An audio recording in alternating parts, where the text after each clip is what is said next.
The following programs were originally aired live, long before the advent of high fidelity, and they were recorded using a variety of means, from direct recording onto early audio tape and glass records, to simply placing the microphone of a wire recorder in front of the speakers of a radio playing the program.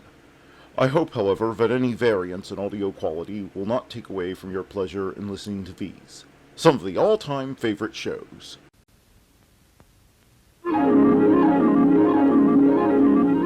The following program is brought to you in living color on NBC.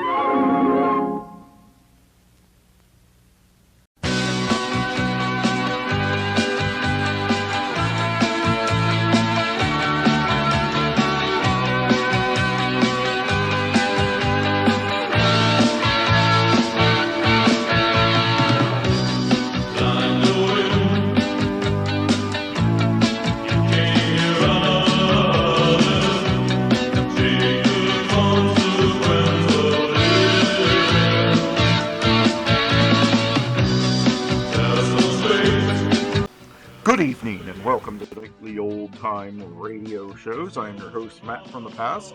It is Wednesday, March the 12th, 2025, and here is what happened on this day in history. In 538 AD, Witiges, king of the Ostrogoths, ends his siege of Rome, retreats to Ravenna, leaving the city in the hands of the victorious Byzantine general Belisarius. In 1455, first records of Johannes Gutenberg's Bible, later dated to this day by Ennia Silvio Piccolomini, refers to the Bible printed a year before. In 1918, fearing foreign invasion, Vladimir Lenin shifts revolutionary Russian capital from Petrograd, St. Petersburg, to Moscow. In 1930, Mahatma Gandhi begins his famous 200-mile protest march against the widely hated British salt tax. In 1994, the Church of England ordains its first 32 female priests at the Bristol Cathedral in Bristol, England. In 1973, Ronan and Martin's Laugh-In last airs on NBC TV. In 1832, the ballet La Sifiade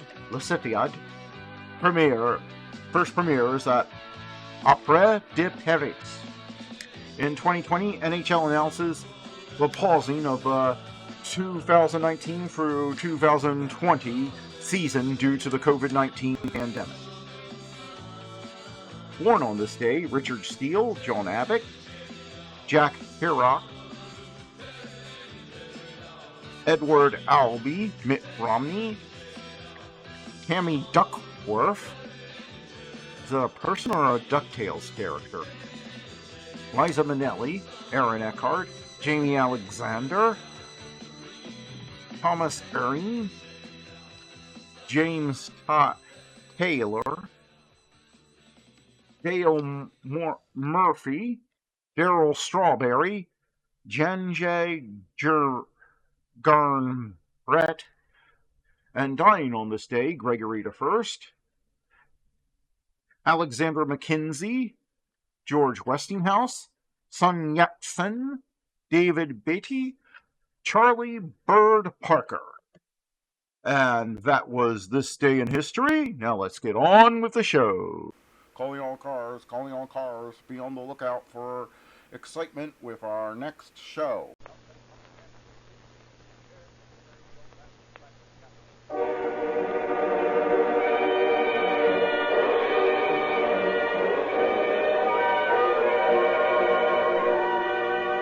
Calling all cars, a copyrighted program created by the Rio Grande Oil Company. Oakland Police calling all cars. Attention all cars. Investigate a fire at 7052 Tracona Avenue. A fire at 7052 Tracona Avenue. That's all.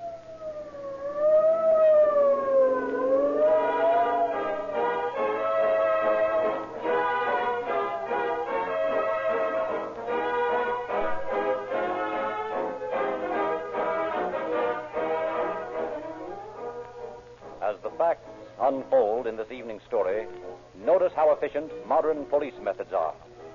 How the alertness of modern fire departments saves lives and property. Notice how important motor performance becomes in the split-second activities of law enforcement agencies. As you hear the sirens of fire engines and police cars, as you thrill to the powerful throb of their motors, keep in mind that it is Rio Grande cracked gasoline that is giving life to this dramatic program.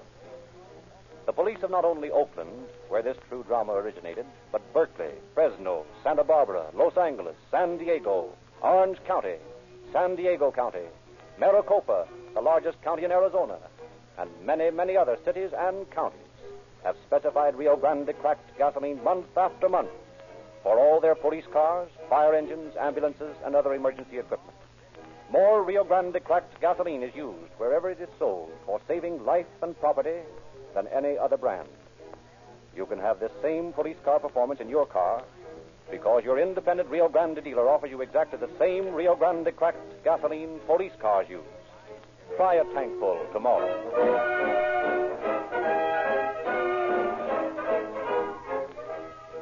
We take you now to our San Francisco studios, where you will hear Chief W.G. Lutke of the Oakland Fire Department. Chief Lutke. Good evening. Tonight I have been asked to explain the actual way in which the Oakland Arson Squad functions. In order to do that, I would have to have the entire half hour set aside for calling all cars and perhaps a great many more half hours. So I won't attempt the impossible. Briefly, though, the Arson Squad works in complete cooperation with both the fire department and the police at all times. When a battalion chief finds anything of a suspicious nature at the scene of a fire, he immediately notifies the fire marshal, who in turn informs the police, and together they begin an investigation. It is this close harmony between the various departments that is responsible for the record we in Oakland have, 27 convictions for arson in the last 2.5 years. It was this same spirit of cooperation that made it possible for us to eventually arrest and convict the arsonist responsible in the case you are about to hear. In closing, I should like to add that although arson is one of the most difficult of all crimes to solve, the scientific strides that have been taken in the last few years are rapidly making it more and more impossible for a person to get away with it. Science alone is a tremendous foe to grapple with.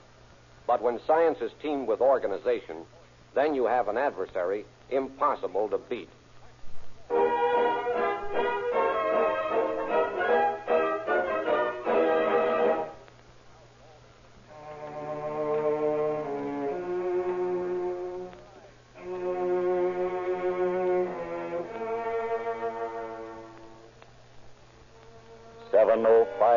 Tacoma Avenue, Oakland, California, the night of October 12, 1935. Faintly illuminated by a cloud-shot moon, a small house squats complacently on its redwood foundation, oblivious of its surroundings, seemingly a thing asleep. No sound disturbs the silence of the night. Then, slowly, furtively, a shadowy figure slips out of the darkness, glides noiselessly to a point just below the kitchen window, crouches there like some hunted thing. A sudden spurt of flame lights the scene, reveals a man's face, tense, sweat-streaked, eyes staring straight before him to the tiny flame from a match. For a brief instant he pauses, then slowly edges the burning match to a pile of crumpled newspapers, watches with grim satisfaction as small tongues of red flame grow larger, devour each other in their greediness to reach a tastier morsel, the house itself.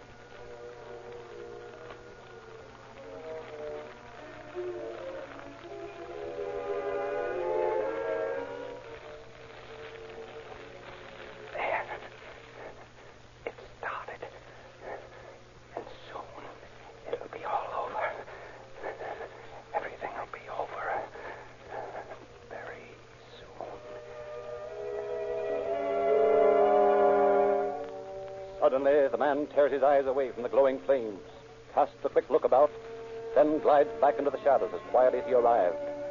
No sound is heard but the ominous crackling of burning wood. No movement seen except a thin wisp of smoke that filters upward into the silent house above. Minutes tick by. The smoke grows denser, penetrates the flooring, spirals into the kitchen, the living room, the bedroom, where Mrs. William Reinhardt lies asleep in her bed. Restlessly, she throws an arm out, brushes away the dream that is disturbing her slumbers, Then suddenly she sits up, awake, coughing, fear closing her throat.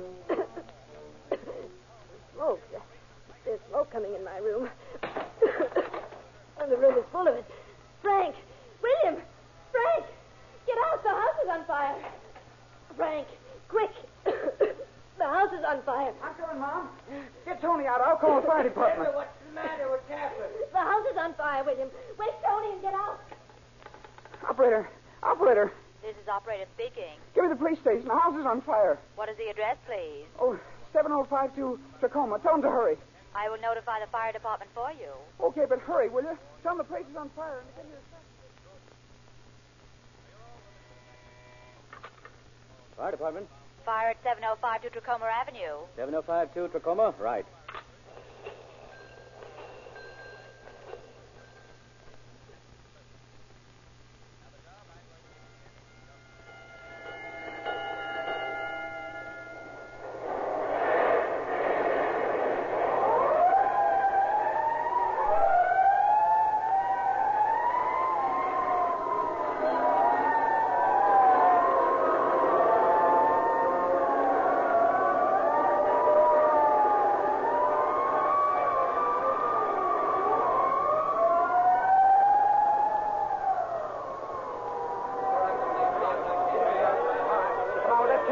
Give me that chemical there.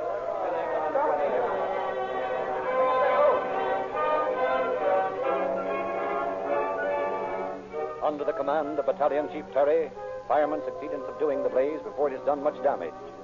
But as the hungry flames sullenly give way to the stream of water being played on them, Chief Terry stops suddenly, turns to a fireman beside him. George. Yes, sir? Tell the boys not to disturb anything more than is absolutely necessary under the house there. Try to save everything you can. You think it's arson, Chief? Yeah, looks like it. I don't want to destroy any evidence there might be. Well, I'll take care of it right now, sir. Right. I'm going to find a phone, call Marshal Carlson. I think he'll be interested in what I found.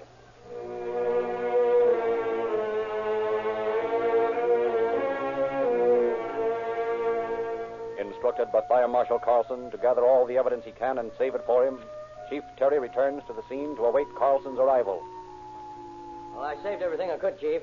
I left everything just as it was. Good. There's some newspapers all crumpled up. Of course, they could have been under the house before, but... They could have been. Don't think there were, though. The people that live are inside. I told them to stay around till you got back. Much damage in there? Oh, no, sir. None to speak of. A little water got on the walls and the floors, but there's no fire. Yeah, they're pretty lucky. If this had gotten another 15-minute start, we might have lost the whole house. This wood burns like tinder. That's probably the marshal now. Made pretty good time. Yeah. Well, stand by here and don't let anybody touch anything. I'm going out to the street and meet him. Yes, sir. I'll keep my eyes on him.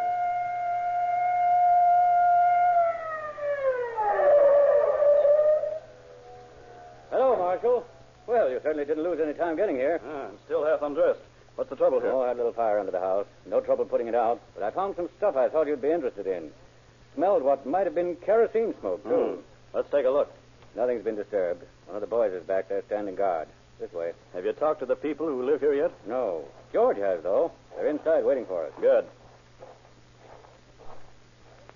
Well, here's where the fire started. In this lattice place under the kitchen window. You see? Yeah. Newspaper, half burned. Yeah. That's what made me think this wasn't an accidental fire. That and the kerosene smell. Lucky these papers didn't burn. They were crammed in so tightly there wasn't enough air to let them burn. And that's the only thing that stopped them. Throw that light over here, will you? Yes, sir. And that's got it. Huh.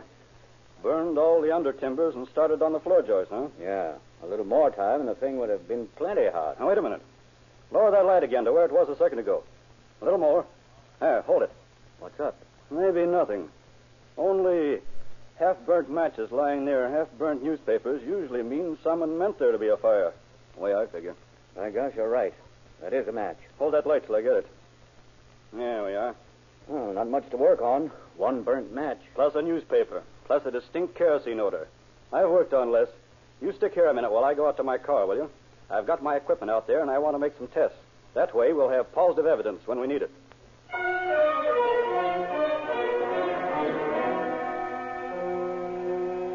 With infinite care and patience, Marshal Carlson makes several tests. Finds traces of kerosene on the paper as well as the lattice work under the window. Then, satisfied with his efforts there, he and Chief Terry interview the occupants of the house. Now, first of all, if you'll give me your names. William Reinhardt. William Reinhardt. You live here, Mr. Reinhardt? Yes, this is my wife, my two sons, Frank and Anthony. Thank you. Now, who discovered the fire? Well, I guess I did. I was asleep, and I must have been dreaming, because I remember a lot of things that I'm sure didn't happen. It was a queer Mrs. Reinhardt, may I interrupt you for a minute? Why, of course. I appreciate the fact that dreams often are strange and all that, but right now the primary point of interest is the fire. Well, yes, of course. That's what I was leading up to, the fire. All right. Now, suppose you tell me what happened after your dream. You woke up, and what happened? Well, I found the room all full of smoke. It was choking me, and I couldn't see anything. Where did the smoke seem to be coming from? Coming from? Well, I don't think that entered my mind. I was so upset and nervous. I just knew that there was smoke, and that was enough. Enough for what, Mrs. Reinhardt? Enough to make me want to get out, naturally. Isn't that the usual thing for a person to do when they find themselves in a house that's burning down around them? Of course. I'm sorry to seem inquisitive, Mrs. Reinhardt. I don't want you to think that I'm deliberately trying to confuse you. Well, you're doing just that. Then I'm sorry. Unfortunately, in a case of this type, there are so many little things that are important to us that we have to ask these questions. Well, the man's right, dear. He's only trying to help us. Well, I'm sorry. I've been in such a state of nerves that I'm afraid I've been terribly rude. I'll try to answer your questions. Thank you. Now, before you tell me the actual happenings, that is, what you did when you woke up, can you think of anyone who might want to burn this house? Why, no. Why do you ask that? Because that fire was started by someone who meant to do just that. You mean to say it wasn't just an accidental thing, that someone tried to burn us? They may not have wanted to burn you, but the house, yes. Why, I never heard of such a thing. You can't think of anyone who might have done it, can you, Mr. Reinhardt? Hey, of course not. William, you don't think... Oh, but he wouldn't do this, would he? He couldn't. Who is Lawrence, Mrs. Reinhardt? He's a friend of ours. Yes, you'd better tell him who he is, dear. Oh, but he couldn't do such a thing. He wouldn't dare. Mrs. Reinhardt, I'm afraid you'll have to tell me who this person is. It may be of vital importance. Well, all right. I suppose it can't hurt any if he didn't do it. That's right. Lawrence Stafford was my first husband. I divorced him 20 years ago. I see. Oh, no, but you don't. You haven't heard what happened. What did happen? Well, we were on very friendly terms. We wrote to one another and all that. And then after I married Mr. Reinhardt, we sort of drifted apart for a while, and I didn't hear from him. Then one day I received a letter from him, a long letter, explaining why I hadn't heard from him and saying that he was getting married. Also that he was going to live on in Tucson with his new wife and asking me to keep an eye on his property here in Oakland. This house is his. Well, what makes you feel that he had something to do with this fire? If this is his property, I shouldn't think he'd want to destroy it. Well, I can explain that. You see, after that letter, I had several more. And in one, he said that he was going to lose the property and asked me to assume the indebtedness. He asked me to send him a gift deed, which he'd sign and return to me, which I did. And then, after Mr. Reinhardt and I moved in here, the other letters began. What other letters, Mrs. Reinhardt? Well, the ones that I can't understand. Abusive, mean, threatening letters. Threatening? In what way? Well, he said that I'd tricked him into signing the deed. He wanted the house back, and he meant to get it or else know the reason why. And he used language that didn't sound like him. I just don't understand it at all. Mrs. Reinhardt, you don't happen to have any of those letters, do you? Yes, I do. I kept them. For some reason I can't explain. But you kept them. That's the main thing. Yes? I'm going to ask you for them, Mrs. Reinhardt. Oh, dear, I hate to cause any trouble. If this man is not responsible for the fire tonight, I promise you these letters will be kept absolutely private. Well, all right, then. I'll get them for you. If you'll excuse me, I'll find them.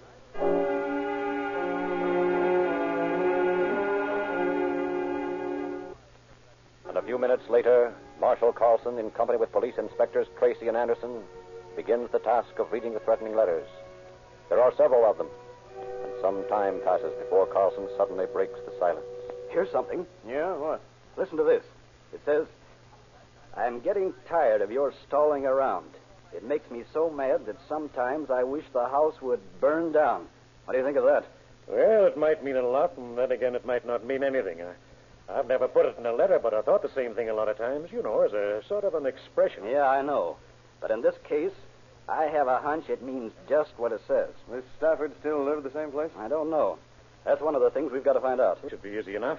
If he started that fire tonight, he's obviously not in Tucson. And we could check with the Arizona authorities and find out what they know about him. Right. You'd better take care of that, Anderson, while Tracy and I do a little looking around the premises. I've got an idea there must be a container or a bottle somewhere near that was used to carry the kerosene in, and I want to find it. If we do find this fellow, we'll need every bit of evidence we can scrape up to pin it on him, and that's just what we're going to get.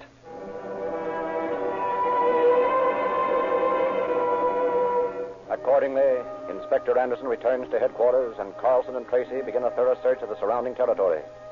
For some time, they browse through the yard, in the garage. Everywhere there might be a clue. Finding nothing, they are about to give up when suddenly Carlson raises a hand. Wait a minute, Tracy. Kill the flashlight. Hey, what's up? A few minutes ago, a car went by the house here, remember? Yeah. What about it? It just struck me that this is a dead-end street, and that car hasn't come back. Why not? It's probably just a couple of kids out to enjoy a little privacy. Look at the moon or something. Mm-hmm. Maybe. But I want to get a look at it anyway. Come on. Okay. And keep that flash off. I want to see without being seen. Right. We can cut over this vacant lot here. Get a look at them that way. All right. You'll probably find it's nothing, though. Maybe so. But I've got a hunch, and I've learned to follow them when they happen. Yeah, good enough. What can we lose anyway? Easy now. They should be parked somewhere over that little rise ahead of us. There they are. Right where I figured they'd be. Yeah, it looks like they're just sitting. Yeah. But take a look at those license plates. Huh? Say. Yeah. Arizona plates. And the gentleman who wrote those letters is from Arizona. Come on. Let's talk to them. Yeah, okay.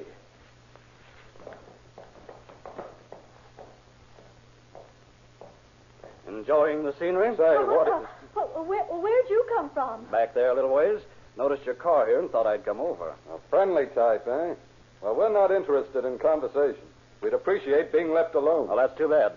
Have you ever seen one of these before? Why, sure. It's a badge. Are you an officer? Fire Marshal Carlson and Inspector Tracy. Oh, well, I'm sorry I was so rude. I thought you were just some nosy person that wanted to talk or something. I didn't know you were an officer. That's all right. You mind answering a few questions? Why, no, of course not. I don't know what good I can do, but Perhaps you wouldn't mind telling me what you're doing here. Well, we thought it was a nice night, and we took a drive, that's all. You familiar with this spot? No. Never saw it before, as a matter of fact. How about you, ma'am? Why, no. You see, we're from out of town, and, well, it was such a lovely night, we just sort of thought we'd drive around. I have to drive because my husband has been ill. And... I see. What's your name? Mine? That's right. Oh, Rose. Rose Smith. Are you Mr. Smith? Yes, that's right. I'm afraid I'll have to ask you to stay right here with me for a little while. Tracy, run back to the house and get Mr. Reinhardt for me, will you? I want to see if he knows Mr. and Mrs. Smith.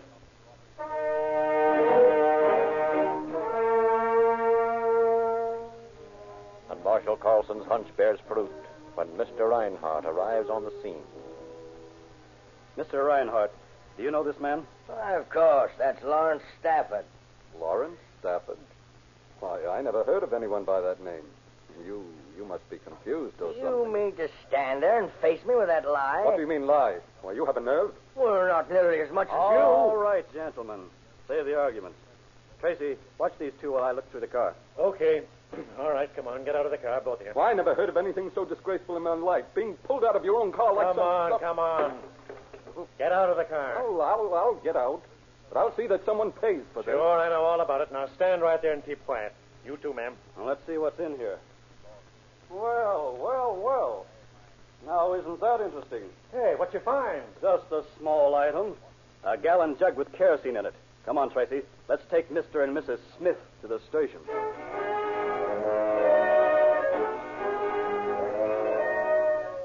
Taken to the Oakland police station, the couple are booked on suspicion of arson and lodged in jail.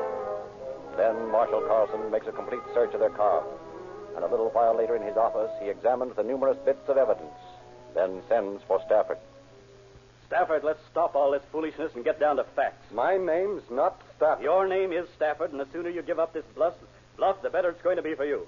I've got enough evidence here to send you away for a long time. Listen, I don't know what evidence you're talking about, and I don't know what I'm supposed to have done.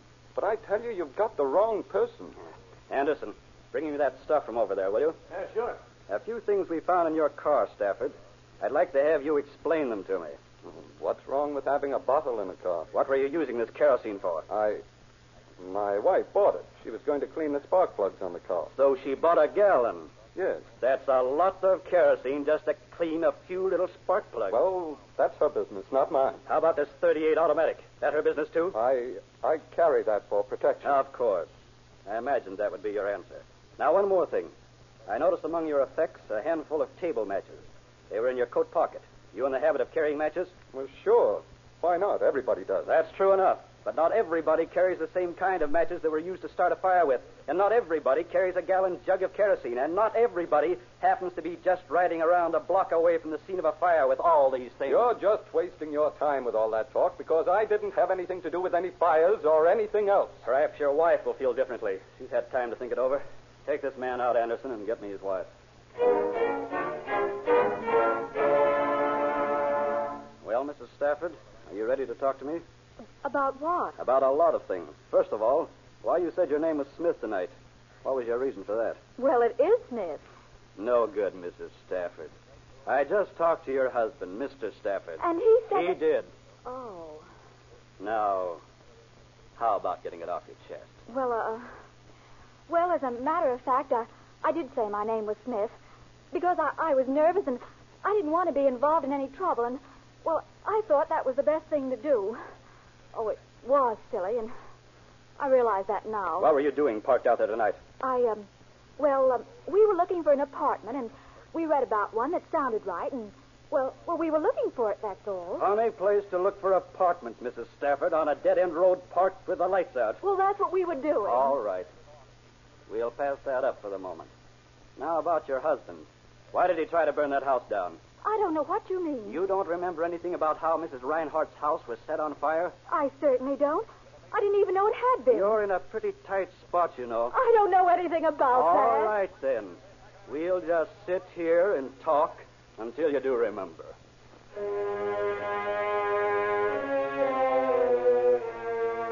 And sit there they do. For hours, Marshal Carlson questions the woman. And for hours she denies everything. At last, he sends her back to her cell, then calls Inspectors Tracy and Anderson in. Can you get anything out of her? Not much. She admits to being Mrs. Stafford, and I got an address of the place where they're staying. That's about all. Yeah, what now? I want to go out to this address and look around a bit. Also, we might go to every place that sells kerosene and see if we can find who sold it to them. I think if we face Stafford with a witness, he might talk. If he would, it might save a lot of time and trouble for the courts. Because talk or no talk, I'm going to send those two up for arson.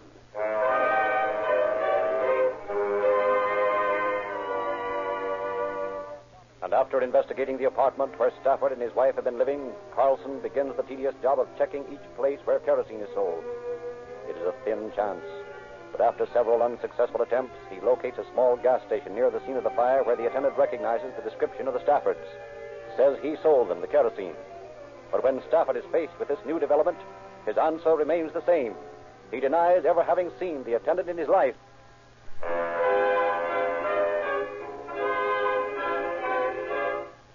2 weeks go by in which Carlson prepares an ever-tightening noose of evidence. And finally, when it's complete, he turns it over to the district attorney's office and sets a date for trial. Then, on the morning of December 9th, 1935, the Stafford's attorney enters a plea of not guilty, and the trial begins. Silently, the suspects listen as Fire Marshal Carlson testifies, produces one piece of evidence after another. Now, Mr. Carlson, the court has seen with their own eyes the jug of kerosene which you found in the Stafford's car. They have heard the explanation of why it was there. Will you tell in your own words exactly what took place the night you arrested them in their car? I asked the lady her name, and she told me it was Rose. Would you talk a little louder, please? Yeah. I asked the lady her name, and she told me it was Rose Smith. She also told me that the man with her was her husband, Mr. Smith. Then I asked them what they were doing there, and they both said they were just taking a ride. I thought it was kind of funny, their being there and all. So I asked Inspector Tracy to go back to the house and get Mr. Reinhardt. He did that. And while he was gone, I talked to the suspects some more. They were very nervous. Didn't seem very happy over the prospects of meeting Reinhardt. Your Honor. Your Honor, my clients have asked me to withdraw the plea of not guilty and enter one of guilty. In doing this, may I ask the court to be lenient? Mr. and Mrs. Stafford realize the error of their ways, realize that what they have done in a moment of weakness is bad. But surely, Your Honor, the fact that they have repented, that they only want now a chance to begin again, surely that should appeal to the mercy of the court. Your Honor, Mr. Heller, this court is a place of justice, not a bargaining mart. I shall have to ask you to refrain from any more irregularities.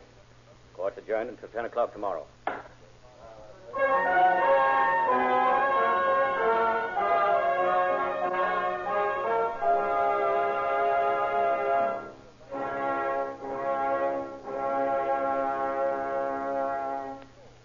Despite the last-minute attempt to save the Staffords, they were found guilty of arson and sentenced to serve from 2 to 20 years in San Quentin. Once more, we wish to emphasize the difference between Rio Grande cracked gasoline and ordinary gasoline. Rio Grande cracked with tetraethyl starts quicker, burns more completely, and therefore develops the driving, pulsating power that you heard dramatized a few moments ago. That is why it is used in more police cars, fire engines, ambulances, and other emergency equipment wherever it is sold than any other brand. There's a difference, too, between Sinclair motor oils and ordinary motor oils. Careful refining, which removes all wax, petroleum jelly, and other impurities, makes Sinclair Pennsylvania and Sinclair Opaline two of the finest motor oils money can buy. Your independent Rio Grande dealer has the correct grade for your car. Ask him. Ask him also for free police money, which you can exchange for junior detective and G-man outfits to make some boy or girl happy. Learn all about it in Calling All Cars News, that thrilling movie, radio, crime, drama publication, which is also free at your Rio Grande dealers.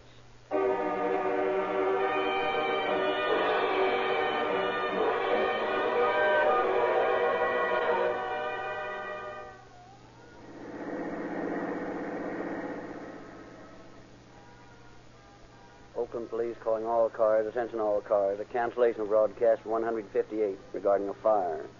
Suspects in this case now in custody. That's all.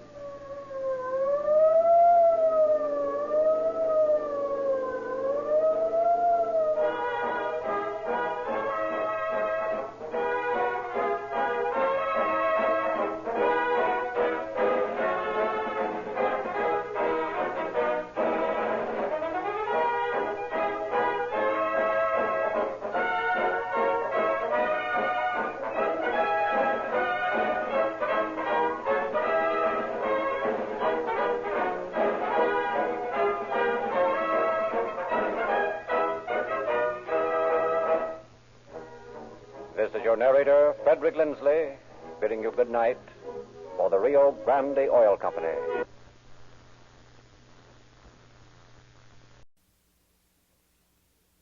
Held captive as a prisoner of war, Picard must endure the cruelest punishment imaginable.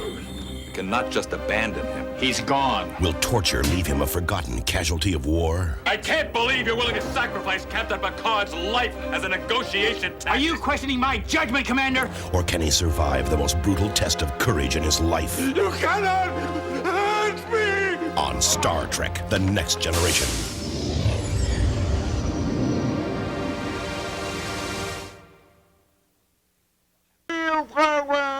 From the sound of music, and Bing Crosby is up next.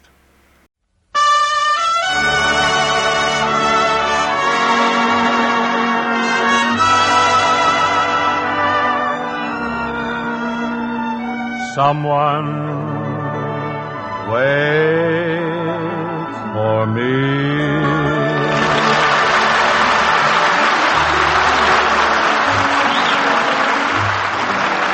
This is Ken Carpenter welcoming you to the Bing Crosby Show, presented by Chesterfield, produced and transcribed in San Francisco with John Scott Trotter and his orchestra, Judd Collins with the Mares, and Bing's guests, Miss Ethel Merman and America's favorite cowboy, Along Cassidy. Oh, boy, we're going to riddle the Rialto tonight, ain't we?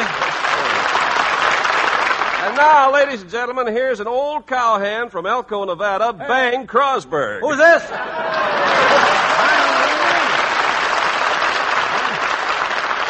That's a nice send-off, Ken. I'm glad you appreciate the fact that I'm a real cowboy. Well, Bing, everybody knows you're really a dude. Listen here, partner, I ain't no dude. I'm as tough a hombre as ever wheeled on a prairie dog and hit him between the eyes with a few shreds of cut plug. No use trying to fool me, Bing. I've been over to Elko. It's not wild and woolly at all. Don't ever kid yourself. It's pretty rugged around Elko. Oh, I stayed over there last summer at the Ranch Inn. That hotel's just as modern as the Waldorf Astoria. Yeah? Yeah. Well, let me ask you something. Do the bellboys at the Waldorf Astoria wear spurs? I've often wondered about that Ranch Inn. Why do the bellboys there wear those spurs? You just forget to give them a tip sometime. You find out.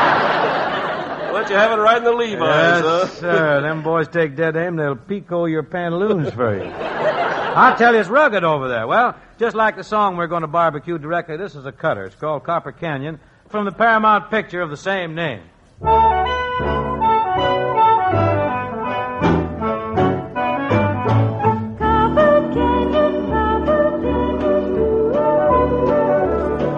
When I'm up to my neck, digging down in the mouth, there's a place I can play.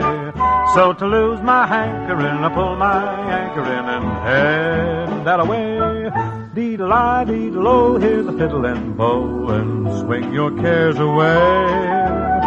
Down in Copper Canyon, people are mighty gay. Look at her, look at him, look at Sally and Slim. Why, they're so glad they came.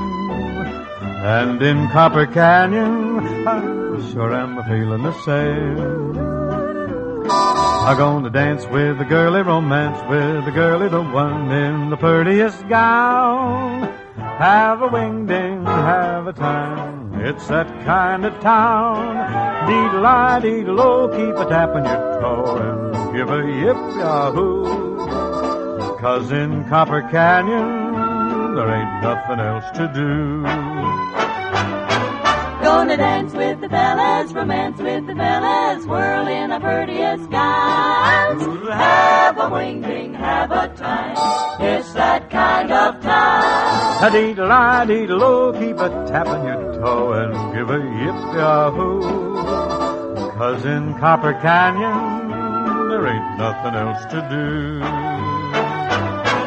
But have a hoedown, let the cider go down, hoop and holler, I'm never gonna slow down. Gals in gingham, what you gonna bring 'em, gingham, if you wanna swing 'em. Down in Copper Canyon, there ain't nothing else, I don't want nothing else, and I ain't got nothing else to do.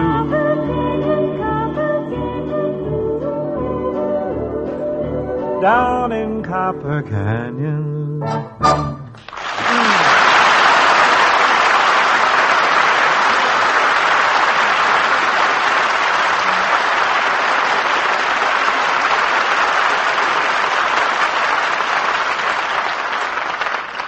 Friends, we want to explain how every one of you can judge for yourself which cigarette is milder. Now, all you have to do is make the same test that all tobacco farmers make to judge which of their tobaccos is mild. Yes, be your own cigarette expert. It's as simple as ABC. A, buy a pack of Chesterfields and open the top all the way. B, smell the pleasantly mild aroma that comes from that Chesterfield pack. C, compare that milder Chesterfield aroma with what you get from any other brand. As soon as you do, you'll find that Chesterfields do have a milder aroma. And then when you light up, you'll find that Chesterfields smoke milder. That's because tobaccos that smell milder smoke milder. You see, that milder Chesterfield aroma comes from the right combination of the world's best tobaccos. No other cigarette has it, only Chesterfield. What goes into a cigarette is what you get out of it. And into every Chesterfield, we put mild, ripe, properly aged tobaccos. So out of every Chesterfield, you get a cooler, better tasting smoke, a much milder smoke. So be your own cigarette expert. Yes, friends, make this test yourself. Buy Chesterfields today and enjoy more smoking pleasure than any other cigarette can give you. Always buy Chesterfields. Chesterfields satisfy women and men. Chesterfields over and over again.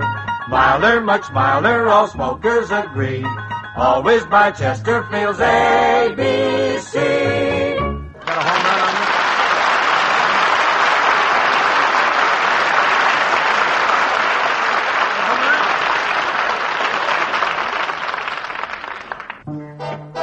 you? Here's the rhythm hit from Gentlemen Prefer Blondes, which incidentally is sung by a San Francisco girl, Miss Carol Channing.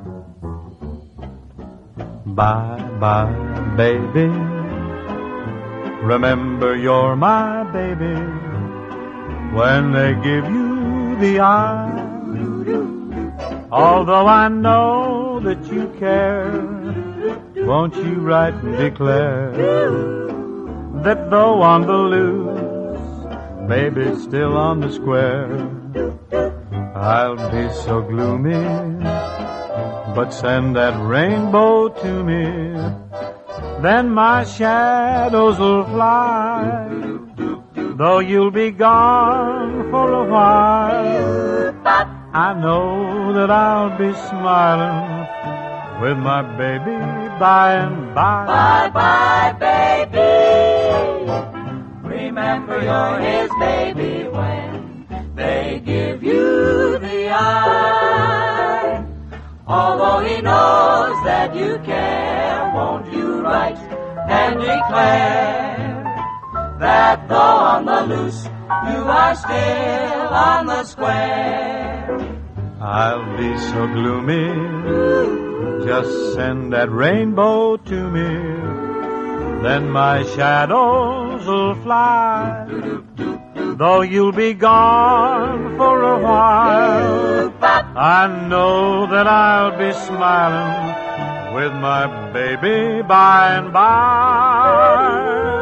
With my baby by and by.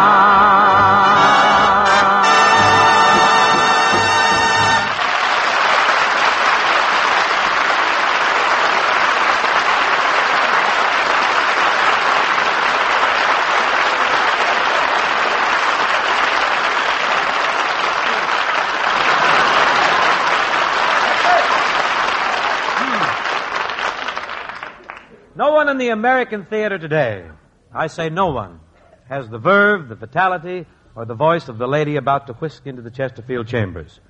New York theater goer. It's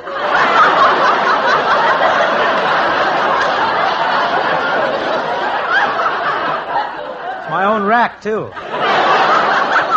New York theater goers love her madly. The critics adore her passionately. I'm kind of gone on the gal myself.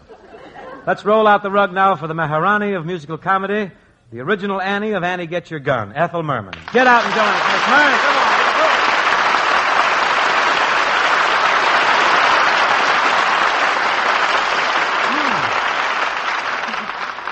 on. Oh, it's great to see you, Ethel, real great. But I thought you were going to be out here a month ago. What held you up? Oh, I wanted to come out sooner, but I had a television deal offered me, and I spent a long time thinking it over. Well, I can understand that. Believe me, it was a tough decision to make. What'd you finally decide, Ethel? Well, I figured this way, Bing. I've been on Broadway, in the movies, and in radio. I can afford it, so I bought the set. You're a brave girl. Well, Bingo, there's one guy on television who's tops for my money, Who's and that? that's Along Cassidy. Oh, well, you're only speaking of my pal. Hoppy and I are going to make a movie together, you know, at Paramount. Hey, that's a great Isn't idea. it? I can see the billboards now. Crosby and Cassidy, together at last.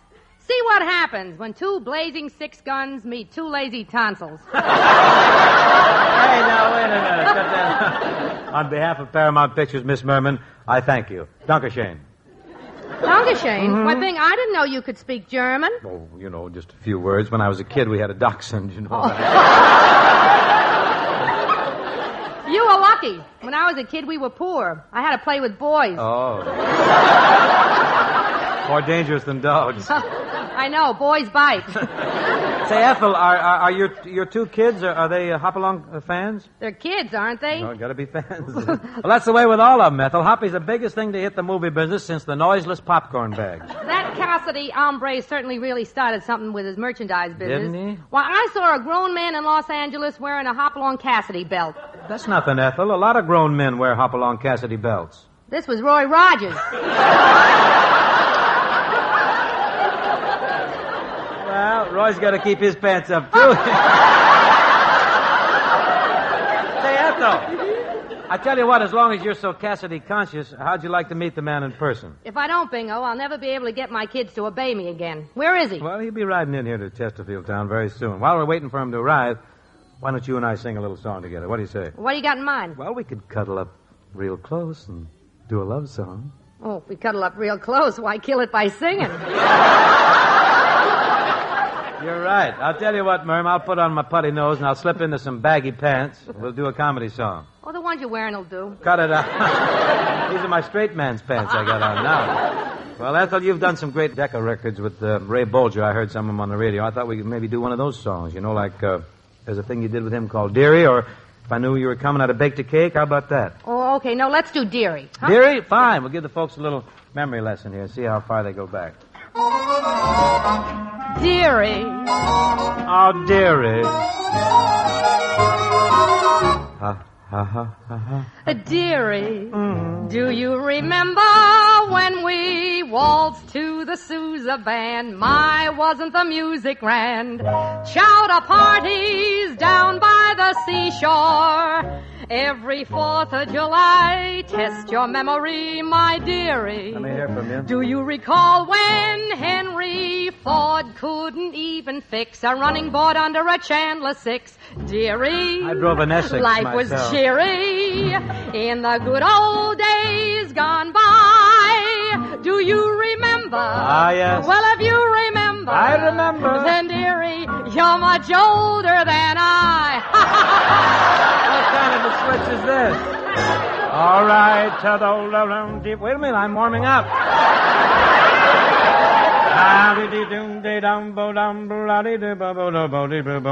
Dearie.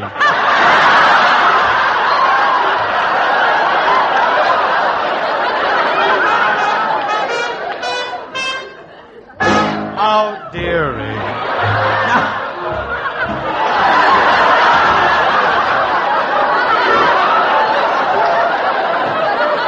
Donamici gets better cues than that. Right. Same thing. Ah, dearie, do you remember when most gents owned a pair of spats, winged collar and derby hats? Lovely ladies swinging their bustles made those gentlemen sigh. Test your memory, my dearie. I'm testing. Do you remember watching John L. win every fight? 'Cause nobody ducked from Sullivan's right. Dearie, life was cheery in those good old days gone by. Do you remember? Of course I do. If you remember. How old do you think I am? Well, dearie, you're much older than I. Oh, no. Oh, yes. Well, we'll see. Come in, let me hear from you. Dearie, do you remember when we sat up all night together? Oh, yes, Pittsburgh on the crystal sets. Keystone movies. We got Coogan and Chaplin. They made you laugh and then cry. Test your memory, my dearie. I'm racking my brain. Do you recall when Gilda Gray did the shimmy shake? That started the San Francisco You quake. mean fire, dearie. Life was cheery In those good old days gone by. Do you remember? Ah, yes, I remember.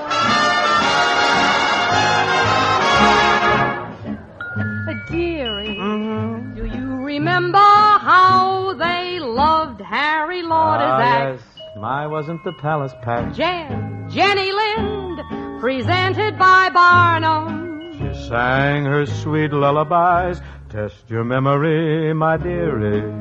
Chicago all in flames. Well, it sure caused a terrific row. And they blamed it on Mrs. O'Leary's cow.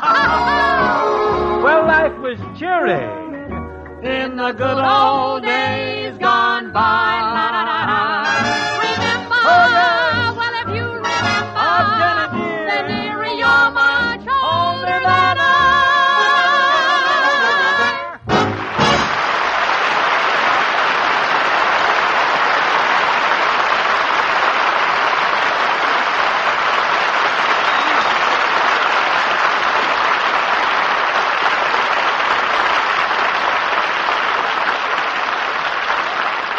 Thanks, Ethel.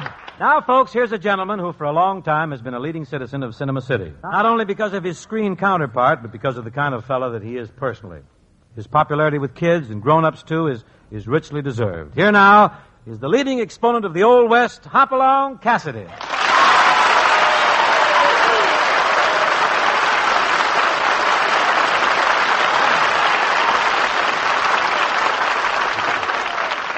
Thanks, Bing. Oh, it's good to have you back on the show, Bill. It's nice being here, Bing. Nice to be in San Francisco. How did you come up? Horse. You rode all the way from Los Angeles on your horse? No, I rode the Iron Horse. Came up on the Lark. The Lark. How was the trip? Oh, pretty dull. Didn't see one single engine or one solitary train robber. Well, of course, the U.S. Cavalry's keeping the tracks pretty clear now. Johnny Wayne and Johnny Agar and them boys. Now, Hoppy, I'd like to have you meet a real friend of mine. Shake hands with Ethel Merman, huh? Howdy, Pod. I've been dying to meet you. Well, Ethel, I've been a great fan of yours for a long time. Yeah, but I'll bet you never ran all over New York trying to buy a pair of Ethel Merman six-shooters.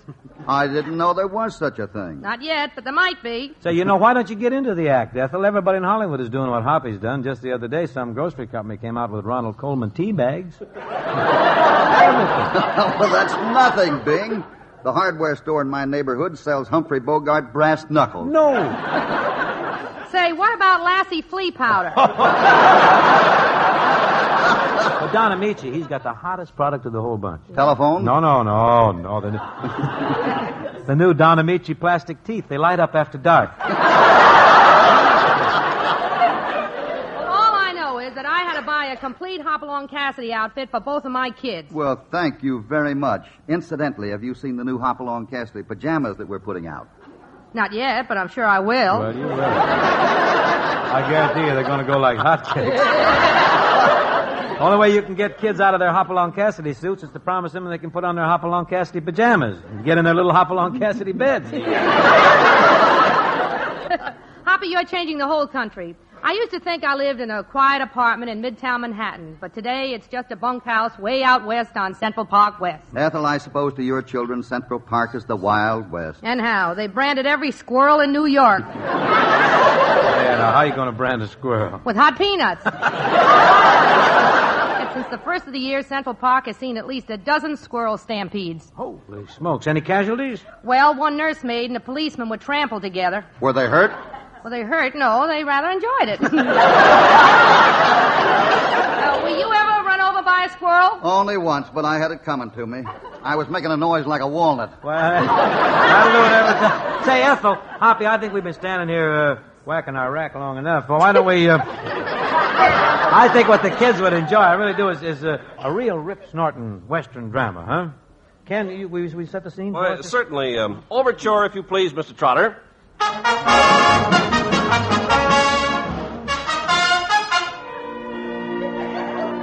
We take you now to a little heard-of town in Nevada called Little Heard of Nevada. It's a rip-snorting cow town where there's never a dull moment. There have been a lot of strange goings-on, and the citizens have sent for a federal marshal to come out and find out why these strange goings-on are going on. The scene opens in the Dirty Double-Decker, a sandwich shop operated by Mr. Crosby. The Dirty Double-Decker is filled with hungry cowpokes who are busy poking cow in their mouths. We now take you to the Dirty Double-Decker with mustard and pickles. Well, look at here, man. It's a girl, and she's coming right up the soda fountain. Hey, bartender. I'm the owner, ma'am. Have a snort. Thanks, sport. Just who are you, ma'am? Take a look at this badge. Says Marshal. You ain't the federal marshal, are you? I ain't Herbert. Can I be of service to you, Marshal? You certainly can. Who are you, stranger? I'm the owner of the Rockin' R, Circle Z, Lazy M, Half Diamond, C Bar, Flying W, Square X Bar, Double Triangle, Rollin' J Ranch. A half acre of heaven. That's a mighty nice spread you got. Thanks, ma'am, and the same to you.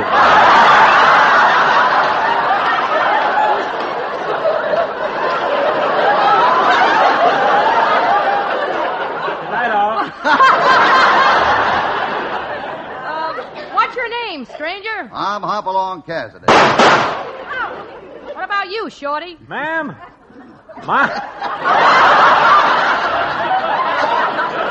I've never been this here. Ma'am, my name is Crosby. Squirt along, Crosby.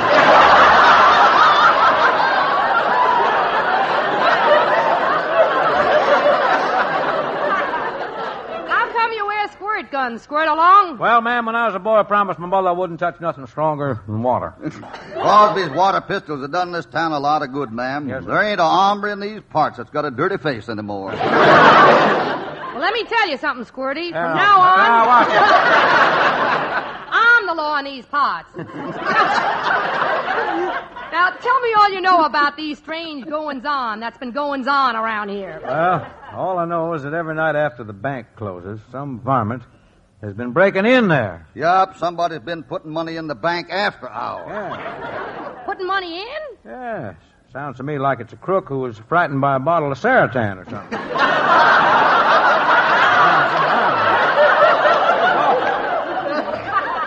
Cassidy, I want to see you in private. Squirty, you go out to the watering trough and load your guns. Okay, Marshal. I'll see you later. Hoppy, just between you and me, I don't trust that Crosby too much. You notice how his eyes point in? Ah, that don't prove nothing. Notice how his ears point out. Anyway, I got a plan. Tonight, you and me will hide in the bank. We'll disguise ourselves as money. Well, ma'am, you look like $1 million, and I ain't never seen it piled up quite so swell. This ain't no time for compliments, Cassidy. Now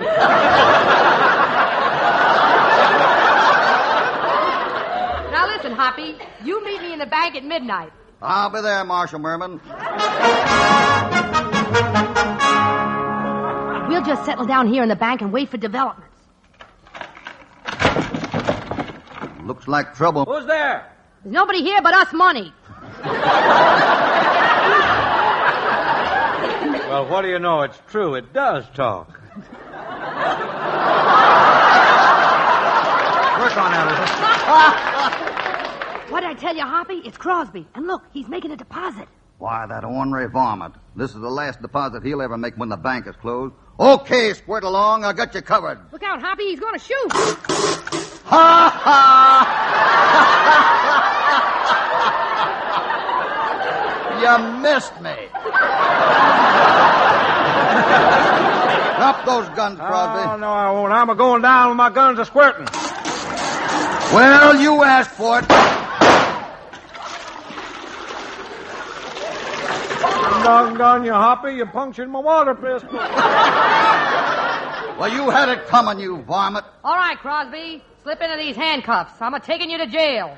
And after you serve 4 or 5 years, you and me is going to get married. Well, thanks, Marshal. If that's not a square deal, my name ain't Squirt Along Crosby.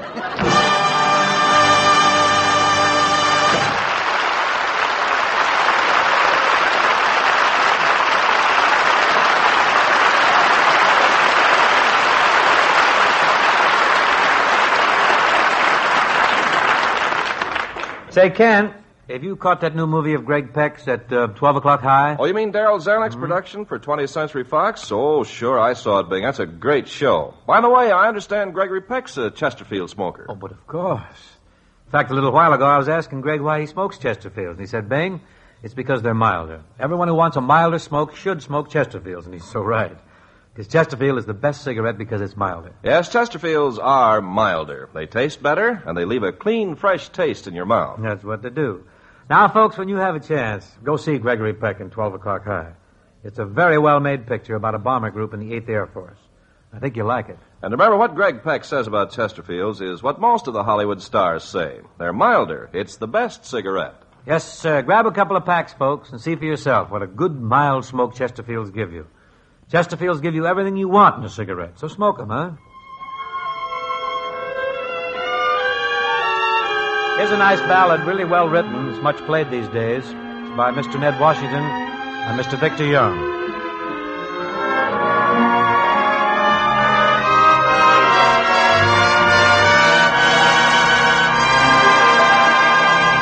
The night is like a lovely tune. Beware, my foolish heart. How white the ever-constant moon. Take care, my foolish heart. There's a line between love and fascination that's hard to see on an evening such as this. For they both give the very same sensation when you're lost in the magic of a kiss. Her lips are much too close to mine. Beware, my foolish heart. But should our eager lips combine, then let the magic start. For this time it isn't fascination or a dream that will fade and fall apart. It's love. This time it's love, my foolish heart.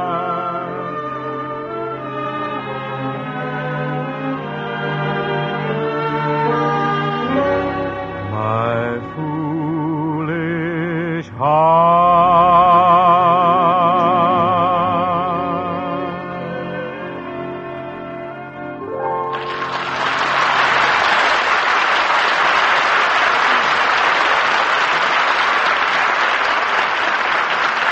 Well, folks, that's just about it for this session. I certainly want to tender my warmest thanks to Miss Ethel Merman and Along Cassidy for appearing with us tonight. It was great, Bing. Might as well thank Hoppy's sponsor, too, Grape Nuts Flakes, huh? For letting them come over to our diggings. Thank you, Bing. Say, Bill, you're going to hit the road pretty soon, aren't you, with the Cole Brothers Circus? Is that true? That's right. We open in Chicago April 21st. That's a big day in shine. Who's going to be with you next week, Bing? Oh, very big. Next week, Ethel, our guests will be the Andrews Sisters. And once again, we're going to have the famous Dixieland Band on. You know, the Firehouse 5 plus 2.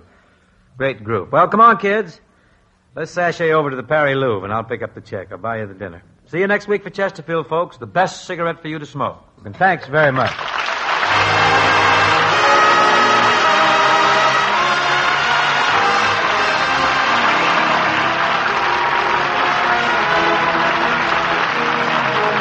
The Bing Crosby Show was produced and transcribed in San Francisco by Bill Morrow and Murdo McKenzie. Tune in next week and hear Bing and his guests, the Andrews Sisters and the Firehouse 5 plus 2.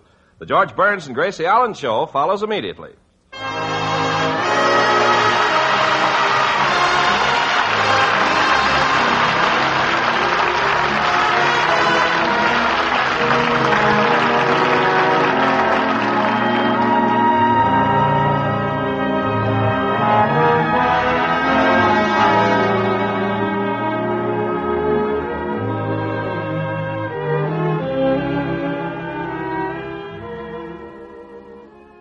One of old-time radio's longest-running and most popular programs, CBS Mystery Theater, is up next.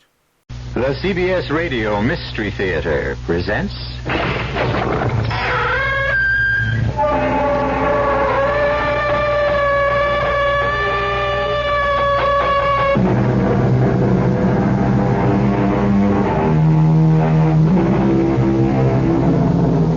Come in.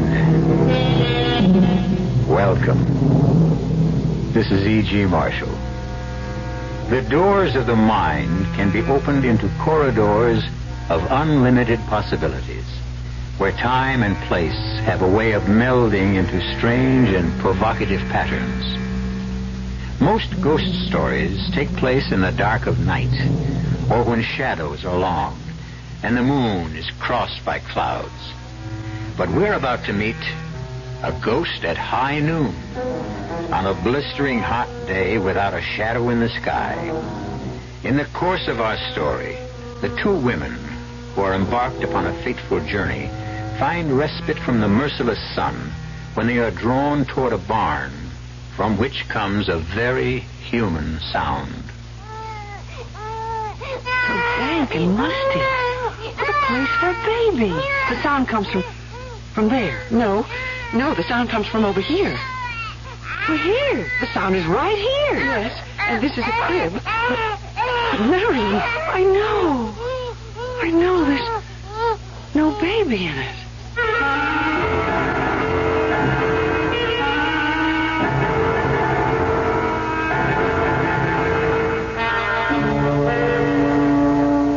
Our mystery drama, Ghost at High Noon. was written especially for the Mystery Theater by Elizabeth Pennell and stars Celeste Holm. It is sponsored in part by View Sugar-Free Diet 7-Up and Contact, the 12-hour allergy capsule. I'll be back shortly with Act 1.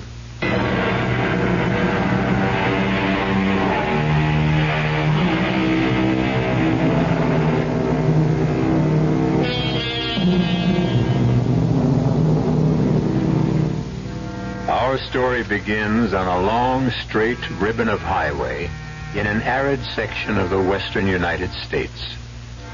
Marion Jeffries and Janet Marston are longtime friends who are returning home after having driven Marion's son to a summer camp. What a lonely stretch of road. I don't like it. Oh, come on, Marion. No road is lonely at 10 o'clock in the morning. This one is. George was right when he said we should make this part of the trip either very early or late at night. Well, neither of us ever gets up at dawn. And I don't think two women should travel the highways after dark. Oh, I don't mind driving at night. Well, then why didn't you say so yesterday? That motel we stayed in was certainly no prize. Well, not so bad. Anything to get away from home for a few days. Not from my point of view. Well, you can travel anywhere you want to at any time. Sometimes I do it only to keep from being bored. Nonsense. You don't know what being bored is like. I wanted to make this trip last longer. Really, Janet, it's an adventure for me. Well, I've enjoyed it, too. It's given us a chance to catch up. But I must say, this stretch of highway is deadly dull. Well, I wouldn't mind if it weren't so beastly hot. There's not a car in sight. Marion, I have an uncomfortable feeling that there are things ahead of us on the road. Oh, I'm glad you're not driving. But don't you see those wavy lines? Shapes rising up, coming closer, and then fading away? Sure, heat haze. And over there, look. Nothing but bare, dry land and sagebrush. I swear I see buffalo and Indians. Oh, this terrible August heat has gone to your head. But I admit I'll be glad when we get to the next... Uh-oh. What's the matter? We're losing speed. The accelerator isn't working. Oh, please, let's not have a breakdown way out here. Motor's dead. But we're miles and miles from anywhere. I know. Well, let's do something. We can't just sit here.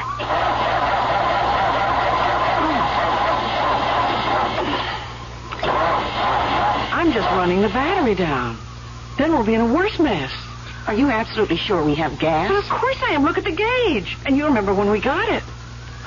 I'll look under the hood. Isn't that what you're supposed to do? Well, if you know what you're looking for. Good Lord, feel that blast of hot air. You better get back in while I check the manual. It's here, somewhere in the glove compartment. Marion, it must be 110 out here. Ouch! What's the matter? The hood. It's so hot I can't touch it. Well, get back in the car while the air conditioning lasts. We just better let the motor cool off. Cool off? In this blazing sun? Hurry, close the door. So now what do we do? I feel so helpless not knowing about what makes a car run or stop running. George always says, oh, skip it. I'm going to study this manual and see what happens when a motor's overheated. Maybe if I put on these gloves. Gloves in this weather? Well, then I could open the hood and look for a loose wire or something. Stay here. We'll think of something. I'm thinking very hard. No barn, no tree. Marion, what if we really are... Take it easy, Janet. I said this trip was an adventure, so let's make the most of it. Then I suggest that we get out and start walking. Absolutely not. The best thing we can do is sit quietly here in the car. That's not my idea of an adventure. Someone's bound to come along. Janet? What? Look over there. Is your window closed tight? Make sure. It's a dust storm heading straight for us. That's not a storm. It's someone coming. But there's no road out there. Nevertheless, someone is coming. Well, they must be choking with dust. It's almost too thick to see us. We'll flag them. We'll flag them down. I'll get out and wave this scarf. Only, well, fantastic. It's horses. Janet, this is unbelievable. Look at what they're pulling. It's a mirage. It must be a mirage. No, they're real. Marion, you said I was suffering from heat. Not this time. You do see what I see, don't you? A covered wagon. And a man who looks at least 150 years old.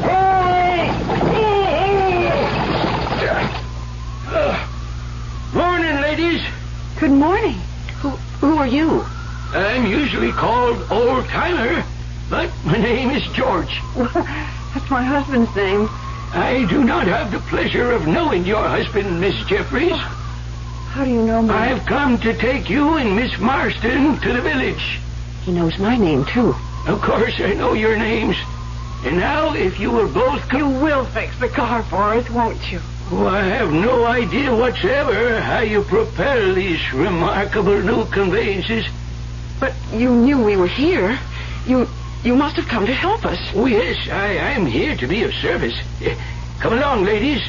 Mirado is expecting you. Mirado? Mirado is the town beyond the hill. What hill? Over that way. Well, it's perfectly flat. You'll see the hill when we get to it. But a hill can't... Please, ladies, step into my wagon. But we don't want to step into your wagon. We would like to be on our way. This is your way. I don't think you understand. We're going in this direction, straight ahead, unless there's somewhere we can wait until help arrives. I have to get home. I mean, my husband's expecting me. Mr. Jeffries does not know what day this is. Well, we know what day it is, and both of us have to get back. We live quite a ways from here, but perhaps if I could call my husband... Oh, he would never hear you if you called from here, Miss Jeffries. Marion, I think this man is not quite right in the head. We don't want to bother you, Mr. Oldtimer. What we really want is just to be on our way in my automobile. Ladies, your automobile will never take you to where we're going. But we're not going anywhere with you. Mr. Oldtimer, I think it would be best if you'd be good enough to go back to your town and ask a mechanic. Mechanic? You know, a garage man. Someone who can fix an automobile. Why, no one in Mirado knows anything about automobiles. Marion, what are we going to do? I don't know. But if there is a town, as he says, I can't believe My orders are to take you to Mirado. What do you mean, your orders? Why, you have come to help us just as I'm here to help you. Well, then help us, will you, please? Aye, that's better. Come along. You cannot sit here in the sun. Well, he's right, Marion. And I'm getting terribly thirsty. At least we could get some water and find a telephone. A telephone? Don't tell me your town is that primitive. I've never been privileged to see a telephone. But you will send someone for help. I will take you to Mirado. That is all I can do.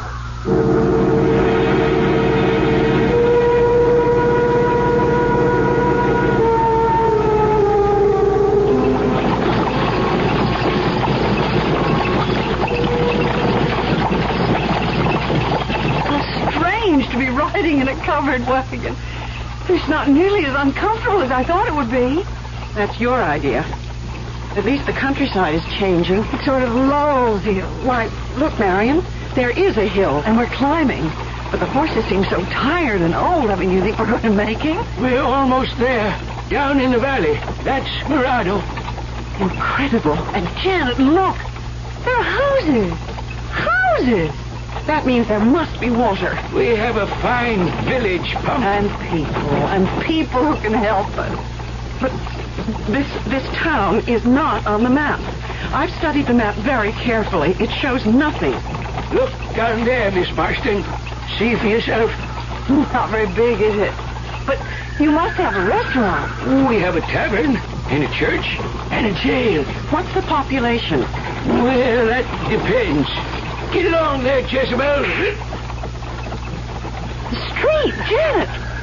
Janet, where are the people? It looks deserted. No one round at this time of day. Why, Janet. It's a ghost town. Yes, you could call it that. But surely you don't live here alone. Oh, no, indeed. Now, will you please take us... Oh, no! If you'll step down, ladies, you can get yourselves a drink at the town pump. I can hardly wait. Oh, this rusty old cup. But I'm thirsty enough to drink from anything.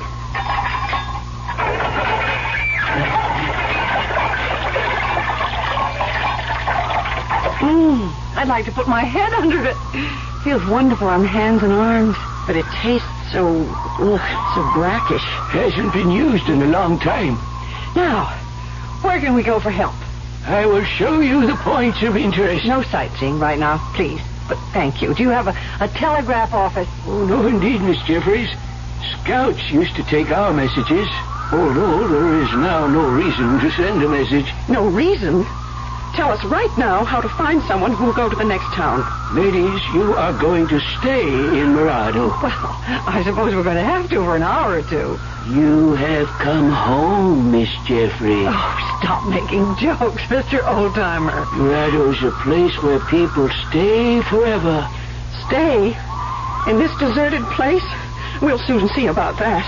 Let's go to the mayor or to the police chief or someone, anyone in charge. You won't find them now. Not a soul till the stroke of noon. Why not? Someone must live in these houses. Where are the people? Asleep, Miss Marston. They're sound asleep. That store over there. Surely inside we'll find someone who... No one there yet, Miss Jeffries. Well, I'm going to look anyway. Will you come with me, Marion? Yes, but it's all so quiet and eerie. Not a sound. Oh, you'll hear sound, all right. In the barn, cross road, out in that field. What sort of sound? Find out for yourself. Well, you're not being very helpful. I don't like this place. Mr. Oldtimer, you have some explaining to do. You said we were expected. You are, dear ladies, you are. Who are you? How did you know our names?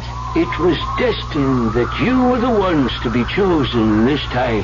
What are you talking about, please, Mr. Oldtimer? Chosen for what? On the hottest day of the year, when the heat haze spreads across the desert, Mirado comes back to life and claims 2 people from the modern world.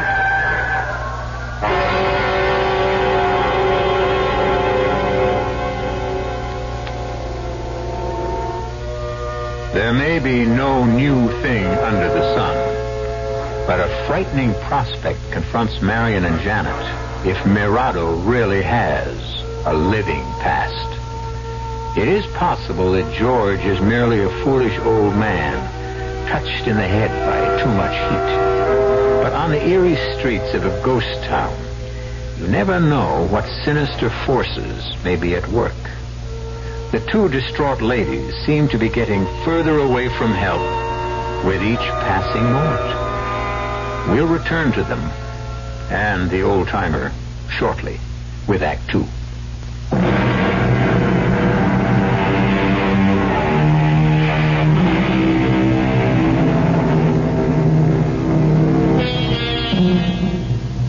Stranded on a lonely stretch of road when their car broke down, Marion Jeffries and Janet Marston have been taken to the strange ghost town of Mirado.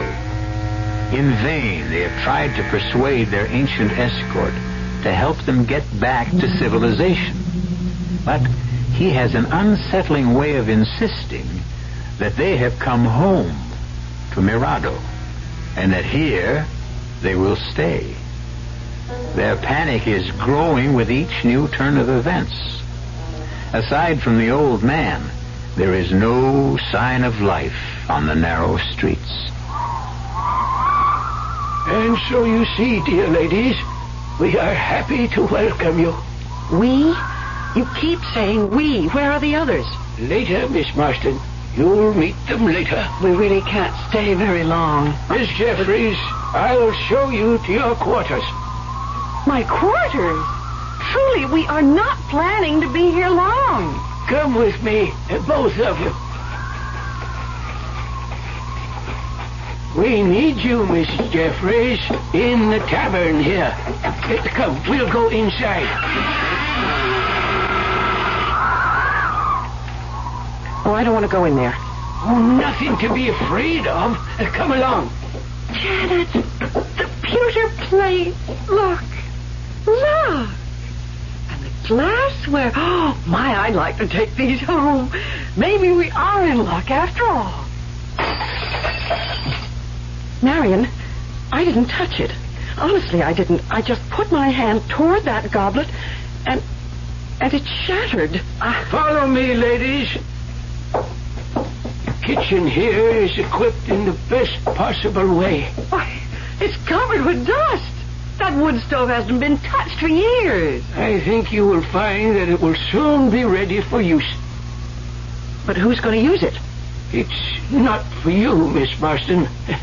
We have other plans. But we understand that Miss Jeffries is a very good cook. What are you talking about? This stove is for you, Miss Jeffries. Marion, your reputation has really gotten around. Me? Cook on that? Oh, I believe you'll get used to it. Well, who, pray tell, is there to cook for? You'll meet them all at high noon. Marion, we have to get out of here. Oh, yes, Miss Marston. I'll show you to the place we have for you. For me? I'm leaving. We're both leaving. We have real need of a school teacher. And what makes you think that I know anything about teaching school? We know a great many things about both of you. But I haven't taught school. We know that you like teaching school. And this is a fine opportunity. Stop it! I won't listen to any more. You said... Janet, I hear something. A voice from the barn. A voice? Oh, please make it a human voice. I'll be back at high noon, ladies. The bell on the church steeple will strike the hour. And then, at 1 o'clock, it will all be over. Janet, I'm terrified. He's a madman. Listen. Oh, I hear it. Hurry. There's someone in that barn. It's a welcome sound with a crying baby. There must be a woman nearby. Help me. Help me to open the door. Stop. Well, we've got to open it. I think it's starting to move. This door hasn't been opened in years. How could it... Pull harder.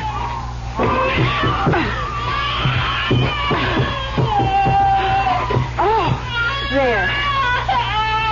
So dank and musty. What a place for a baby. The sound comes from over there. No, the sound comes from over here. Right here. The sound is right here. In the corner. Look in the corner. I don't see anything. It's so dark. A crib.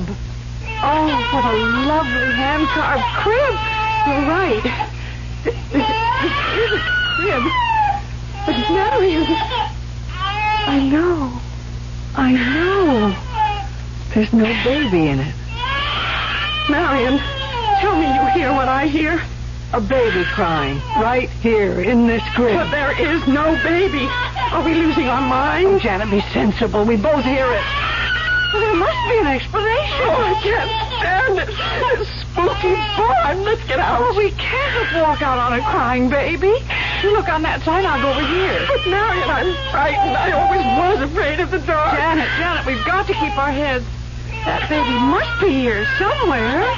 It's weird. There's no sense to any of this. Now, come on. There must be something about the acoustics of this old barn.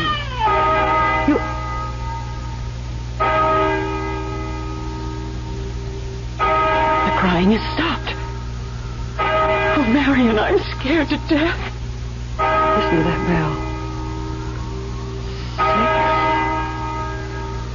6, 7, 8. The old man kept telling about something happening at 12 o'clock.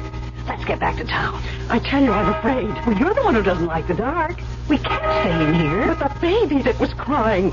But there's no crying now. There must be a reason. Come on, we've got to find out. Look, Marion, out on the road to town, people. Thank heaven. Those two men in the field. Let's go talk to them. How are they? They aren't moving. They look like statues. With that painting. Yes. It's the Angela. And that girl who's running. Only she isn't running. She's standing still. 12. 12 must be the magic number. That girl is moving now, and she's coming this way. Little girl? Little girl? Can you tell her stop? Please stop. We want to ask you. She didn't hear us. She didn't even see us. Oh, those two men. Let's talk to them. Sir, would you tell us, please? Please, we don't want you to stop your work, but we do need your help. I mean, where's it? No use. They can't see us or hear us. This is impossible. They're here. Janet, you do see what I see, don't you? A man with a spade and a man with a hoe. Exactly. So I'm going to find out the way they're behaving. This can't be true. It can't be real. Nonsense. They're ghosts. I don't believe in ghosts. Now, I'm going to make this man talk to me. Look out. You'll be hurt. That hoe is sharp. This man is real. His hoe is real. Marion, don't go any closer. I'm going to touch him. No, Marion, no. You can't grab his arm. Mister, you have to listen to me. He stopped breathing. I'm not sure he ever was breathing. But he's standing there. His eyes. Look at his eyes. Let go of him. Can't be. It can't be. He's going right back to work again. What about the other man? No use. It would be the same thing. We can try. No. Marion, I can see the look in his eyes, too. He's dead. Just like the other one. Let's get away from here. Honey, where can we go? Well, I'm coming around to your point of view. We must be very calm and think this whole thing out very sensibly. Let's move as far as possible away from these robots. How about that hillside over there? Well, maybe if we sit down in the shade of a tree, we'll come to our senses.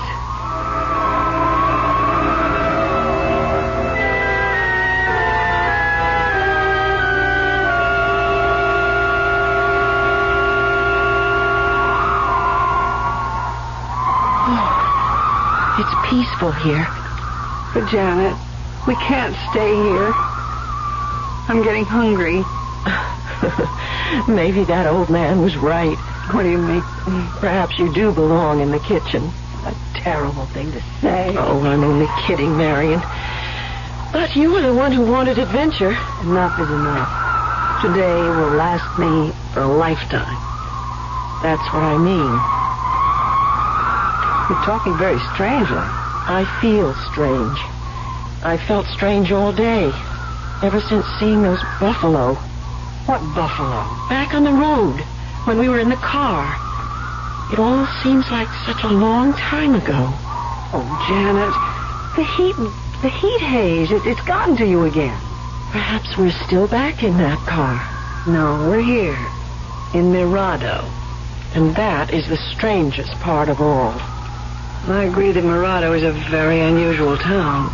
But now that it's 12 o'clock, if George was right, if we just go down to the center of things... Marion, do you really believe there is such a town as Mirado?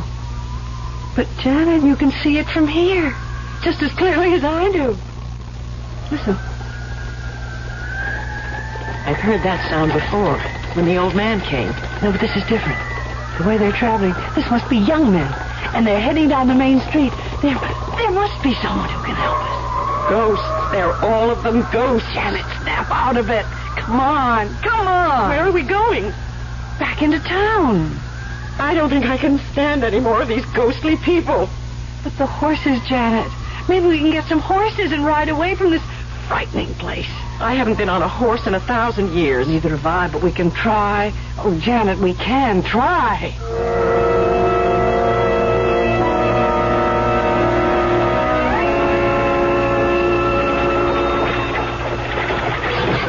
See? so busy? What did I tell you? Siesta time is over. Everyone's awake now. They're far from awake, Marion. The blacksmith shop's over there, and that should be the place to find out about the horses. Hello, ladies. How are you getting along? It's the old-timer. Thank goodness, Mr. Old-timer. George, please, we can talk to you. At your service, ladies. You'd better be of more service than you were the last time. Well, I know it was you who brought us here, but we simply don't understand. It's all very simple, Miss Jeffries. You heard the clock strike 12? Yes, we heard the clock, and we can see the people. I had my orders. Everything will work out within the hour. Good. Then you will take us back to civilization. Nothing of the sort. As I told you before, you're staying here. But we don't belong here. Those other people, they're ghosts. I told you over and over again. You have been selected. But you said at 12 o'clock we would understand. And that everything would be all right. It is, dear ladies, it is. We need you, both of you, to go with the others. We'll pay you well, very well, for you to take us away from here. Anything you ask. I do only what I'm supposed to do for Mirado. There is no such place as Mirado. Right before your eyes, Miss Marston. As you said yourself, it's a very busy town. Oh, Janet, come on. We're going to the blacksmith shop.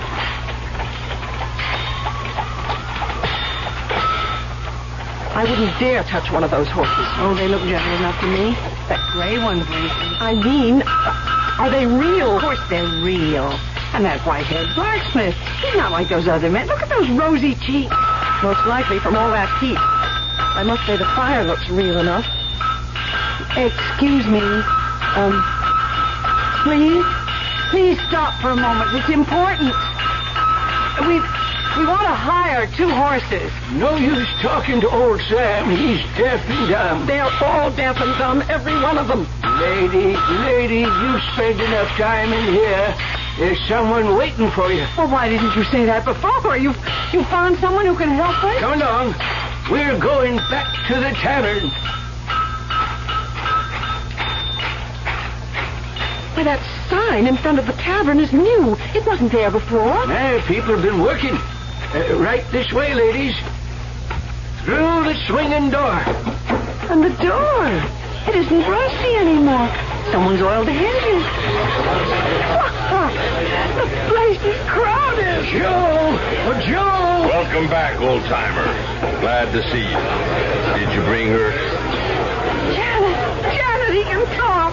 We found someone who can talk.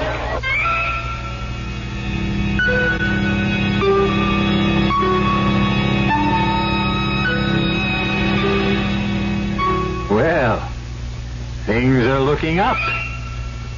Or are they? At least there seems to be one other living soul in Mirado. But why did Joe ask that question, did you bring her? Which one of the ladies does he mean? It doesn't sound as though he's going to help them get away. Marion and Janet may be in yet deeper trouble.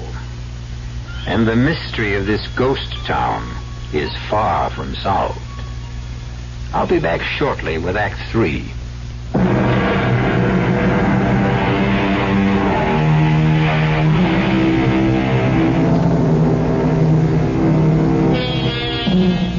At the stroke of noon, the little town of Mirado seemed to burst into life.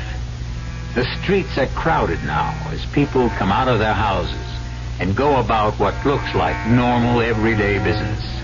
And there are workmen in the fields. But something is wrong. If you or I should try to speak to these people, would they answer? Our 2 frightened travelers had no one to turn to except the old-timer. But at last they have heard the sound of another human voice. A man named Joe. I asked you, old-timer. Did you bring her? I certainly did. She's right here. Marion, which one of us is he talking about? Mr. Joe? Is that your name? Did you explain to her that there is a great deal to be done? I tried. He didn't explain anything, Mr. Joe. You tell us. Oh, no use talking to him at this stage. He can't hear you. But he answered you. Why can't he talk to me? Not 1 o'clock yet. You're still in the other world. I'll make him talk. Your name is Joe. You run this tavern, and we need help. Old-timer, did you show her the kitchen? Marion, it's you he's talking about. We got plenty of complaints today about the food. Look at all the customers. Yeah, looks like a full house. Did you show her where everything is? Try to, but so far, she doesn't seem to quite understand. Oh, she will. You tell her we'll take real good care of her. Nobody ever any more popular around this town than the cook. What'd you say her name is? Miss Jeffries. You stop talking about me like that and talk to me. You hear? Like I told you, Miss Jeffries, he cannot hear you. He's got to hear me. Now, please, Mr. Joe, you look like a sensible man. You can tell us what this is all about, please. Well, George, got to be going. Trouble in the kitchen. See here. He can't see you either, Miss Jeffries. Not yet. You tell that new cook she's very welcome. You're going to like working for Joe. He's a fine gentleman. Stop it! I can't stand anymore. Janet, that sad-faced woman in the corner. Let's ask No use. her. I already tried. Just like the rest. That's Miss Crawford, widow lady. You'll find her a very good friend when you get to know her. I want to know her right now, right this minute. You must be patient, dear lady. Not now. We're on our way to the schoolhouse.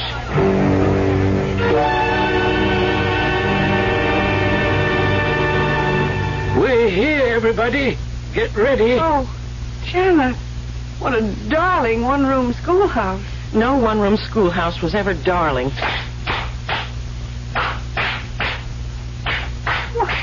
These children are charming. What do you think of them, Miss Marston? Well, they all look like normal, healthy children to me. Only I know they're not. Oh, I don't know from minute to minute what to believe anymore. You had better believe, Miss Marston. The children are doing this especially for you. They look as though they're singing. They are. Very nicely, too. Well, then why can't I hear them? Why? In time. You'll hear them when you are their teacher. But I'm not going to be their teacher. Miss Marston, our teacher is old, as you can see. All the children have learned songs and games. I didn't think anyone still used those little bells. What are they going to do now? I think it's time for arithmetic. Oh, what a bright-looking little girl. The one going up to the blackboard. Yeah. You see? 7 times 9... 7 times 9 does not equal 56. That's just what I mean, Miss Marston. But that teacher is nodding her head. This is outrageous. It's just as I told you. We need someone like you around here. Why, I'm going up to that blackboard and put her straight. Oh, no, Miss Marston. You can't do that yet. But I'm going to. Don't do it, Miss Marston. Children, this number on the blackboard is wrong. Here's the way it goes. Oh, dear, this chalk... The chalk won't write on the blackboard. Don't worry, Miss Marston. Here, young lady, you take the chalk and I'll show you the right answer. They've gone back to that game. Here, now I want to show you something. It's no use, Miss Marston. None of them can see you. Well, then why did you bring me here? So you'd know what to do later on. You keep saying that. We've been looking for someone like you for a long time, Miss Marston. And you've come to us at last. You will be their teacher. You must be joking. Everything is a ghastly, hideous joke. That will be enough, children. It's time for us all to go. Marion, I have a feeling that the stage is being set for some tremendous catastrophe. The hour is approaching, and I must get to my station. Old-timer, please don't leave us. George, you're our only hope. It's 1 o'clock. Hurry, run to the town hall. Marion, listen. I heard the clock strike 1, but the people, they're all talking now, all of them, and they can see us. Look, they're beckoning to us. Let's catch up. It's dusty. Storm. The beginning of a terrible storm. Look over there. I told you. What did you tell me? This morning when I saw those buffalo and the Indians. The town hall. Hurry.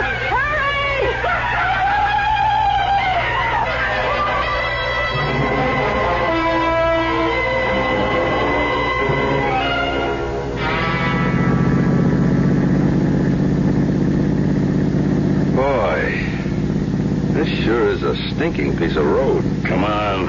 It's my favorite stretch of highway. I'm glad it's not my Pete. Well, if you had the right car, you could do 200 miles an hour along here. Yeah, well, watch it, Bud. A cop's supposed to set an example. Bet I can do 150. Shall we try? No, thanks. You never make it in this thing. And we're supposed to be saving gas, remember? This road's only fun when you drive as fast as you can. Especially on a day like today.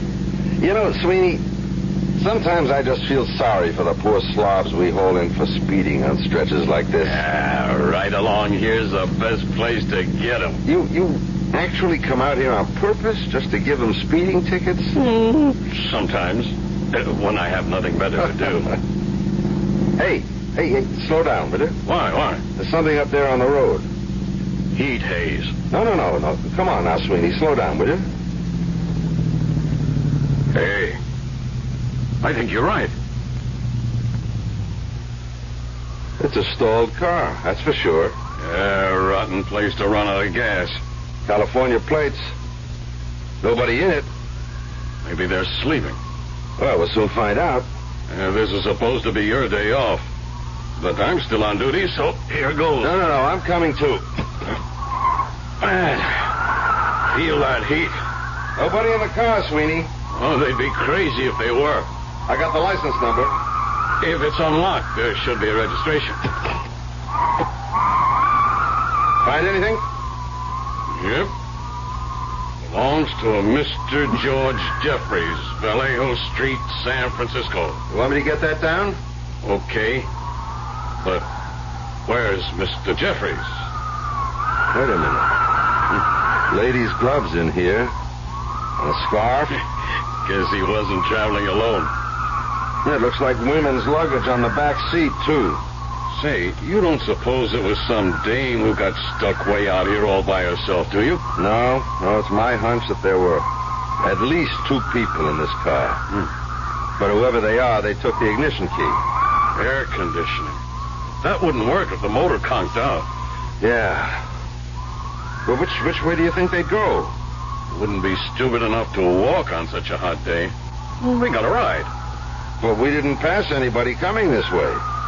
They must have gone straight ahead. Yeah. Could have been some time ago. But what do you think? Should we push the car off the road? Car's in plain sight. No traffic. And Midway's only about 10 miles. We'll find them there. Maybe I should stay here. Oh, you're off. Well, I mean, just in case, you know. Sorry we don't have the patrol car. If we did, I checked with headquarters. I'll make my report, and if there's any trouble, you can come back with me. We'll bring the tow truck. Okay. I got it all down. Sedan, color blue. Yeah. Come on. Get in, and let's go. There's something in this book I want to check. What are you carrying that thing around with you for? Oh, what a rookie. Well, I haven't worked this territory as long as you have. Maybe they'll assign me to a car out here. Oh, just ask me anything. I just want to make sure that there isn't some other town or farm or someplace where those people could have gone. Oh, nothing but desert for miles in every direction. Well, let's just see. There's Baker, Razor. Hey, Sweeney, listen to this, will you? Listen to what? Ever hear of a town called Mirado? Mirado? It's not around here. Well, it's a ghost town, or at least it was. Old trading post. Maybe 100 years ago. No, longer than that. Well, then who cares about it today? I do. You know, you're really something. Well, just a minute. Can I read it to you? Read it. Since I got nothing better to do, go on, read it. It says here that in August of 1846, a band of bloodthirsty Indians swooped into the little town of Mirado and killed all but one of its inhabitants. All but one? The lone survivor was a baby boy who was found asleep in a crib in a barn. There is a legend that once a year, the residents of Mirado come back to haunt the place.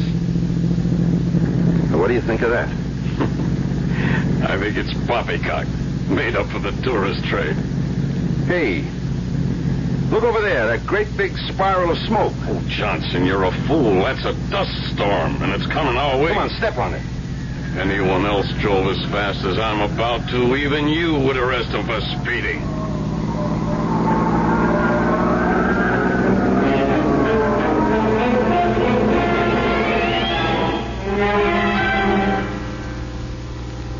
Some people believe in predestination, and almost everyone, at some time in life, comes across a ghost. Our traveling ladies may have met with an unfortunate accident, or perhaps they really were sojourners in time who found a better, or at least a different place to fit into the scheme of things. The ghosts of times past are all around us, and legends persist. The present is made up of the past, and a clock of 1 century tells time in another. I'll be back shortly.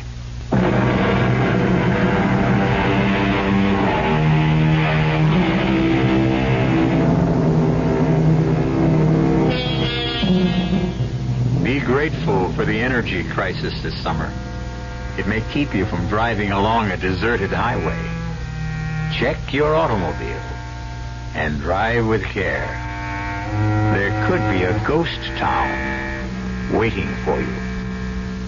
Our cast included Celeste Holm, Francis Sternhagen, Nat Polan, and Gilbert Mack. The entire production was under the direction of Hyman Brown. Now, a preview of our next tale. I've got some clues. I have those tire marks. They made a mold 5 years ago. And I've got this little button made of bone. It was clutched in Grover's hand. Take a look at it. I looked. It was a little button. The sleeve button.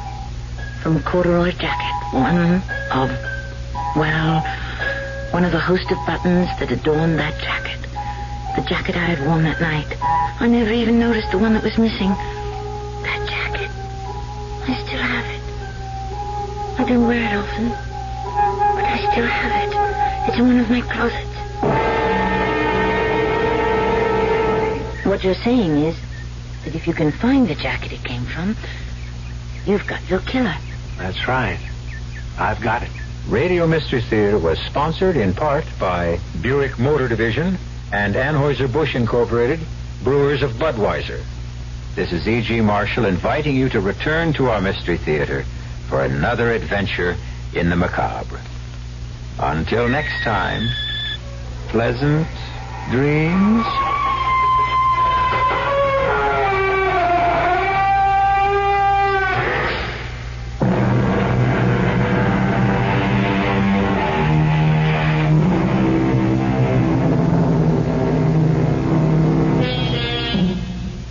Up next in our prolific parade of programming, it is Eddie Cantor. Ladies and gentlemen, Bristol Myers, makers of Sal Hepatica for the smile of health and True Shave, the beforehand lotion, present the Eddie Cantor Show.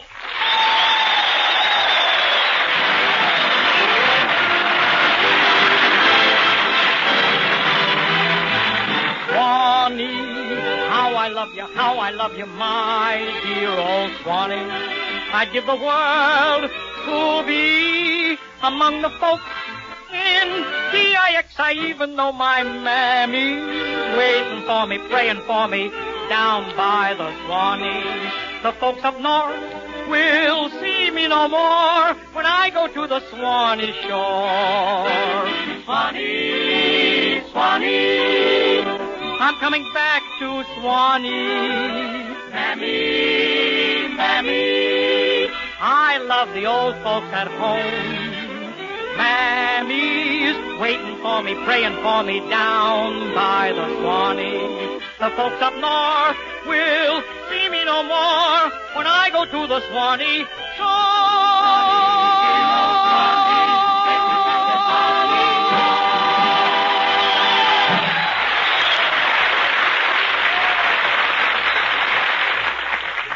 Hey, Joe, was that Eddie Cantor singing? Nah, that must have been a record. The mob tells me Cantor's in jail. Gee, I've been listening to his program for years. I figured they'd get him sooner or later. Mr. Cantor, Von Zell, and the baby have spent all of last week in jail. They may be locked up forever unless someone brings them their bail. Let me out of here. Let me out of here. Oh, now, wait a minute. Take it easy, Eddie. Don't let it get you. Don't look who's talking. You've been sitting there jiggling that spoon up and down in your coffee for the past half hour. I can't help it. I'm stir crazy. Harry, shut up, will you?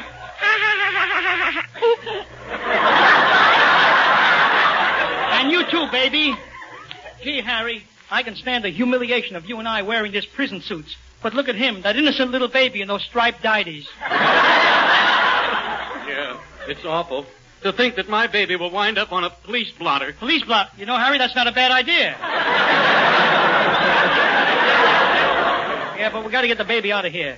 It's an awful environment for him, being around guys like the one in the next cell. Oh, yeah, Eddie, I saw you talking to him. What's he in for? Oh, the guy didn't make out his income tax.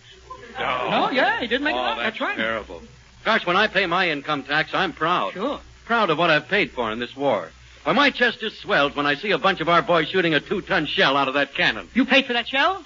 No, but the cotton those boys stuff in their ears, that's mine.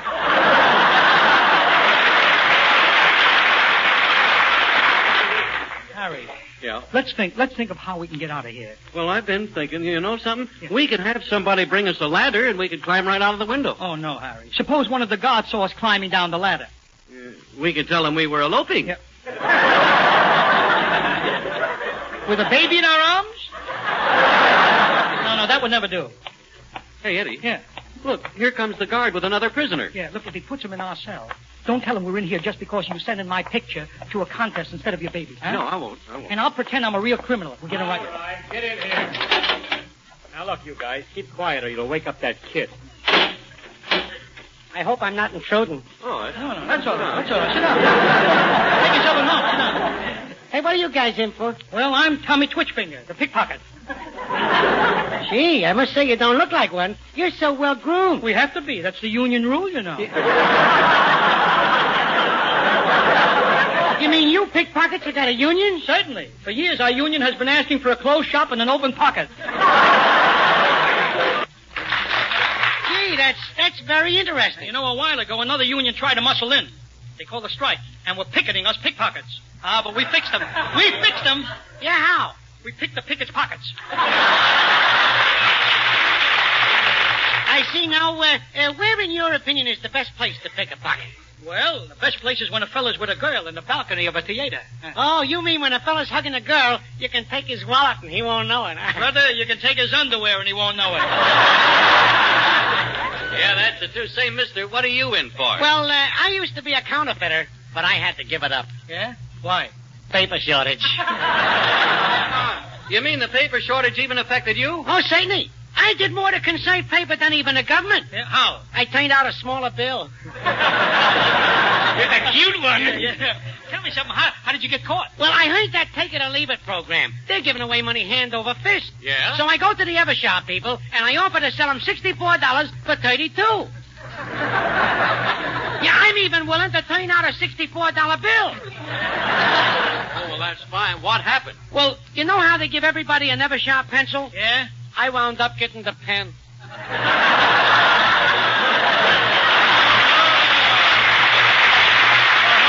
Yeah, and the warden give me a selling this pen, not for years, not for life, but guaranteed forever.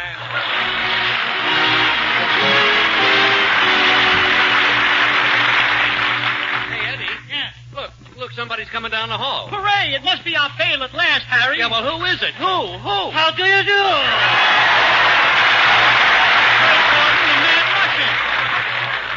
Russian, I've been anxiously waiting for you. Waiting for me, eh?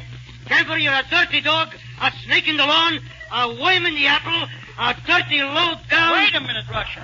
Did my sponsor tell you to bail me out? Bail you out? I thought he said bowl you out.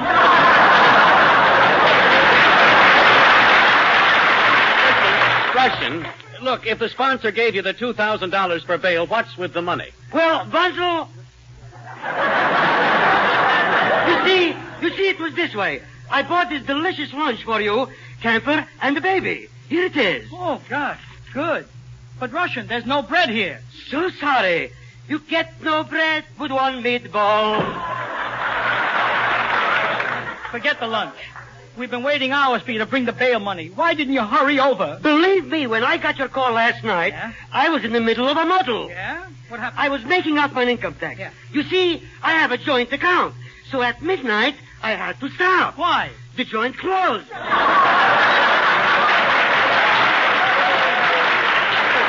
Eddie, the Russian is just stalling. Get the bail money. Yeah, Russian, where is the money? This you won't believe because it's a lie. Yeah.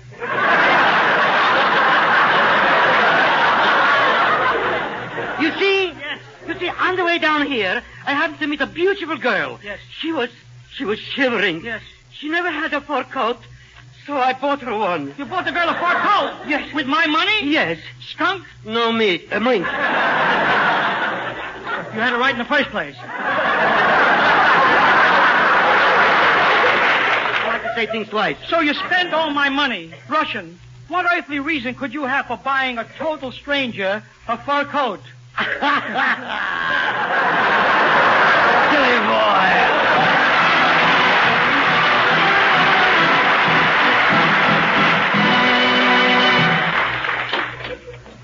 Cantor, Bonzel, better get ready. Your case goes to court immediately after lunch. Hooray! The case goes to court, Harry. Hooray? Yeah. What's the matter with you? What's the matter with you? I'm worried about. What'll happen when I get in that courtroom?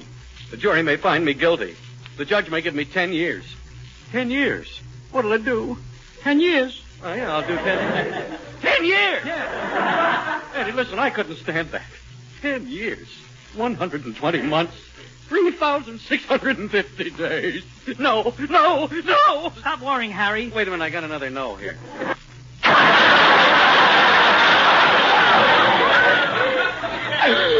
No. I guarantee that you won't do 10 years. I know the law. You're bound to get 30 days off for good behavior. What do you mean, then? Yeah, you see, your record speaks for itself. Think of the good you've done in the past, Harry. I have? Certainly. For years, you've helped millions of people feel better faster. That counts, Harry. Believe me, that counts. Oh, you mean when I say, ladies and gentlemen, when you wake up in the morning feeling sick and headachy due to the need of a laxative, take a glassful of sparkling sal hepatica. Because then sal hepatica brings quick, gentle relief, usually within an hour. That means you don't have to risk feeling miserable all day waiting until night to take a laxative. And besides quick, gentle relief, sal hepatica gives you this additional advantage. This famous saline helps sweeten an upset stomach by helping to reduce excess gastric acidity. So tonight or tomorrow, get a bottle of sal hepatica from your druggist. Remembering this caution, use only as directed. Then whenever you need a laxative, morning, noon, or night, see how much faster you feel better, thanks to gentle, speedy sal hepatica. Nora Martin sings, I Didn't Know About You. I ran around with my own little crowd, the usual laugh, not often but loud, and in a world that I knew, I didn't know about you. Chasing after the ring on the merry-go-round, just taking my fun where it would be found, and yet what else could I do? I didn't know about you. Darling, now I know I had the loneliest yesterday. Every day in your arms, I know for once in my life I'm living. Had a good time every time I went out. Romance was a thing I cared about. How could I know about love? I didn't know about you. And now the young man with the horn, let it sue.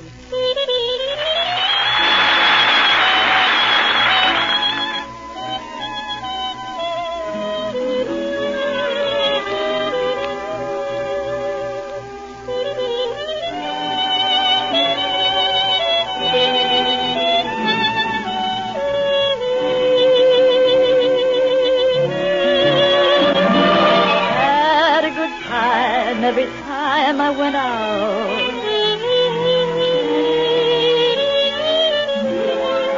could I know about love? I didn't know about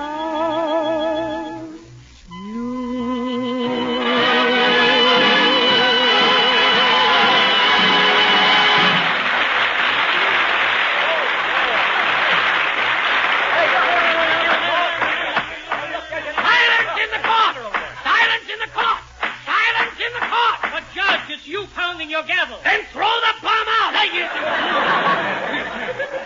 Silence in the court. Will the defendants please step to the bar? Gee, Harry, what chance have we got? Thanks to the Russian, we don't even have enough money to hire a lawyer. Well, listen, don't worry, Eddie. I'll raise us some money. If Your Honor pleases, before our trial begins, may I say a few words to the jury? Very well, Mr. Von Zell. Thank you. Ladies and gentlemen of the jury, now I have here a little commodity known to all of us. It's the famous Parisian chocolate bar. The only chocolate bar with the nuts on the inside. I'm saying again, ladies and gentlemen, it's the only chocolate bar with the nuts on the inside. Silence! You nuts are liable to be on the inside for a long time. Now, the prosecution charges Harry Von Zell and Eddie Cantor with misrepresentation. Instead of sending in a picture of Harry Von Zell's baby in the mushy mush contest, they are charged with entering this picture of Eddie Cantor when he was a baby. Mushy Mush is suing for damages. But, Judge, look at that picture of me when I was a baby and look at me now. Don't you think I've been damaged enough? Let me see that picture. Yes. From now on, we'll refer to this picture as Exhibit 8. But, Judge, I won the contest because I look so healthy. Yes, you were a husky-looking youngster. In this picture, you have a chest on you like a barrel. That is a barrel, Your Honor. I didn't have any clothes. Oh, yes, so it is a barrel. First time I've ever seen a barrel with two bungholes. Those are my eyes. Now, Mr. Cantor, what is your occupation? I'm a comedian. Are you sure? I must be a comedian. I have a million jokes. Well, I have legs, but I'm not Betty Grable. I object, Your Honor. Why? I wish you were Betty Grable. Silence in the court! Silence! Here is the prosecuting attorney. Now, if it pleases the court, I will attempt to prove that Mr. Von Zell is an unscrupulous character. Mr. Von Zell, have you ever appeared in front of a jury before? Yes, sir. Now we're getting somewhere. What was the charge? 10 cents. Only 10 cents for this famous Parisian chocolate bar with the nuts on the inside. Silence, I said. Has the defense anything to say? Your Honor, as a co-defendant in this trial, I wish to present an ipso facto. Request denied. Be seated. But, Your Honor, my ipso facto, I stand on my constitutional rights. Sit down and be quiet. I warn you, Your Honor, if I can't stand on my constitutional rights... You what? I'll sit on my ipso facto. This is ridiculous. Wait a minute, Judge. Why do you keep pounding that gavel? I'm trying to crack this chocolate bar with the nuts on the inside. Listen, Eddie, if we only had a lawyer, we would have a chance to win. Leave it to me. If I can't get you out, yes, I'll push you further in. Yep. Silence in the court. Russian, you a lawyer? The voice. Yep. Russian, what we need is a criminal lawyer. In me, you have both. Yep. Quiet. As attorney for the defense, are you ready? Yes. But before I begin, Your Honor, I would like to ask the court for a short recess to prepare my case. A short recess? About how long? 4 years. Got to go to law school. You see, Harry, you see? Request denied. Mr. Cantor will step to the stand. There you are, Russian. What do I do now? Take the advice I gave you last week. What advice? If once you sent in your picture to win a beauty contest, yes, plead insanity. That's a good idea, Eddie. Plead insanity. Russian, do you think I'll be able to convince these people I'm crazy? Am I your lawyer? Yes. Brother, are you nuts? On the inside. All right, Russian, I'll try anything. Your Honor, Mr. Cantor would like to plead insanity. The prosecution has been prepared for such a move. Step to the stand, Cantor, and you will be examined by our eminent psychiatrist, Dr. Thorndyke. I'm ready, Your Honor. Now, Mr. Cantor. Tell me, Mr. Cantor, do you ever suffer from hallucinations? Well, last night when I went home, there in my bedroom with 2 tigers. 2 tigers in your bedroom? Weren't you shocked? No, I've got twin beds. Tell me, Mr. Cantor, do you see tigers every night when you go home? Oh, no. They're just staying with me till my elephant gets back. Your elephant? Yes. I have a beautiful green elephant with 2 tails and a huge propeller on the end of his trunk. A propeller on the end of his trunk? Yes. Oh, I see. I suppose this elephant can fly. An elephant fly? You must be crazy. Now, tell me, Mr. Cantor, this elephant with a propeller on his trunk, did he have a vacuum cleaner on his 2 tails? Yes, he did. Oh, and was this same elephant wearing a green tuxedo with a hot water bottle in the lapel? Oh, yes. That settles it, Your Honor. I think I have proven that this man is dishonest.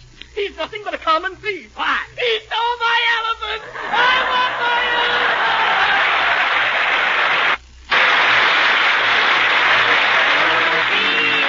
Calling a witness. The defense will now get a chance. The courtroom is wild with excitement. It's the kid with the 3-cornered hand. Answer yes or no. Are you Eddie Cantor Von Zell, Jr.?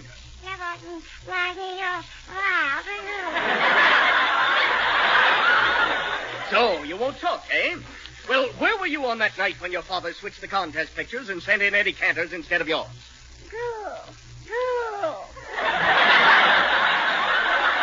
What does that baby mean when he says, good, good?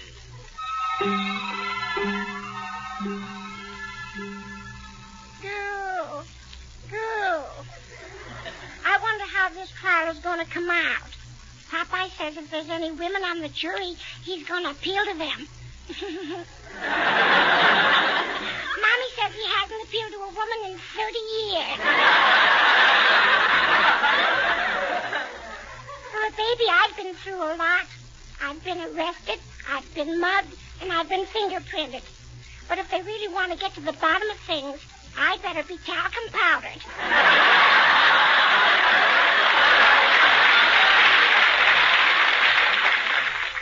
Gee whiz. 3 months old and already I'm a jailbird. I'm tough. I swipe the warden's handcuffs and use them for a teasing ring. And if that judge sends me to the hot seat, he'll be fooled. I'm a dead-end kid. The prosecuting attorney says if my daddy doesn't tell the truth, they're going to bring in a lie detector. They can't do that. My mommy's out of town. What's this I hear? The judge says he's going to hold me 24 hours as a material witness. If he's going to hold me that long, I'll need more material.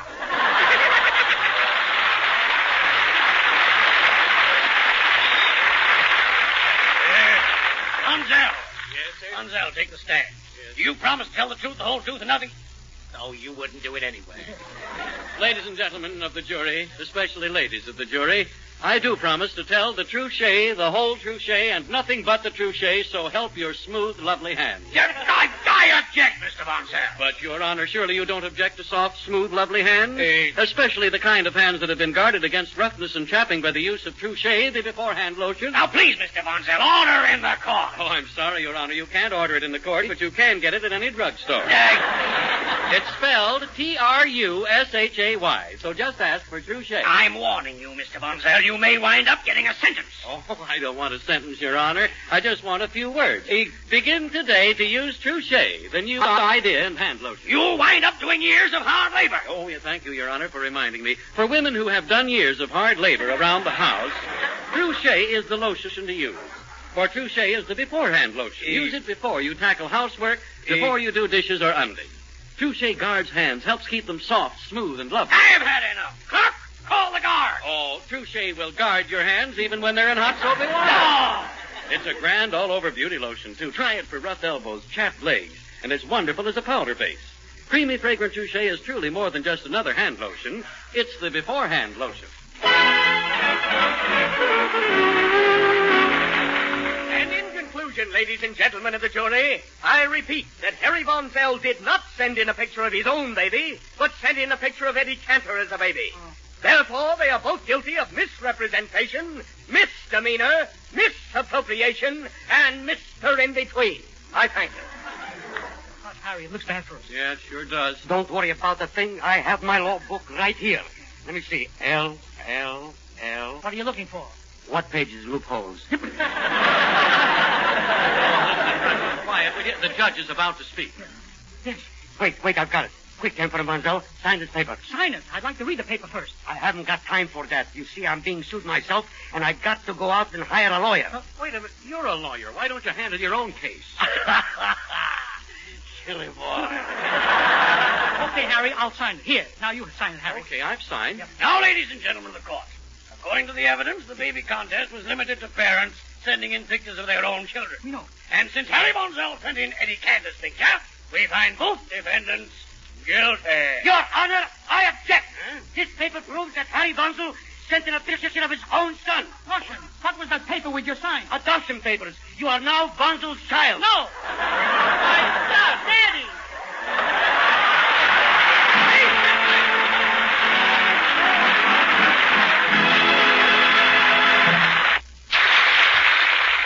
Oh, thank you, Your Honor. On behalf of Harry Von Zell and Eddie Cantor Von Zell, Jr., I want to thank you. And to show our appreciation, Harry, I mean my father, and I join in with Leonard and Nora and the sportsmen while we accentuate the positive. Brothers and sisters, gather round me. Hallelujah, hallelujah. Tonight I'm preaching a sermon. Hallelujah, hallelujah. Settle back and sit tight while I start reviewing the attitude of doing right. You got an accent, you ain't the positive feeling. Mine ain't the negative, laugh, John. To the affirmative, don't mess with Mr. In-Between. You gotta spread joy, up to the maximum, bring gloom. Down to the minimum, happy. Or pandemonium, liable to walk upon the scene. To illustrate that last remark, Jonah in the whale, Noah in the ark. What did they do? What did they do? Everything looked dark. Oh, dark man, they said we better accent. You rate the positive feeling. I hate the negative, lad John. To the affirmative, don't mess with Mr. In-Between. To illustrate that last remark, Jonah in the whale, Noah in the ark. What did they do? Just when everything looked dark. Man, they said we better accent. You hate the positive, heal him. I hate the negative, latch on. To the affirmative, don't mess with Mr. In-Between. No, don't mess with Mr. In-Between.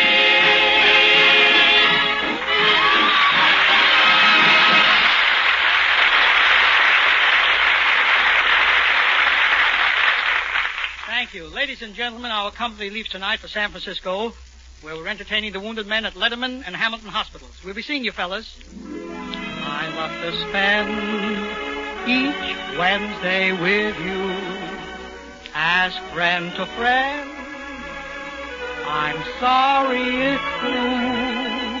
I'm telling you just how I feel. I hope you feel that way too. Be sure to listen in next week, ladies and gentlemen. And in the meantime, don't forget the two products that make our Wednesdays together possible. Sal Hepatica for the smile of health, and Touché, the beforehand lotion. Sal Hepatica, Touché. This is Eddie Cantor saying good night, everybody.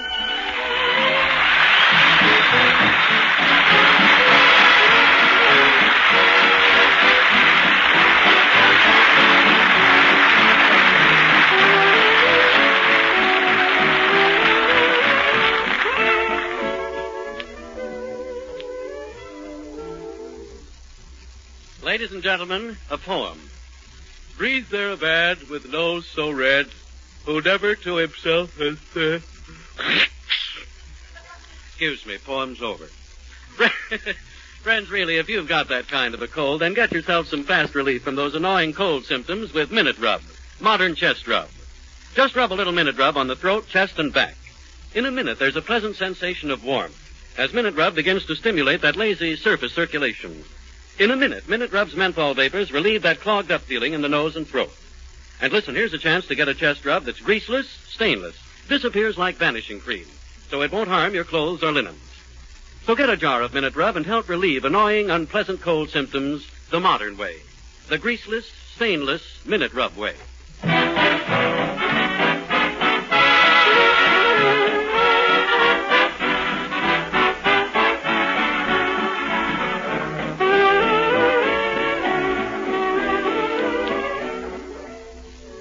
This is the National Broadcasting Company. This is the National Broadcasting Company. This is the National Broadcasting Company.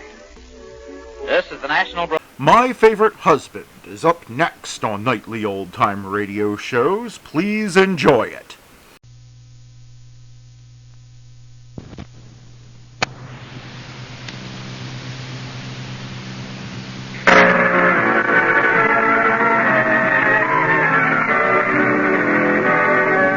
It's the new Gay Family series starring Lucille Ball with Richard Denning as Liz and George Cooper. Two people who live together and like it.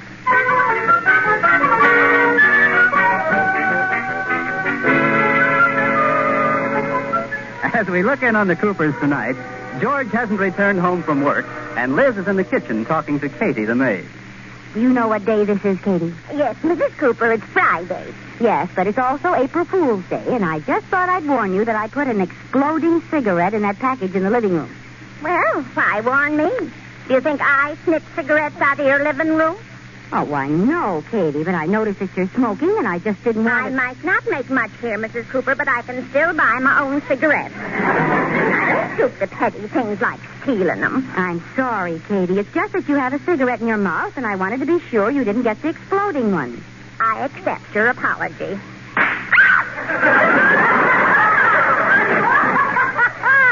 Well, never mind the laughing, Mrs. Cooper. Help me find my upper plate. Oh, there's one joke gone bluey. Well, this trick won't miss. Well, what are you doing, Mrs. Cooper? Kissing the handkerchief? Yeah, I want to smear it all up good with lipstick and slip it in George's pocket. I don't get it. Don't you see? I'll make some excuse and get him to take out his handkerchief, and then I'll just step back and let him try to explain the lipstick on it. Oh, Mrs. Cooper, that's an awful thing to do to anybody. Yeah, it's a dirty, sneaky thing to do, and I'm glad I thought of it. How are you going to plant it on him? You're going to help me. Now, when he comes in, I'll stop him in the hall, and you reach out to the kitchen door and put the handkerchief in his overcoat pocket. Oh, I feel like one of those, what do they call pickpockets? A regular drip. That's dip. Now, get ready, Katie. He'll be home any minute. Here's the handkerchief.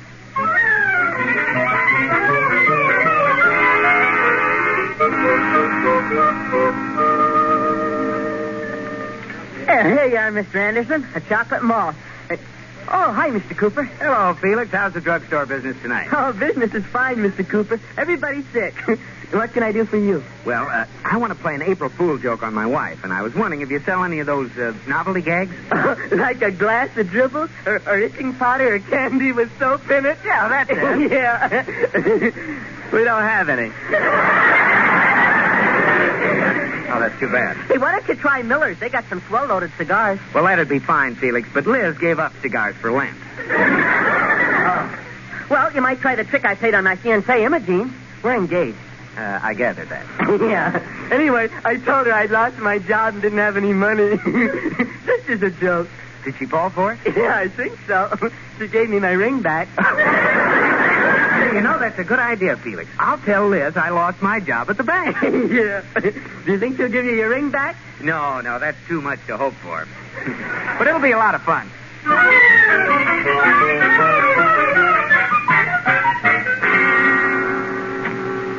Oh, here comes George now, Katie. Don't forget the handkerchief.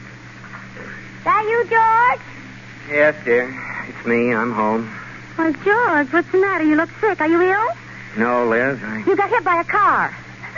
No, honey. You were robbed. No, darling. You've been poisoned? No, Well, don't just stand there like a lump of putty. Tell me what happened. Liz, I lost my job. Oh, is that all? Is that all? Oh, George, what's a job as long as it isn't your health? If you'd broken your leg or something, it would be... You lost your job! Oh, why couldn't you just have broken your leg? How did it happen? They fired me, Liz. I've foreclosed my last widow.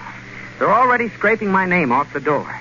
I can't believe it. Yes, when I left, it was already down to George Coop. But, George, you've been with the bank 10 years. I know. Everybody felt terrible about it. There wasn't a dry eye in the place. Well, I should hope not. It even caused a run on the bank.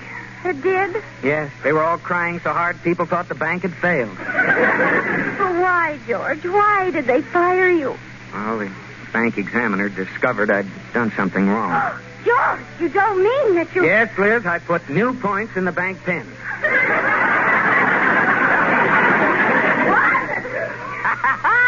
April Fool! You mean you didn't lose your job? Oh, of course not. Boy, did you fall for that. George Cooper, that was a dirty trick. Well, you're not mad, are you, Liz? I sort of half expected you to play an April Fool's trick on me. Me? I wouldn't stoop to such a low trick. Mrs. Cooper, can I see you a minute? I'll be right there, Katie. George, give me your handkerchief a minute, will you? Well, wait till I take my overcoat off. No, don't take your coat off yet. Well, why not? It's warm in here. Oh, well, then why don't you take out your handkerchief and mop your brow? Liz, do you feel well?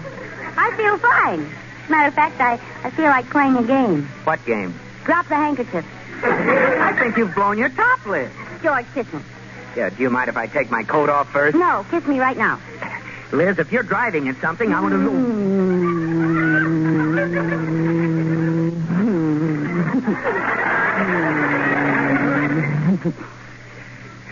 Now I've got to take my coat off. Oh, look, I got lipstick on you. Give me your handkerchief, darling. No, never mind. I'll take it off for the cleaning. Oh, give me your handkerchief. There's one sticking out of your coat pocket. Well, that's funny. I never carry a handkerchief there. Let's have it. I don't know how this got in my... Oh, that's not a handkerchief. Let me see it. It's not a handkerchief. What is it? My shirt tail. I have a hole in my pocket. This is your shirt tail. How can you hold it behind your back like that? It isn't easy. Let me see that, George. Why, it is a handkerchief. And it's got lipstick on it. No, it hasn't, Liz. Honest. That's not lipstick. Then what is it? Well, the truth is I had a nosebleed today. Oh, you did? Yeah, that's it. I had a nosebleed. Your blood type seems to be tan G. Well, Liz, I might as well tell you the truth. Don't strain yourself. Mrs. Cooper, come here a minute, will you? Just a minute, Katie. Well, George, have you thought of a good truth yet? Yes. I mean, this is the way it happened. You know Miss Johnson, that homely, old maid secretary down at the bank? Yes. Well, I accidentally bumped into her, and some of her lipstick got on my cheek. She doesn't even come up to your shoulder. What was she doing, walking on stilts? Well, no. You don't really expect me to believe that, do you? All right. I'll tell you the truth. I haven't the slightest idea where that lipstick came from. You think what you want to. I don't care to discuss it anymore. What are you laughing at? April Fool! What are you talking about? That's my lipstick. I put some of it on your handkerchief and I planted it on you. Well, you didn't fool me. I knew it all the time. Oh, George. Oh, George, you were so funny. Now we're even. Oh, husbands are so silly. They have such guilty consciences.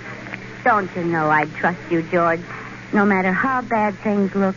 Oh, thank you, darling. Mrs. Cooper. Oh, I forgot. Come in, Katie. I'll be right back, darling. What do you want, Katie? It's about your April Fool joke, Mrs. Cooper. Oh, it worked beautifully. You should have seen George's face.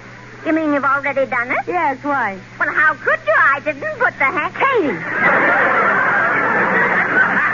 What are you trying to tell me? Well, he didn't stand close enough to the door. I couldn't slip the handkerchief in his pocket. Oh, no, Katie. I've still got it. Here it is. What are you doing, honey? Come on into the living room and talk to me, baby. Don't baby me, you monster.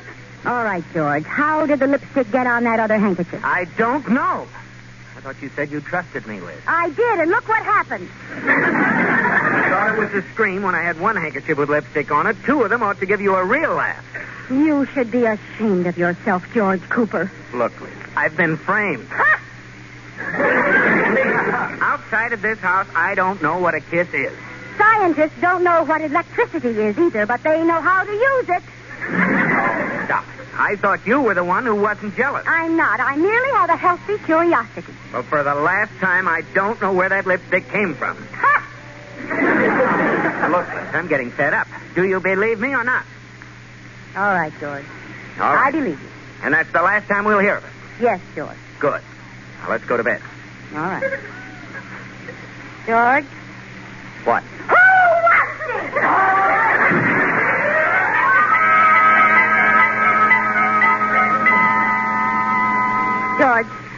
George, wake up. What's the matter? Was it the blonde cashier at the bank?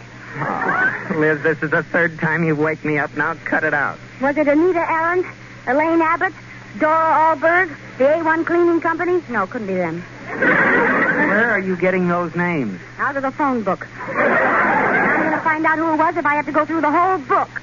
I'll go to sleep.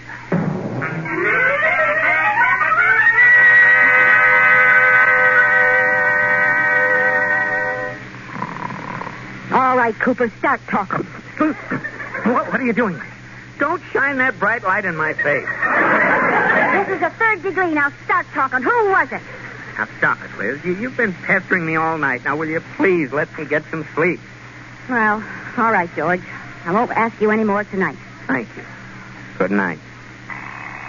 Oh, no, that isn't the alarm, is it? Yes, and now that it's morning, George, who was it?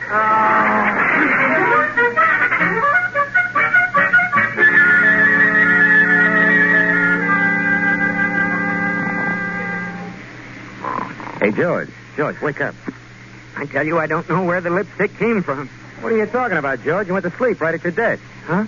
Oh, hi, George. I didn't get any sleep last night. Liz found a handkerchief in my pocket with lipstick on it. Oh, George, you sly devil, you. I have no idea where it came from. Hey, George, this is Joe, not Liz. I'm telling you the truth. Oh, it's a shame. Shame? Yeah. As long as you got arrested, it's too bad you didn't get to enjoy the crime. Very fun. Oh, don't worry, George. Uncle Joe's got a great idea. I'll call Liz and tell her I planted the handkerchief on you for April Fool's joke. Now you're talking sense. And it's all settled. I'll call right after you get home tonight, and the minute she hangs up, she'll fall into your arms. Good. Oh, say, I almost forgot what I came in here for. Atterbury wants to see you in his office. Yeah, all right. Don't forget to call tonight. I won't. Did you send for me, Mr. Atterbury? Yes. Come in, George, boy. I understand you had a little trouble at home last night.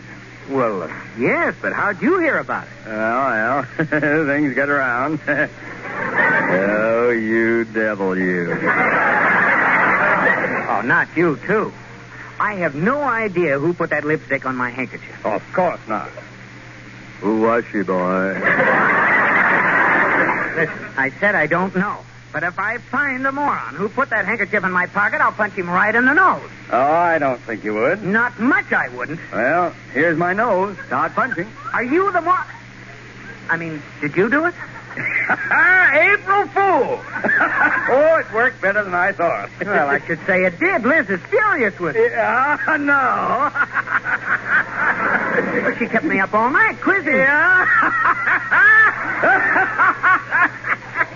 Well, frankly, Mr. Atterbury, I don't think it was funny. If you want to see me on business, I'll be in my office. Oh, goodbye. Don't go away, mad boy. Oh, that poor guy. I'll have to do something to straighten it out for him.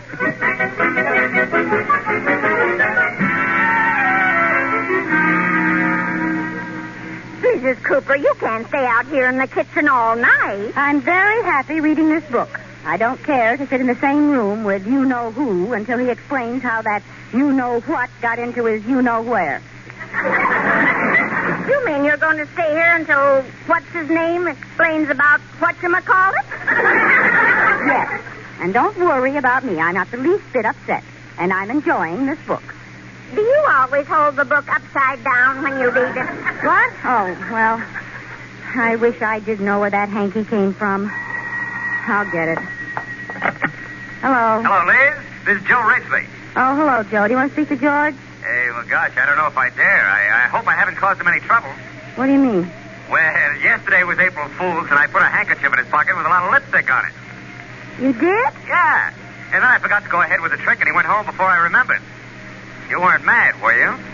Me? Mad? Oh, Joe. Well, some women would have blown their tops. Joe, what kind of a wife do you think I am? I did see it, and George said he didn't know where it came from, and that was the end of it. Yeah? Sure. Well, I just thought I'd call in case anything went wrong. Well, thanks for calling, Joe. George? Yes, Liz? That was Joe Ridgely on the phone. Oh, now do you believe I didn't know where that handkerchief came from? How did you know what he told me? I was listening to your end of the conversation, and I put two and two together. Oh. Well, George, I'm sorry. Oh, that's all right, Liz. I understand. I guess I was just a mean, jealous, nagging wife. Yes, you were. Well, you don't have to agree with me. Now, honey, now, don't start crying. Do you forgive me? Well, I guess so. Kiss me, George. I promise never to be jealous again. Scout's honor. Honey, you just don't appreciate me. I'm as trustworthy and loyal as an old dog. George? What? Let me sit on your lap, dog. Oh, darn it, I'll get it. Hello? Hello, is that you, Liz, girl? Oh, hello, Mr. Atterbury. How are you? Fine, girl, fine. But I have some explaining to do to you. To me? Yes. It's about a little April Fool joke I played on George. Oh, you too. I just heard about another one that was played on him. What did you do? I slipped a handkerchief with lipstick on it in George's pocket.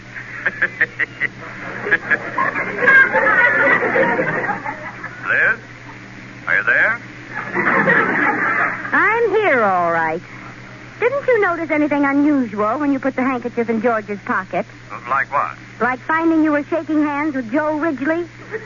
I don't know what you mean. I just wanted to be sure you understood, Liz. Oh, I understand perfectly. Oh, then everything's all right. Everything is just ginger peachy. Good.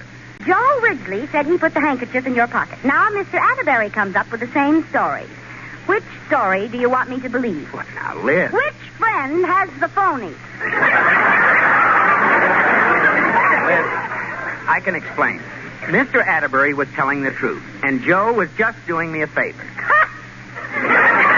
Being jealous again. You're darn right I am. Well, what about that Scout's honor? Shake hands with the next brownie. Liz, I told you the truth. If you don't believe me, I'll treat you like the child that you are and put you over my knee. You wouldn't dare. Oh, what the? Come on, Put over me my down. knee. I won't let you. Now, you're just crying because I hurt your pride. And that isn't all. Gee, that hurt. I never got spanked that much when I was little. Well, when you were little, there wasn't that much to spank.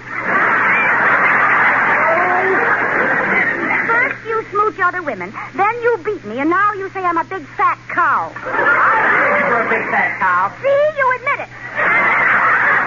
Well, George, if that's the way you're going to act, there isn't room for both of us under this roof. I'm leaving. George, I said I'm leaving. Goodbye. Now, don't you try and stop me. Who's stopping you? I'm going to leave right now. Well, I'm leaving. Okay. I really am leaving. Goodbye. For the last time, I'm leaving. I said goodbye. Goodbye. Next time, I'm going out the door. Go ahead. Oh, you heartless beast. Just for that, I'm leaving. Goodbye.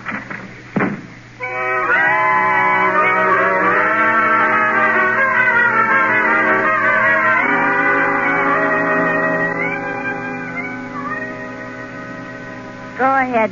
Give me another one. And this time, make it a double. I'm going to drown my sorrows. But, Mrs. Cooper, that's your third lemon Coke.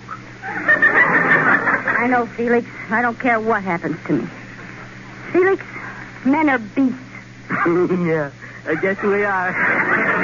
And George Cooper's the biggest beast of all. I always thought he was a great guy. To you, yes. But to me, he's cruel and nasty. Gee whiz. And I've left him forever. Gee whiz. Do you know what he did, Felix? He beat me. Gee whiz. I had a feeling you'd say that.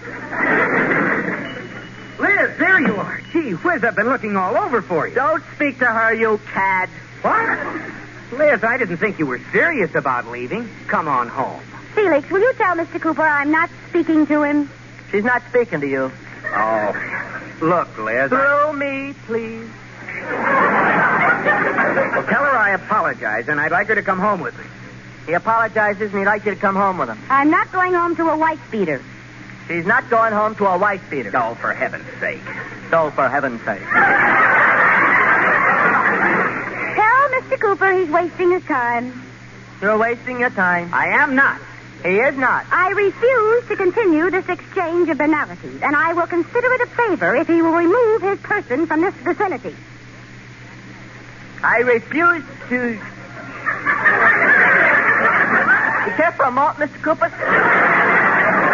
Now, Liz, cut out this nonsense. Now, Liz, cut out this nonsense. You keep out of this, Felix. You keep out of this, Felix. Oh. Mr. Cooper, that I... Why, George Cooper, how are you? Hello, Charlie. Say, I'm glad I ran into you. I've got your overcoat. What? Yeah. I picked it up by mistake at lunch yesterday. You must have mine. Here's yours. Oh, thanks. Let me see that. Oh, George, it is your coat. I hope you didn't look in the pockets of my coat. I had a heavy date the night before.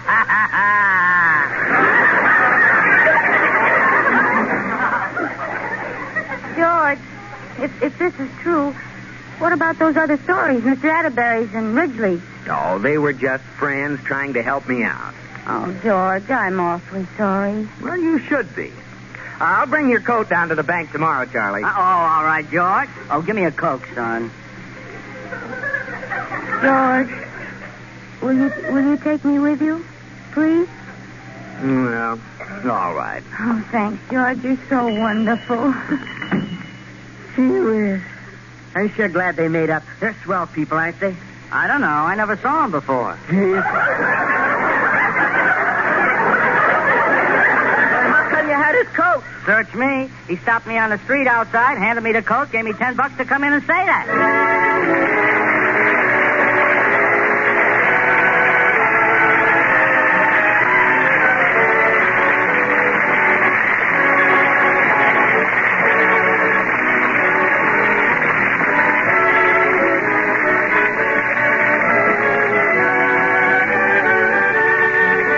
My Favorite Husband has been presented through the worldwide facilities of the United States Armed Forces Radio and Television Service.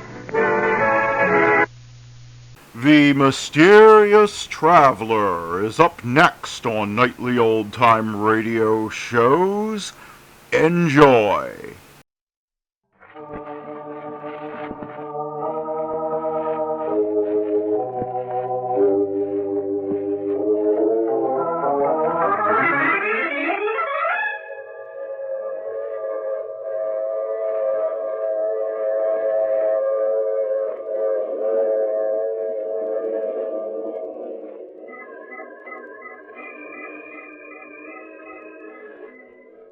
The Mutual Broadcasting System presents The Mysterious Traveler.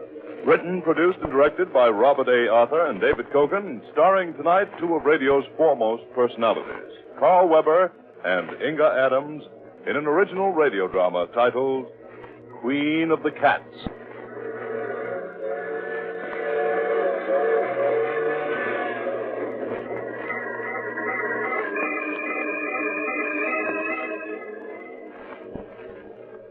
This is the Mysterious Traveler, inviting you to join me on another journey into the realm of the strange and the terrifying. I hope you will enjoy the trip, that it will thrill you a little and chill you a little. So settle back, get a good grip on your nerves, and be comfortable, if you can, as we prepare to meet the Queen of the Cats.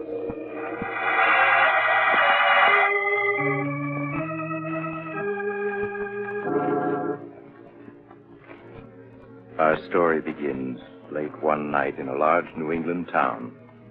Jane Elliott, an attractive girl in her early 20s, hurries down a quiet and darkened residential street. Finally, she stops before a large colonial house with a nameplate on the door, Dr. George Richards. She hesitates a moment, then rushes up the few steps to the door.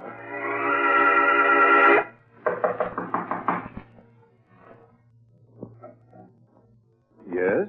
Dr. Richards, my name is Jane Elliott. I'm sorry to wake you up at such a late hour, but I'm desperate. That's quite all right, Miss Elliott. Please come in. Thank you. Now, what seems to be the trouble, Miss Elliott? You're pale and trembling. No, I'm not ill, Doctor. It's Chris. Chris Arnold, my fiancé. Doctor, you've got to help him. You've got to, or something terrible will happen. I know it will. I'll do everything I can, Miss Elliott. Now, please tell me what's wrong. Well, I don't know what's wrong. All I know is that Chris is frightened. He's in deadly fear of something. I see. Where is your fiancé now? At his home, Brookfield Manor. Doctor, I know it's late, but won't you come with me and see Chris? He needs help desperately. Please, Miss Elliott, you mustn't cry. Of course I'll come with you, and I'll do what I can.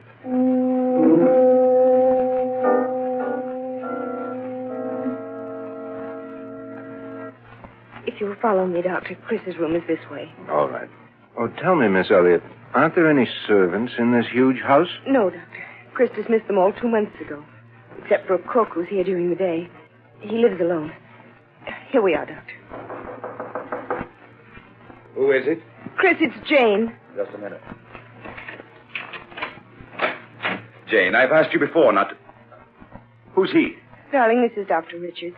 Doctor, this is my fiancé, Chris Arnold. How do you do, Mr. Arnold? Why the devil did you bring him? I don't need a doctor. Please, darling, I couldn't stand to see you. Forgive me, Mr. Arnold, but it's obvious to the most untrained eye you do need a doctor. Chris, please tell the doctor what you're afraid of. I'm not afraid of anything. I'm afraid that's not true. Your eyes are twitching, and you keep glancing around the room nervously. Mind your own business. People who are ill are my business. I want to help you, but I can't unless you tell me what you're afraid of. Darling, please tell him. Please, you can't go on this way. Yes. You're right. I can't go on this way. Believe me, Mr. Arnold, you'll feel much better once you've talked your fears out. Now, suppose you start from the beginning and tell me everything.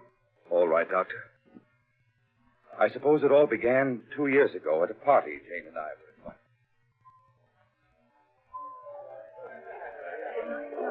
Oh, Chris, isn't this a wonderful party? The only thing wonderful about it is you. Oh, Chris, don't. People are watching. A fine thing when a man can't kiss his best girl in public. At Miss Tyndall's school, we were taught a young lady never kisses a man in public. Miss Tyndall is setting romance back 50 years. Who are you looking for? Rana Farouk, my roommate at Miss Tyndall's. Oh, she's the Egyptian girl you were telling me about. Yes, I want you to meet her.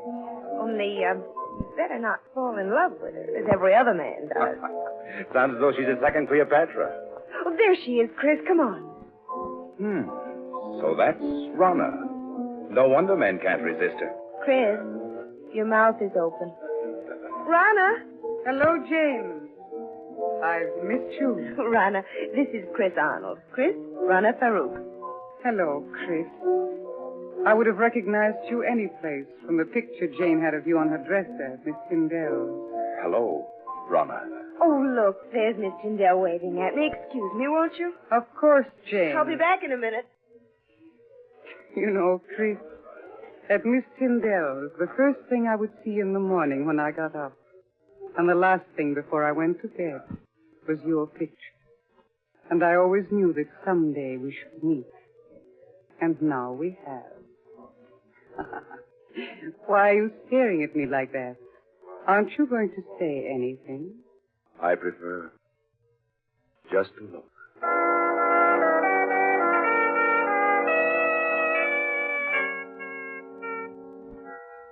Even now, Doctor, 2 years after our first meeting, I find it difficult to describe how beautiful Rana was. She had lustrous black hair that came down to her shoulders, green eyes that bewitched you. And she walked. She was so lithe and graceful that every eye in the room followed her. I was captivated the moment I saw her. I see. Well, what happened after that first meeting? Rana also seemed attracted to me. After that night, we saw each other constantly. Nothing seemed to matter to me when I wasn't with her. It made me indescribably happy to learn she felt the same way. So, just a month after we'd met, we were married. Please go on, Mr. Arnold. In the months that followed, I began to see Rana not as the image I'd been infatuated with, but as she really was. Vain, selfish, and intensely possessive.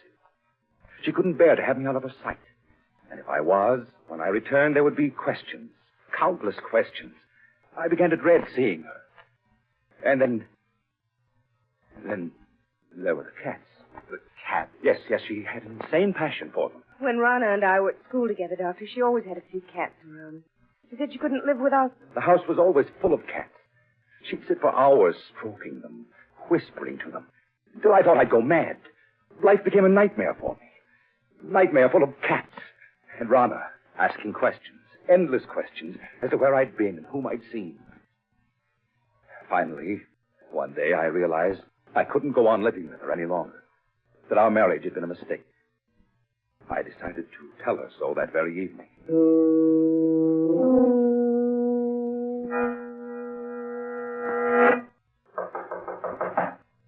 May I come in, Rana? Of course, dear. Good evening, Chris.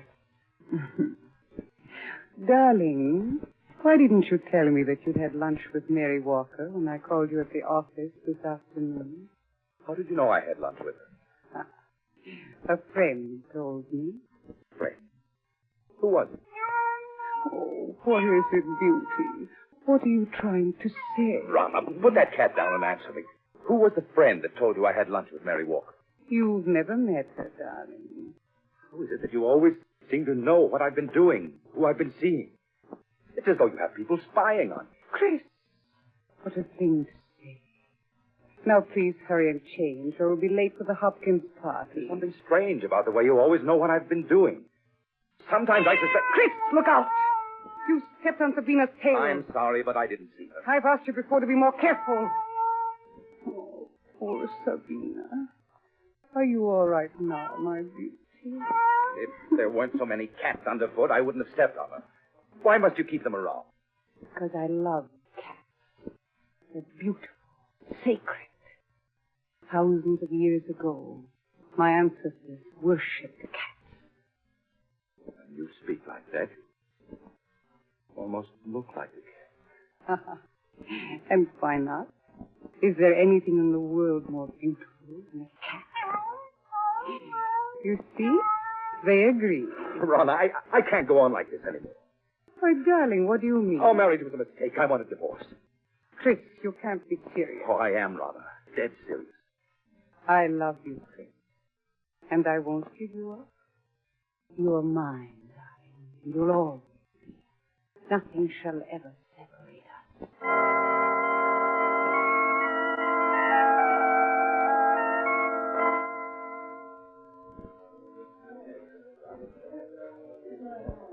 Would you care for a cocktail, sir? No, thank you. Well, even if you won't have one, Mr. Arnold, I will. Jane, it's good to see you again. Just let me look at you. It's good to see you, too, Chris. You're as lovely as ever, Jane. Chris, you're not looking well at all. You all right? I am now. Jane, can't we go someplace and talk? What about the terrace? All right, Chris. Here, this door opens onto it. How is Rana? Oh, she's fine. Jane, I've made such a mess out of it. I was a fool to mistake infatuation for love. Jane, can you ever forgive me for the way I behaved towards you? There's nothing to forgive. I must be going now. Well, Jane, this is a surprise. Rana. Really, Jane, the way you've avoided calling on us, I have suspect you're still in love with Chris. Rana, you have no right. Please, Chris. I'm afraid I'll have to be leaving. It's getting quite late. Good night. Good night, Jane. I hope I didn't interrupt anything by coming out here so unexpectedly, Chris. Yes, Rana, you did. I was about to tell Jane that I love her and that I always will. I suppose that's why you asked me for a divorce. You've been secretly seeing her. Secretly seeing her? Is it possible for me to see anyone or do anything secretly without you knowing about it? No, you're right. It isn't possible. I know everything you do. So I would forget Jane if I were you. Rhonda, how could you possibly want me, knowing how I feel about Jane? You've got to give me a divorce. I'll never give you a divorce. Never. Do you hear? You're mine. And you always will be.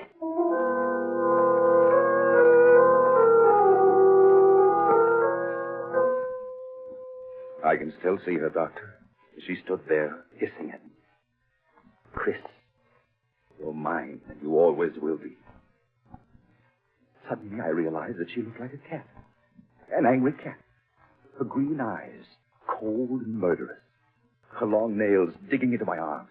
Her body tense. For a moment I thought she was going to scratch my eyes out. After that night, I hardly spoke to Rama. I treated her as a stranger.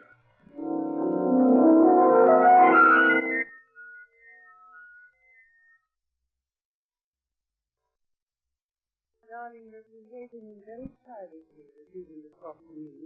It's been a month now. Why are you slowing down? I want to talk to you, Chris, and I can't talk to you while I'm driving. There's no point in your stopping. We have nothing to say to each other.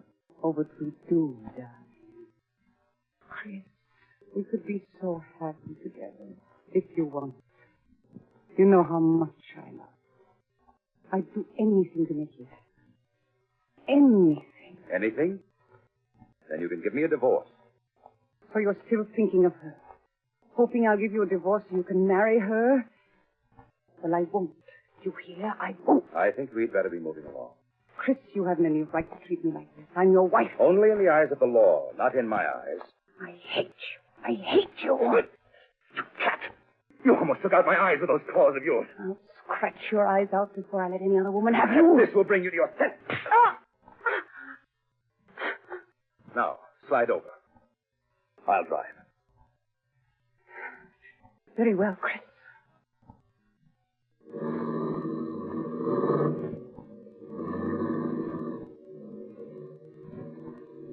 You think you've beaten me, Chris, but you haven't. Don't think it was weakness on my part because I tried to make up with you this evening. I know better than that. In the end, you'll come crawling to me. It may take a year, 2 years, 5 years. But I'll wait. I'll never come crawling to you. But you will, Chris. Jane knows I'll never give you your freedom.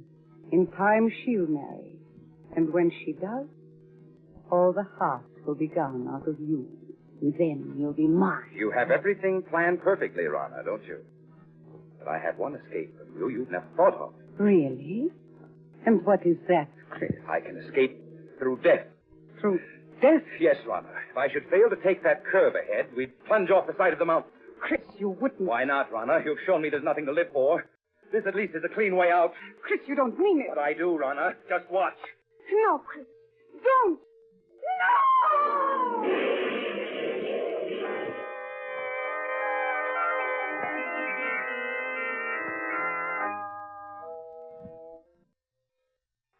When I drove the car over the side of the mountain, Doctor, I thought Rana and I were going to our deaths. But fate decreed otherwise. When I recovered consciousness 48 hours later, in the hospital, I learned it was only Rana who died. Yes, I recall reading about it in the papers. It was a miracle that you survived. Yes, for weeks they despaired of saving me.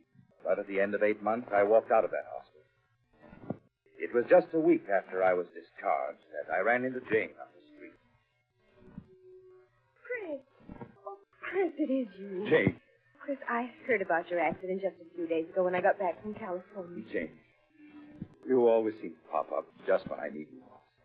You look so much older. These past months must have been so difficult. I don't want to look back as fast, Jane, but only to the future. The future I once hoped we'd share. And still.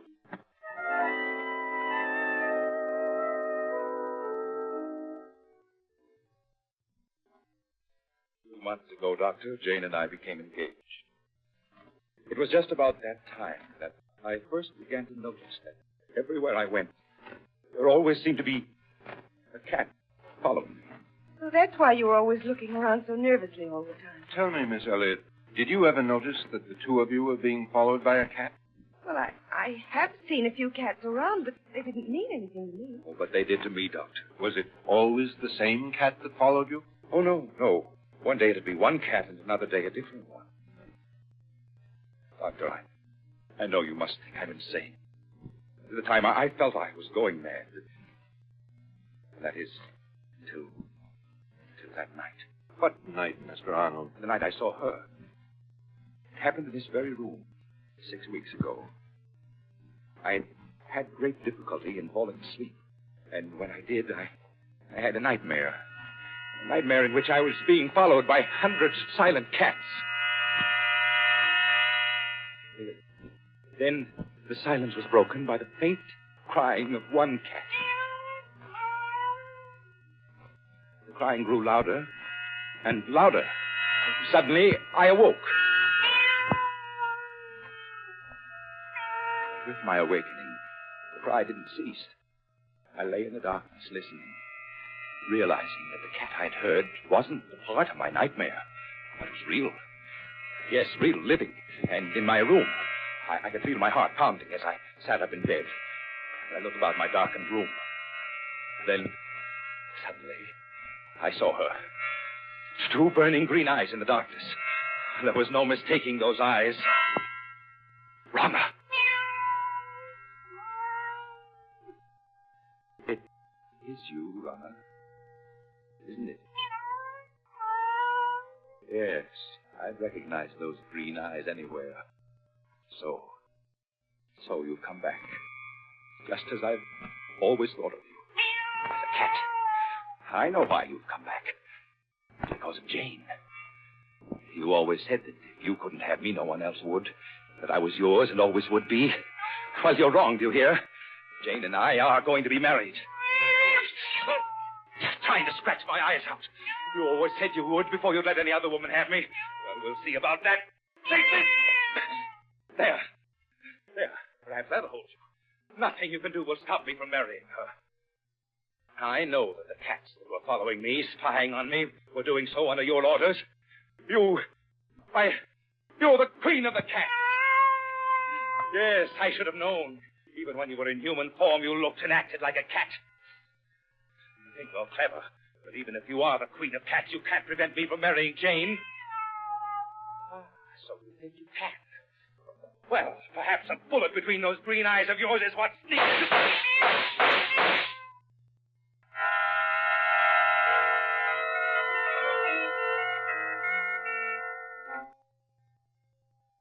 I emptied the gun at her, Doctor.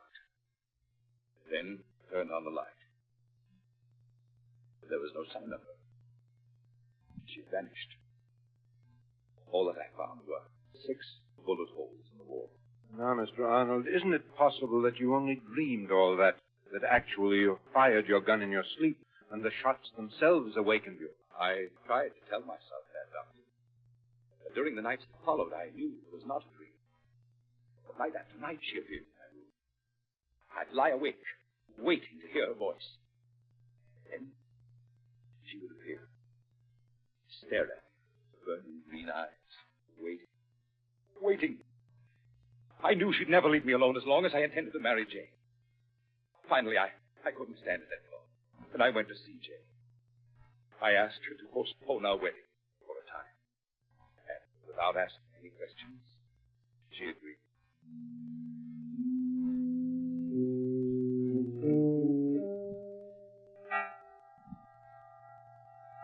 Doctor, the night I put off my marriage with Jane was the first night that Rana didn't appear.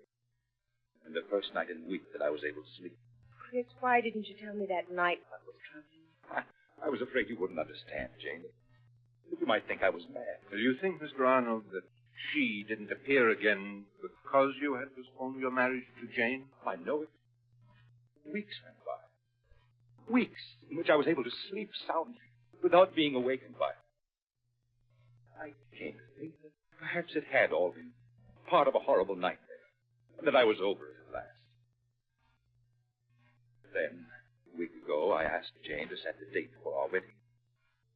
She did so. And that same day, we took out a marriage license. Doctor, Chris looked so much better that I thought he'd gotten over what was troubling him. So did I. But the night after we'd applied for a license, she appeared again, in this very room. And you've seen her every night ever since? Yes.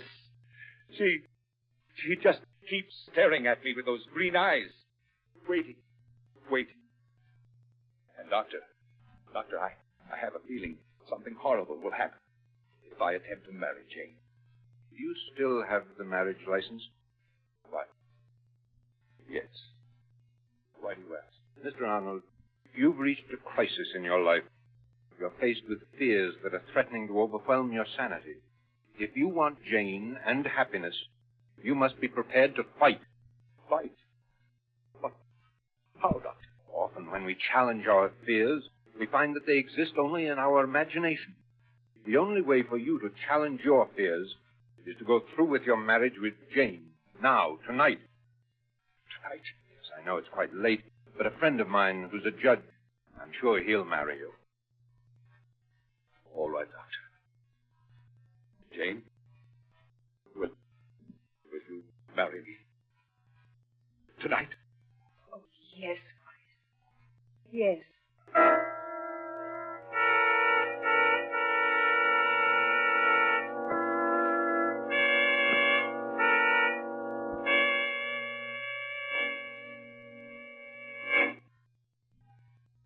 Sorry to get you up in the middle of the night, Judge, but for reasons I can't explain, it's important that these two be married tonight. That's quite all right, Doc. Always glad to oblige a friend. Have you got the license and the ring, young man? Oh, yes, sir. Here's the license. And here's the... What was that? It's only my cat, Lucifer. Never saw a fellow so nervous. Scat, Lucifer, scat! There, he won't bother us anymore. Chris, it's all right. He's gone. What's the matter, son? Don't you like cats? No, he doesn't. Judge, would you mind getting on with the ceremony? All right, Doc. Never saw so many nervous people. Now, young man, if you take her right hand. That's it. Now, shall I give the long ceremony or the short one? Oh, the short one, please. You, Christopher Arnold, take this woman to be your lawful wedded wife, to love, honor, and cherish, as long as you both shall live. I do. It's Runner. What place does that cat come from? Scat! Please, it's only a black cat. You mustn't pay any attention to it. Of course not. Now, it's Runner, I tell you. Look at her eyes. Why are you so afraid of cats? I told you she's trying to prevent me from marrying Jane. Well, I'll get rid of her for once and for all. Chris, what are you doing with that gun? Put it down. This time I won't miss. No, I missed. She's escaped. She won't get away. No, wherever she's gone. I'll find her. I'll find her and kill her. Chris, come back.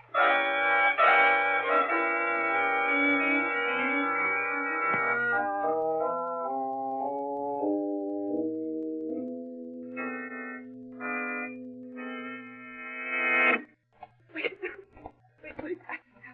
I'm out of breath. Doctor, where can he be? No, Miss Elliot. You can't be far off. We'll find him. There isn't a soul in sight. Doc, you sure he isn't crazy? Please, Judge. Well, he sure acted like he was. Pulling out that gun. Listen. Doctor, that must be Chris firing that gun. Yes. Come on. Those shots came from close by. But, Doc, there's no one in sight.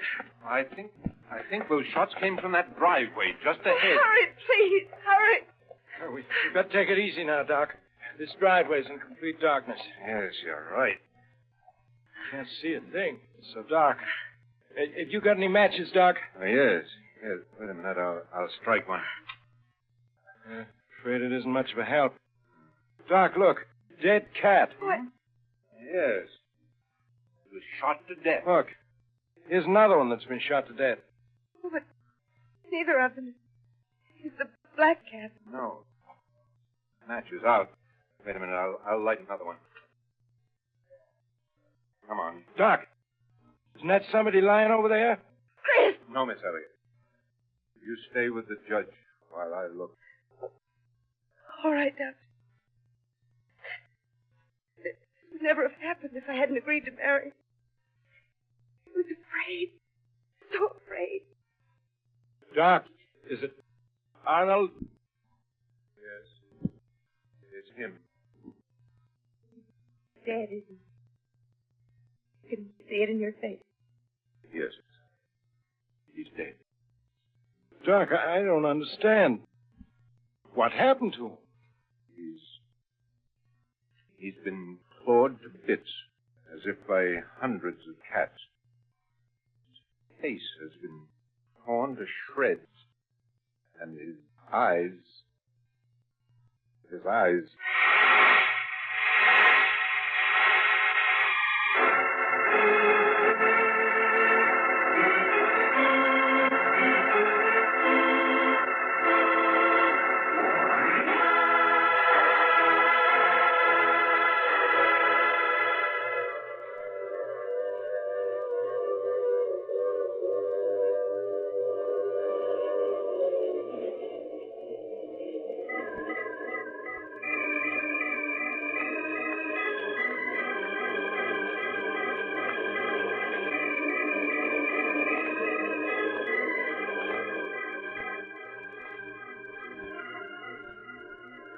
This is the mysterious traveler.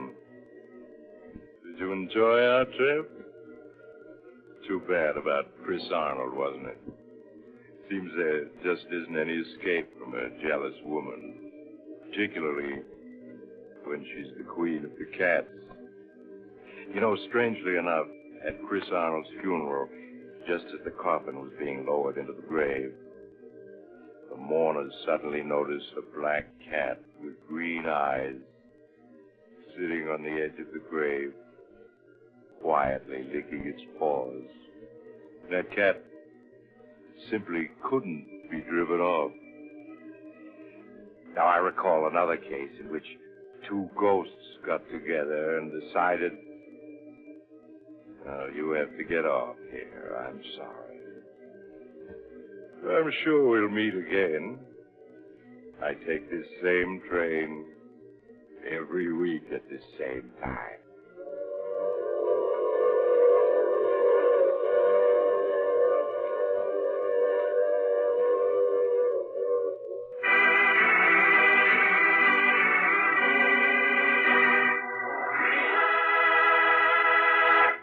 You have just heard The Mysterious Traveler, a series of dramas of the strange and terrifying. All characters in tonight's story were fictitious, and any resemblance to the names of actual persons was purely coincidental. In tonight's cast were Maurice Tarplin, Carl Weber, Inga Adams, Mitzi Gould, John Seymour, and Brad Barker. Original music was played by Paul Taubman. The Mysterious Traveler is written, produced, and directed by Robert Andrew Arthur and David Kogan. Listen next week to a tale titled 0 Hour. Another strange and suspenseful tale of the mysterious traveler. This program came to you from New York. Another program of tense and dramatic action will follow in just a minute. Stay tuned to the station for Official Detective. Carl Caruso speaking. This is the Mutual Broadcasting System.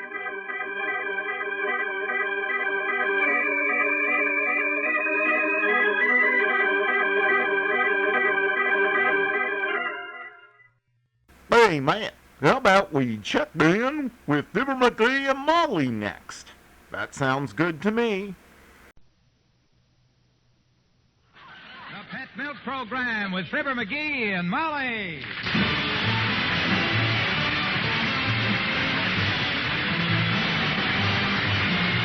The first evaporated milk, Pet Milk, presents Fibber, Magee, and Molly with Bill Thompson, Gail Gordon, Arthur Q. Bryan, Dick LeGrand, and me, Harlow Wilcox. The show is written by Don Quinn and Phil Leslie and directed by Max Hutto with music by the King's Men and Billy Mills Orchestra.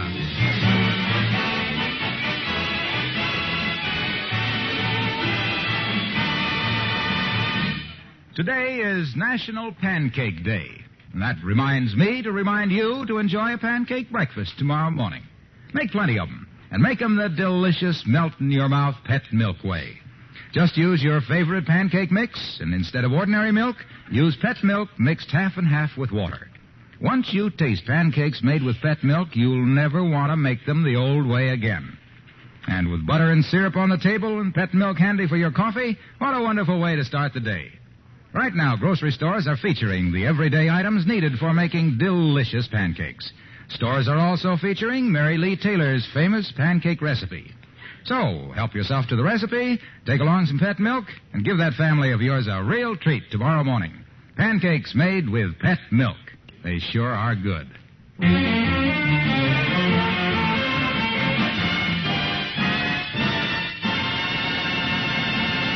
There's one thing at the Magee household that really sells like hotcakes, and that's hotcakes.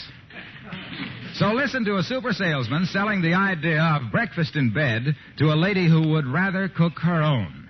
As we join Fibber, Magee, and Molly.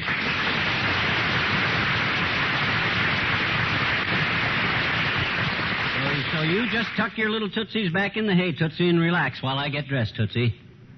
I'm going to bring you breakfast in bed. Oh, no. Yep. No, Magee, really, that's a lot of trouble. Don't bother to do Now, that. don't you worry. I'm going to do this thing up big, kiddo. I'll even get the tea wagon down out of the attic and serve your hotcakes a la carte. Now, look, sweetheart, you're wonderful to want to, but You betcha, and you got it coming, too. You deserve it. By George, I don't pamper you enough. Oh, you do, too, Magee, constantly. Yeah? You really think I pamper you? Oh, pamper me. I thought you said hamper me. You're going to love this, kiddo, and so am I. This is the kind of a thing that a guy, when he's got the type wife I happen to have got, and he likes to cook anyhow and don't do more of it oftener, he's missing a great bet. Throw me my shirt off of the bed head, will you? Here. But, Magee, now, I just as soon get up. Really, I can't eat lying in bed anyway. Huh? The coffee always goes up my nose. I'll get up and No, go down. sir. You stay right where you darn are. I'll bring you a straw with your coffee. Great. And if I can find a camel, I'll break his back with it. Really, now, I don't... You've been a good kid, Molly. I ought to do more stuff like this. I don't bring you breakfast in bed often enough. Oh, yes, you do, dear. You do indeed. When was the last time? 1937. And that's often enough. Well, anyhow, what I plan... Now, you remember you walked right through that door there with my breakfast? Yeah? Dropped the butter, stepped on it, and I got my first egg shampoo sunny side up. Well, I'm no amateur when it comes to food, you know. I always did have a reputation for being a kind of an epitaph.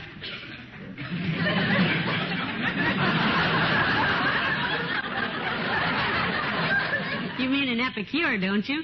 Someone who knows food? Yeah, I guess I do.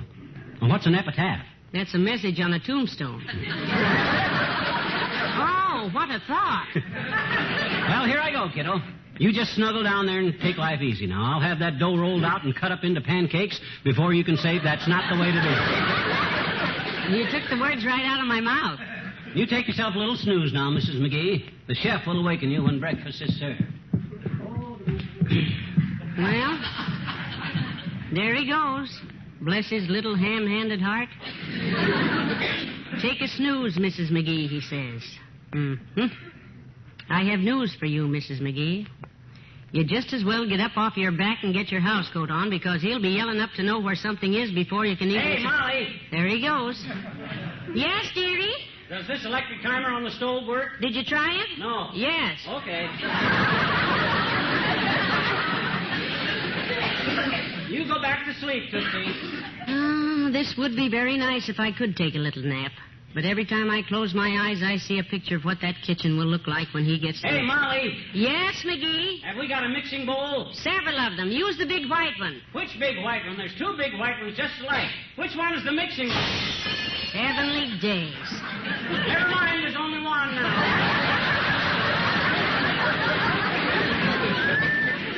You just rest, kiddo. Did I wake you up? Oh, no. I'm still asleep, thank you. Maybe I am asleep at that. Maybe this is all just a horrible dream. Maybe if I pinch myself... Ouch! What? No. No such luck. I'd just as well get my housecoat on and go down there. Oh, dear. What a day this is going to be. He's going to give me breakfast in bed if he ruins the house and wrecks my nerves doing it. Honest to goodness, somebody ought to make a radio show out of this. They really should. I guess nobody'd ever believe it, though. It's too impossible. Hey, what'd you come downstairs for, Molly? You ain't supposed to be out here. You're having breakfast in bed. Now, trot back upstairs and... I get lonesome up there by myself. Hmm? Sometimes nobody speaks to me for 3 or 4 seconds at a time. It's those long silences. Yeah. Well, the rest will do you good, Molly. The knowledge that the preparation of your breakfast is in the expert, loving hands of... Oh, dear. Now, who's that, McGee? My hair's all up in curlers. I don't look very presentable. Oh, that's only Ole from the Elks Club. Come in. Hello, Ole. Come on in if I don't frighten you. I haven't had time to take my hair down yet. Oh, don't worry, missus. You look wonderful. Well, thank you. You know, I got a daughter who practices putting on lipstick without a mirror, and a sister-in-law who makes her own Sunday eyelashes out of a toothbrush. And last night, my missus tries a mud pack on one side of the face only, so Ole don't scare so easy, you see. Hi, Ole. Oh, hello, McGee. What's cooking? I am. Hotcakes. Molly's having her breakfast in bed. In bed? Where do you sleep, missus? In the sink? Well, I'm not supposed to be down here, Ole. I'm going back up in a minute. Say, how's everyone at your house? All well, are they? Oh, sure. Everybody's fine, missus. We got a letter from my oldest boy, Lars. He's in the Navy, you know. Yeah, how's he like it, Ole? Well, he says the only thing he don't like about it, there's too many fellers in blue serge suits telling him what to do. You know? Well, that's the Navy for you, Ole. That's one thing you don't have in the Army. People giving you orders? No, blue serge suits. When I was in the Army, in the First World War, the big war, we had... Look, dearie, I've heard this, so if you boys will excuse me, I'll go back upstairs. Good. Now, you crawl back in bed and... Oh, hey, while you're down here, where do we keep the orange juice? In the oranges. Oh, in the orange. Anything else you need, dearie, just call up every 2 or 3 minutes. I'll Okay, Tootsie. You rest. I got to get busy here, Ole.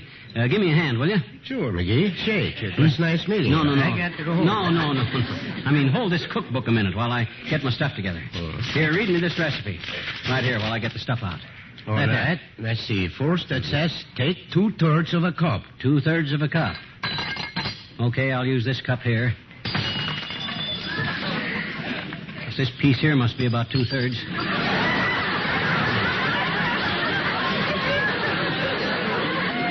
What else does it say? It says of pancake mix. 2/3 of a cup of pancake mix. Oh, well, look, I can handle it from here on out, Ole. No sense in letting you louse up the recipe when I can do it myself.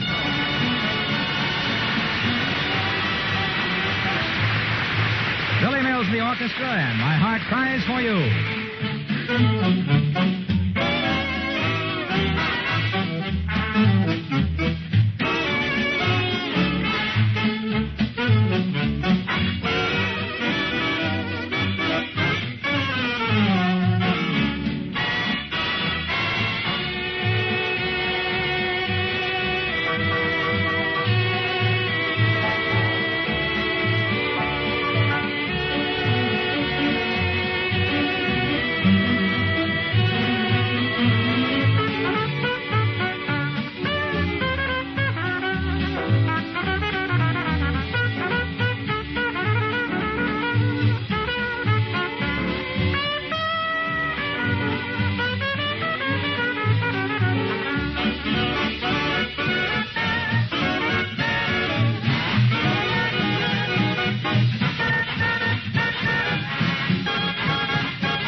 see.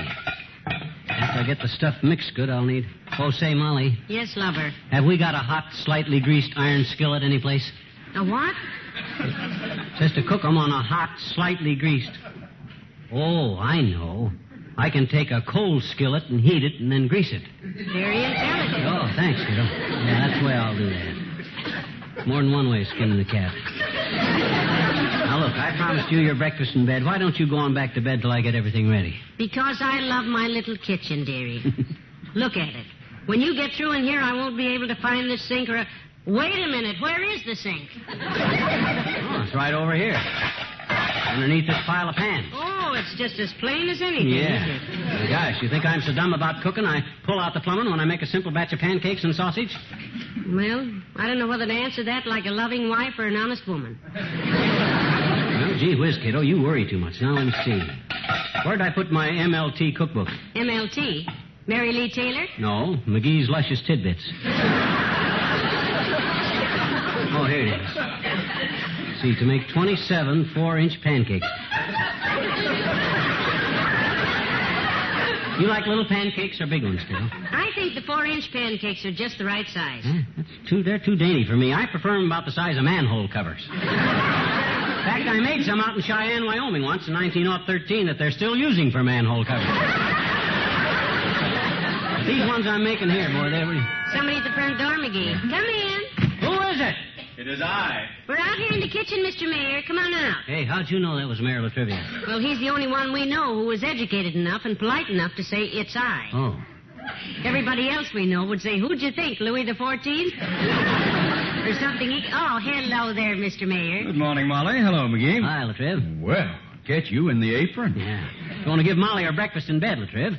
And being that this is National Pancake Day, the Tuesday before Ash Wednesday, well, I thought it was only patriotic for me to whip up some pancakes. Well, I'll see that the United States government is informed of your loyal devotion. According to the recipe he's using, Mr. Mayor. Oh, he uses a recipe? Why, sure. I always thought he was one of those rough and ready cooks who always says, I never use a recipe. I just guess at the proportions and I never have a failure. They never do have a failure either. You always get sick. You stick around, son, and fling a flang into a flock of flapjacks. Mine are so light, you gotta hold them down with a salt shaker. You like big pancakes or little pancakes, Latrivia? Well, it depends on circumstances. When I'm out moose hunting, I like big pancakes. Oh, do you hunt moose, Mr. Mayor? Where? In Canada. I never shot a moose myself. They good eating? Well, I don't know. I just keep the antlers, send the meat to some worthy institution, and the remainder to a glue factory. Oh. Do they make glue out of moose? No, not glue. Mucilage.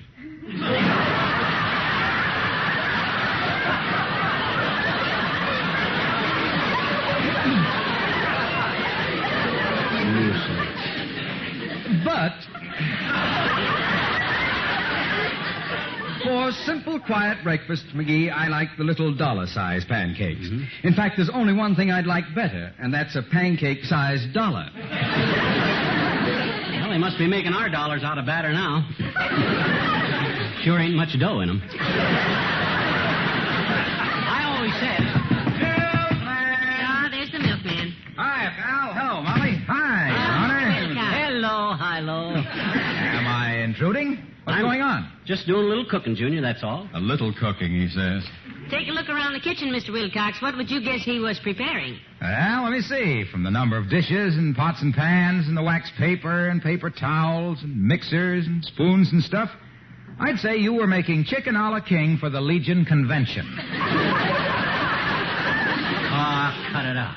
I'm just fixing Molly her breakfast in bed. Look, pancake batter. Look, country sausage. Look, syrup. Look, butter. That's all. What's so complicated about that there? Well, as the man says, it ain't the ingredients, it's what you puts into the ingredients. Well, I'm afraid McGee is a perfectionist. Every time he cooks, he makes a perfect idiot of himself. Oh, yeah? Well, by George... Hey, wait a minute. What's this? That's our Mary Lee Taylor cookbook. Why, of course. So what's the matter with the way this boy is cooking? He's doing great. I am? Certainly. Oh, naturally, he makes it 10 times as complicated as this simple recipe. Why, naturally? But this is a wonderful recipe. Sure. And with a pet milk recipe, he can't go wrong. Pancakes with sausage patties. Sir. Boy, look at that illustration. Yes, it's beautiful. Molly, tear out the illustration, pour a little syrup on it, and go back to bed. It's the only way of doing it. No. Hey. No. Now, look, Fibber is absolutely on the right track. He can't miss. Do you give track odds on that? Now, wait. Look at this recipe. Plain pancake mix, 2 cups. That's it? Stir in gradually 1 cup fat milk mixed with water. Right. Now, what could be easier than that? Well, sure. You see, the value of fat milk in cooking is that it adds that good, rich flavor to your foods. That's right.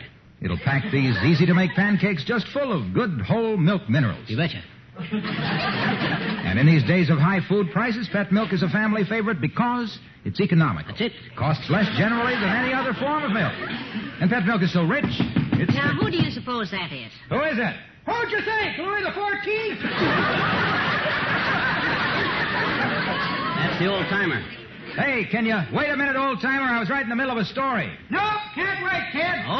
Okay, come on in. Hello. Go on with your narrative, son. So, get some fat milk from your grocer today. Well, that's a very interesting yarn, son. Sure. What's everybody doing? Out here in the kitchen? Well, I'm having my breakfast in bed. You're? Where do you sleep, daughter? In the sink? Oh, she's going back to bed as soon as Magee gets his pancakes made, old-timer. That's what he's doing, making pancakes. In case you thought from looking around that the Montreal hockey team had been warming up in here. Okay, everybody, scoff at me, deride at me, laugh at me if you want to. But by George, when I get these pancakes... Pancakes. Do I love them? Yeah. And do I know how to make them? Oh, had a lot of practice, Mr. Oldtimer. Daughter, I made pancakes before you was born. Out west, that was. I was chuck wagon cook for the old Lazy Bee. The Lazy Bee? The old Lazy Bee. Named after my sister, Beatrice. Laziest woman in the Oklahoma Territory. Cross-eyed from when she was 29 years old. Had a fly in her nose and was too lazy to brush it off. Just sat and watched it till she sprang an eye muscle.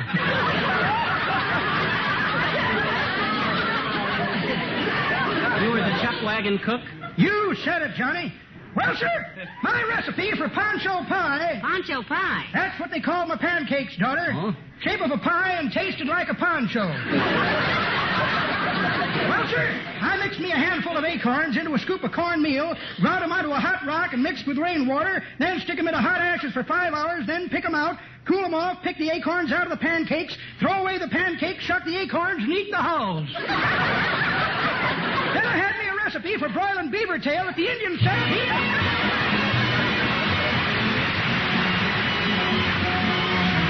The King's Men and Yumpty-Dumpty-Dido. Yumpty-Dumpty-Diddle-dee-doo, we've got a prescription for you. What little tune sends you over the moon? Yumpty-Dumpty-Dido. What do you sing when you feel like a king? Yumpty-Dumpty-Dido. Sing along with me, oh, so merrily. And then with a shout, take a breath and give out with the Yumpty-Dumpty-Dido. What do you hum when your heart's on the bum? Yumpty-Dumpty-Dido. What pulls you out when you're sour as kraut? Yumpty-Dumpty-Dido. When you're feeling blue, this tune pulls you through. So don't be a droop, fill your lungs, give a whoop with the Yumpty-Dumpty-Dido. What has the sound of a merry-go-round? Yumpty-Dumpty-Dido. What has a beat that'll go to your feet? Yumpty-Dumpty-Dido. Doctors sigh for it, babies cry for it. It's wonderful news, you can now shoo the blues with the Yumpty-Dumpty-Dido. What do they sing when the wedding bells ring? Yumpty-Dumpty-Dido. What do they shout when the news has gone out? Yumpty-Dumpty-Dido. Seal it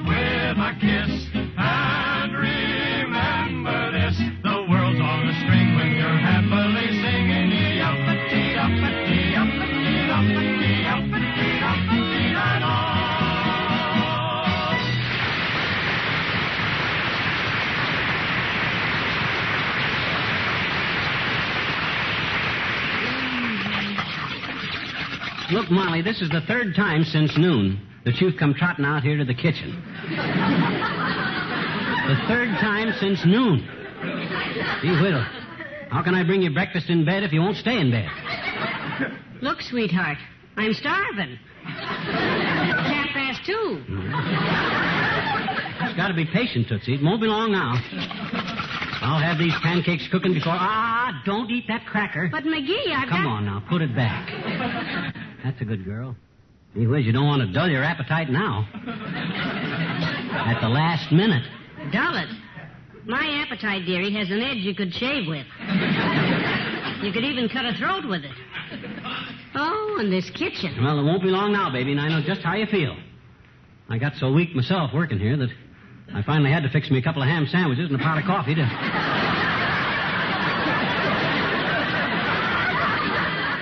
keep up my own strength. Oh, McGee. I'd have had these pancakes cooking before now, only I ran into a little trouble with the batter. Ran into trouble with the batter? Mm-hmm. You look like you just ran into the batter. Chin deep. Why, it'll take you an hour to scrape yourself off, dearie, after you... Oh, that's nothing, kiddo. That's just normal splashage for me. Some cooks spill stuff, but when I get to work, I splash. You see? Hey, McGee, Molly, anybody home? Oh, it's Dr. Gamble. I'm here, Doctor. Oh, hello, Molly, and... Oh, no. Yep. And whatever you're winding up to say, Fatso, it's already been said. So sit down and shut up. I won't make a comment. Good. I can well imagine, as I look at you standing there, with big blobs of white gunk in your hair all down your front and in your eyebrows, stirring a batch of goo that's too thick for wallpaper paste and too thin for plaster, that you must already have been described by your friends as looking like everything from a paper hanger after a 2-bucket fall off a scaffold to a pearl button diver in a starch factory. So I will refrain. Thank you, Doctor. What is it, Molly? Pancakes, Doctor. He's fixing me breakfast in bed. Breakfast at this hour? The hour is a little indefinite, Doctor. In fact, 6 hours have gone by since he started this little project. We refer to it around here as Operation Hey Molly. Well, it won't be long now, Tootsie. Look at that batter. It's ready to go. Why don't you go with it, McGee? Look, I'll take Molly out and buy her some breakfast. I'll take that. No, sir. You just trot right back up to bed now, kiddo, while this little drama goes on to a happy ending. Next time the curtain goes up, it'll find you sitting up in bed, smacking your lips and saying, McGee, you're wonderful. Well, I guess I can climb those stairs again. Sure. Slowly.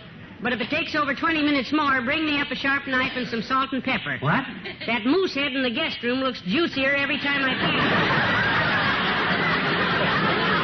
All right, Doc. This is it. Turn on the gas there, boy. Gladly. No. Under the skillet, Lemonhead. Not the oven. Oh, excuse me. I thought you wanted to stick your head in it. Oh. Personally, if I were you, I'd be ready to...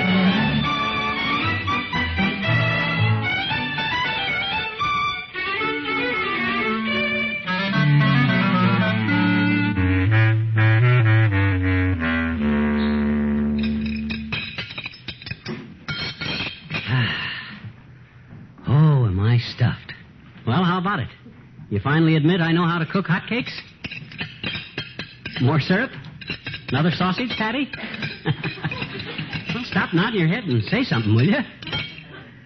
Oh, McGee, you're wonderful. Those hotcakes. And you ought to know, Barrel Belly. You must have ate 3 dozen of them. They are sensational. Yep. I hope I can get up from this table. Ooh. But I ought to call my office and...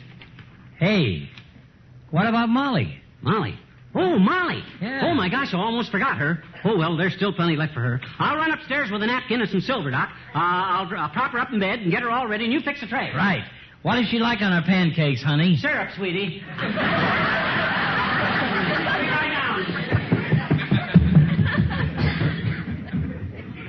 She all ready? Hey. What's the matter? She's sleeping like a baby, Doc. Poor kid. I don't have the heart to wake her now. Well, no use wasting all these pancakes. I should say not. Yes, sir. There's one for me. One for me. One for me. One for me. 2 for me. Yeah. More, sir.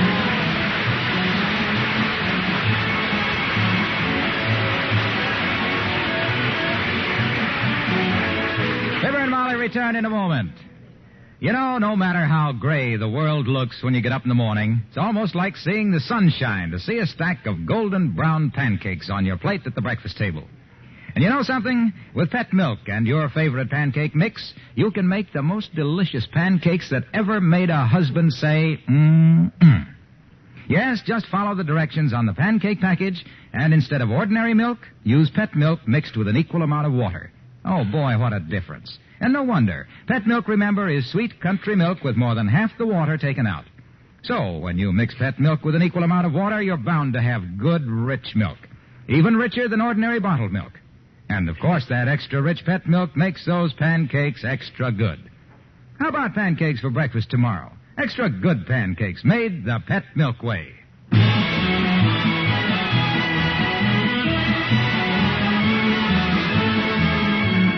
Well, I'm sorry you didn't get any pancakes, kiddo, but I guess the sleep done you more good. Well, how were they? Oh, my gosh, wonderful. I and Doc ate 41 of them. Days. 41? A piece, that is. Doc says I'm a great cook. Gave me a B.S. degree when we finished eating. A B.S. degree? Mm-hmm. Bachelor of Science? Bicarbonate of soda. Good night. Good night, all.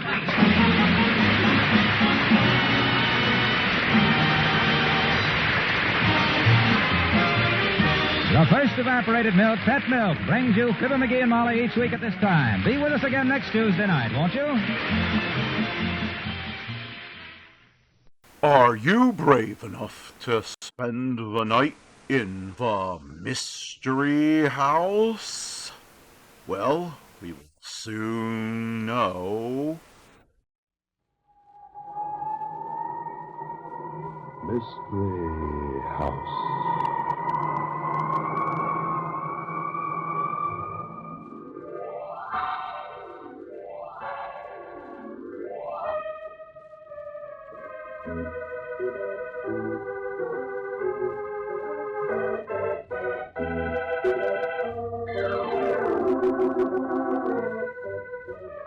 Mystery House, that strange publishing firm owned by Dan and Barbara Glenn, where each new novel is acted out by the Mystery House staff before it is accepted for publication. Mystery House.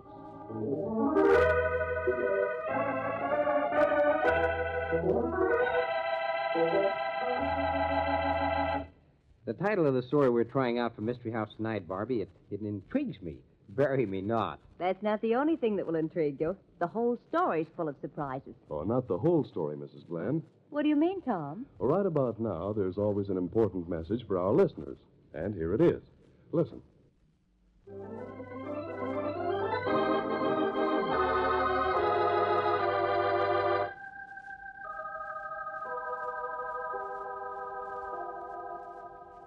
Okay, places, everybody. Set the scene for tonight's story, will you, Tom? Bury me not. Tonight's story opens in the office of Police Lieutenant Kane. Vera Blythe is being questioned about the mysterious death of her husband. Well, I'm sorry, Mrs. Blythe. I don't like this any more than you do. But I have to have all the facts about your husband's death. But, Mr. Kane, I've told you. I don't know anything about his death. Oh, come now, Mrs. Blythe. You've admitted you and your husband have been quarreling. Well, of course we quarreled. Every married couple quarrels, but... But, Mrs. Blythe, you went too far, didn't you? Your temper got the best of you, and when your husband walked out... No! When he walked out, you followed him to his hotel room. No, I didn't. You brought a gun with you, not intending to use it, but you lost your temper. He goaded you. No, I didn't. I tell you I didn't. Mrs. Blythe, look. The gun has your fingerprints all over it. Nobody else's. It was lying on the floor next to your husband's body. And you were found rushing down the hotel stairs within 3 minutes of the time the shots were heard. But I didn't do it. He telephoned me. I thought he wanted to make up. I went there because he called me. Mrs. Blythe, the evidence is all against you. You went to his hotel room and asked him to come back. Your pride was hurt. Or if either of you were to walk out, you wanted to do the walking. So you tried to get him back. No, I didn't even know where he was until he telephoned me. You went to his room and he only laughed at you. He told you it was all through. And because he was so calm, you got hysterical. And before you knew it, you had the gun in your hand. He was still laughing at you. So you pressed the trigger and fired at his laughing face. You couldn't take your hand off the trigger. The gun kept right on firing. And the bullets kept hitting that laughing face. Yes, you wanted to wipe that laugh away forever. And from the looks of the corpse, you just about did it. Oh, no, I couldn't have done that. I didn't touch the gun. I hadn't even seen it for a week. Mrs. Blythe, you're suffering from shock. We call it a form of self-hypnosis. That's why I'm trying to help you. I want to restore your real memory of what actually happened. Oh, maybe you're right. Yeah, I have been suffering from shock. I shouldn't let myself get hysterical. that's better.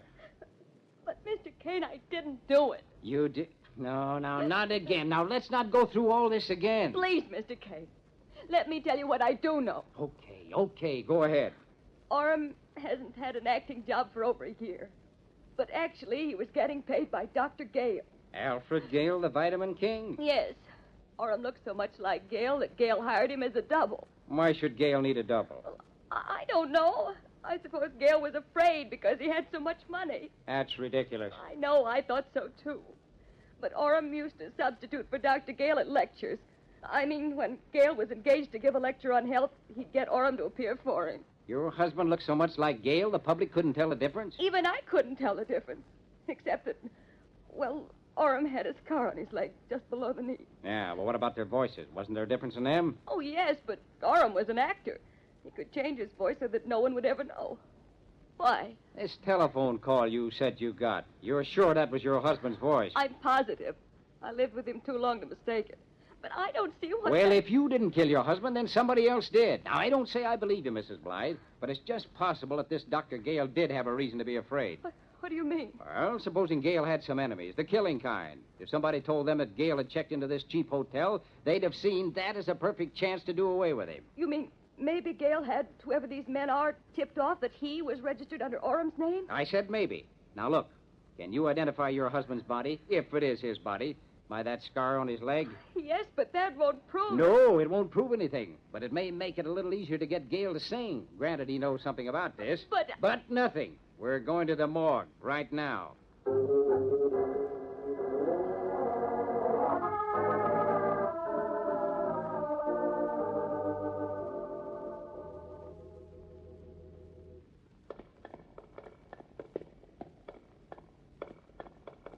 Right down here. Now, just because this is a morgue, don't go pulling any flopperoo on me. Well, Oh, this is ghastly. I don't... Now, stay on your feet, Mrs. Blythe. Now, you want to get to the bottom of this thing, don't you? Oh, yes, but please hurry, Mr. Kane. I can't stand this awful place much longer. Ah, here we are. Here's the body. Now, just one look. Now, which leg did you say the scar was on? The right. There. What did you... Whoa. What is it? I can't see in this light. He's gone. What? Yeah, the body's gone. There's nothing here. Just a sheet and an overcoat. What? Oh, no. Oh.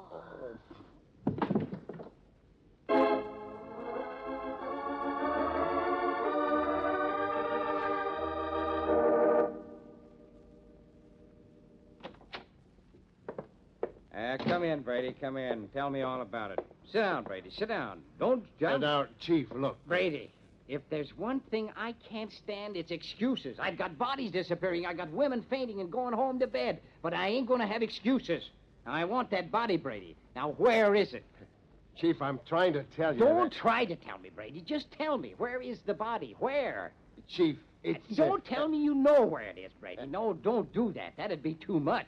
Why, it's only 4 hours since it disappeared. Now, you couldn't possibly have found it in 4 hours. Now, could you, Brady? Well, the body ain't disappeared, Chief. I've been trying to tell you. What? Now, Brady, look. I'm a patient man, Brady, but I'm not going to stand for any tomfoolery about this. Now, where did you find it? That's all you've got to tell me. Where did you find it? In the morgue. What? Yeah, I've been trying to tell you. It was in the morgue all the time. Gosh. Right in the same place where it belonged. It's there now. I'll show you. Brady, wait a minute. Calm down. Look, you don't seem to understand. The body I'm talking about was gone. I was there myself, Brady. I saw it gone with my own eyes. And I still got 20/20 eyesight. So help me, Chief. It's the truth. The body was right there where you told me it should be. And with a face all smashed in by bullet holes, too. Yeah, with a smashed face. But... Brady, I'm warning you. You'd better be sure of this. If you... Oh, come on. We're going down to the morgue. And you'd better be right about this, Brady.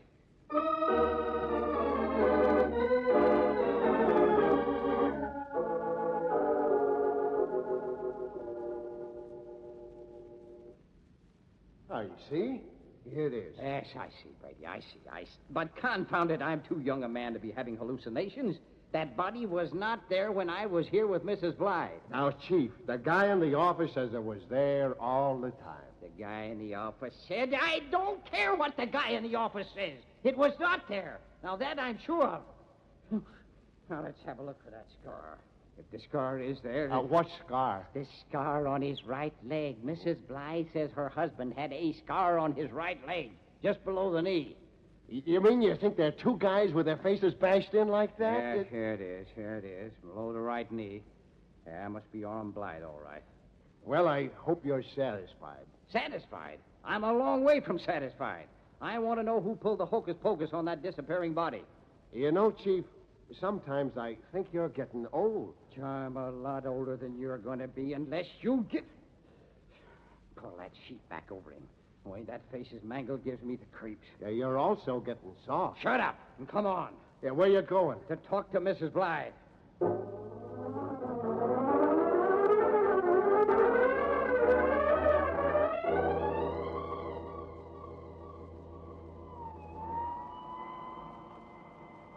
Go ahead, step on it, Brady. Look, you don't have to worry about red lights. You're a cop, remember? Okay, but what's the rush?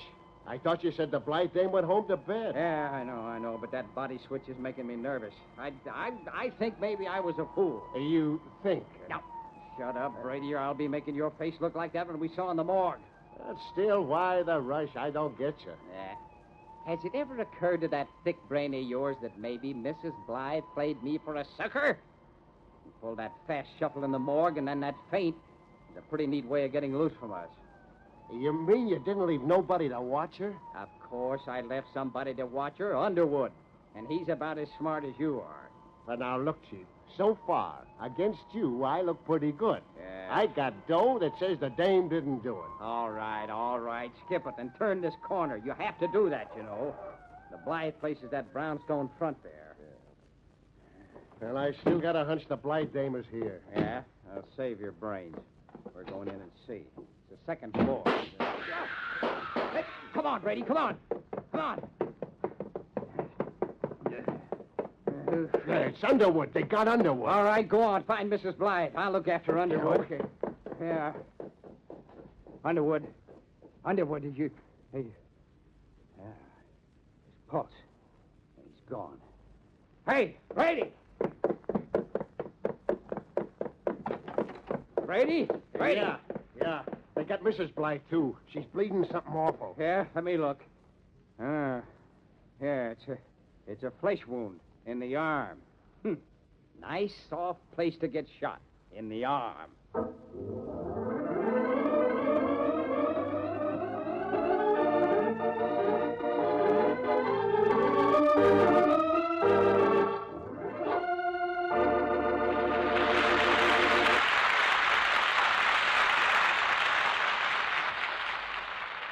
Yes, the plot thickens. Mrs. Blythe, the only real suspect Lieutenant Kane had, has been shot by an unloyal assailant. Or was she? Kane is right in casting suspicious glances at Mrs. Blythe. There might be more to this shooting than appears on the surface. At any rate, the second act of Bury Me Not will prove whether Kane's guess is right.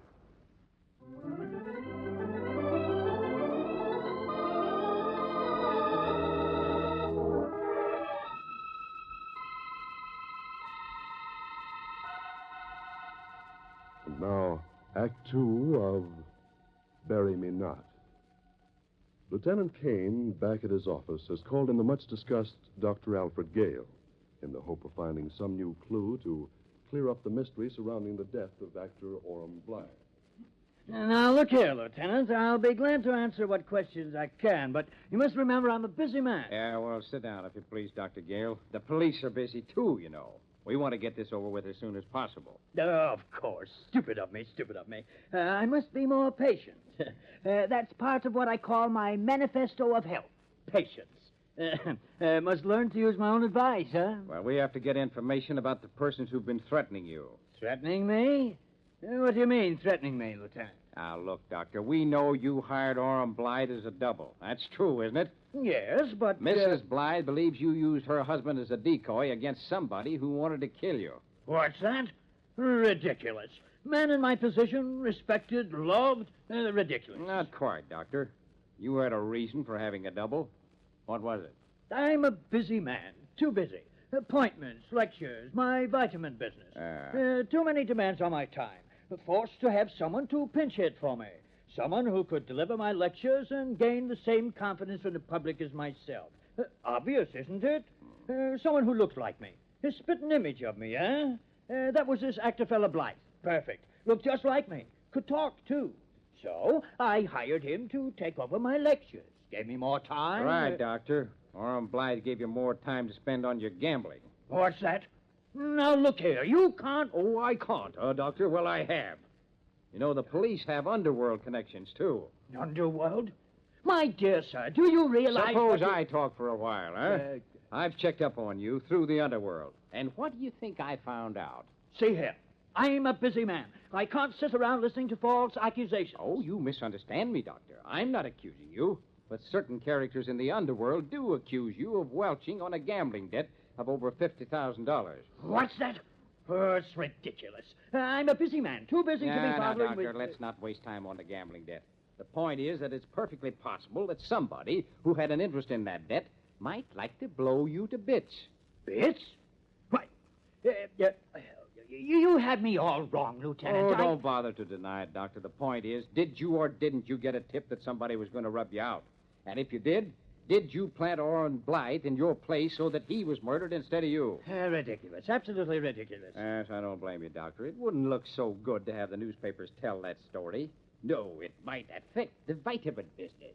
It's a trumped-up story if I ever heard one. That actor fella was always having trouble with his wife. Told me so himself. Obvious his wife did it. Murdered him in cold blood. Isn't that the expression? You're a detective, too, huh? Well, then how do you explain the fact that Mrs. Blythe was shot, too? Obvious. Trick. She deduced you were suspicious of her. Shot the policeman, then shot herself.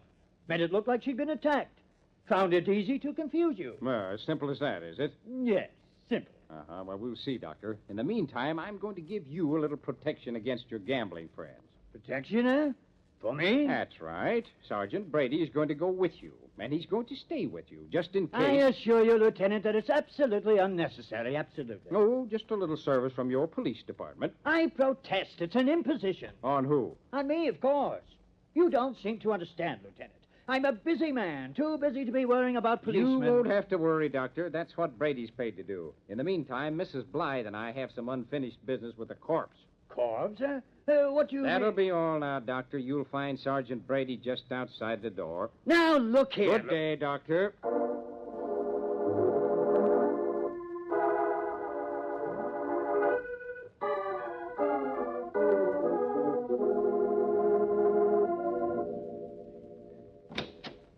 That's right, Doc. I'm coming in with you. Imposition. I don't need protection in my own home. You never know, Doc, with the friends you got. Might as well do the thing gracefully. Make yourself at home, Brady. Have a cup of coffee? I could stand some java. Hey, where you going? Oh, great Scott, Sergeant. You seem nervous. I said where you going. Oh, just to get the coffee, Sergeant. Well, all right, but just remember, where you go, I go. Exactly what I was thinking. Ridiculous, isn't it? Now, what's ridiculous? You going every place I go. I got my orders. I'm sticking to them. Yeah, of course. You're here to protect me, huh? That's right. Exactly. Strikes me, Brady, we might make a bargain, huh? What are you talking about? Simple. You want to do your job, I want to do mine, huh? Yeah, only right now you are my job. Yeah, so it seems. Occurred to me, though, we might make our jobs easier for both of us. Now, what do you mean? Simple. I can't do my job with you gazing constantly over my shoulder, and I fear following me every step is going to prove irksome to you. Maybe so, but that's the way it is. Suppose you were to... Listen, Doc, I know what you're going to say. Only it's no deal, see? No matter how busy you are, I'm sticking with you. If your friends take another crack at killing you, I'll be ready for them. And then... Hey, who turned out them lights?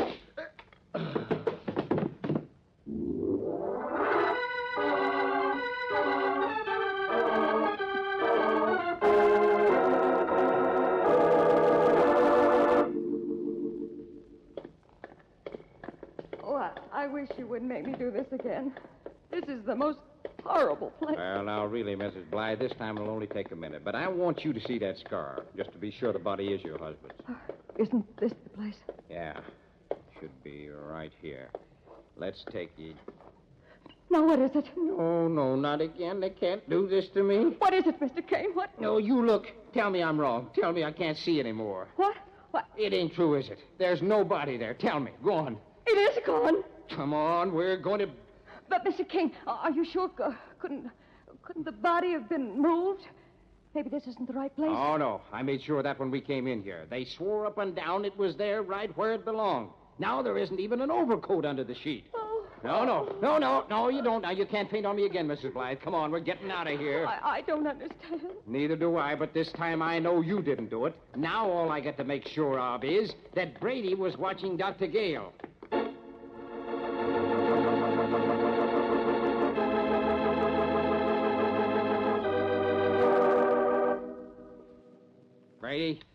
Brady, for the love of Pete, what's happened to you anyway? Brady, come on, wake up. Come on, guy. Here, start untying those knots, Mrs. Blythe. Hey, what the... Yeah. Oh, hello, Chief. Oh, my head. What a wallop. You got an aspirin? Oh, thank goodness he isn't badly hurt. Hey, what happened? What happened, he says. Brady, I left you in charge here, you remember? You're supposed to tell me what happened. Listen, I ain't in the mood for jokes, Chief. All I know is I got conked as soon as the lights go out. The lights? They're on now. Hey, look. I'm sitting here with that stuffed shirt Doc Gale, and he's trying to talk me out of dogging his heels when all of a sudden the lights go out and whammo! Somebody takes a cut at me from behind. I should have given you a bodyguard, I guess. Where's Doc Gale? In my left pocket.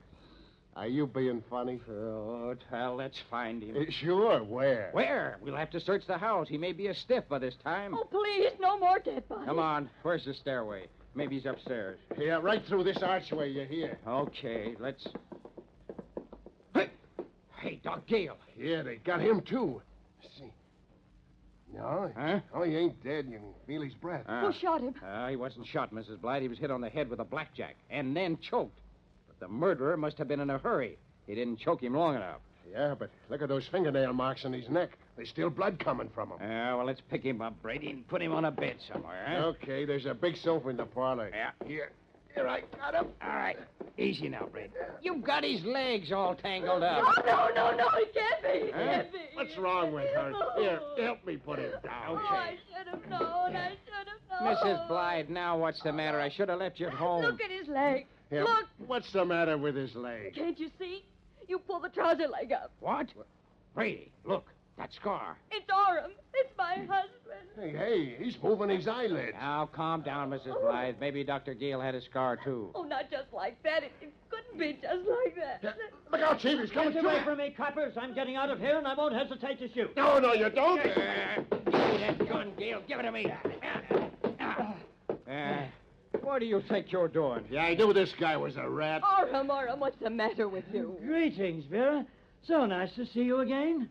So you aren't Gale after all, huh? If you're not sure, how can you expect me to be? Oh, Orem, I knew you'd get into trouble, but this is... Really, Vera, your tears never were convincing. You've always been a horrible actress. Now, you leave your domestic complaints out of this, Gale. I mean, Blythe, you've got some explaining to do. You mean the police department is stymied?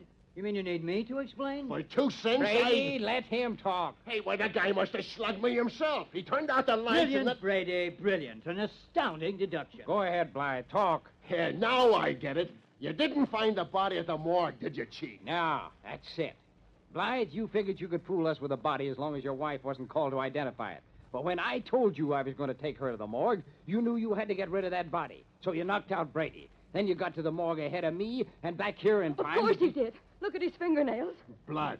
Yeah, he grabs a hold of his own throat to make it look like he's been choked. Then he beans himself on that marble stairway, so he's out as cold as I was. Wanted to pin it on your wife because you hated her, huh? Of course I hated her. Oh, I don't understand. Orem, what have you done? He was pretty cute. He wanted to trade places with Gale and get all of his money. All he had to do was kill Gale and make it look like he himself was killed. So he called you and asked you to come to his hotel. In the meantime, he'd arranged to have Gale get there just ahead of you. He took your gun, Mrs. Blythe, to kill Gale and left it there on the floor. He had everything arranged so that you'd be found at the scene of the murder. Well, I knew he hated me But this, Don't waste your tears on him, Mrs. Blythe. You're lucky to get rid of him. You know all the answers, don't you? But there's one little item I'm going to have the pleasure of telling you. The extra body. That was almost a masterpiece. Well? I was fortunate in learning you discovered the presence of the scar on my own leg. I knew if you saw Gale's body, you wouldn't find the scar, so... This better be good. So I telephoned a mission house and said I was giving a charade, for which I needed a man with a scar just below his right knee. Of course, I used Gale's name and offered to pay him handsomely. When he arrived, I had no trouble destroying his face in the same way you found Gale's. Bullet holes are excellent for quick makeup. But the scar wasn't the same as yours. No, it would satisfy everybody except Vera. That's why you got to see the scar, and she didn't. She didn't, yeah. Thanks to you killing a good cop and winging her. Of course. I couldn't let her see either body. 2 bodies, and you thought there was only one. 2 bodies? Well, I'll make you a little bet, chum. There's going to be another one. Yours. And this time there'll be plenty of witnesses.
Now it is time to go back to Dodge City with Gunsmoke.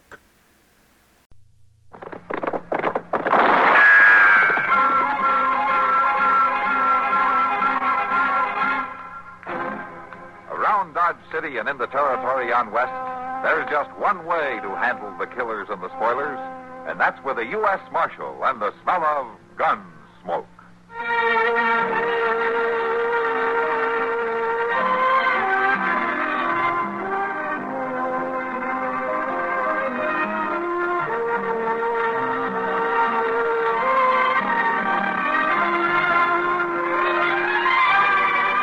Gunsmoke, starring William Conrad, the story of the violence that moved west with young America, and the story of a man who moved with it.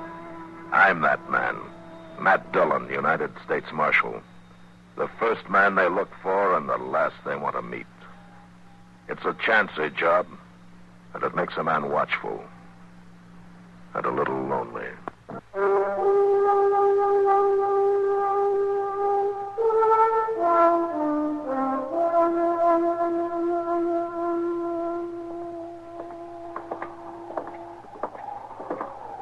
We're going to stop in at the Long Branch for a minute, Mr. Dillon. Might as well, Chester. There won't be much doing around town tonight. Sure do hope they got a rip snorting fire going. That wind's got a nip to it, all right. And it's going to blow up worse for morning. Looks like it.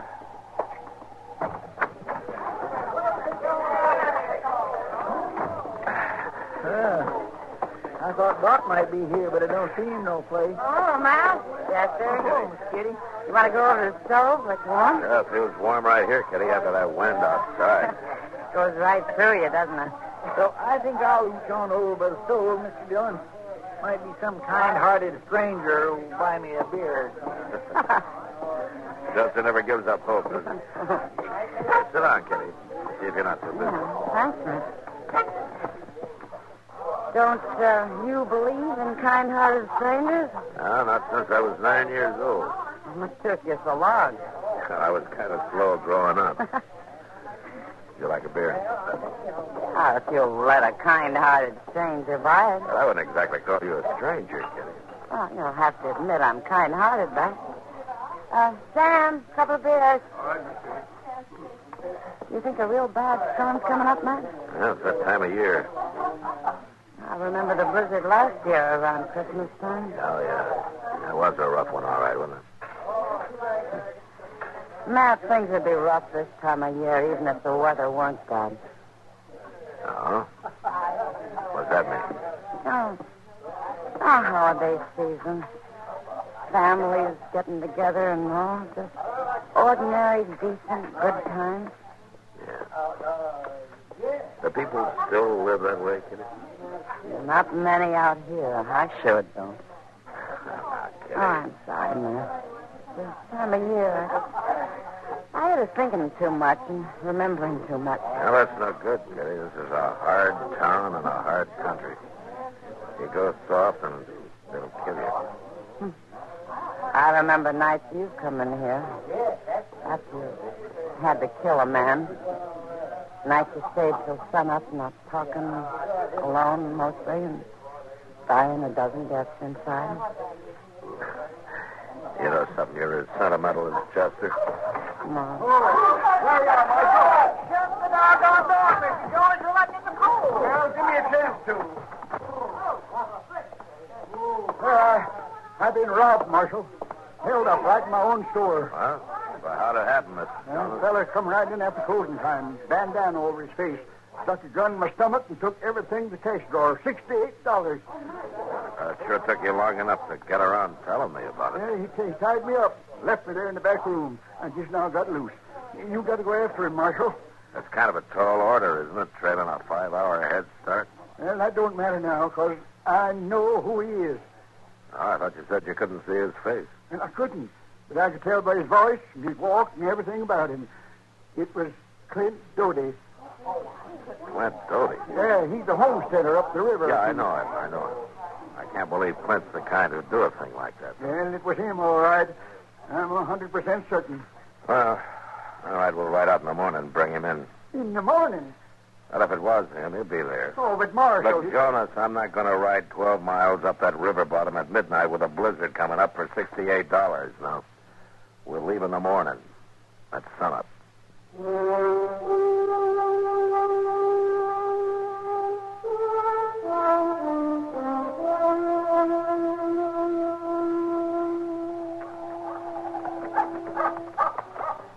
He must have heard us riding up, Mr. Jones. Yeah, you'd think so. I suppose he's got a hole up in the house and just try to shoot it out? I don't think Doty's the type, Chester. Well, nobody didn't think he was the type to hold up Mr. Jonas, neither. Well, morning, Marshal. Chester. Doty? How are you, Doty? Come on in and sit. I got some coffee on the stove. Oh, we might warm our hands a little bit. Come on, Chester. Yes, sir.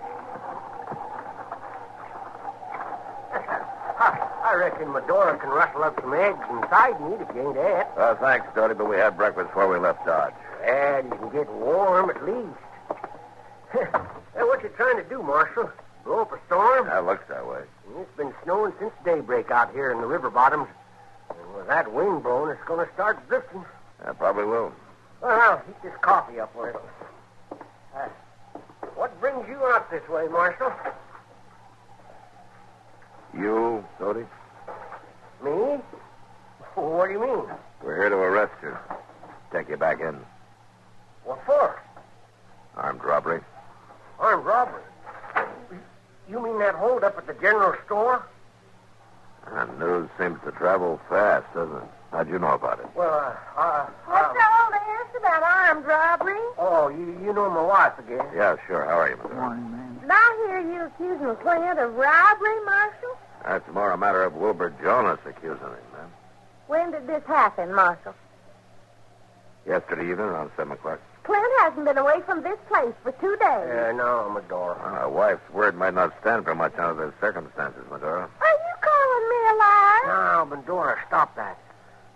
There's people seen me in town yesterday evening. And Wilbur Jonas claims he's one of them.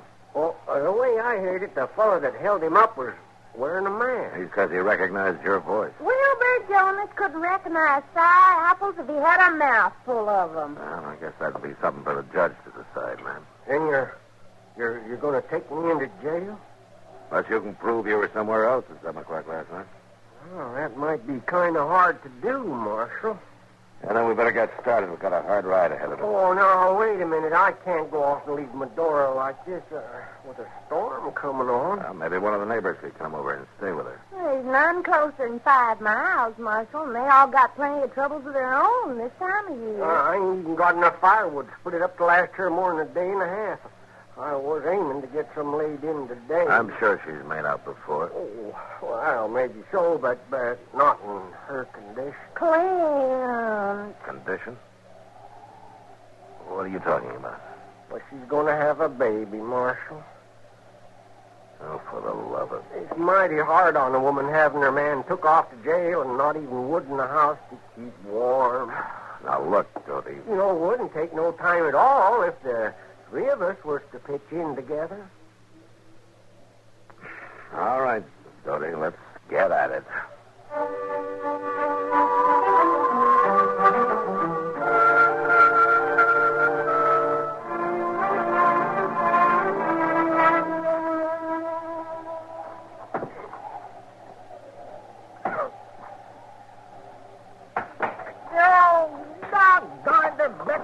What's the matter, Chester? Well, this cussed axe needs sharpening again, Mr. Dillon. It ain't too good as steel. The marshal's got the best of it. You couldn't prove it by me. Well, this one sure don't hold its edge none. Why, here, Chester, let me touch it up with a stone. Oh, my gracious, that edge is mighty cheesy. If you ask me, we've already chopped enough wood to last through this winter and half of that. Stop that, don't he? That stove eats it up pretty fast. Chester's right, Dodie. We've chopped enough. Well, she's got to use some of it to cook with, too, you know. There's enough here to last so she can make other arrangements. Now, let's pack it into the shed and head back for town before that snow gets any worse. Well, whatever you say, Marshal. Mister! What? You Mr. feel like taking on some victuals? I got some nice hot stew ready. Did you say victuals? Now, we got to get started, Medora. It's getting late. Oh, it won't do no harm to eat first. It'll make the trail shorter, Marshal. Well... My! Just look at all that firewood. But I'm right obliged to you, men. You're welcome, Medora. I reckon I'll need every stick of it, too, with this wind driving the snow in through the north wall of the cabin. God dang it, I clean forgot. Forgot what? The chinking. The chicken? No, the chinking. The chinkins all fell out of the north wall of the house. I was aiming to fix it today. I got a lot of bark slabs cut laying out back to the barn. Now, look, Dodie. Oh, it's mighty hard on a woman in Medora's condition with the snow and the sleet blowing in on her. Dodie, would it be all right if we eat first?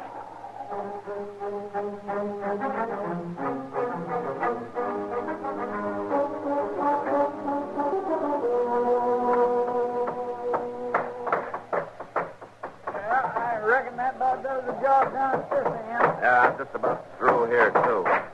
You know, that ain't a bad piece of work if I do say so myself. Oh, sir, a carpenter couldn't have done one bit better.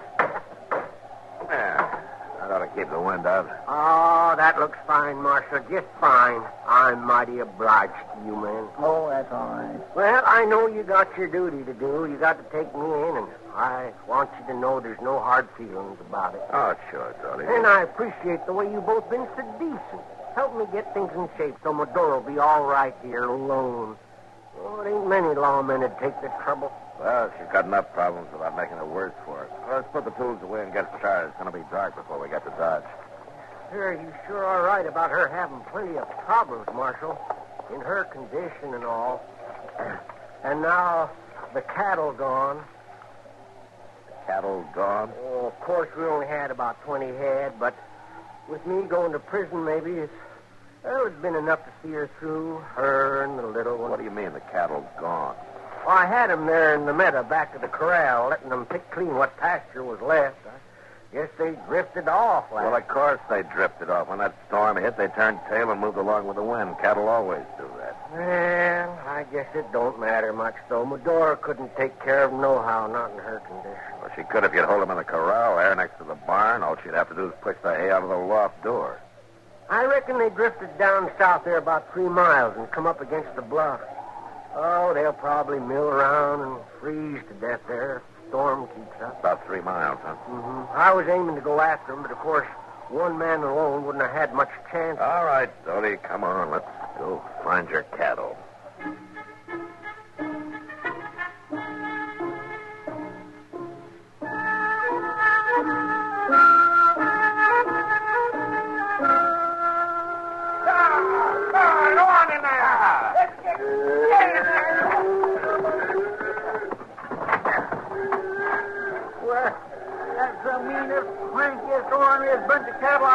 All my born days. Storm's really got him spooked.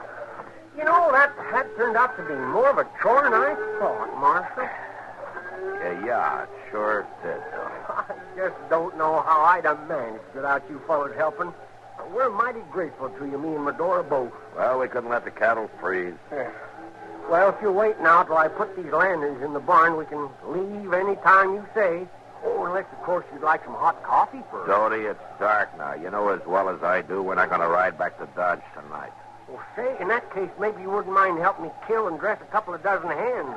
Couple dozen hens? Hang them up under the eaves to freeze. Oh, my gracious. Chicken broth, mighty good for a woman in Medora's. Look, Dodie, we've already chopped your wood, fixed your house, and rounded up your cattle. Oh, you've been mighty decent. All right.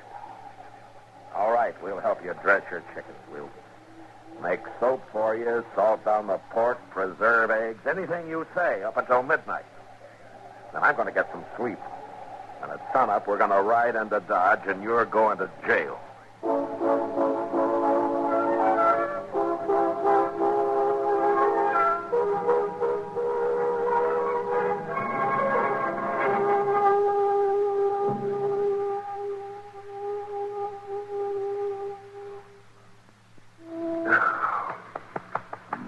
Chester.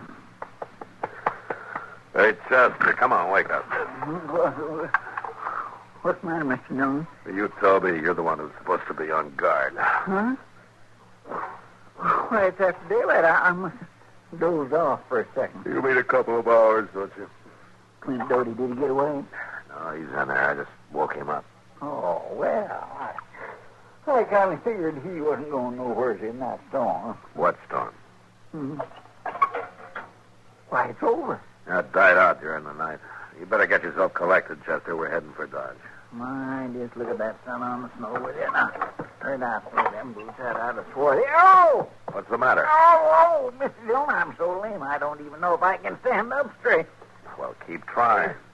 I swear I'm going to have to be spoon-fed for a month. I ain't never worked so hard in all my life. Hello? Is anybody home? Somebody outside. Yeah.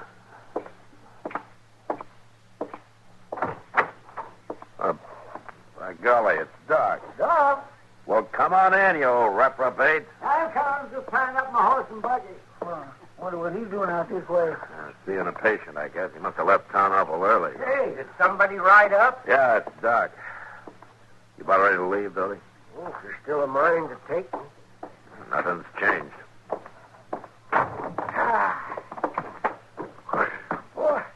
Well, Matt. Chester. So this is where you've been hiding out. How are you, Doc? Yeah. Oh, good morning, Clint. Morning, Doc. Got any coffee? Oh, have some in 2 shakes, Doc. Medora! Yes, Clint? Will you come out and fix some coffee? Yes, a What are you doing out here this time of morning, Doc? Oh, the Murdoch baby was acting up, touched the croup, so I spent the night there. Thought I'd just drop over and say hello to the Doties, as long as I was this close. You could have done that in town. I'm taking him in. You're taking him in? Well, for what? Robbing Jonas General Store night before last. Robbing the... Now, where'd you get that idea? Jonas claims he recognized him. Wilbur Jonas hasn't got the sense the good Lord gave a gopher. Matt, they caught the fellow who'd done that. What? That's right. There was some drifter riding through town. He threw a lot of money into a poker game, and the boys got kind of suspicious. And he finally admitted the whole thing. So they borrowed a jail key from Judge Bent and locked him up until you get back. Well, Clint, didn't you tell him? Tell me Clint, he couldn't have done it, Matt. He was playing poker at the time with me and Mark Grimmick in the back room of the livery stable. Doty. No, Marshal, I didn't lie to you. You asked me if I could prove where I was, and I didn't know Doc's word was actual proof. Clint, Doty, he done that deliberate, Mr. Dillon, letting us think he was guilty just to get us to do all that work for him. And I suppose the story about your wife having a baby. Oh, that's the gospel truth, Marshal. Well, it sure is, Matt. I'll vouch for that. Let me see now. It's about another 6 months. Around the 1st of July. 1st of July? Yes. I didn't say when, Marshal, and you didn't ask me. Ain't you gonna wish us well? The 1st of July? So help me, Doty, for 2 cents. Oh, we might even name him after you, Marshal, if we can't think of nothing else. So help.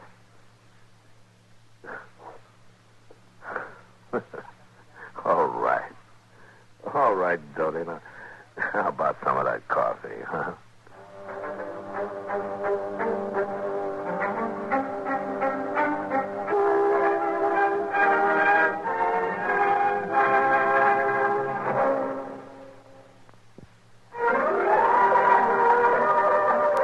Gunsmoke, produced and directed by Norman McDonald, stars William Conrad as Matt Dillon, U.S. Marshal. The story was specially written for Gunsmoke by Les Crutchfield, with editorial supervision by John Meston. Featured in the cast were Joseph Kearns, Virginia Gregg, and Ralph Moody. Harley Bear is Chester, Howard McNear is Doc, and Georgia Ellis is Kitty. This is George Walsh inviting you to join us again next week for another story on Gunsmoke. Get the complete news first on the CBS Radio Network. CBS Chicago, the 780 spot in your dial, WBBM, WBBM, WBBM, WBBM, WBBM. Our next guest will give you the laughs, just don't ask him to lend you money. It's Jack Benny coming up next. The Jack Benny Program. Quality of product is essential to continuing success. Let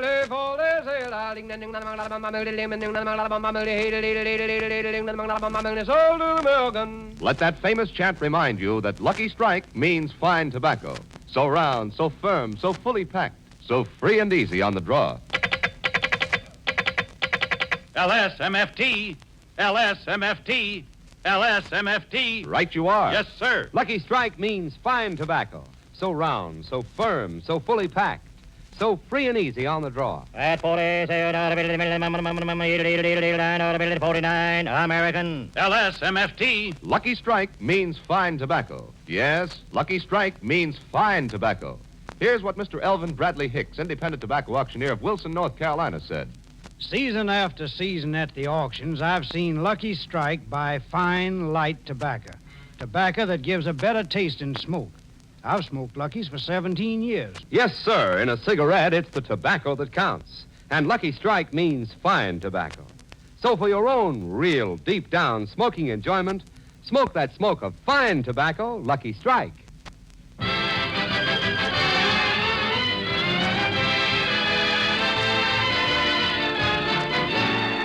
The Lucky Strike program, starring Jack Benny, with Mary Livingston, Phil Harris, Rochester, Larry Stevens, and yours truly, Don Wilson.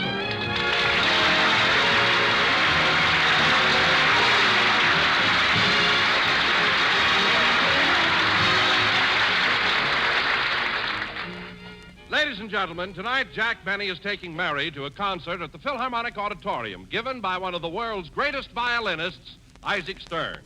As we look in on Jack, he's at home dressing for the occasion. Rochester, I still think they're a little too short. They barely reach my ankles. Maybe I can let the cuffs out. No, if you left the cuffs out, they'll be too long. Liable to drag.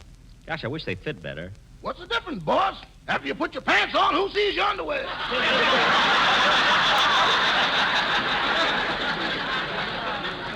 Yeah, I guess so. You're certainly going to a lot of trouble getting dressed tonight. Well, Rochester, all the important people in town will be at the concert. After all, Isaac Stern is one of the world's greatest violinists. Oh, come now, boss. You'll play the violin as good as he does. No, I don't, Rochester, no.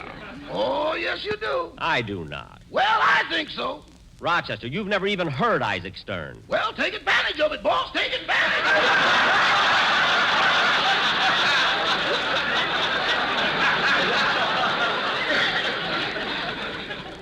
Oh, I see. Well, you know, Rochester, maybe if I had followed my musical career, it might be me giving that violin concert tonight. Me, Yasha Benny. I can just picture the scene. As I walk out on the stage, the spotlight falls on me. Me, Yasha Benny. Confidently, I lift my violin and tuck it under my chin. I raise my bow. 5,000 pairs of eyes are staring at me. Say, Yasha, you better put your pants on.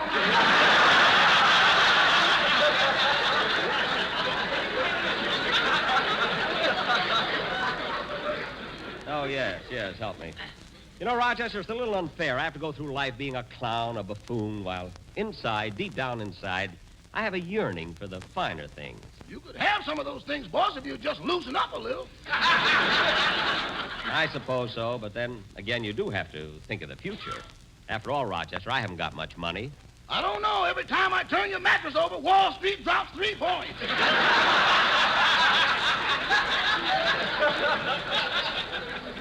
Rochester, let's drop the subject and just help me get ready for the concert. Hand me my dress shirt. Here you are, boss. White tie or black? The white tie, my tails, too. Haven't worn this suit in a long time. How do my tails look? Pretty good, boss, but you shouldn't have had the tail starched. Starched? Well, I figured it would hold them in place. I know, but when you bend over, you look like a sparrow.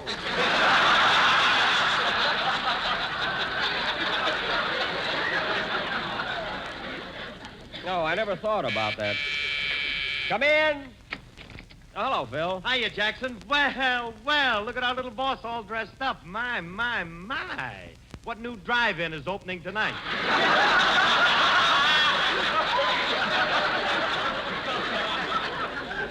Phil, I'm not going to a drive-in. I'm going to the Philharmonic. Isaac Stern is playing. Yeah? Against who?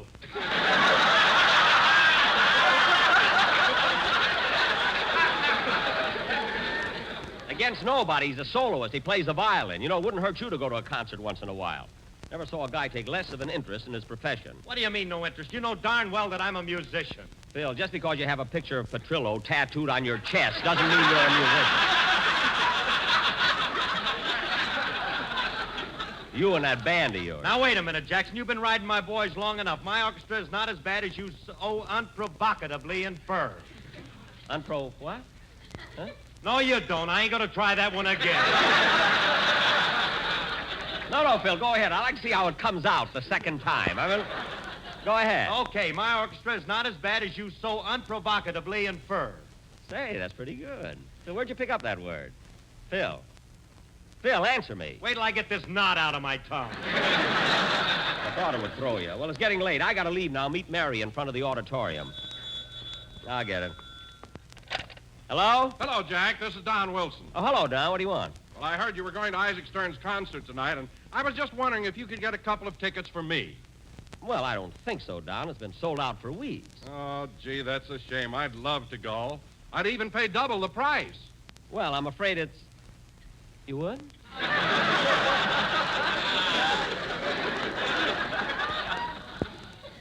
Well... No, Mary's probably dressed already.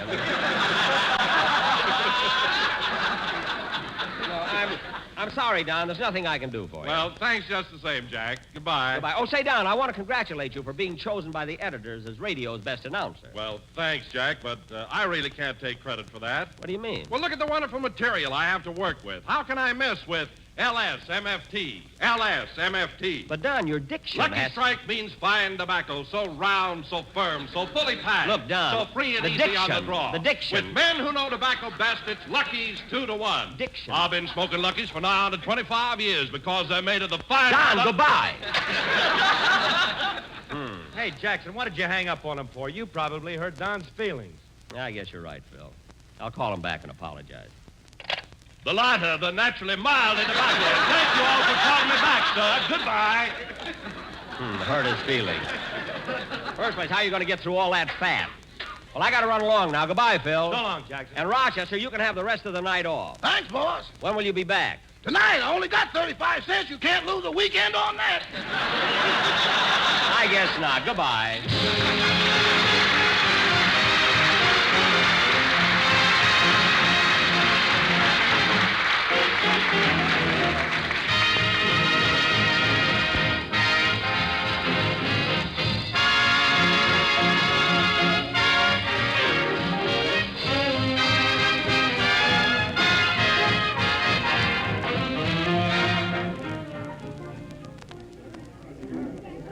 am, Mary. Here I am, right over here. Okay, Jack, just a minute.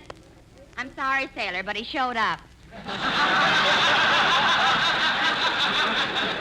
Mary, come here. Who are you talking to? Oh, some sailor. His boat just anchored at Hollywood and Vine. Well, here we are, Mary, at the Philharmonic. How do I look? Certainly dressed swanky for the concert. White tie, top hat, and a bag of peanuts. Well, I thought you might enjoy something after the show. You know? Let's go in. But, Jack, the main entrance is around the corner. I know, but I got to go backstage and see Isaac Stern first. Come on. I wonder where his dressing room is. Maybe it's around here someplace. This must be it right here. Come in. Mr. Stern? Yes, I'm Isaac Stern.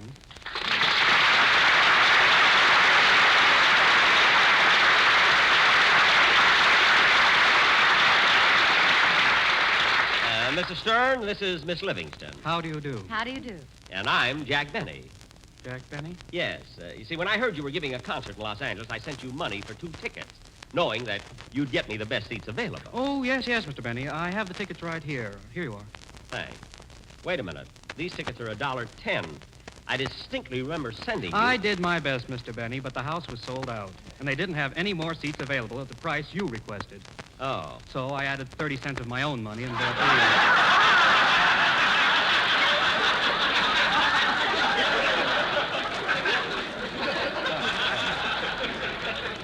Well, thank you very much, Mr. Stern. I hope I didn't impose on you too much. You see, you being a concert violinist, naturally I felt that we have something in common.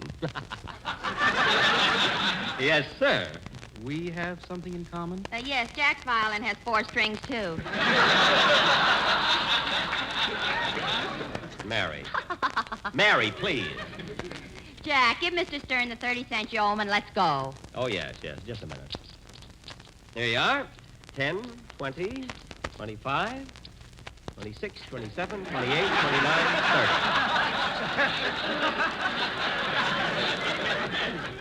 There you are, Mr. Stern. Thank you. Okay, Jack, put on your shoe and let's go. Yeah. Goodbye, Mr. Stern, and thanks for getting my tickets. You're welcome. Goodbye. Come on, Mary.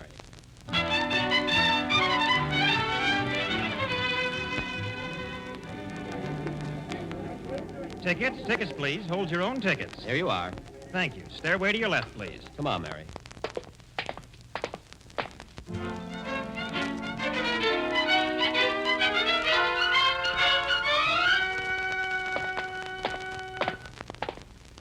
Oh, Usher, where are these seats? Stairway to your left, please. Come on, Mary.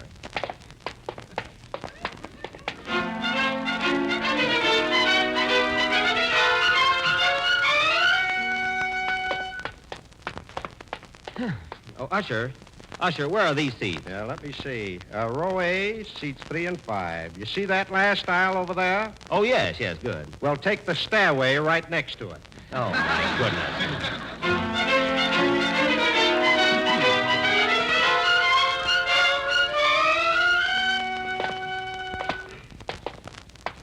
Gosh, what a climb.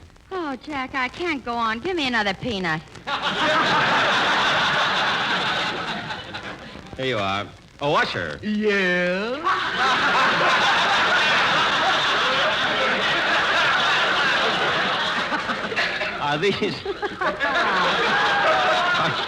Are these seats in this balcony? Yes, right over here. Gee, this is awfully high, isn't it? We used to think so, but now they can reach us by radar. Don't be funny. Just show us to our seats. Follow me. Here you are. Your seats are right here. Thank you. Say, these seats are all right, Mary. I can relax and put my feet up on the railing. And you better take your hat off. The spotlight will burn a hole through it. I'll watch it. Say, Mary, we may be in the top balcony, but at least we're in the front row. Can you see the stage all right? No, but I got a wonderful view of Catalina. That's a painting on the wall. Here, have a peanut. Gee, there's sure a lot of people here tonight. Yeah, this place is certainly... Hey, Mary, look. Look way down there. Isn't that Mr. and Mrs. Ronald Coleman? Where? Way down there below us, to the left of that cloud.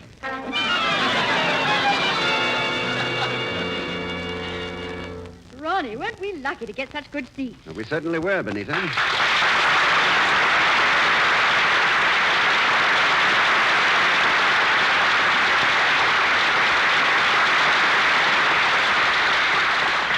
Well, I do hope Mr. Stern plays the Mendelssohn Concerto. Well, now, let's see. He's going to play a sonata by César Franck. Then, oh, yes, here it is, the Mendelssohn Concerto.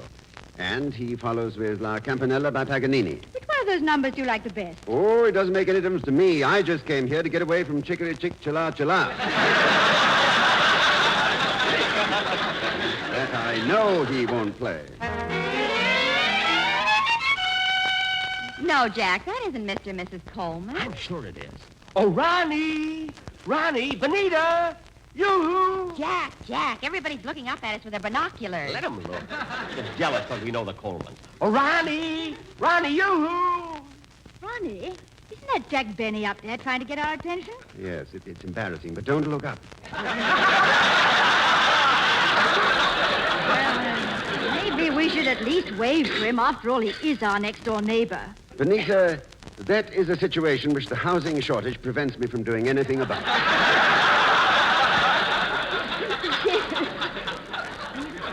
Going to so much trouble to attract your attention.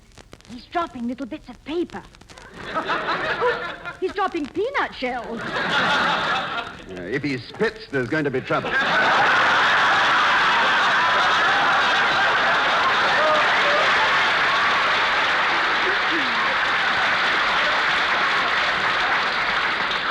Oh, what's he doing way up there anyway? Well, perhaps his doctor recommended a higher altitude. Where he's sitting is cheaper than the Alps. It's higher, too. Yeah, so it is. Well, anyway, dear, he won't be throwing any more peanuts. Oh, how do you know? I just got hit on the head with the bag.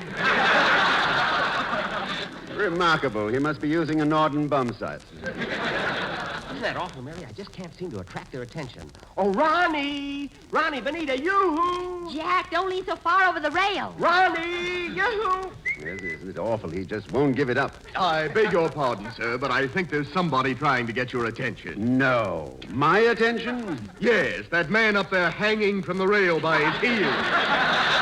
Oh, yes. You know, Benita, I thought that the horn blows at midnight would keep him home for a couple of years. Well, then, I guess some people don't know when... Ronnie, what was that thing that just fell in your lap? Oh, for heaven's sake. What is it? A toupee.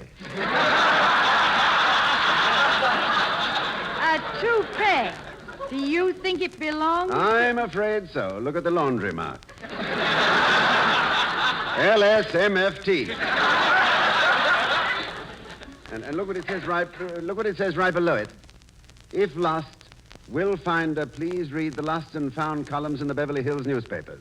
The article in question will be referred to as a cocker spaniel with a cold nose and a part on the side.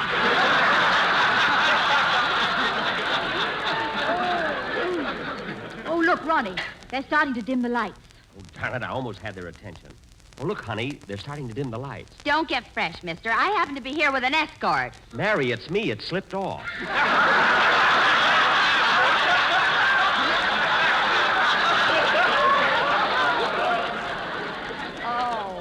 Well, put your hat on. You look awful. And be quiet. The concert's about to begin. Yeah, here comes Isaac Stern now.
trouble.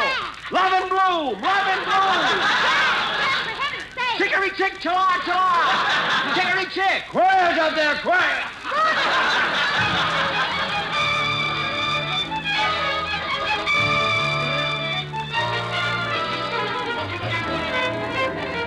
Have your checks ready for your coats, please. Have your checks ready for your coats. Boy, here's my check. Oh, no, you don't, Bob. I was... Ronnie. Jack, old boy. What a surprise seeing you here. Yes. Wasn't the concert wonderful? It certainly was, and I loved the Mendelssohn concerto. Well, I did, too. However, I felt that he had just a little too much pizzicato in the andante. Didn't you? No. Oh.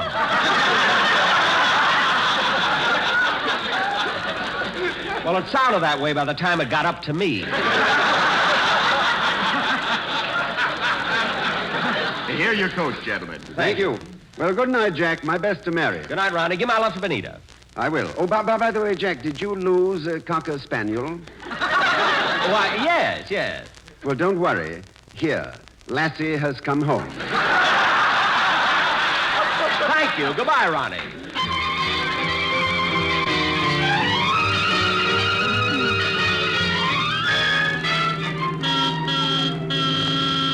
You know, Benita, I think that's one of the finest concerts I ever heard. It's absolutely wonderful. Give me a cigarette, will you? Of course, I have some right here in my overcoat. Oh, I had some when I say, this isn't my coat. There must have been a mix-up at the cloakroom. Are you sure? Yes, I'm positive I had. Certainly. Look at the label. Why, this is Jack Benny's coat. Jack Benny's? Yes. Oh, well, tomorrow then we'll have to... Well, Ronnie, what are you looking at? Huh? Oh, it's this address book I found in Benny's coat pocket. Address book? Yes. You know, he's always boasting about his influential friends. Well, listen to this first name. Gladys Zibisco, Gladstone 0338. Gladys Zibisco. Here's a note he's written alongside her name. It says, "Do not kiss too hard, has pivot tooth."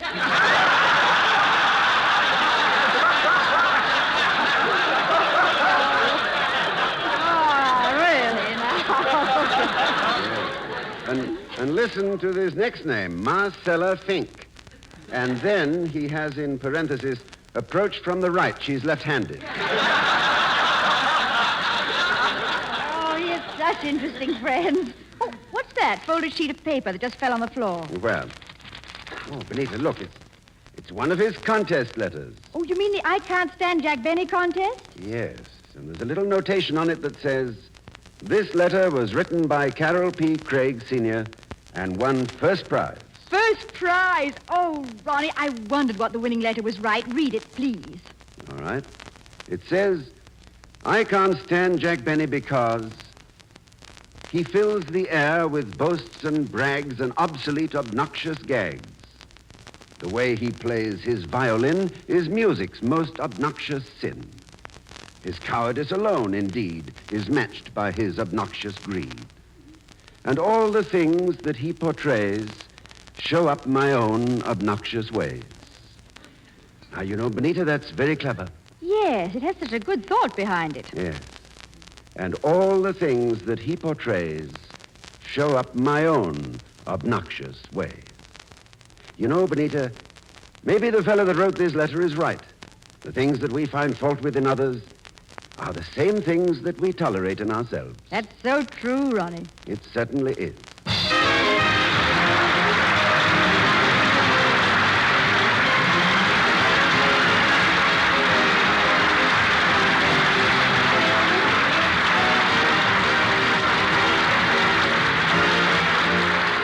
Isaac Stern was accompanied by Alexander Zakin. Jack will be back in just a moment, but first, here is my good friend, L.A. Speed Riggs. That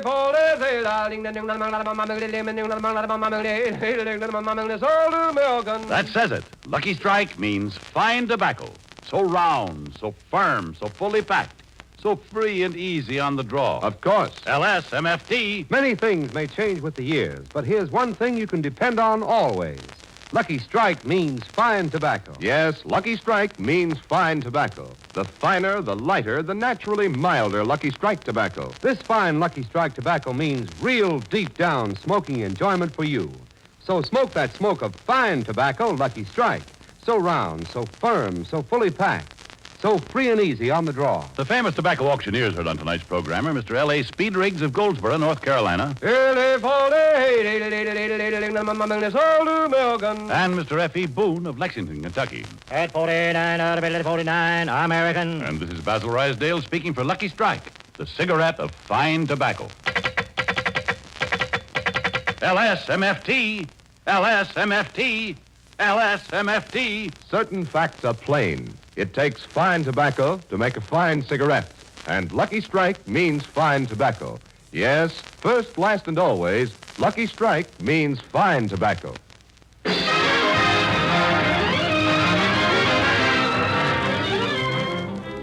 Say, Jack, wasn't Isaac Stern wonderful? Absolutely terrific. Jack, I'll make you a sporting proposition. What is it? I'll break my leg if you'll break your violin. I will not. After all, Mary, say, wait a minute. This isn't my coat. I've got on somebody else's coat. What? Look at the label. It's Ronald Coleman. It's funny. I must have made a mistake at the cloakroom. I wonder what he's got in his pockets. Oh, for heaven's sake, Mary, look. Isn't this cute? Well, what is it? A yo-yo. Sweet. Good night, son.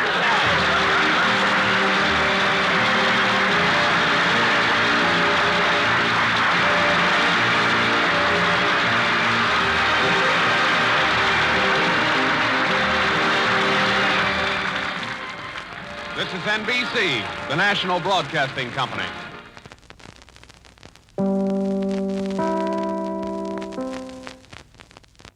One of the all-time great directors, Cecil B. DeMille, hosts Lux Radio Theater. Up next. Lux presents Hollywood.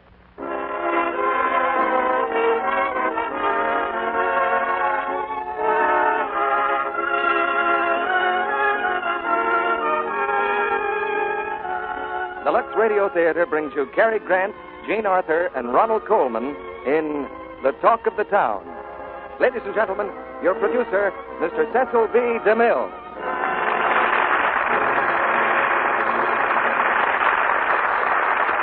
Greetings from Hollywood, ladies and gentlemen. Good things come in small packages, but better things often come in big ones. And 3 stars like Cary Grant, Jean Arthur, and Ronald Coleman make a colossal bundle of entertainment. And that's what we've got tonight in a play called The Talk of the Town. It was over at Columbia Pictures that they had the idea of co-starring these fine players and the right story to do it with. And with the same formula, we can't go wrong in the Lux Radio Theater.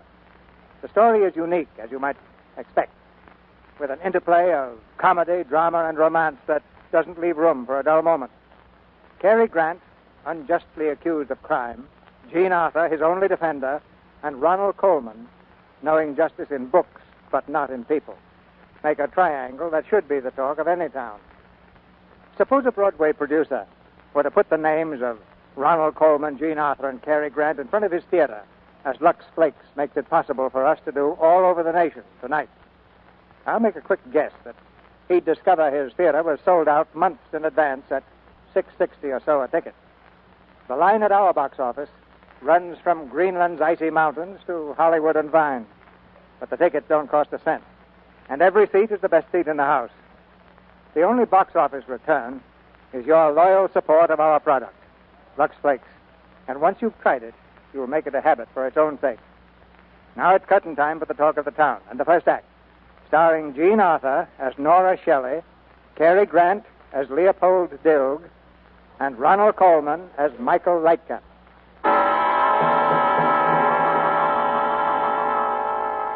Lowchester Woolen Mill burns to ground. Mysterious blaze levels factory.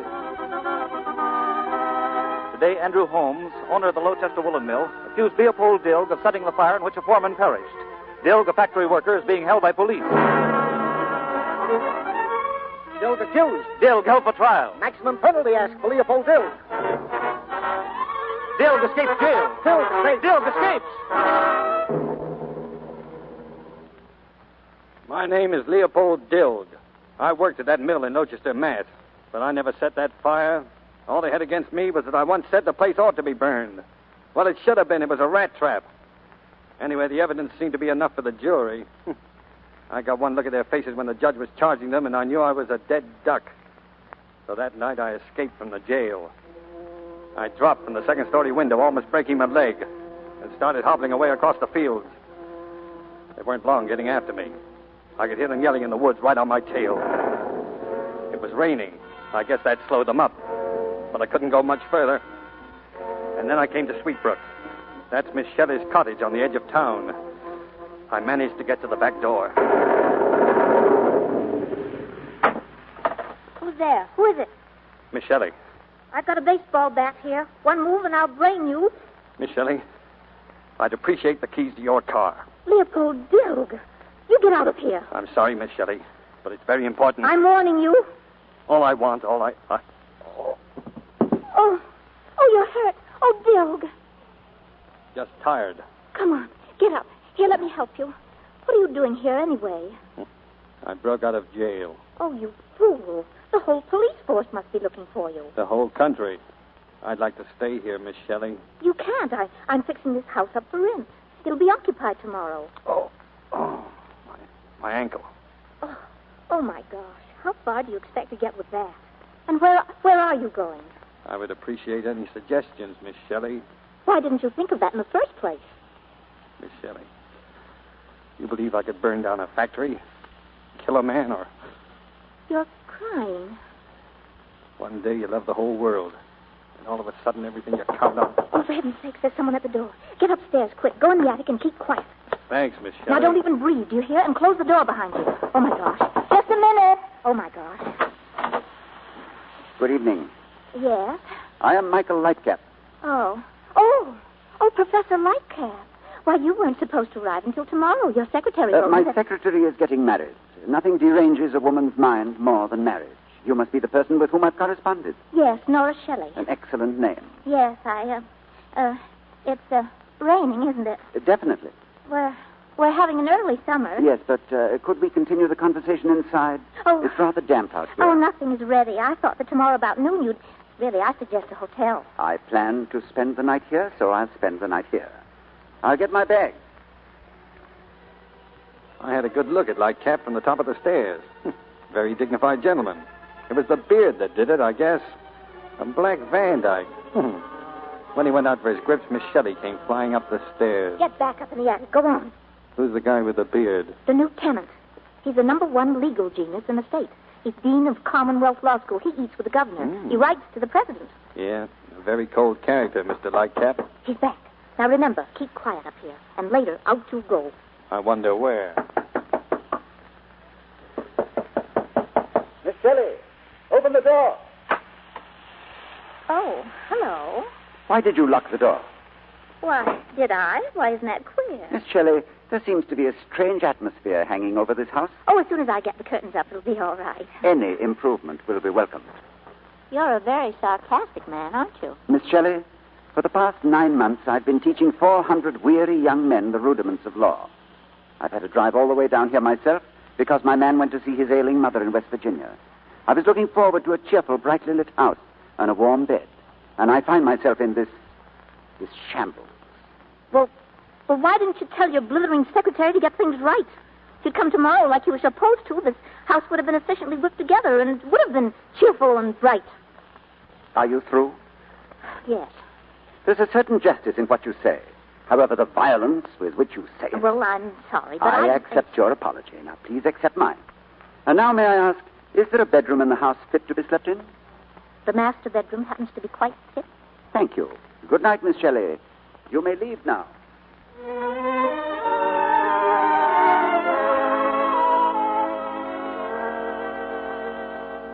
Dilk. Hiya. I thought you went home. How could I with you up here? You can leave now. He's asleep. You used to live in this house, you and your mother, didn't you? Yes, we live in town now and rent this place. Come on, get up.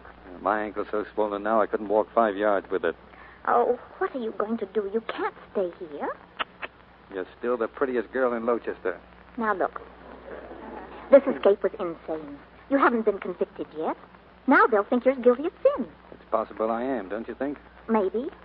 Maybe not. Leopold, as far as I know, you're capable of anything. You were the wildest kid that ever went to a Lowchester school.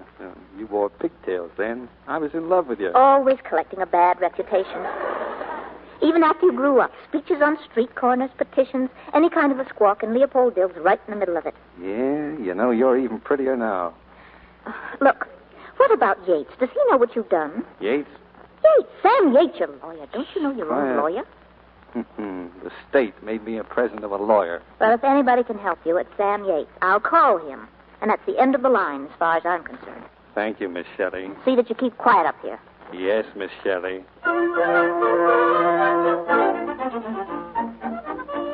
The next morning, Nora was still there, floating around the house. Her mother had been over to see why she wasn't home. The moving men had been in, and a reporter from the Sentinel to interview Lightcap. I felt like I was hiding in the middle of a parade. Then Sam Yates showed up. Hello, Nora. Oh, Sam. I got your message. They said you wanted... Sam Yates. Michael, well, I'll be doggone. Well, how are you, Sam? Nora, how'd you know that Michael Lightcap was the one man in the world I wanted to see? Well, I didn't. I didn't know you knew him. Went to school with him, that's all. How are you, Michael? What are you doing up here? Came up to write a new book. Sam, is that a black eye? Yes, I guess it is. You've been fighting, Sam? Why, I fight on the average of 3 times a day. Yes, in school you had a tendency towards riot. I can't stand the way this town is going after a fellow named Leopold Dill. He's the only honest man I've come across here in 20 years. Naturally, they want to hang him. Sam... He's been shouting for years that Andrew Holmes, the mill owner, is crooked as a dog's hind leg. So what happens? Dill predicts the mills will burn down. They do. One man is burned to death. Here's Holmes' chance. It was Dill, he says. Go get him. He starts slashing this burg into a frenzy. Sam, what did you expect me to do? Well, I figured if you demand a fair trial for him. You see, Judge Gronstad, who's trying the case, is nothing but a tool of Holmes and out to get Dill. He said as much. And I say that, you're not buying the idea. Sam, my business is with the principles of law. I can't allow myself get mixed up in these little local squabbles. Little squabbles, eh? Well, let me tell you, Michael... Now, what's all that? Yes, what is all that? Who is it? Open up. Who lives here? Professor Michael Lightcap. I'll take the house, Joe. You take the grounds. Now, just a minute. Where do you think you're going to take the grounds? Have you got a search warrant? Dill escaped. We're searching every house on this side of the road. Have you a warrant? Now, look, lady. No warrant out. That's from the Constitution, isn't it, Sam? Well, not exactly in those words. We guarantee nobody's here but us. And that's too many. Now, will you please leave, all of you? You're wasting my entire morning. Go on now. Go on.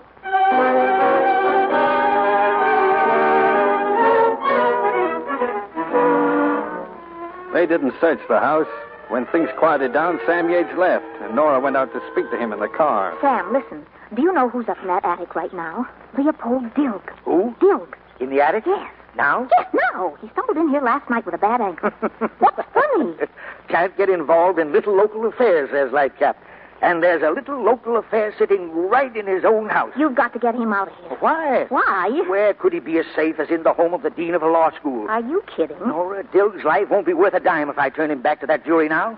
Lightcap can help us, but it'll take time. That's nothing to me, one way or another. He can't stay up there. Well, why not? Are you insane? Who'll take care of him? Why, you. Me? Listen, I can't hang around here even if I wanted to. Lightcap's ordered me out 50 times since last night. Oh, you're doing all right so far. Sam. So long, Nora. But Sam. I'll keep in touch with you. Oh.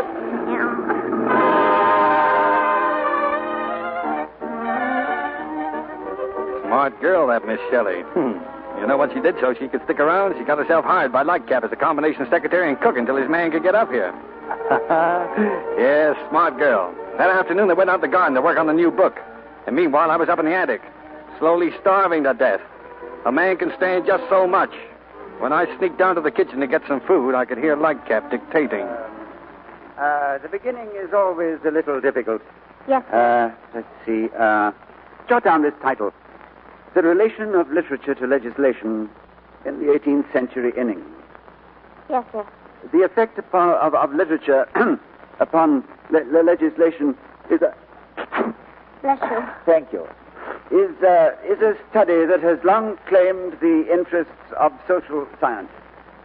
The law... That was really some high-class stuff he was dictating. I stood there listening for a while.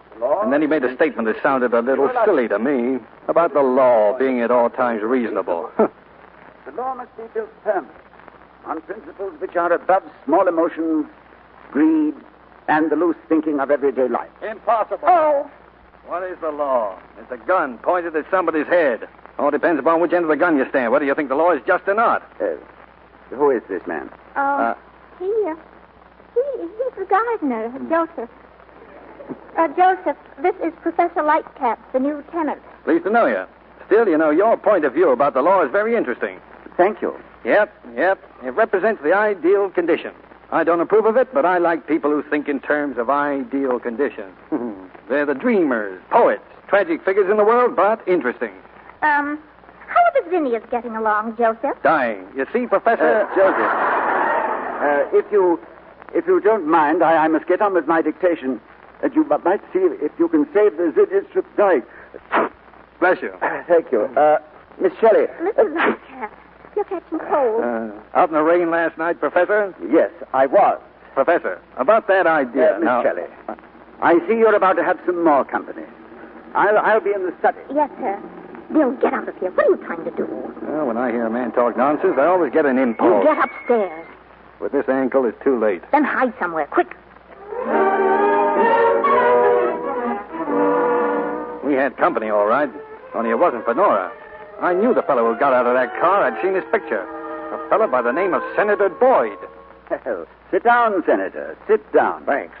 Well, Professor, I tracked you up here because the news I have for you couldn't be entrusted to the mails or the telegraph wire. Yes, Senator Boyd?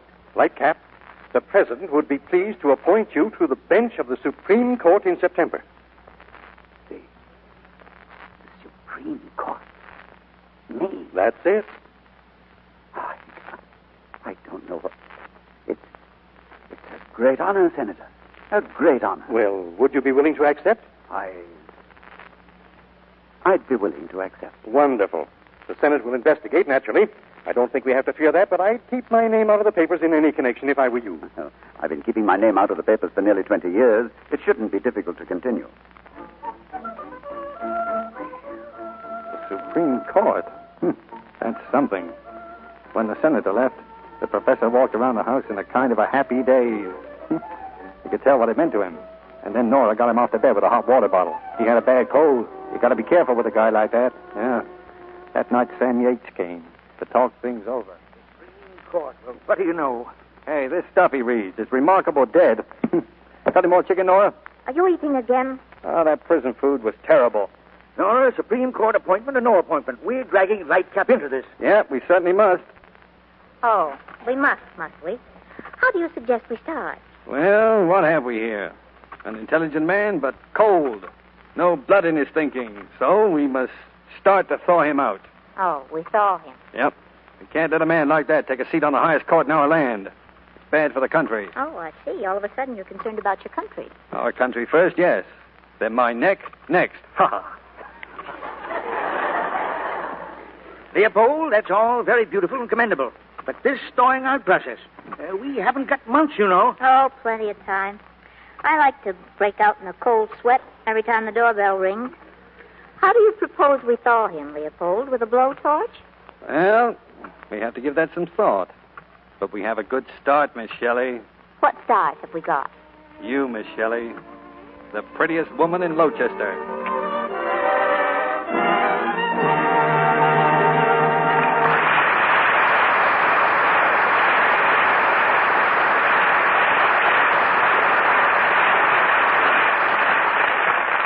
In a moment, Mr. DeMille presents Jean Arthur, Ronald Coleman, and Cary Grant in Act Two of The Talk of the Town. Now, has this ever happened to you on a bright spring afternoon when you wanted to look your very best? While strolling through the park one day, in the merry month of May, I was taken by surprise by a run of monstrous flies. A run in your stocking certainly can make you feel like a blot on the landscape. Well, if you'd lux your stockings after every wearing, you wouldn't be having such trouble. You mean just the way you wash your stockings can make a difference in the way they wear? It certainly can. A whole series of tests has proved that luxing stockings cuts down runs by more than 50%. The United States Testing Company, Incorporated, washed rayon stockings over and over again in different ways, and then tested them on a machine that pulls and strains them the way you do when you wear them. Stockings washed with new improved Lux Flakes didn't go in their runs nearly as quickly as those washed with a strong soap or rubbed with a cake soap. Luxing actually cut runs in half. My, that sounds good to me. Well, here are some new words to that song of yours. If you'll do what they say, you can give those stocking runs their runaround. I'll lux my stockings every day, every month including May. If you want to save your hose, take a tip from one who knows. Luxing helps to keep those stocking runs away. Now, Mr. DeMille returns to the microphone. Act 2 of The Talk of the Town, starring Cary Grant as Leopold Dill, Jean Arthur as Nora, and Ronald Coleman as Michael Lightcap.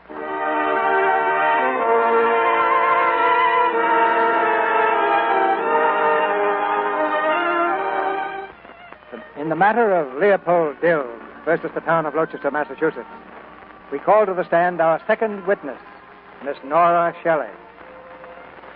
Professor Lightcap wasn't very sick, and the next morning we figured it was all right if he got up for breakfast. His cold was much better. But we hid the morning paper because Leopold's picture was right smack on the front page. When the professor came downstairs, Leopold was just finishing his breakfast. Well. Oh, excuse me, Professor. I didn't think you'd be down this early. Oh, that's quite all right. Stay as you are. No. The gardener shouldn't be eating in here. Nonsense. Sit down, I insist. Good morning, Miss Shelley. Are you sure you feel all right, Professor? Oh, yes, quite well, thank you. Perfectly normal. Oh, that's good. Is there a morning paper? Paper? Oh. No, it hasn't come yet. Miss Shelley's a wonderful cook, Professor. We're in Clover. Coffee? Thank you. Well, Joseph, this is very nice and companionable. You know, there's a touch of the philosopher about you that I like. And you interest me enormously, Professor. Good. Hey, taste that ham. Great, isn't it? I appreciate good food. Ever had borscht, Professor? Borscht? What's that? Beet soup with sour cream. It's a Polish dish. Yeah, with an egg beaten in it. Don't let anybody give it to you without an egg in it. We must have some, Miss Shelley. Oh, yes, of course. As soon as I finish my course in American cooking. Oh, you can buy it down at Mrs. Pulaski's Polish Dairy near the factory. Mrs. Pulaski, Well, by all means, let's get some. I do wish the paper had come. Well, that's too bad. Still, if you read yesterday's, why read today's? There's just some more about that terrible man, Dill. Dill? Oh, the fugitive from justice, huh? Or a miscarriage of justice. Your opinion, too? It might be yours, too, Professor, if you knew Andrew Holmes. He makes the laws. He puts a fellow like Judge Grunstadt on the bench, and Grunstadt takes orders. Well, the voters may exercise their right of the ballot and remove it. Now, this corruption is too thick. That's the way every decent person around here feels about it.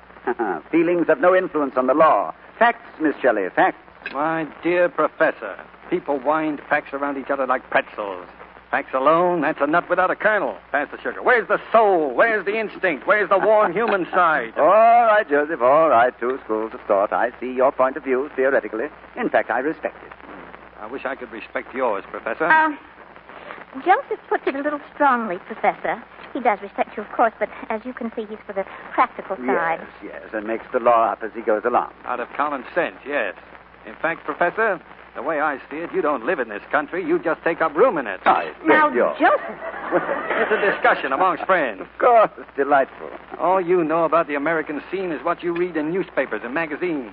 Somebody else's impressions hashed up for lazy people. If you don't feel it yourself, you've learned nothing. Just like having somebody tell you about his operation. That'll do, Joseph, for this morning. Professor, I challenge you to make an experiment. Spend half a day with your books and the other half finding out what people do. Yeah. By the way, with these indoor habits of yours, you've got the complexion of a gravel pit. Well, really. You know, Joseph, you're no oil painting yourself. No, a mummy would be closer to you. They wore beards, too. Well, now, Joseph, what would you suggest? Well, there's a baseball game today. Go to it. Baseball? Baseball. That was the first step in thawing out the professor. I took him to the game myself, and we sat right next to Judge Grunstadt. Leopold said there was no one like Grunstadt to teach the professor the facts of justice. Professor Lightcap, this is Judge Grunstadt. Lightcap? Why, of course. How do you do, sir? How do you do? Well, this is a great honor. Thank you. Did you say judge? Mm-hmm. Grunstadt. Doubt whether you've heard of me, but your work. I've read it in the Law Review every year. Hey, sit down. Oh, how I envy you, sir. You work in the quiet of your library and... How do you like that? Are you blind? That was right across the plate. A dope. But me, I labor in the vineyards. You've heard of the Dild case, I take it? Yes. Well, there's luck for you. First case I've had in 10 years that drew any outside attention. Look at that. Slide, you idiot! Oh, he could have made it. And right in the middle of the trial, the swine skips out like a butterfly, and I was preparing a brilliant opinion on the case. Before the trial was finished? Oh, he was as guilty as Judas, the town malcontent. You consider it ethical to judge a man before all the evidence is in? My dear fellow, he broke jail. That proves it, doesn't it? Why, even a library philosopher like you would have to admit that. Yes, Miss Shelley. I think we've had enough baseball for today.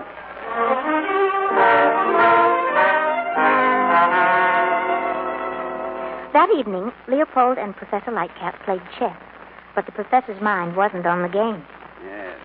Huh? Yes. You play very well. Where did you learn? My father? He was the kind of man who resented work. It interfered with chess and argument. Yes. See? Yes, you're a man of many parts, Joseph. I look forward to a very pleasant summer. Thank you, Professor. Your king is still in check. Yes. Let's see now. Miss Shelley, did you actually hear what that fool Grunstad said? Yes, wasn't it remarkable? Joseph, what do you think? Judge Grunstad was sitting in the box right next to us. No. Well, I hear he's a very charming man. He's an idiot. Writing an opinion of a case before hearing all the evidence. Preposterous fake. Mm-hmm. That's serious. Your rules don't allow that. Naturally not. Well, what do you do about it? Why, there's nothing to do. I can't intrude on the business of the Superior Court of the county. So you just turn your face, huh? Now, Joseph, you don't understand. Mm-hmm. I understand this much. You laugh at my kind of law and wink at the other. What kind do you practice? I refuse to be dragged into any further discussion of the philosophy of law. All right, then let's not. Oh, Joseph, I'm sorry. It wasn't that I had no respect for your intelligence, which I may say I find extremely lively. But you're taking a vacation from law. Exactly. Mm-hmm. I was a little sharp, though, I'm afraid. Don't mention it. Now, let's see. My king's in check, huh? Yes. As a matter of fact, Joseph, I may add that I'm very grateful for your presence in this house. And you're a big treat to me, Professor. Thank you, Joseph. Thank you. He was a wonderful man, the professor. He was, well, in so many ways, he was like a little boy. I was very fond of him. The next day we went for a walk through town. A couple of high school kids passed us and giggled. You know, it was the beard.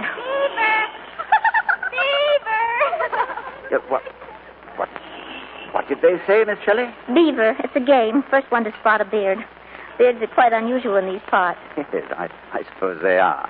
You know, I don't think I've ever told anyone how I came to grow it. No? Well, I was one of the youngest men ever to graduate from Harvard Law School. In fact, I was teaching at Commonwealth before I was 22. Wow. And I had a frank and open face. People in trolley cars used to call me Sonny. Boys I was teaching would slap me on the back. Women would wink at me in the street. Is that bad? No, but I was busy and had no time for nonsense. And so the beard became a sort of a fortress. And, well, I suppose I grew attached to it. Well, I think it's very pretty. Now, what am I to say to that?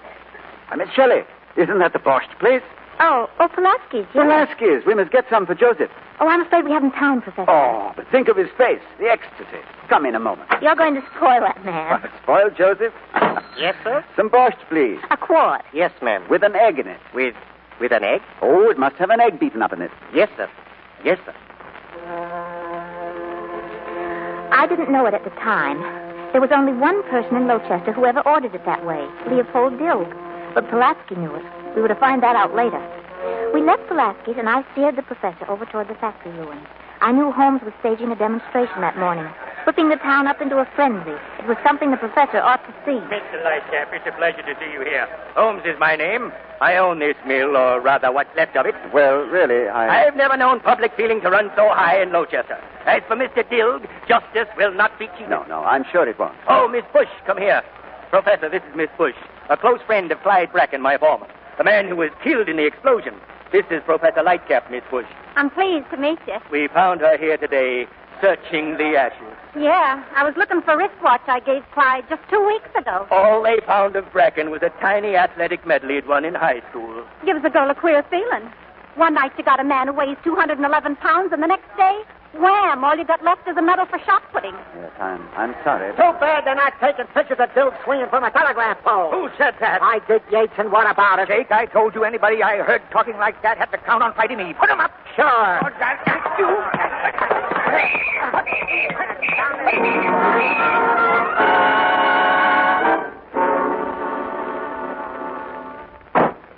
I won't have it, Miss Shelley. You deliberately dragged me into this. It's been your purpose since the day I arrived. Well, if I have, my motives are far from selfish. That has nothing to do with it. I've said again and again I cannot be involved. And if it's your purpose to see that I am... Well, Professor, this amounts to violence. And from you, making charges against Miss Shelley without evidence? Dear me. Perhaps I'd better resign, Professor. No, Miss Shelley, You're right, Joseph. I apologize, Miss Shelley. There, now, you see, a happy family again. Now, the question is, are we ready for dinner? Yes, are we ready for dinner? Anytime you are, Professor. Thank you. Hello, Ed. This is Sergeant Magee. Hey, listen, we just had a hot tip from a guy named Pulaski. He says Stilg is hiding out in the Shelley house. Yeah, get over here right away. Come on, Miss Shelley, sit down. Right here, Professor. Thank you. Hey, wait a minute. Who put on the soup plates? There's no soup. No soup, eh? No. No soup. My dear Joseph, while strolling in town today... Huh? No. That's a bad beginning. My dear Joseph, to cement the bonds that bind our happy little family together, what could be more fitting than this? Borscht! Pulaski's! I'd know it anywhere. Oh, be careful, you'll spill it. Well, only Pulaski's would wrap up Borscht in a newspaper. No. Let me unwrap it, please, Joseph. Your eagerness, this is the stuff I've been waiting for. Come on, Professor. Shake it up. All right, here we are. Now, if you'll just get rid of this newspaper, Miss Shelley, What's the matter, Professor? Is something wrong? There seems to be a picture in the paper, Joseph. A man named Leopold Dill. Professor. He bears a remarkable resemblance to you, Joseph. Professor, what are you going to do? Call the police and tell them to come and pick him up. No, you won't do that. Wait, Professor. I'm sorry I spoiled your party. Of course, there's no use discussing the merits of my case right now. I'm afraid not, Joseph. Leopold, I have a simple duty to perform, and I must do that before anything else. Well, here we have the two schools of thought, Professor. This time in action. That telephone to you means law and order. And to me, well, I've got to stop you using that telephone. By violence, if necessary. Yes, I see. That's bad. I've a very warm feeling for you, Joseph. But I must use that telephone. Well, if you do, Professor, and I'm as fond of you as a brother, I'll be compelled to knock you down. No, please. I should regret that, too. I've never been fonder of a man in my life, but... Hello, operator? Give me the police station. Hello, is this the police? Sorry, I want to... Professor. No! Oh, Leopold. Nora, I'm sorry. What else could I do? Oh, help me get him up. You've hurted me. Leopold. I couldn't help it. I didn't want to hit him. Get out of here, quick. It's the police. Get out the back way. Look, Go on. Get out, you fool. Open up. Break it down. The back way. Hurry. Yeah. Oh, Mr. Lightcap. Get around the other side, Sam. You take care. Yes, this way. Where is he? Come on, where is he? Oh, help me with Professor Lightcap. He's hurt. Where's Dale? I don't know. Ed, try the upstairs. Nora, did Leopold get away? Oh, Sam, help me. What's the matter with him? Look, Sam, is he all right? Oh, sure, he's fine. Come on, Professor, come on. Aye. He's coming around, all right. Up you go, Professor. Professor Lightcap. You knew it was Dilg, Miss Shelley. All those lies, attentions, just for Dilg. You and Sam Yates. You planned it all, didn't you? Take it easy, Michael. You're a silly, dangerous girl. You've had me feeding and lodging a notorious fugitive from justice. You've endangered a lifetime's career for a stupid gesture.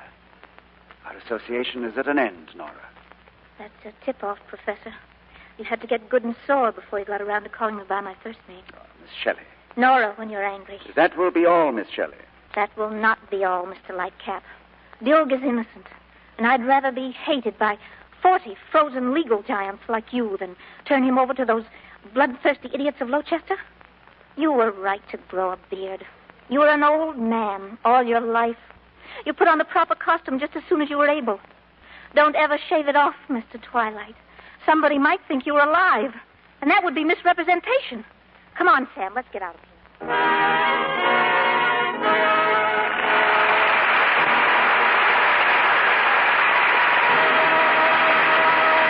We pause now for station identification. This is the Columbia Broadcasting System.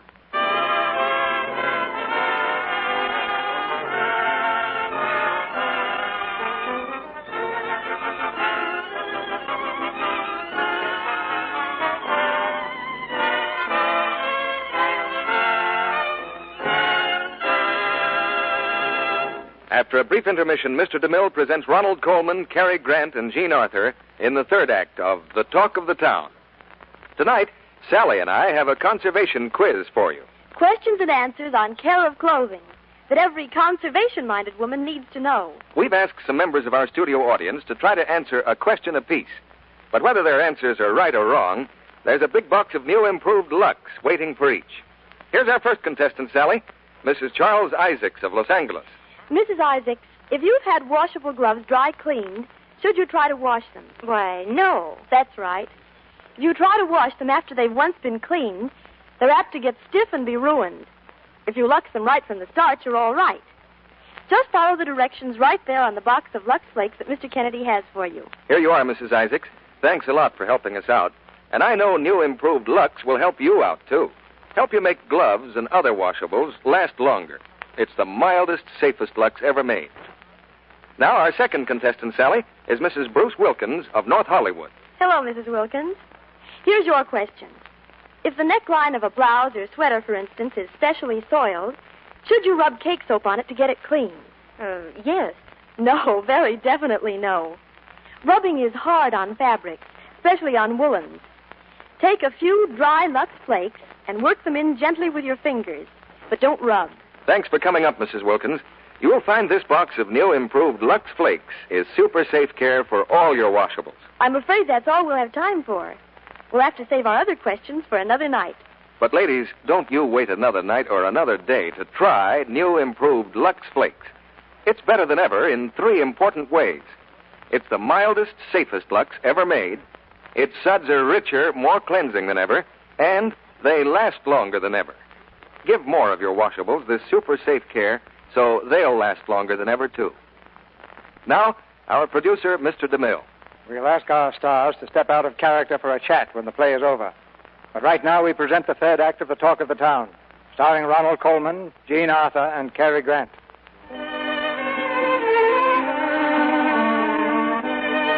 From the personal journal of Professor Lightcap comes the following narrative. The private diary of a modest and retiring student of the law.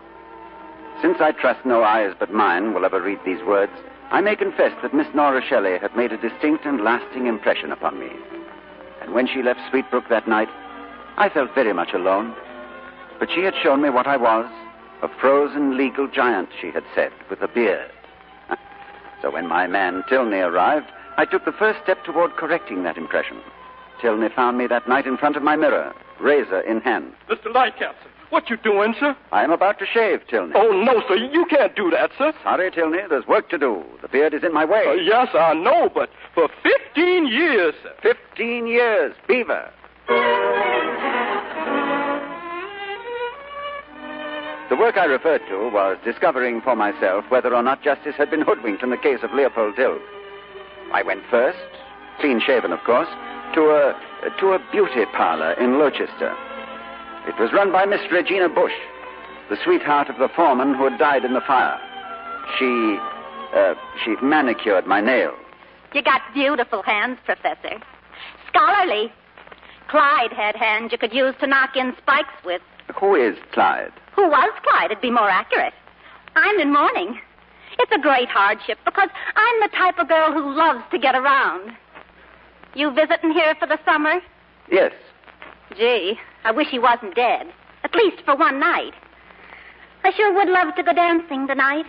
Miss Bush, I I wonder if I might have the pleasure of taking you dancing tonight. The pleasure? Well, say now, you're real cute. Listen, you blow your horn at 7 tonight, right outside, Sonny. Thank you. Sonny.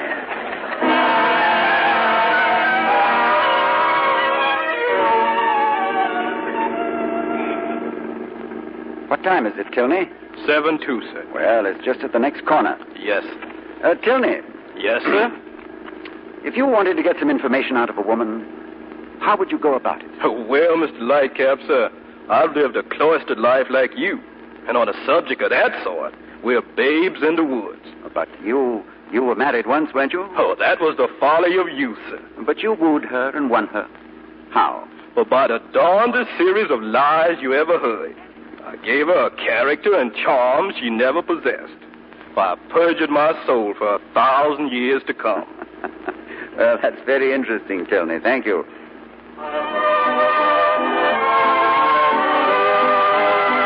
Shall we sit down, Miss Bush? Yeah, come to think of it, I'm getting hungry. You dance divinely, Miss Bush.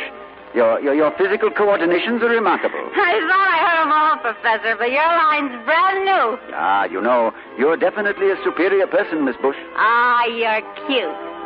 You know what? If I was free, I'd take you very, very seriously. Oh, but you are free, aren't you? Your gentleman friend he's dead, isn't he? Well, that's the general impression. Well, what do you mean? Little Regina's drinking too much. Makes the tongue very, very loose. You know, you're beautiful, Regina. Extraordinarily beautiful. Oh, would you like to kiss me? Why, very, very well. I mean, certainly. Oh, on the forehead. Cultured. A cultured kiss. Gee, if I was only free. Oh, but you are free. You're only saying that to torment me. No, I'm not. Now, here, I got a letter from him. A letter? He wants me to meet him in Boston in a couple of weeks, see? A letter? From Clyde? Yeah, it says C. Bernard, General Delivery, Boston, but that's him, all right. C. Bernard, he isn't dead at all. Hey, listen, what are you... Hey, give me the letter back. No, but Miss Bush, now, Regina, darling... Don't Regina, darling me. There's something fishy about you, mister. Help! Throw this guy out! Get him out of here!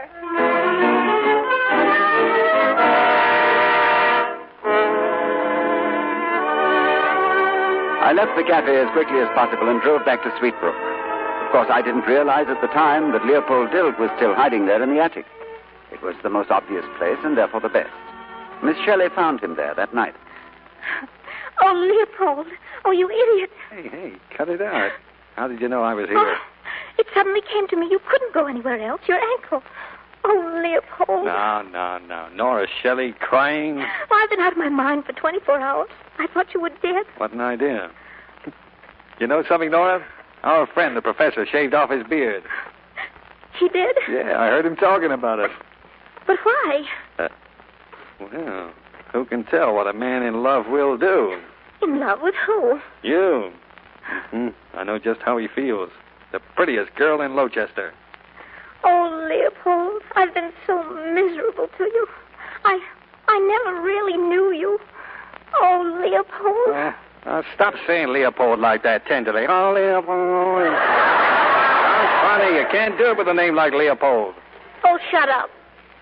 Where did he go without his beard? He'll be all right. He won't be all right. He's a child. Yeah, I know just how you feel. Now, don't start that soupy stuff again. You don't know how I feel about anything. Look, Nora. He's quite a man, you know. An important man. Be quiet. There's a car. He's back. Now get up in the attic. Okay. Go on. All right, but think it over. Think what over? Oh, go on. Oh. I'll need the car, tell me. Yes. Hello? Miss Shelley. Hello. I'm glad to see you. Miss Shelley, I've every reason to believe that Clyde Bracken is still alive. It seems that... What are you staring at? If you find my face unpleasant? No. It's the beard gone. I mean... Did you say Bracken? Bracken, yes, alive. Well, I guess at last you know the truth about Mr. Dills. I don't know anything until I can prove it. A stickler to the last. I bet if you knew where he was right now... I'd turn him in, yes. You just took that beard off your face. Inside you're as whiskered as the Smith brothers. Suppose you turn me in right now, Professor? Leopold! What do you say, Professor? Leopold, get back up there. What's the matter with you? Leopold, I'm leaving immediately for Boston to find Mr. Clyde Bracken. How about dropping you off at the police station? Do you hear? Bracken's alive. Very interesting. Well, let's go, Professor. Will somebody please listen to me? Bracken's alive. Why should Dill go to jail? It's the principle. The law says that's where I should be. Thank you, Leopold. Listen, if they get him in jail, they'll make Patty DeForker out of him. Doesn't that mean anything to you? Well, that's a bridge we can cross when we come to it. Right. Who knows who's right? Why does Dill have to make all the concessions, Professor? Isn't there one concession in your bones? Concessions? I shaved off a beard I was fond of. I danced with a blonde beauty parlor owner. I kissed her in public. Concessions. Ha. All right. Turn him over. Give him to the mob. Go ahead. Mob? What mob? Do you think they'll let him stay in jail while you're looking for Bracken? They'll drag him out by the hair. Don't be silly. Quiet. Come on, Professor. Now, wait. Miss Shelley has been right in the past, and perhaps you'd both better come to Boston with me. Well, that's a very noble gesture, Professor, but my place tonight is in jail. I'm sorry to disagree with you.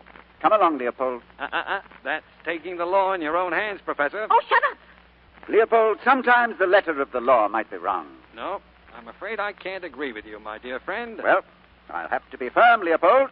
Oh! Now, Miss Shelley, if you'll help me to get him into the car, please. Oh, Professor, you're wonderful. You're really wonderful. Thank you, Nora. Oh, Leopold. Poor Leopold. Did he hit you? Where did he hit you? Oh, poor Leopold. We found Bracken, alias C. Bernard, in Boston. There was a brief and heated discussion. He didn't wish to return with us to Lochester, but we prevailed upon him. By force, I'm afraid. Oh!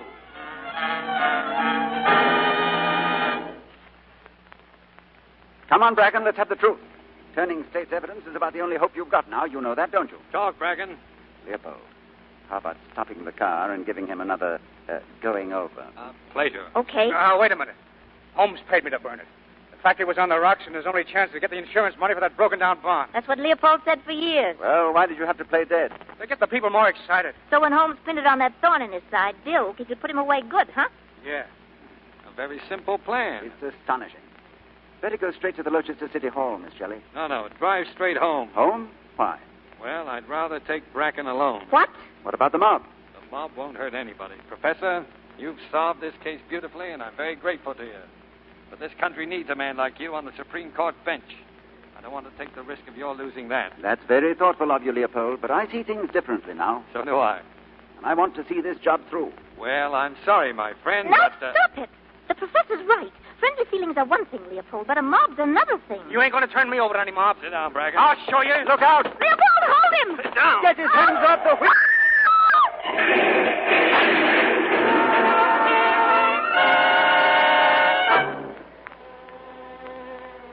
Our work had gone for nothing. In the excitement of the accident, Bracken escaped, and the police took Leopold. He went to trial within a week. Lightcap, I've come up here to talk sense to you. Thank you, Senator. Nobody believes this Bracken story. You'll go into that court and make yourself ridiculous with it. So will you please get out of this town? Nope. No, a man's life is at stake. Senator, a friend's life. Michael, I'm warning you. I just came through that town. They're out for blood. There's a crowd in front of the court right now with rope. Oh, no. Miss Shelley, Nora, I know just how you feel. I didn't understand at first. You couldn't help feeling the way you do about Leopold. Now, don't you start that. Who says I feel any way about anybody? Why does everybody try to make up my mind for me? Why should my love life be kicked around from pillar to post? I hear you're in love with Regina Bush. Regina Bush?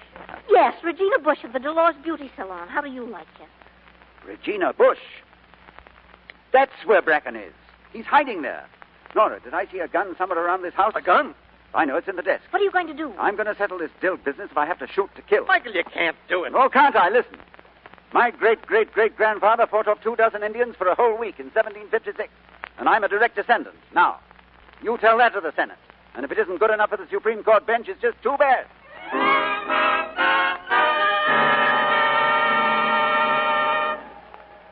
Ladies and gentlemen of the jury, we know this man is guilty. Outside of this court right now, you can hear the voice of the people. Listen to it, the voice of justice. The state and the people of Gloucester will tolerate only one verdict from this jury, and that verdict should be quick. Guilty! Keep that crowd out of here. We can't, Your Honor. Give us Dill. We want Leopold Dill. Come on, give him to us. Who did that? Who fired that gun? I did. Judge Grandstaff, this gentleman with me is Mr. Clyde Bracken. Bracken? Clyde Bracken, alive. He's the man the law is looking for, not Leopold Dill. His only crime was that he had courage and spoke his mind. And you people of Gloucester, what are you doing in a court of law with weapons and ropes? This is your law. This is your law and your finest possession. It makes you free men in a free country. Why have you come here to destroy it? You know what's good for you. Take those weapons home and burn them. And then think. Think of this country and the law that makes it what it is. And think of a world today crying for this very law. Then maybe you'll understand why you ought to guard it. Violence against it is one mistake.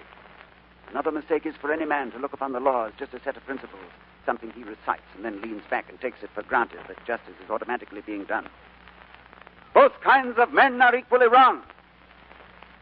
The law has to be engraved on our hearts and practiced every minute to the letter and spirit. It can't even exist unless we're willing to go down into the dust and blood and noise of battle every day of our lives to preserve it. For our neighbor as well as ourselves.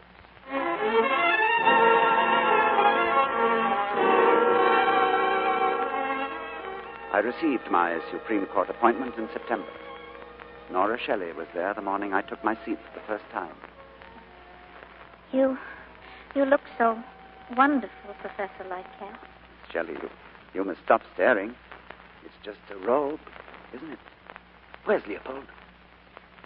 I tried to bring him with me, but he just disappeared. Where? Why? Well, you never can tell about Leopold. Oh, but he must come. Now, why do you look like that? I really don't know. It's just all seems so far from Sweetbrook. No, it isn't. Sweetbrook will never be far. Nora, look at me. A dream of 20 years come true. More happiness than any man deserves. But now there's something else, Nora. My friends. I want to see them as happy as I am. Nothing less will do. And Leopold. What a fine fellow he is. And I've been thinking, Nora, that if someone were to take his hand and say, Leopold, my reckless friend, here's love and companionship forever. Well, someday that man would... You see what I mean, Nora? Justice. I'm Mr. Justice. I'll go now. Will you kiss me goodbye? Goodbye. Far from Sweetbrook, never.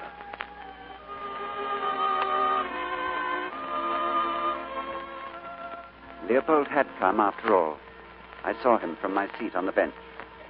He smiled at me and left. And Nora followed him. Leopold, wait. Huh? Oh.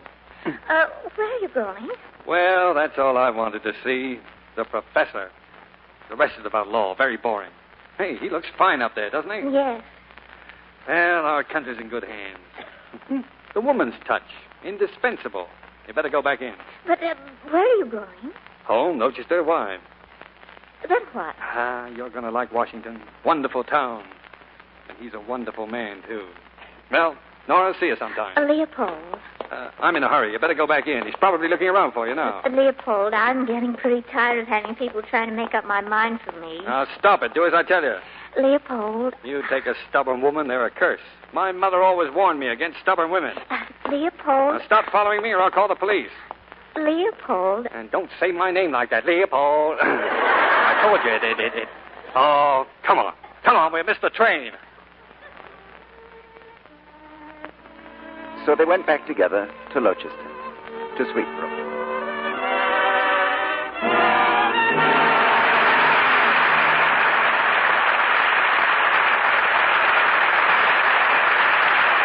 Our stars will return for a curtain call in just a moment.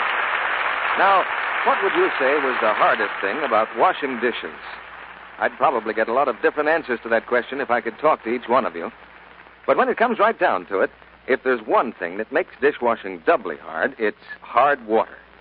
Well, there is a way to get wonderful suds in any kind of water. Just use new, improved Lux Flakes. By actual test, this amazing new Lux gives you more suds, ounce for ounce, than any of 10 other well-known soaps.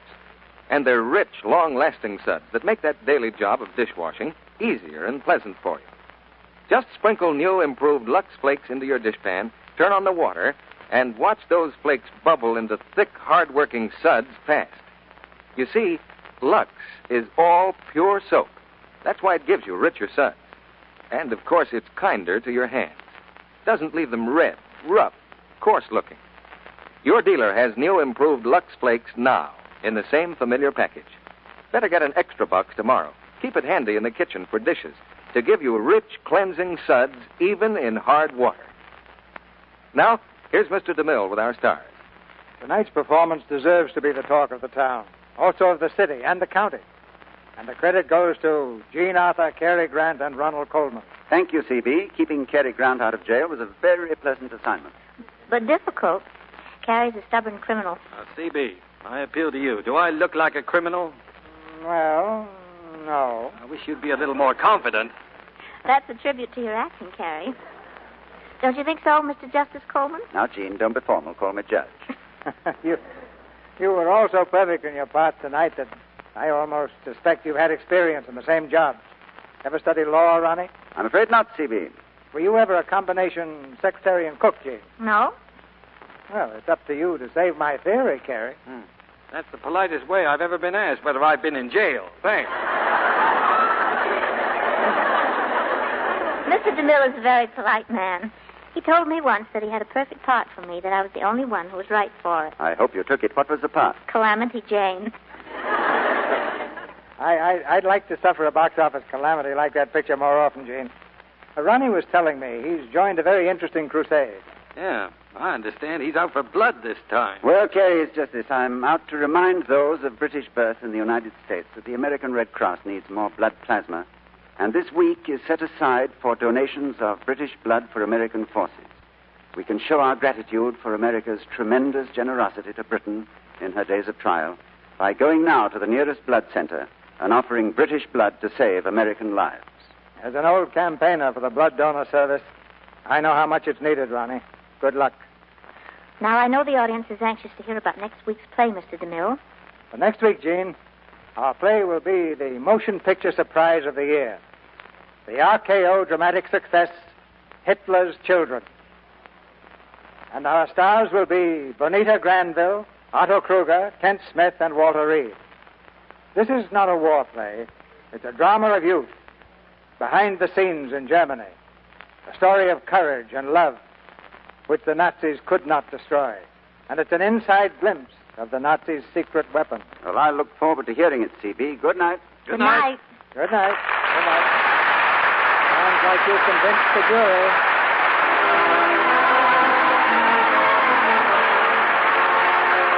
Our sponsors, the makers of Lux Flakes, join me in inviting you to be with us again next Monday night when the Lux Radio Theater presents Bonita Granville, Otto Kruger, Kent Smith, and Walter Reed in Hitler's Children.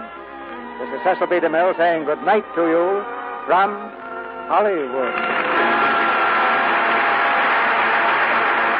Cary Grant's new picture is the RKO production, Mr. Lucky.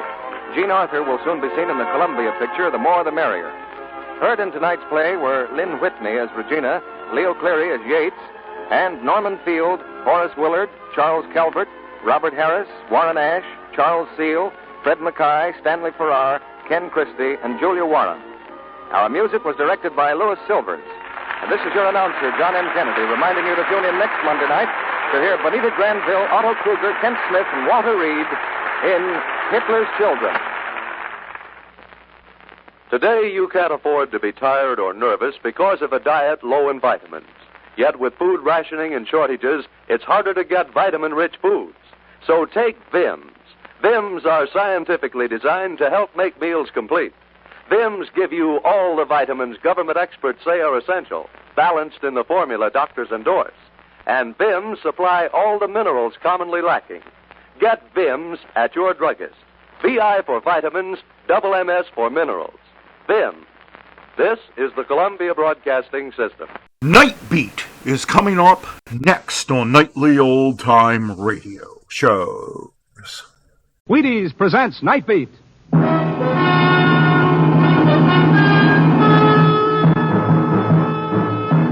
On stage tonight from Hollywood, Night Beat, another in the Wheaties' big parade of exciting half-hour presentations. Night Beat.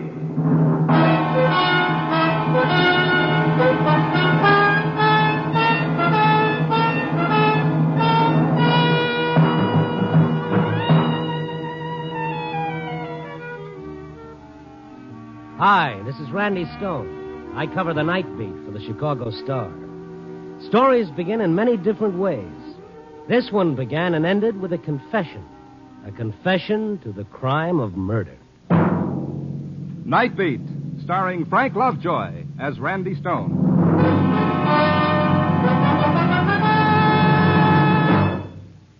I have a little boy 3 years old, and he eats Wheaties without any sugar or cream on them. Just plain, like peanuts.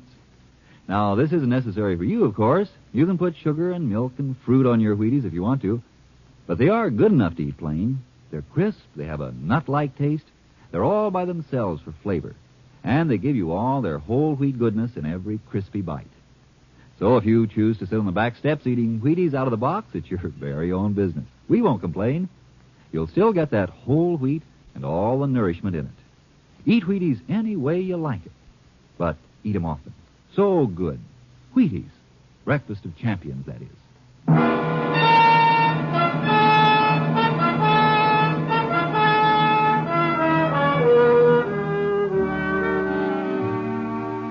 You can't keep a finger on a city's pulse without having some of its sweat and tears rub off on you. But sometimes the difference between turning a corner or going straight ahead, opening a door or passing it by, is all that separates safety from danger, horror from happiness, or life from death. Tonight, the difference lay in whether I should or should not get a shave before starting on my nightly tour of duty.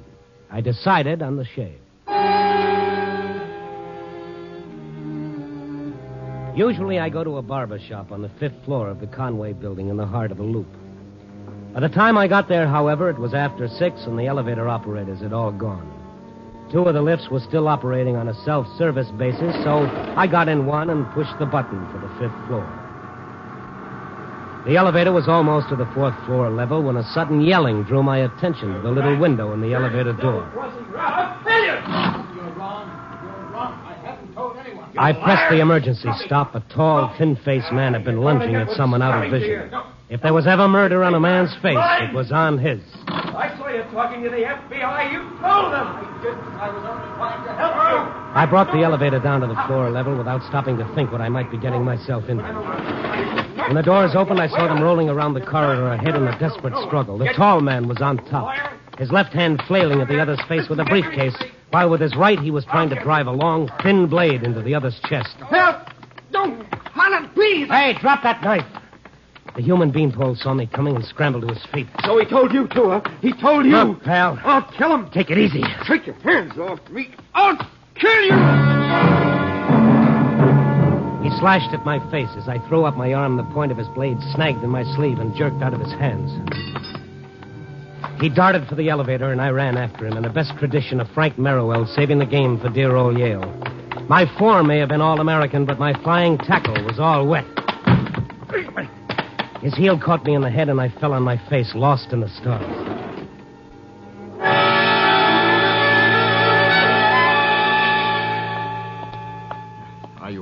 Are you hurt? Oh, no, I'm just stupid. Every time I try to borrow trouble, I always find my credit score. Here, let me help you up.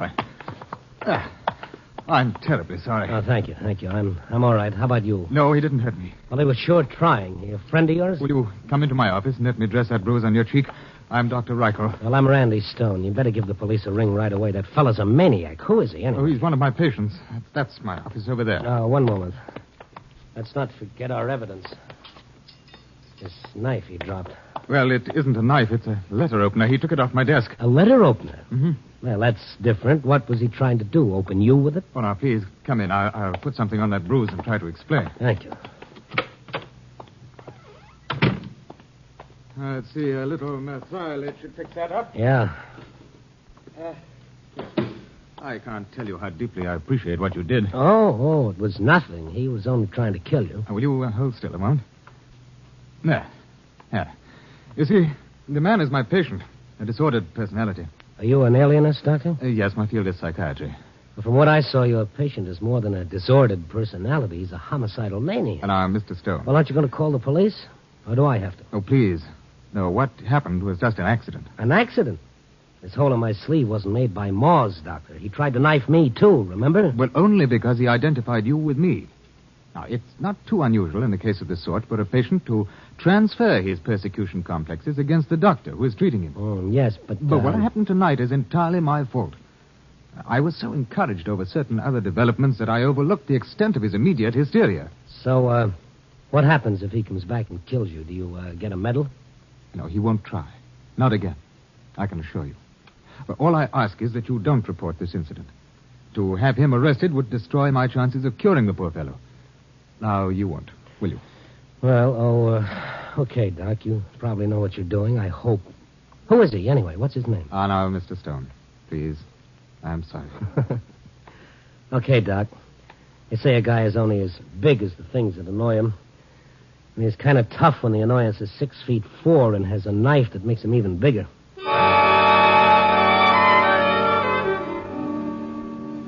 Well, it just goes to show you. A few seconds earlier, a few seconds later, I'd have gone right up and had a shave from a barber.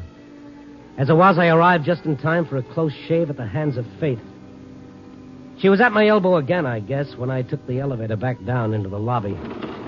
Only this time, fate was in the flesh, and a lot of it. Oh, excuse me. Hey, to drop this, yes? What? This briefcase. I was cleaning him back when I see you come in. When I come out, this briefcase is lying by the elevator. I just finished cleaning, so I know it's not here before. It's yours? Harlan Matthews. Huh? I'm just looking at the name stamped on the leather. No, it isn't mine, but I know whose it is. It's one of Dr. Reichel's patients upstairs. I'll be glad to go up again and bring it to him. Oh, thank you. I'm late finishing here already.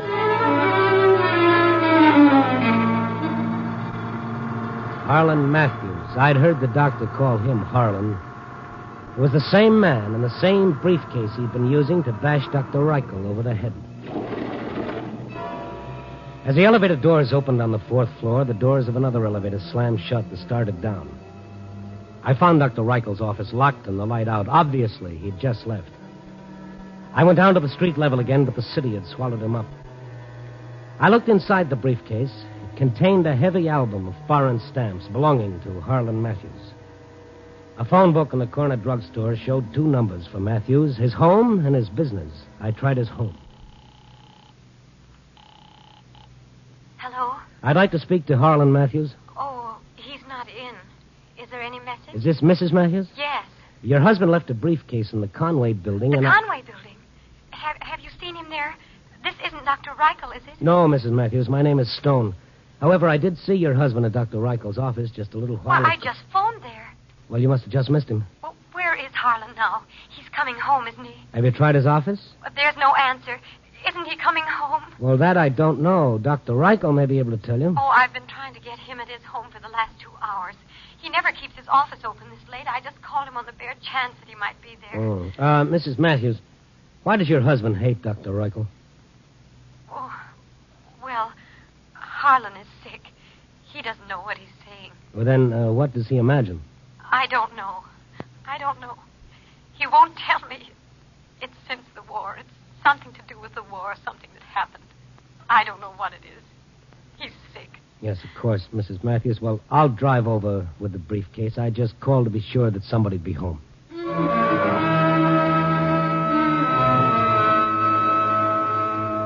The Matthews lived in a small apartment on the north side. I'd barely touched the doorbell before I heard her footsteps, almost running to open it. Oh. She was a faded little woman just this side of middle age. Behind her in a crib, a baby was crying. Mrs. Matthews, I'm Randy Stone. The briefcase... Mr. Stone, I need help. What's wrong, the baby? No, it's Harlan. He just phoned. He's at his office. The way he talks, I think he's going to kill himself. Please. You're a friend of his, aren't you? You've just got to stop him. All right, where's your telephone? Why? Well, the police can get to him a lot quicker than we can. No. No, he warned me that if I sent Dr. Reichel to the police, he'd kill them and himself. Well, okay, then, let's go. Oh, my baby. If we're not too late already. Oh, I can't. My baby is so sick. I just can't leave her. I can't. All right, Mrs. Matthews, it's all right. You stick here. I'll handle it.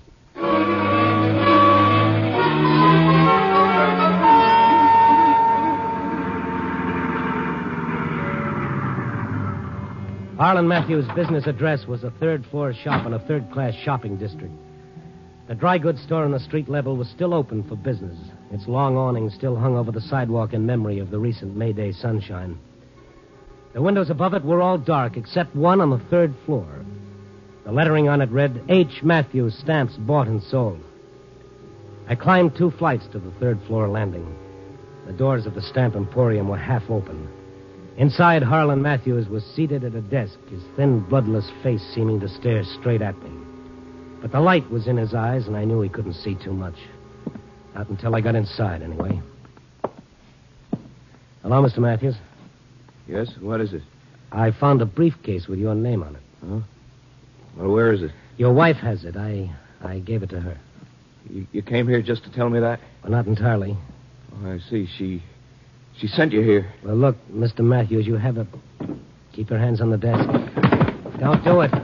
Drop it. Drop that gun. Let go, you fool. I'm using the gun on myself. You're not using it on anybody. Drop it. Drop it. I'll take that. Sorry I had to hurt you, Matthews, but you're a lot better off alive than dead, believe me. Why? So you can arrest me? Arrest you? What makes you think I'm a cop? Don't think I'm so blind that I didn't recognize you when you came in here. You tried to jump me at Reichel's office tonight. Waiting out in the corridor. You think I didn't know what was going on? That Reichel had ratted on me. You've got the doc all wrong. Oh, I have, have I? As if I couldn't see through this stupid act of yours. You and Dr. Reichel trying to help me, too, aren't you? All I have to do is talk, don't I? Just relax and talk. Well, what would you like to hear? Look, friend, you don't have to tell me a thing. Yes, why repeat what you know already? Dr. Reichel's already told you everything I ever confided in him. What do you want, a written confession that I shot Captain Claney in the back? Well, I did. Write it down. I'll sign it. Is that what you want? If you don't mind. Details? You like details? Look, May 6, 1943, 2 days before we took Tunis, out in patrol. Write it down. I hated him. He was a lousy dog, arrogant, insulting. All right, there it is. Motive, time, place, everything. You satisfied? No, I'm just tired. If you feel like talking, talk to the police, not me. I never saw either you or Dr. Reichel before tonight. My name is Stone. I'm with the Star.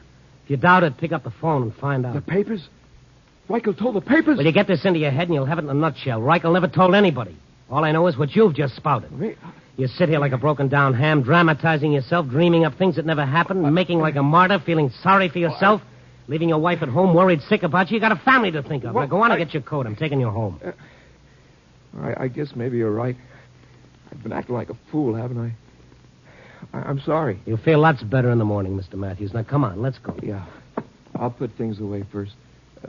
May I have my gun? You better let me keep it for a while. Oh, you don't have to worry, Mr. Stone. Not anymore. This note on the table, I was writing it to my wife when you arrived, telling her goodbye. Well, I've changed my mind about dying. Well, we all have our bad days. Shall we go? Yeah. My gun, please. Oh, it's all right, really. Well, okay. Here, and I've taken out the cartridges. Souvenirs, you know. Thank you. I'll put away these catalogs. Would you mind closing that window for me? I walked over to the big window facing the street. It was wide open from the bottom. I reached up to close it just as a soft footstep sounded close behind me. Try to and Matthews pushed me over the sill toward the street below.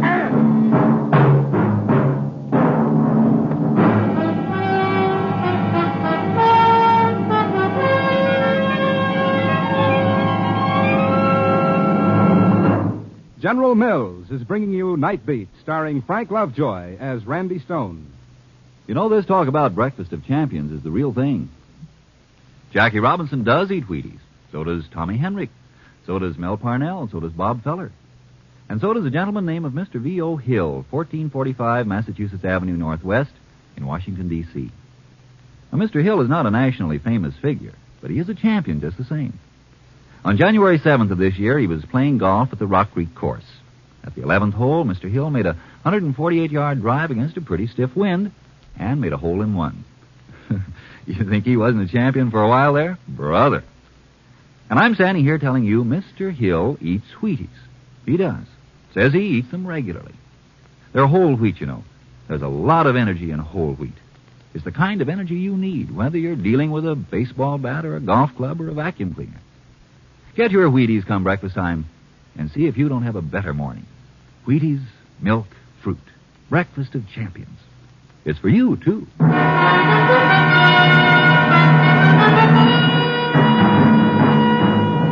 And now back to Night Beat and Randy Stone.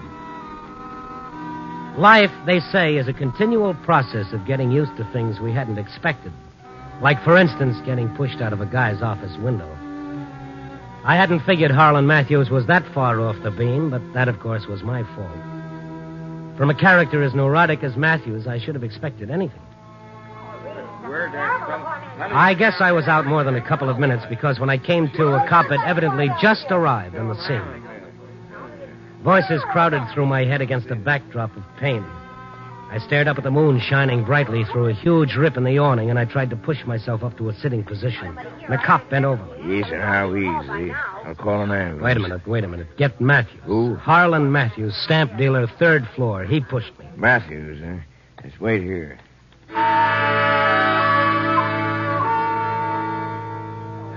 I took inventory of my legs and arms and found them in usable condition. I climbed to my feet. People crowded around, their voices blending in an unintelligible jumble of questions. I staggered through them toward the cab. Their faces swarmed about me, white and staring like faces in a nightmare.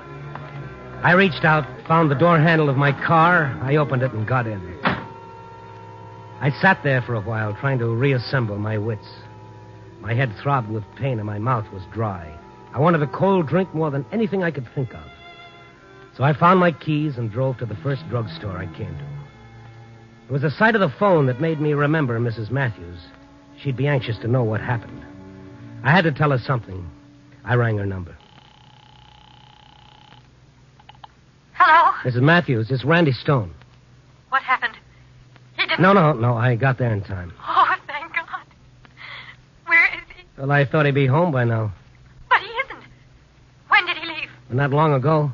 Well, when you left him, was he all right? Oh, yeah, he was just swell. You ought to see me. What? I'll tell you what. I'll call Dr. Reichel right now and tell him the situation. He should be... Oh, I got a call from Dr. Reichel just a little while ago. Yeah? That is, it came through a message service. They want Harlan to call Dr. Reichel right away. I called the doctor's office to find out why, but the doctor's not there. He's not at home either. Well, why does Reichel want to see him? Didn't they tell you? No. The message just said that it was very important.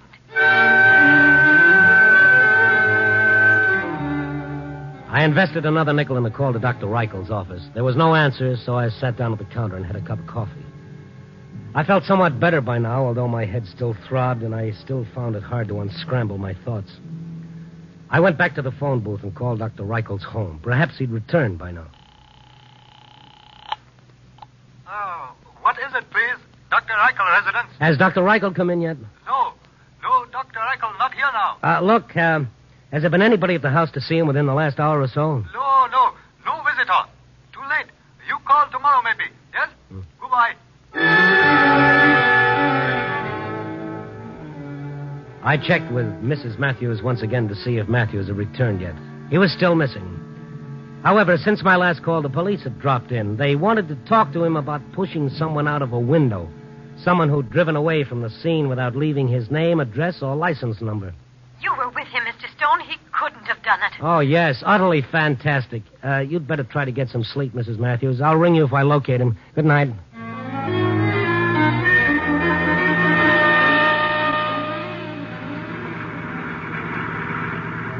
I headed out toward Dr. Reichel's residence on the northwest side, wondering just how foolish I was not to send the police out instead. Matthews did more than just pass from mania to depression. He'd made the round trip. The doc had been looking for him, but now he could be looking for the doc. I stepped on the gas.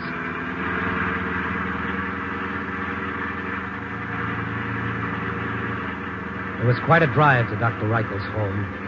And when I got there, it turned out to be a sizable estate with an impressive driveway curving through the moonlit grounds. The dark hulk of a battered sedan stood parked near the head of the walk that led to the veranda steps. I pulled up behind it. I got out, and I gave it the once-over. I touched the top of the radiator. It was still warm. A parade of maples lined the paved walk. Ahead, the house stood dark and still. I lifted my hand to the doorbell. Don't. Well, hello, Matthews. Kind of thought you might be around. What are you doing here, Mr. Stone? When I hit the pavement, I kept bouncing until I finally landed out here. I hardly expected to find you quite the same as when I left you. Oh, I'm not. I'm smarter. Next time I get that gun you're holding, I'll know enough not to give it back to you. Next time? There isn't going to be a next time, Mr. Stone. Not for you or for your Confederate, the doctor. Oh, yeah, of course, you could be faking. I took the cartridges out of that thing once. Yeah, so you did. I might have forgotten to reload it. Why don't you try to take it away from me and find out? Well, come on. Is it loaded or isn't it? Make me show you. Well, if I did, it might arouse the neighborhood, don't you think? You might not be able to hang around here waiting for Dr. Reichel. Yes, Mr. Stone, I've already thought of that, or you'd have been dead by now. Unless, of course, the gun isn't loaded. I'm willing to let you force me to show you. All you have to do is take one step toward me. Just one step, Mr. Stone. One single step. And you'll know the answer.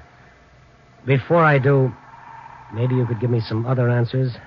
Answers to a few things I still don't understand. Indeed? What, for instance? Well, for one thing, I still don't understand just what good it'll do you to kill either Dr. Reichel or me. You know the answer to that, you and him both. I wish I did. He said he was my friend. It would help me if I talked, so I told him. Then I saw him talking to the FBI man at the federal building, and I knew I'd made a mistake, that he betrayed me. If he had, would you be free now? Figure it out. I have. They're just waiting to round up some witnesses who saw me shoot Captain Claney. You're wrong, Matthews. You're dead wrong. Reichel hasn't told anyone at all, and he never will. Same goes for me. I only wish to heaven that were true, because if it were, I'd never have a better reason for killing you than now, before you do have a chance to talk. But unfortunately, I'll never be sure that you haven't talked. Well, kill me. There's one thing you can be sure of. Star billing in an execution party. Really? But right now, it's you who are the star, Mr. Stone. Or maybe this gun isn't really loaded after all. Come on, find out. Give me an excuse for pulling the trigger. There he comes. Back. Against the wall. Stay where you are. Right there. A cold wind rustled the maples as the big car came to a halt at the head of the drive. Hidden by the trees, its lights blinked out. By the veranda rail, a dozen feet away, Matthews crouched, gun raised. The trees hid whoever it was coming up the walk as the moonlight and shadow danced among the leaves. Come on, Reichel, come on. Keep coming, come on. Matthews. A little closer, a little closer. In another moment or two, his target would be out of the shadow of the trees into the bright moonlight. Matthews! Huh? Those men with him. Oh, hiding among the trees, see? They're moving. Where? There. That shadow there, and over there, and over there. Can't you see them? Yes, yeah. They're covering him. He knows you're here. I'll kill him. They'll get you first. You haven't a chance. No. Drop that gun. Drop it. They'll never get me. Never. He thrust the gun to his own head and pulled the trigger 6 times before he ever got to it. They'll never get me. Nobody. But, Mr. Stone, you mean he was trying to ambush me with an empty gun? Yes, Doctor. Then he tried to blow out his brains with it. Oh, poor fellow. Looks to me like he's gone off his trolley, but for good.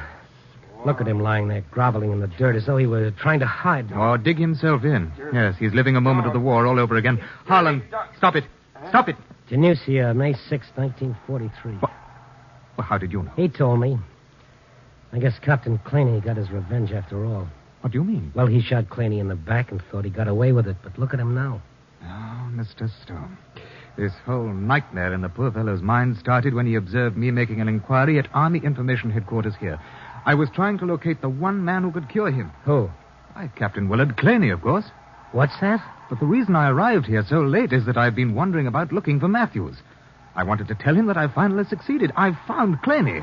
You mean that... The man's alive and well, working in a bank in Spokane. I spoke to him tonight on long distance. Well, that's one for the book. Matthews must have just wounded him and then thought that he... Matthews didn't even hit him. He didn't hit him? Doctor. Wait a minute. Harlan. I think he's aware. Harlan, do you hear me? Dr. Reichel. Did you hear what I said? Captain Claney is alive. You didn't kill him. Do you understand? You did not kill him. You're lying. No, I can prove it to you. Now, we can call him up. You can speak to him yourself. He's alive. No, I shot him. You thought you shot him, Harlan, but you missed. You missed. No, I saw him drop. I saw him, and he dropped. Oh, yes. Claney dropped all right, but not from your bullet. No. When I spoke to him on the phone tonight, he said that the only wound he received was a shell splinter in the chest. Why, he doesn't even remember a sergeant named Harlan Matthews. What? You're joking. No, Harlan, it's the truth. I didn't kill him.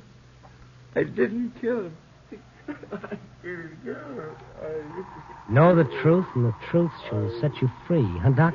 Well, for him, there's still a long, hard road ahead and plenty of work to do. But at least, Mr. Stone, we've reached the beginning.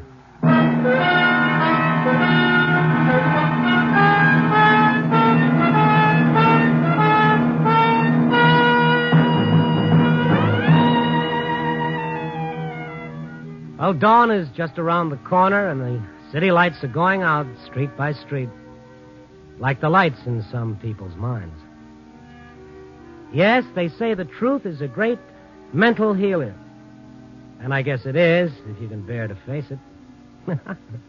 Okay, so let's face it. Copy, boy.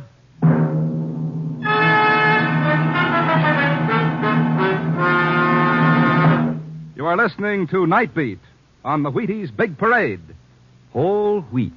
Flakes of golden whole wheat. Sounds pretty good just like that, doesn't it? Everybody knows you need whole wheat, and Wheaties make a very nice way to get it. Breakfast time, lunchtime, any time's the time for Wheaties. Easy, too. Just open the package, pour those flaky little flakes into a bowl, sugar 'em, cream 'em, and be happy. That's Wheaties you're eating. Breakfast of champions. Wheaties. Get some.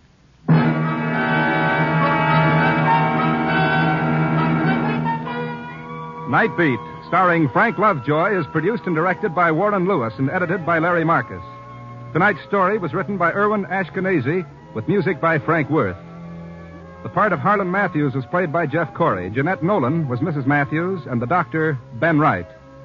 Listen next week at this same time and every week as Randy Stone searches through the city for the strange stories waiting for him in the darkness. And this is your Wheaties man, Frank Martin, inviting you to listen also on Tuesday, that's tomorrow night, to the premiere of the Penny Singleton Show on the Wheaties Big Parade. See you then.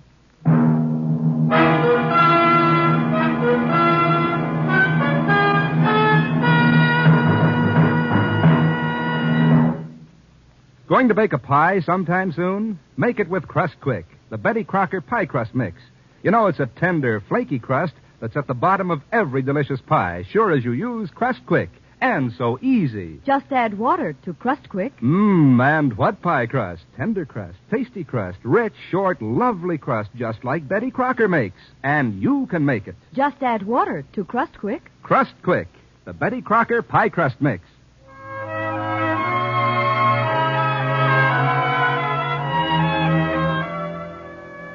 Night Beat came to you from Hollywood. Stay tuned for Christopher London over most NBC stations. Get ready to laugh with Our Miss Brooks, which is coming up next on Nightly Old Time Radio Shows. CBS presents Our Miss Brooks, starring Eve Arden.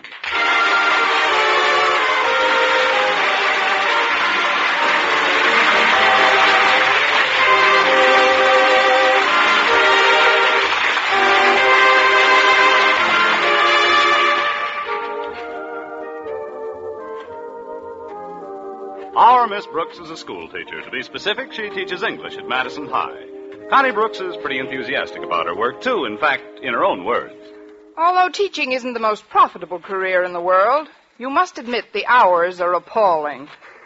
But there's always my secret heartthrob, Mr. Boynton. He's the biology teacher at school. And a sweeter, more intelligent scientist Never brushed off an English teacher to play footsie with a frog. But he'll come around. Even a biology teacher must sooner or later get a little biological. Meanwhile, I can dream, can't I?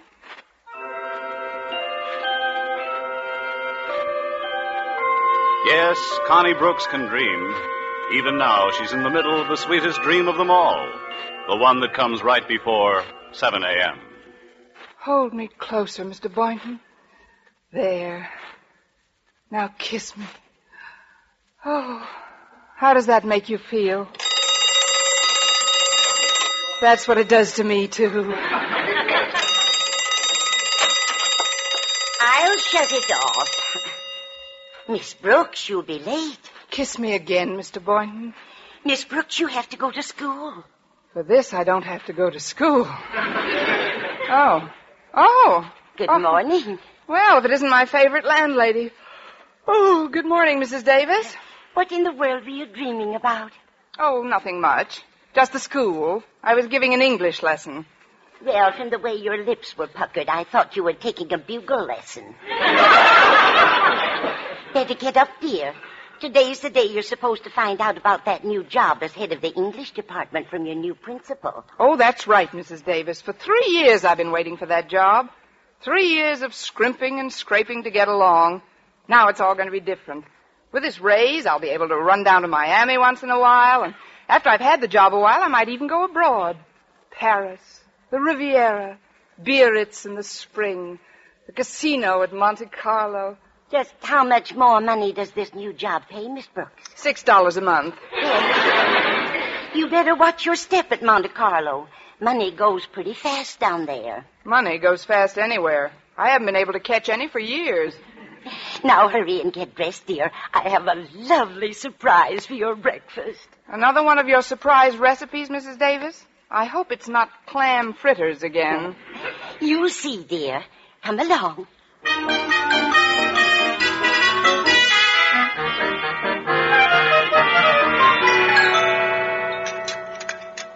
Here you are, dear. Here's your surprise. Armenian pancakes. They've been setting for 5 days. What else could they do?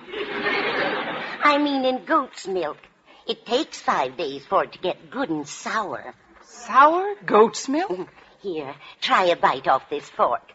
Don't pay any attention to the smell. Oh, please, Mrs. Davis, no. Well, just one bite.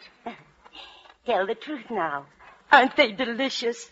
I don't want to hurt your feelings, Mrs. Davis, but if I were the goat responsible for this concoction, I would hang myself by my own beard. If you don't mind, I'll have to pass up the pancakes. But, Miss Brooks, it's a crime to throw out these pancakes. What's the crime? Carrying concealed weapons? You've got to have some breakfast. Could I squeeze you a persimmon or two? No, thanks. I'll grab a kumquat on my way to work. Hey, it's funny Walter Denton isn't here yet. He knows I wanted to get to school a little early this morning and meet the new principal. Rather convenient to have one of your pupils drive you around. Yes, my Chevy's still in the shop. I had a little accident Saturday. I ran into a parked car. Oh, that's too bad. I hope you reported it to the police. I didn't have to. They were sitting in the car. Oh, that's good. I'll get it. Oh, Miss Brooks. Come in, Walter. Well, Walter Denton, how you've shot up since I saw you last. You saw me yesterday, Mrs. Davis. My, how time flies. Come on, Walter. I've got to get down early. The new principal takes over today. What's his name, dear? Mr. Conklin. Osgood Conklin. Osgood Conklin? Why, I've known him for years. We went to school together. Really, Mrs. Davis? What kind of a man is he, anyway? Well, the other children used to call him Stoneface because he never laughed. Oh, fine. Well, I shouldn't say never. I did hand him a laugh one time when we were out ice skating. He was practically in hysterics. What happened? I broke my leg. He sounds about as friendly as a subpoena.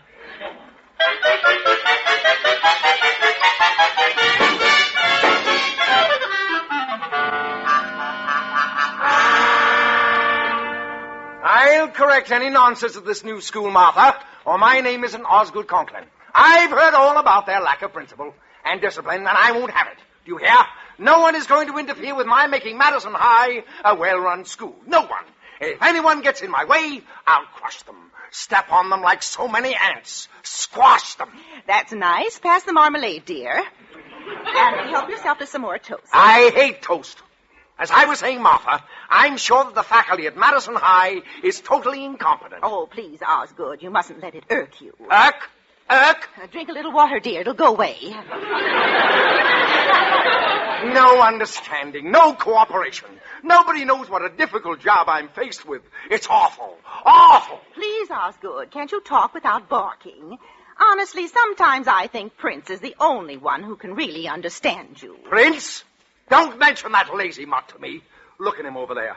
Dead to the world. Well, it's getting late. Now, where's my hat? Confound it, where's my hat? Please, dear, don't bark. I'm not barking, Martha. Once and for all, I don't bark. See? He does understand you. Now be sure to drive carefully on your way to school. Oh, don't tell me how to drive the car. I'm not, dear. It's just that after all the work you put in, polishing it on Sunday, I'd hate to see that... Stop worrying. I did the work, didn't I? Ah, look at her out there. Nothing takes a wax polish like a black touring car. Well, Osgood, you'd better get started. You don't want to set a bad example for your new teacher. I'll show them a thing or two. I'll show them. Oh, shut up, Prince. Goodbye, Martha.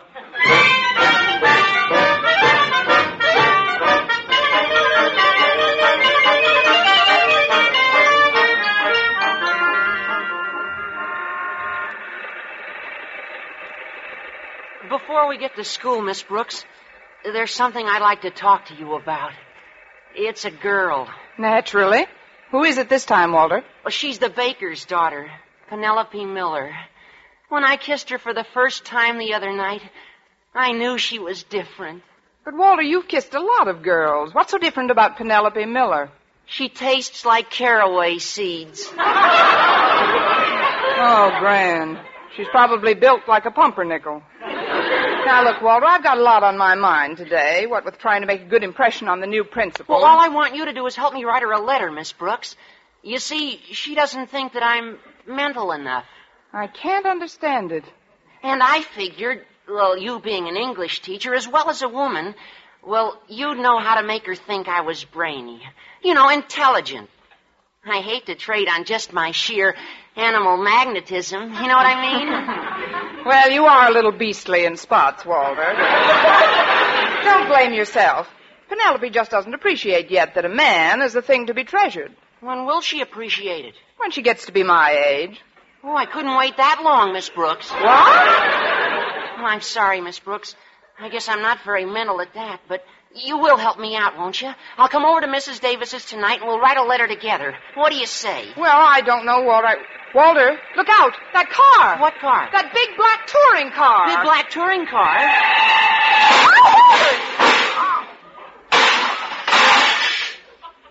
It's not quite as big as it was. You young idiot! Why don't you watch where you... My fenders, my shining fenders lying in the gutter. Walter, put the man's fenders back on. Oh, gee, mister, I didn't You mean didn't mean. Why didn't you look where you were going? Well, gosh, it takes two to make an accident. A brilliant observation. But it just happens that I was only going 15 miles an hour. You should have been going 30. We'd have missed you by a block. Now, see here, you red-haired joyrider. It was probably your fault. My fault? Why don't you learn how to drive that hopped-up hearse of yours? Hopped-up hearse. Now, listen here, young woman. I've tried to control my temper. But if you want to play rough, I can get plenty rough. Walter, I've got to run along. I'll leave you to straighten out Barking Boy. Barking Boy? That's the second time today I've been accused of barking. Young woman, I'll have you know I do not bark. Who's your friend? Go home, Prince.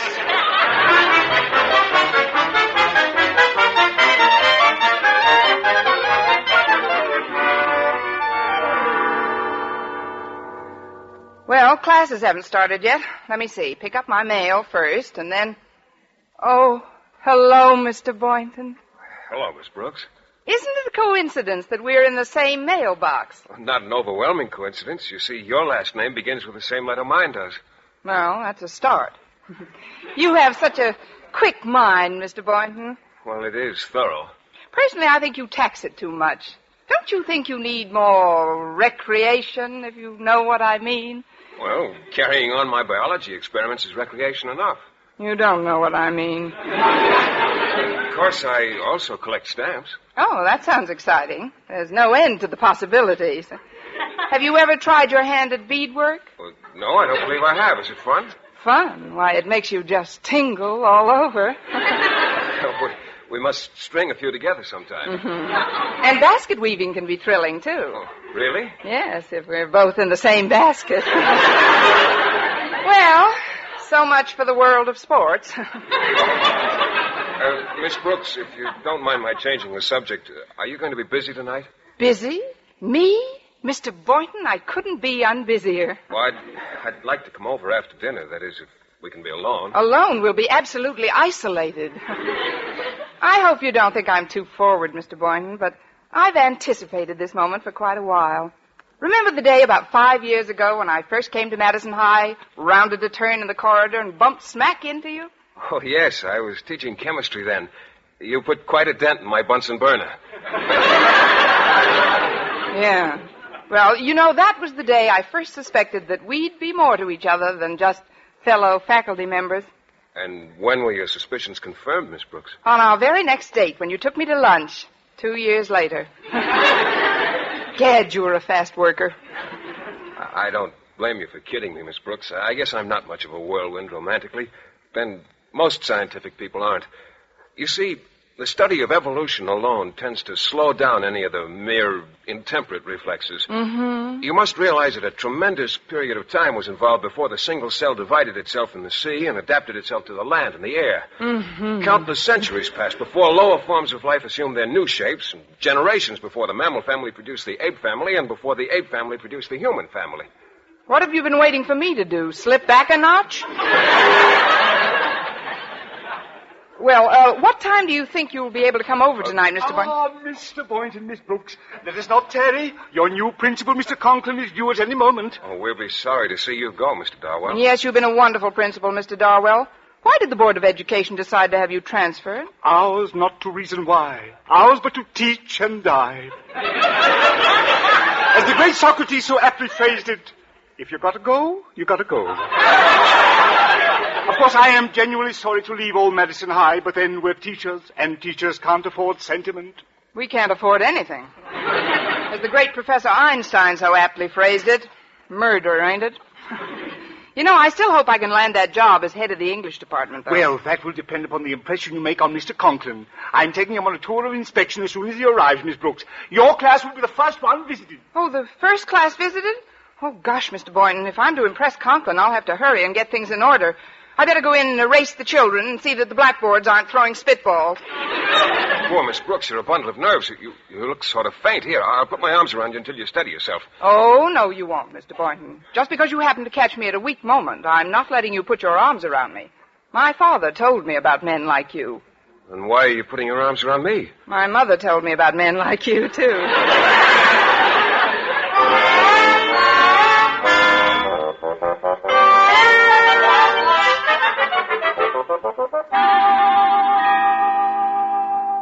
All right now, class, please let me have your attention. As many of you know, our new principal, Mr. Osgood Conklin, takes over his duties today. So, if he should drop in here at any time, there's no reason for any of us to be nervous, self-conscious, or head of the English department. I mean, we'll just go on in our normal manner. Now, to take up where we left off yesterday... Pardon me, Miss Brooks, but Mr. Conklin and I just happened to be passing by. Oh, why, come right in, Mr. Darwell. This way, Mr. Conklin. Thank you. Mr. Conklin, this is our Miss Brooks. How do you do, Miss Brooks? Glad to make your... Wait a minute. Oh, thanks, Mr. Conklin. Glad to make your acquaint a minute, too. Oh? You two have met? We sort of ran into each other this morning. Darwell, this is the young lady in the accident I told you about. Mr. Conklin, I have an idea. Why don't we skip English and drop in on the... Now that I know just who Miss Brooks is, I'm particularly interested in watching her conduct her class. Go right on, Miss Brooks. Well, All right, Mr. Conklin. Now, class, I'm going to read some lines to you, that I'd like you to... well, I want you to tell me who. I'd like the name of the author of the following stuff. Friends, Romans, countrymen, lend me your ears. I come to bury Conklin, not to praise him. That is to bury Caesar. Hand, please. No hands?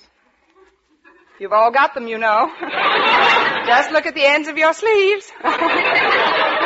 Oh, there's a hand. Winona. I can always depend on Winona. Who wrote those lines, Winona? I don't know. I just want to leave the room.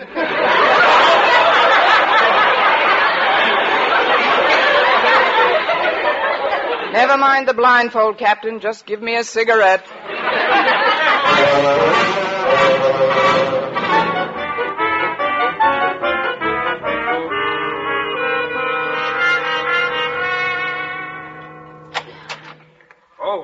Come in, Miss Brooks.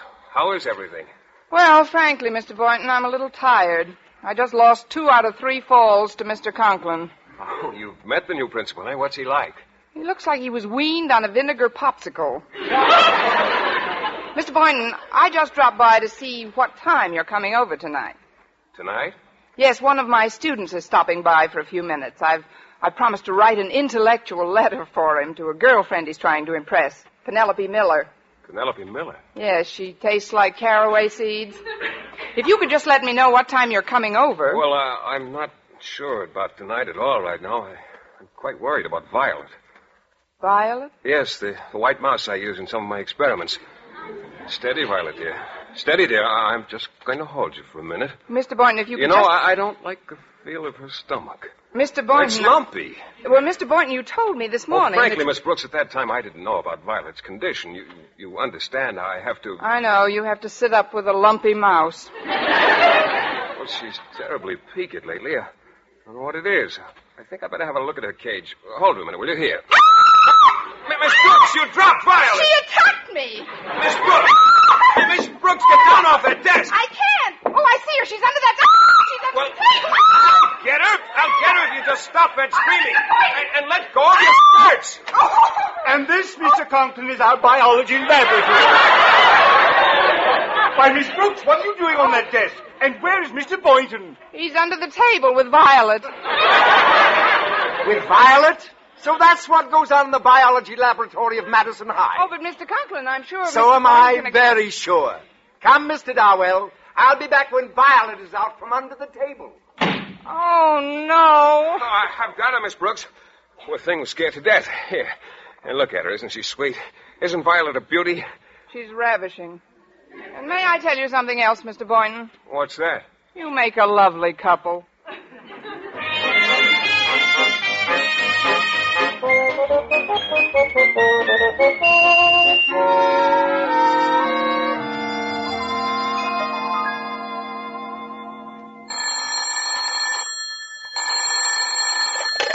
Hello, principal's office. Osgood Conklin speaking.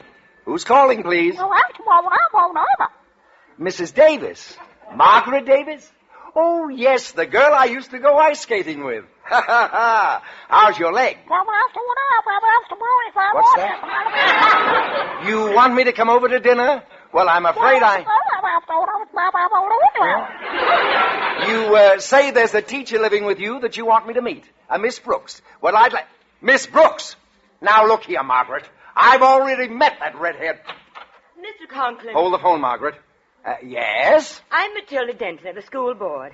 I have reason to suspect that my boy, Walter, a pupil at this institution, has fallen into the clutches of one of your female teachers. What? Yes.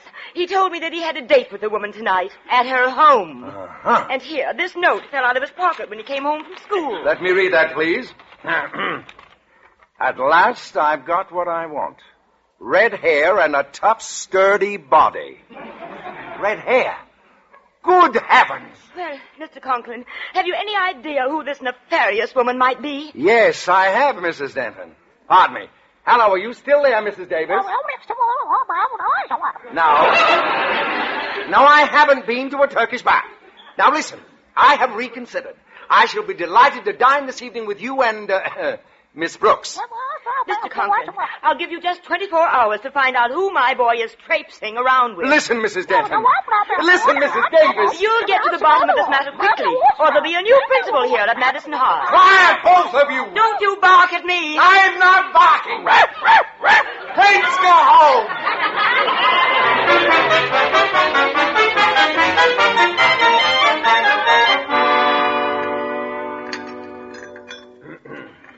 Well, Osgood, how did you like your dinner? Very interesting, Mrs. Davis. I've never tasted this kind of meat before. Just what is it? It's our usual Monday night supper. Seal burgers. I'll take these dishes into the kitchen and see about the coffee. I make Bulgarian coffee, you know. It's strained through a grapefruit rind. Now then, Miss Brooks, let's get right to the point, huh? What would you think of a teacher who would allow a student to become infatuated with her and then lead him on? I'd think she was pretty terrible, Mr. Conklin. Who's the teacher? Well, we haven't any positive proof, but the boy's name is Walter Denton. Well, I think they both ought to be arrested. Walter Denton? Yes, Miss Brooks. You can't deny that you were in the car with young Denton this morning? But he was just giving me a lift until my car is fixed. I never see the boy at any other time. Are you sure about that, Miss Brooks? Oh, I'm positive, Mr. Conklin. Must be my laundry. Your laundry at 8 p.m.? I deal with the owl laundry. They only come out at night. Excuse me, Mr. Conklin. I'll be back in a minute. All right, Miss Brooks. Hi, Miss Brooks. I keep you waiting? Yes, but not long enough. Look, Walter, would you come back some other time? Come on, let's get into the living No, room. Walter, no. I'm anxious to get that letter started. Oh, not so loud, Walter. Mr. Conklin is in the dining room. Oh, the new principal? Yes, and if he finds you here tonight, we'll both be no, out it's good. We'll have our coffee in the living room. Hi, Margaret. Quick, Walter, hide. Get behind those curtains behind the window. Oh, yeah, but I'll explain later. Get in back of them. Who was it that rang, dear? Oh, it was just a wrong number, Mrs. Davis. On the doorbell? I mean the wrong house number. You seem quite nervous, dear. Oh, I'm all right. So, come and get some coffee. It'll calm you down. Thank you. The Bulgarians drink it flat on their back, you know. I'll be flat on my back any minute, and I wish I was in Bulgaria. Why, you're trembling like a leaf, Miss Brooks, and you're all flushed. Well, it is rather warm in here, don't you think? If it isn't too much trouble, Osgood, would you mind pulling back those curtains and opening the window? Oh, no, not the curtains. No trouble at all. I'd be only too happy to open the window. And I'll be only too happy to jump out of it. There we are. Well, where is he? What's become of him? What's become of who? Bobby Breen. He used to send me. Come on over to the couch, Connie. You're still overwrought. Well, thank you. Lay right down here, dear. Oh, no, I'll thank you. get you a pillow. You know, I keep pillows in the window seat just for emergencies. I always say you never know when you need them. Why, hello, Walter. Here you are, Miss Brooks. You speak yourself. Ow! Margaret, what's the matter? Walter Denton, come out of my window seat. Aha! Just as I thought. Miss Brooks, where are you going? I thought I'd run down to the Belgian Congo for the weekend. Sit down, Miss Brooks. Young man, what were you doing in that window seat? If you'll only give me a chance, Mr. Conklin, I can explain. Go ahead. What were you doing in there? Hiding. Walter, tell them just why you came here tonight. Well, I came here to see Miss Brooks. I thought we'd be alone. Oh, no. Well, she was only going to help me write a letter to my girlfriend. I see. Now, let's hear you explain this, Miss Brooks. Here, read this page from Walter's diary. Mine? What is this? At last I've got what I want. Red hair and what a tough, sturdy body. Walter! I wish everybody would stop saying Walter. Look, this isn't even my writing. Here, look at the other side. See, that's my biology notes from yesterday. I asked Mr. Boynton to loan me a piece of paper. Mr. Boynton wrote that? Miss Brooks, don't you get it? Get what? Red hair. It's you he's writing about. Mr. Boynton? Me? Just what he wanted? Tough and sturdy body. Well, I am strong. Surely you're not pleased, Miss Brooks. I'm not? I mean, I'm not. Oh, Door's open. Mr. Boynton. I thought you said we were going to be alone, Miss Brooks. You too. What's happening around here? Haven't you heard? I've been made queen for a day. Boynton, I'd like to know whether you wrote this or not. Let me see it, sir. Yes, I wrote it. It was supposed to go into my diary. What's wrong with it anyway? She is strong, and I did work hard to get her. Oh, Mr. Boynton, please, not in front of everybody. It took 23 generations of crossbreeding to get a red-backed mouse like that. Red-backed mouse? Mouse? Amazing. Miss Brooks, I'm afraid I've done you a grave injustice. You most certainly have, Mr. Conklin. You've placed your own meaning on unfortunate incidents. But You've accused me of misconduct with no proof whatsoever. And you've acted in general like a narrow, bigoted, unfair person. But, Miss Brooks... Mr. Conklin, I never want to see or talk to you again as long as I live. Not even about the job as head of the English department? Mr. Conklin, I've done you a grave injustice. Let's sit down on the love seat and talk this thing over, Yes. huh? Well, we'll take it up first thing in the morning, Miss Brooks. I've got to be getting home now. Come on, Walter. We'll take the bus together. Oh, we don't have to take the bus, Mr. Conklin. I've got my car outside. Your car? After our collision this morning? Oh, after I left you, I hit another car and everything snapped back into place. Well, good night, all. Good night, Walter. Good night. Good night, Walter. Good night. Good night, Mr. Conklin. Good night, Mr. Conklin. Well, now there's just the three of us, Mr. Boynton. Mrs. Davis and you and I. Gee, it's a beautiful night. Look at that moonlight streaming through the windows. If one would take a hint, there'd just be two of us. Two of us and one sofa. I said if one would take a hint, there'd just be two of us.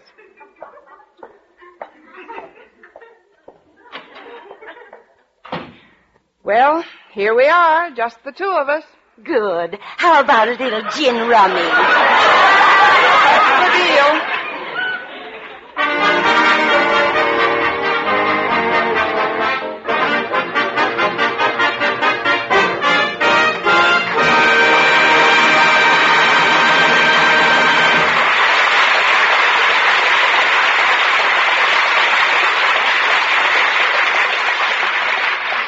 Well, I blitzed Mrs. Davis 3 across, but I'd rather have lost to Mr. Boynton. He's certainly naive, my little biology boy. But though he's shy, he's glad of I, and I'm sure he'll soon realize that the greatest thing he'll ever learn is just to love and be loved in return.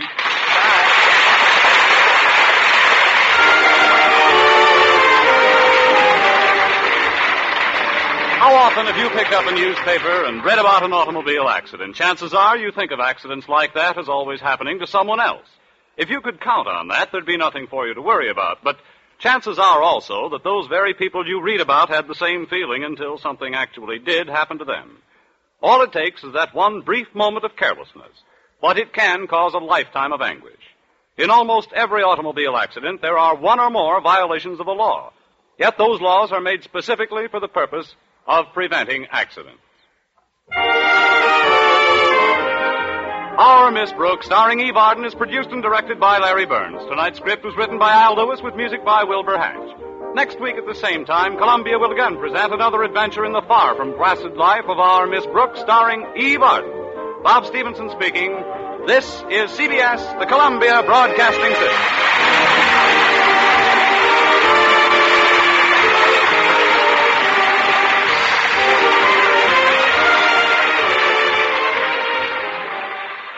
One of the most acclaimed shows of all time, Orson Welles' Mercury Theater of the Air, is up next. The Columbia Broadcasting System and its affiliated stations present Orson Welles and the Mercury Theater on the Air in The War of the Worlds by H.G. Wells.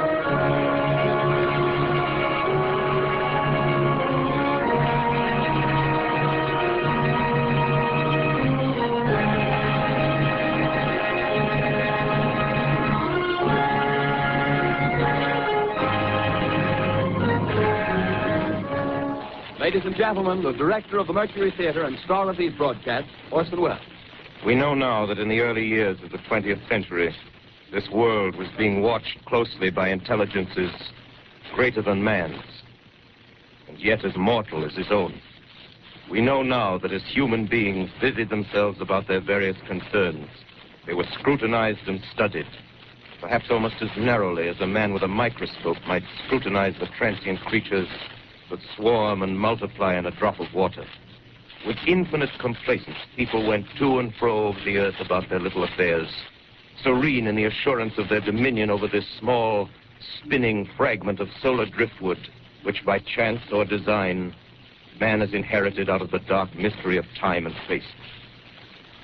Yet across an immense ethereal gulf, minds that are to our minds as ours are to the beasts in the jungle, intellects vast, cool, and unsympathetic, regarded this earth with envious eyes and slowly and surely drew their plans against us. In the 39th year of the 20th century came the Great Disillusionment. It was near the end of October. Business was better. The war scare was over. More men were back at work. Sales were picking up. On this particular evening, October 30th, the Crosby service estimated that 32 million people were listening in on radios. Next 24 hours, not much change in temperature. A slight atmospheric disturbance of undetermined origin is reported over Nova Scotia, causing a low-pressure area to move down rather rapidly over the northeastern states, bringing a forecast of rain accompanied by wind of light gale force. Maximum temperature 66, minimum 48. This weather report comes to you from the Government Weather Bureau. We take you now to the Meridian Room in the Hotel Park Plaza in downtown New York, where you will be entertained by the music of Raymond Raquello and his orchestra.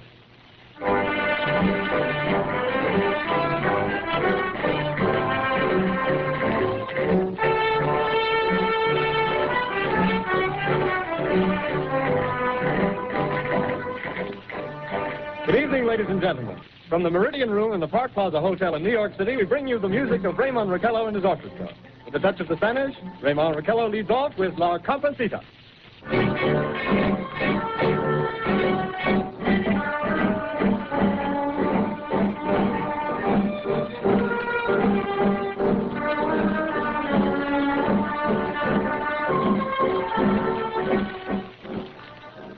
Ladies and gentlemen, we interrupt our program of dance music to bring you a special bulletin from the Intercontinental Radio News. At 20 minutes before 8 Central Time, Professor Farrell of the Mount Jennings Observatory, Chicago, Illinois, reports observing several explosions of incandescent gas occurring at regular intervals on the planet Mars. The spectroscope indicates the gas to be hydrogen and moving toward the Earth with enormous velocity. Professor Pearson of the observatory at Princeton confirms Farrell's observation and describes the phenomenon as, quote, like a jet of blue flame shot from a gun, unquote.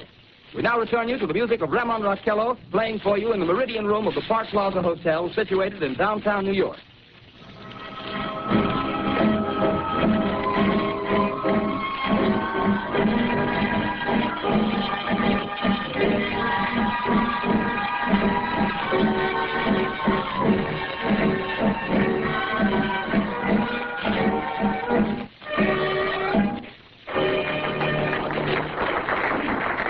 And now a tune that never loses favor, the ever-popular Stardust, Raymond Raquello and his orchestra.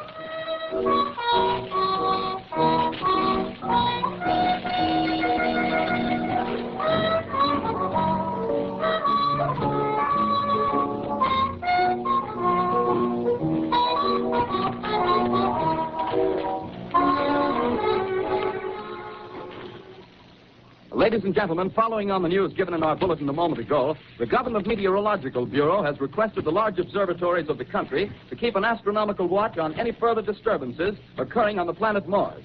Due to the unusual nature of this occurrence, we have arranged an interview with a noted astronomer, Professor Pearson, who will give us his views on this event. In a few moments, we will take you to the Princeton Observatory at Princeton, New Jersey. We return you until then to the music of Raymond Raquello and his orchestra.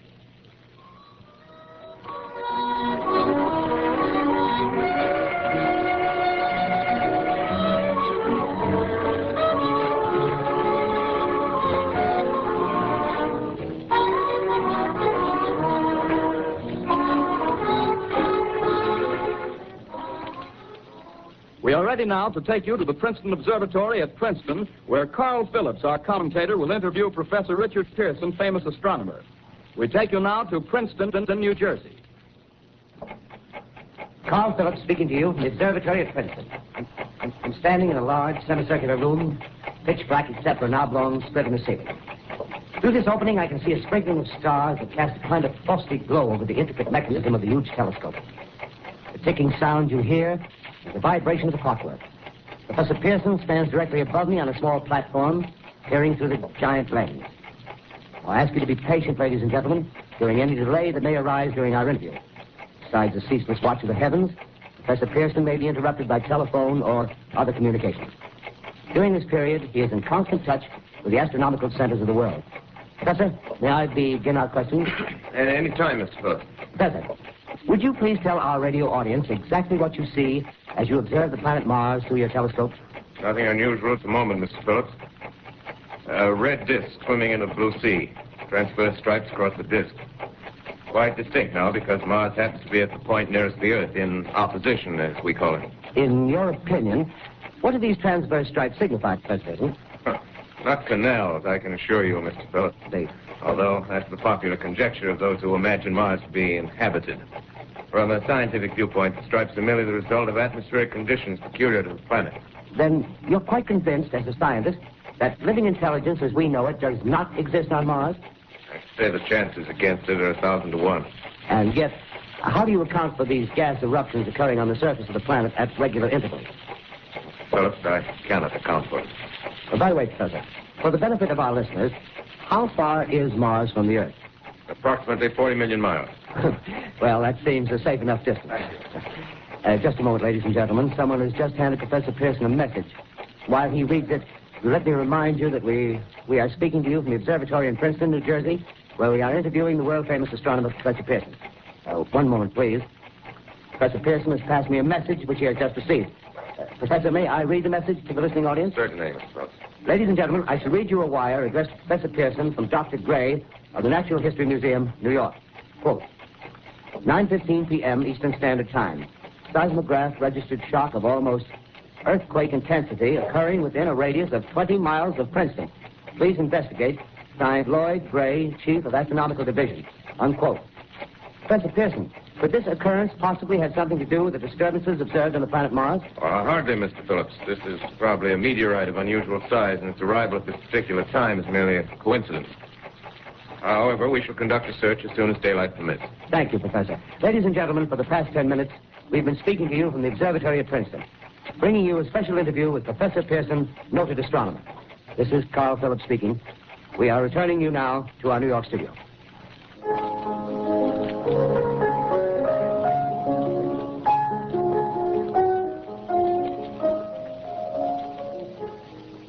Ladies and gentlemen, here is the latest bulletin from the Intercontinental Radio News.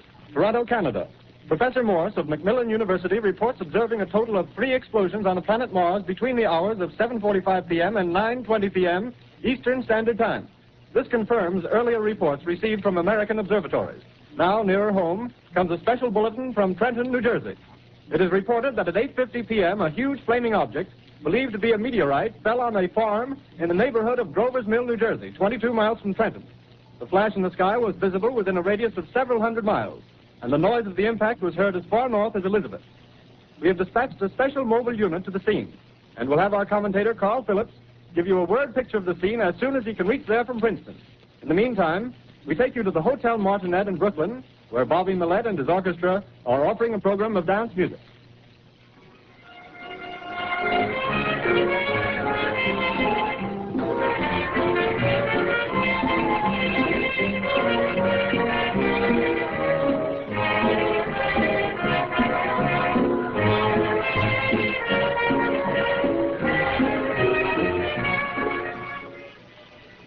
We take you now to Grover's Mill, New Jersey. Ladies and gentlemen, this is Carl Phillips again, out at the Wilmot Farm, Grover's Mill, New Jersey. Professor Pearson and myself made the 11 miles from Princeton in 10 minutes. Well, I hardly know where to begin. To paint for you a word picture of a strange scene before my eyes, like something out of a modern Arabian Nights. Well, I just got here. I haven't had a chance to look around yet. I guess that's it. Yes, I guess That's the thing directly in front of me, half buried in a vast pit. Must have struck with terrific force. The ground is covered with splinters of a tree. It must have struck on its way down.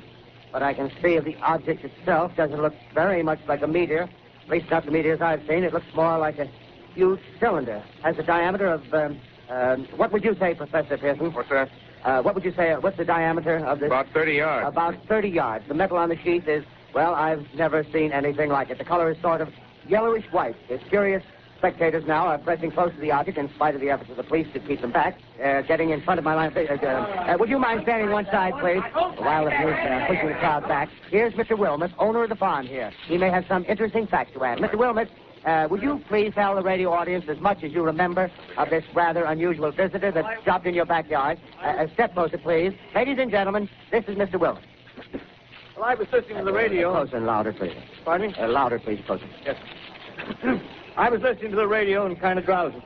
That professor fellow was talking about Mars, so I was half dozing and half... Yes, Mr. Wilmot, and then what happened? Well, as I was saying, I was listening to the radio, kind of halfway. Yes, Mr. Wilmot, and then you saw something. Well, not first off. I heard something. And what did you hear? A hissing sound like this. Kind of like a 4th of July rocket. Yes, then what? I turned my head out the window and would have sworn I was asleep and dreaming. Yes? I seen a kind of greenish streak and then zingo. Something smacked the ground. Knocked me clear out of my chair. Well, were you frightened, Mr. Wilmot? Well, I ain't quite sure. I reckon I was kind of riled. Well, thank you, Mr. Wilmot. Thank you very much. You want me to tell that's quite all right. That's plenty. Ladies and gentlemen, you've just heard Mr. Wilmot, owner of the farm where this thing has fallen. I wish I could convey the atmosphere, the background of this fantastic scene. Hundreds of cars are parked in a field in back of us, and the police are trying to rope off the roadway leading into the farm, but it's no use. They're breaking right through. Car's headlights throw an enormous spotlight on the pit where the object's half buried. Now, some of the more daring souls now are venturing near the edge. Their silhouettes stand out against the metal sheen. One man wants to touch the thing. He's having an argument with the policeman. The policeman wins. Now, ladies and gentlemen, there's something I haven't mentioned in all this excitement, but it's becoming more distinct. Perhaps you've caught it already on your radio. Listen, please. Do you hear it? The curious humming sound that seems to come from inside the object. I'll move the microphone nearer. Here. Now, we're not more than 25 feet away. Can you hear it now? Professor Pearson? Yes, can you tell us the meaning of that scraping noise inside the thing? Possibly the unequal cooling of its surface. I say, do you still think it's a meteor, Professor? I don't know what to think. The metal casing is definitely extraterrestrial. Not found on this Earth. Friction with the Earth's atmosphere usually tears holes in a meteorite. This thing is smooth, and you can see its cylindrical shape. Something happening. Ladies and gentlemen, this is terrific. This end of the thing is beginning to flake off. The top is beginning to rotate like a screw, and this thing must be hollow. He's moving. Keep back there. Keep those men back. Keep back there. Keep those idiots back. Keep off. The top flew. Go down. Stand back. Ladies and gentlemen, this is the most terrifying thing I've ever witnessed. Wait a minute. Something I can see spring out of that black hole through luminous discs. The eyes, it might be a face, might be almost... Good heavens, something wriggling out of the shadow like a gray snake. Now it's another one, and another one, and another one. They look like tentacles to me. I can see the thing's body now. It's large as a bear. It glistens like wet leather, but that face, ladies and gentlemen, it's indescribable. I can hardly force myself to keep looking at it. It's so awful. The eyes are black, and they gleam like a serpent. The mouth is kind of V-shaped with saliva dripping from its rimless lips. It seems to quiver and pulsate. The monster, or whatever it is, can hardly move. It seems weighed down by possibly gravity or something. The thing's rising up now, and the crowd falls back. They see plenty. The most extraordinary experience, ladies and gentlemen. I can't find words. Well, I'll pull this microphone with me as I talk. I'll have to stop the description until I can take a new position. Hold on, will you, please? I'll be right back in a minute.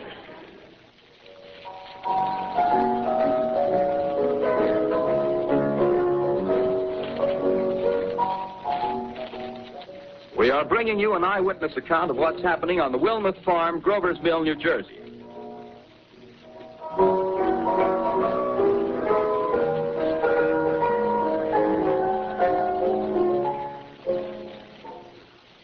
We now return you to Carl Phillips at Grover's Mill. Ladies and gentlemen, am I on? Ladies and gentlemen, Ladies and gentlemen, here I am, back of a stone wall that adjoins Mr. Wilmot's garden. From here, I get a sweep of the whole scene. I'll give you every detail as long as I can talk and as long as I can see. More state police have arrived. They're drawing up a cordon in front of the pit. About 30 of them. No need to push the crowd back now. They're willing to keep their distance. The captain is conferring with someone. Can't quite see who. Oh, yes, I believe it's Professor Pearson. Yes, it is. Now they've parted, and the professor moves around one side, studying the object while the captain and two policemen advance with something in their hands. I can see it now. It's a white handkerchief tied to a pole. Flag of truce. Those creatures know what that means, what anything means. Wait a minute, something's happening. Humped shape is rising out of the pit. I can make out a small beam of light against a mirror. What's that? There's a jet of flame springing from the mirror, and it leaps right at the advancing men. It strikes them head on. Oh, Lord, they're turning into flames. Oh, the whole field's caught up by the woods, the barns, the gas tanks, tanks of the automobiles, spreading everywhere. It's coming this way now, about 20 yards to my right.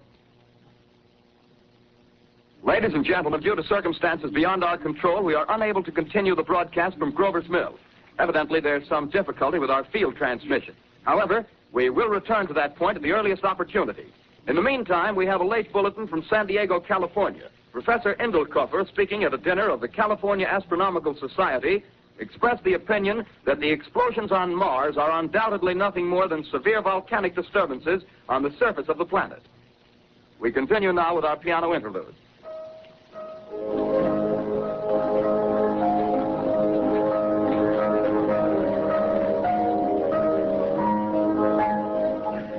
Ladies and gentlemen, I've just been handed a message that came in from Grover's Mill by telephone. Just one moment, please. At least 40 people, including 6 state troopers, lie dead in a field east of the village of Grover's Mill. Their bodies burned and distorted beyond all possible recognition. The next voice you hear will be that of Brigadier General Montgomery Smith, commander of the state militia at Trenton, New Jersey. I have been requested by the governor of New Jersey to place the counties of Mercer and Middlesex as far west as Princeton and east to Jamesburg under martial law. No one will be permitted to enter this area except by special pass issued by state or military authorities. 4 companies of state militia are proceeding from Trenton to Grover's Mill and will aid in the evacuation of homes within the range of military operations. Thank you. You have just been listening to General Montgomery Smith, commanding the state militia at Trenton. In the meantime, further details of the catastrophe at Grover's Mill are coming in.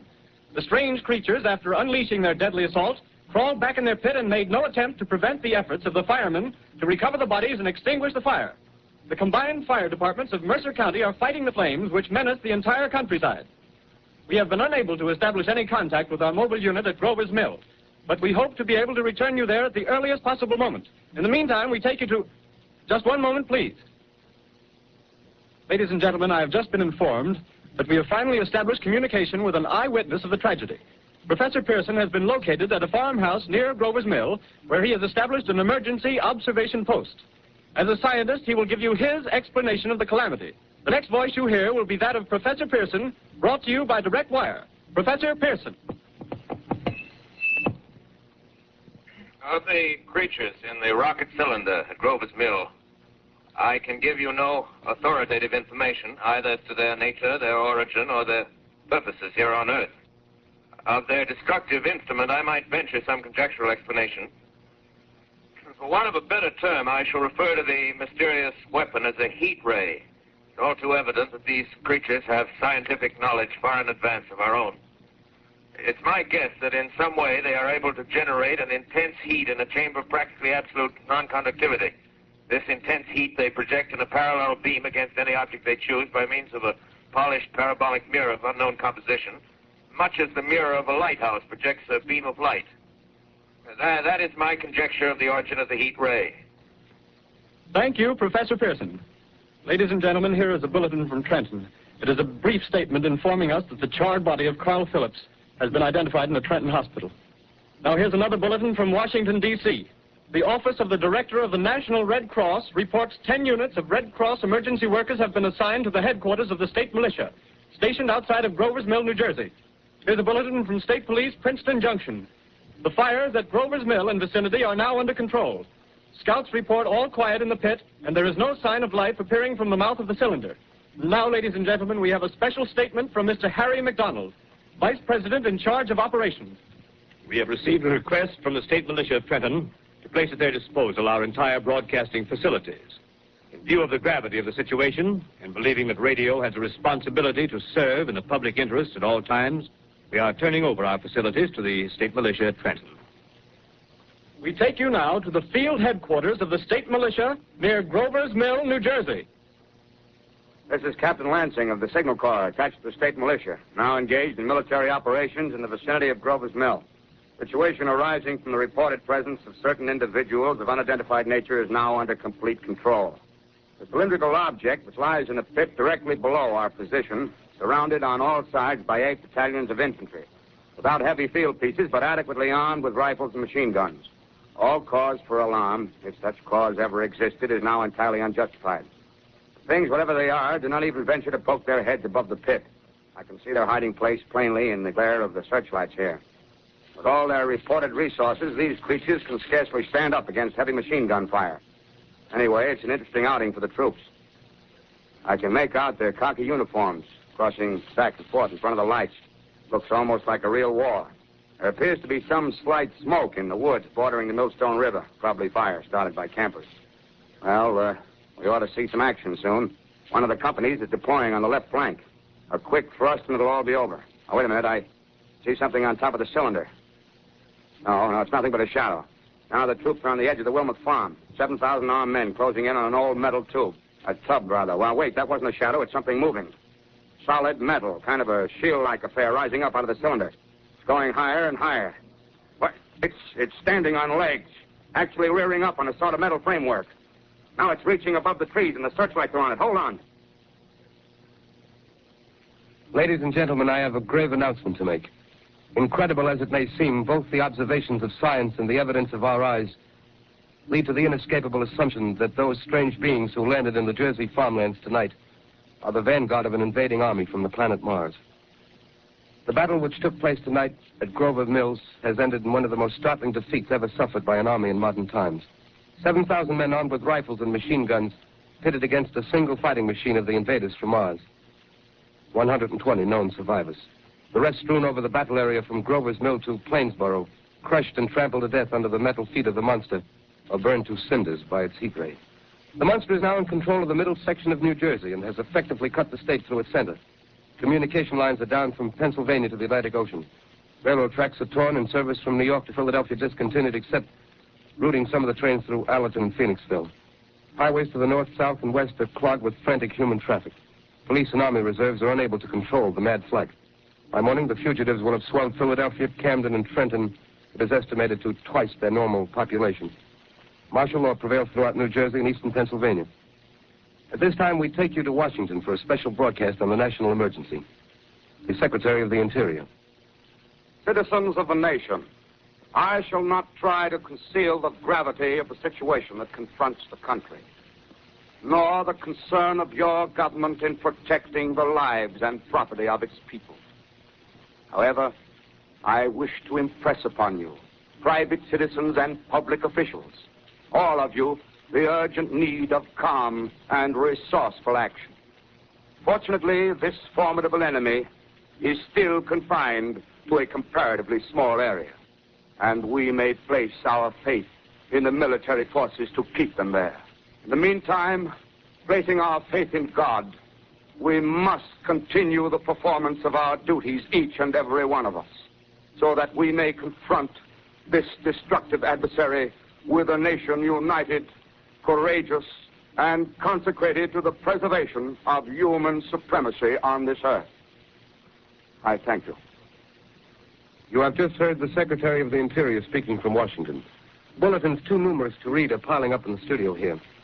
We're informed that the central portion of New Jersey is blacked out from radio communication due to the effect of the heat ray upon power lines and electrical equipment. There is a special bulletin in New York. Cables have been received from English, French, and German scientific bodies offering assistance. Astronomers report continued gas outbursts at regular intervals on the planet Mars. The majority voiced the opinion that the enemy will be reinforced by additional rocket machines.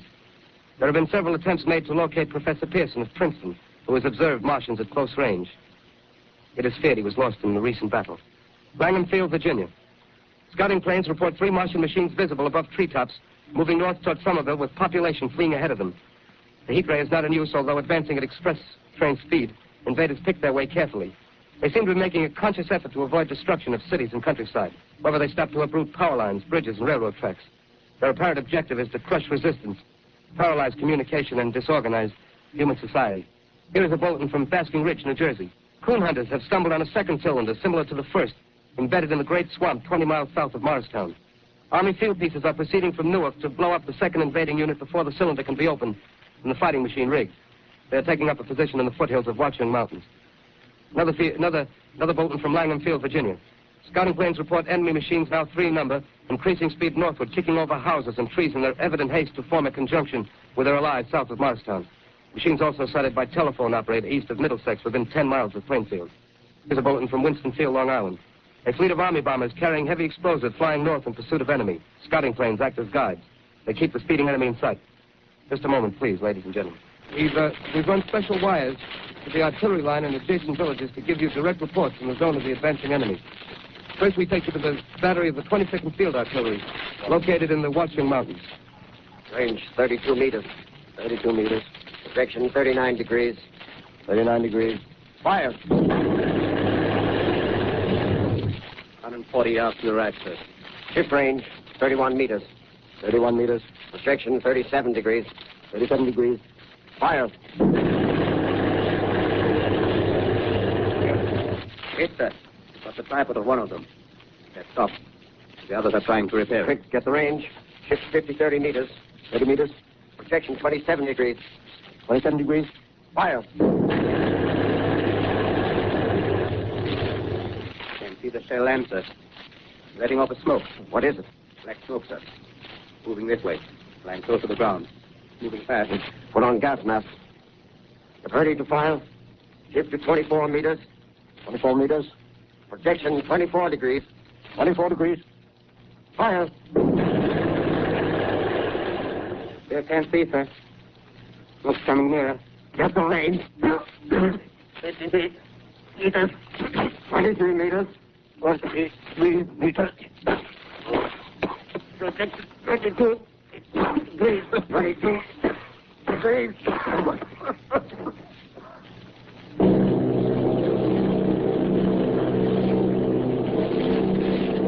Army bombing plane B-843 off Bayonne, New Jersey. Lieutenant Vogt, commanding 8 bombers, reporting to Commander Fairfax, Langham Field. This is Vogt reporting to Commander Fairfax, Langham Field. Enemy tripod machines now in sight. Reinforced by 3 machines from the Morristown cylinder. 6 altogether. 1 machine partially crippled. Believed hit by shell from Army gun in Watchung Mountains. Guns now appear silent. A heavy black fog hanging close to the earth of extreme density, nature unknown. No sign of heat ray. Enemy now turns east, crossing Passaic River into the Jersey marshes. Another straddles the Pulaski Skyway. Evident objective is New York City. They're pushing down a high-tension power station. Machines are close together now, and we're ready to attack. Planes circling, ready to strike. 1,000 yards, and we'll be over the first. 800 yards. 600.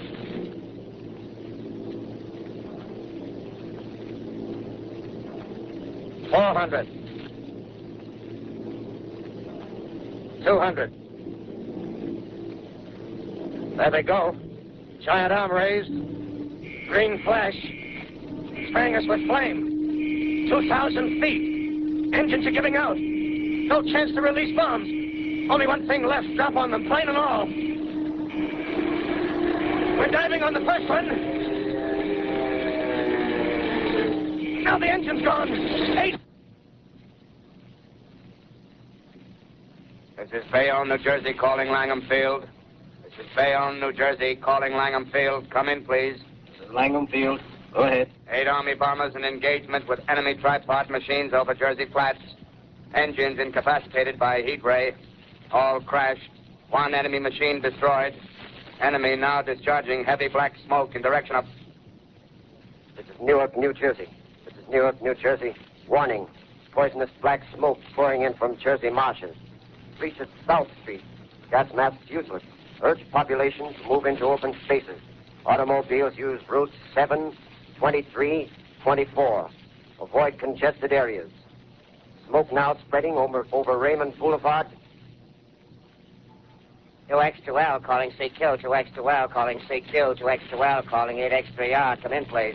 This is 8X3R coming back at 2X2L. How's reception? How's reception? K, please. Where are you, 8X3R? What's the matter? Where are you?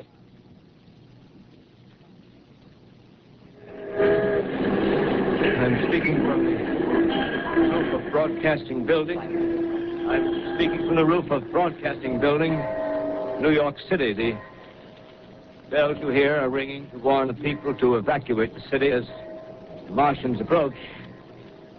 Estimated in the last 2 hours, 3 million people have moved out along the roads to the north. Hutchison River Parkway still kept open for motor traffic. Avoid bridges to Long Island, hopelessly jammed. All communication with Jersey Shore closed 10 minutes ago. No more defenses. Our army is wiped out. Artillery, Air Force, everything wiped out. This may be the last broadcast. We'll stay here to the end. People are holding service here below us in the cathedral. Now I look down the harbor, all manner of boats, overloaded with fleeing population pulling out from docks. Streets are all jammed. Noise and crowds like New Year's Eve in city. Wait a minute, the enemy's now in sight above the Palisades. Five great machines. First one is crossing the river. I can see it from here, wading the Hudson like a man wading through a brook. A bulletin is handed me. Martian cylinders are falling all over the country. One outside of Buffalo, one in Chicago, St. Louis. Seem to be time and space. Now the first machine reaches the shore. He stands watching, looking over the city. His steel, cowlish head is even with the skyscrapers. He waits for the others. They rise like a line of new towers on the city's west side. Now they're lifting their metal hands. This is the end now. Smoke comes out, black smoke drifting over the city. People in the streets see it now. They're running toward the East River, thousands of them, dropping in like rats. Now the smoke's spreading faster. It's reached Times Square. People are trying to run away from it, but it's no use. They're falling like flies. Now the smoke's crossing 6th Avenue. 5th Avenue. 100 yards away. It's 50 feet.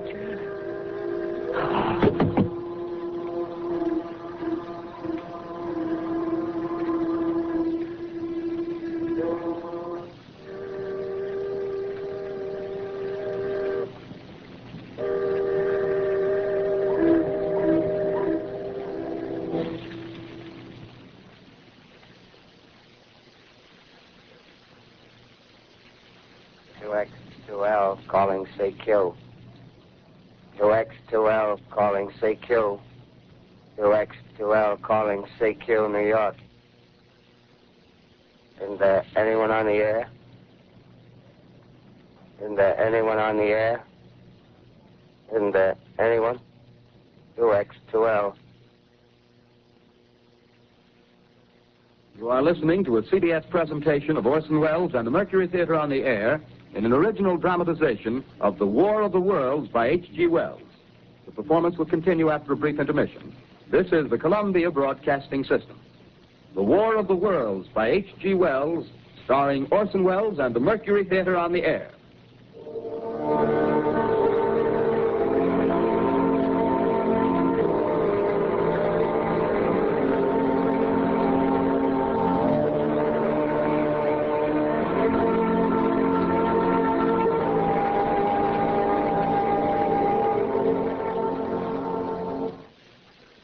As I set down these notes on paper, I'm obsessed by the thought that I may be the last living man on Earth. I've been hiding in this empty house near Grover's Mill, a small island of daylight cut off by the black smoke from the rest of the world. All that happened before the arrival of these monstrous creatures in the world now seems part of another life. A life that has no continuity with the present.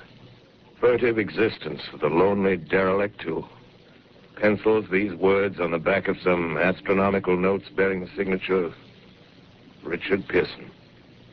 I look down at my blackened hand, and I try to connect them with a professor who lives at Princeton and who, on the night of October 20th, glimpsed through his telescope an orange splash of light on a distant planet. My wife, my colleagues, my students, my books, my observatory, my world. Where are they? Did they ever exist? Am I Richard Pearson? What day is it? Do days exist without calendars? Does time pass when there are no human hands left to wind the clocks? Writing down my daily life, I tell myself I shall preserve human history between the dark covers of this little book that was meant to record the movements of the stars. But to write, I must live, and to live, I must eat. Find molded bread in the kitchen and an orange not too spoiled to swallow. Keep watch at the window. Time to time, I catch sight of a Martian above the black smoke.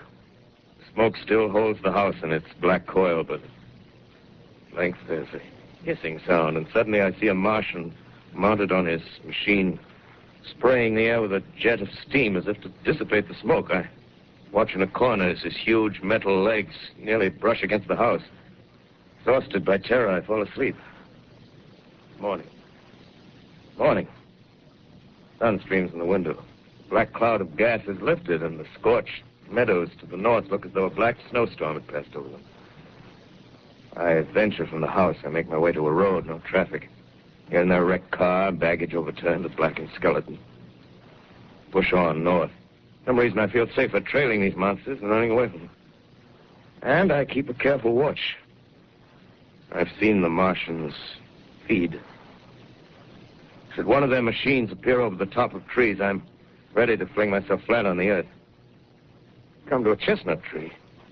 October. Chestnuts are ripe. Fill my pockets. I must keep alive.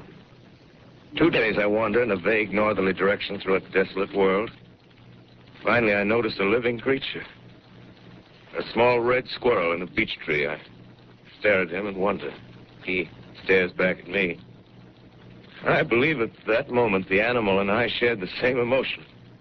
The joy of finding another living being. Push on north. I find dead cows in a brackish field, and beyond the charred ruins of a dairy and a silo, remain standing guard over the wasteland like a lighthouse. Deserted by the sea.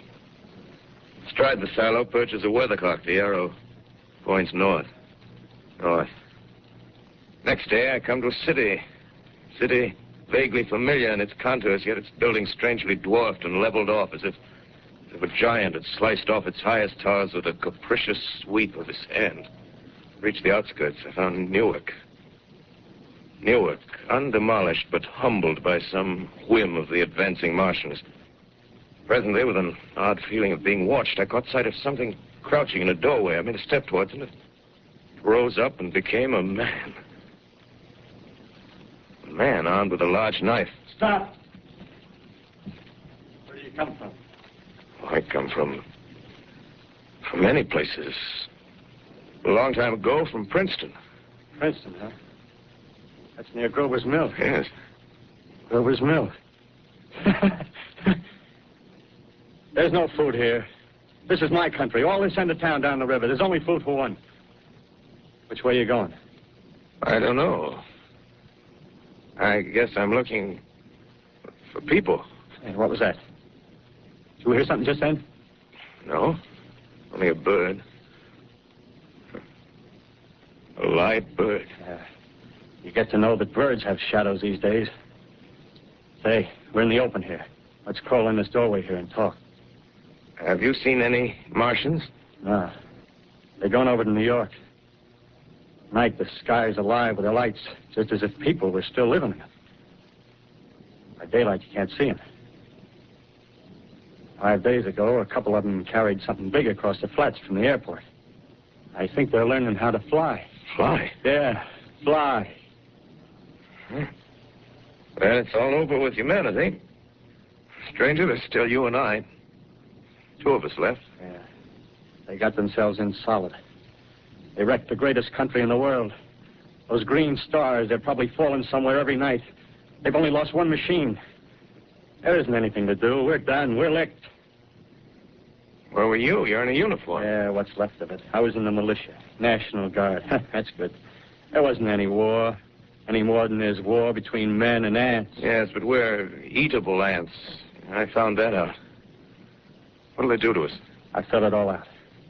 Right now, we're caught as we're wanted. The Martian only has to go a few miles to get a crowd on the run. But they won't keep on doing that. They'll begin catching us systematic, like keeping the best and storing us in cages and things. They haven't begun on us yet. Not begun? Not begun. All that's happened so far is because we don't have sense enough to keep quiet.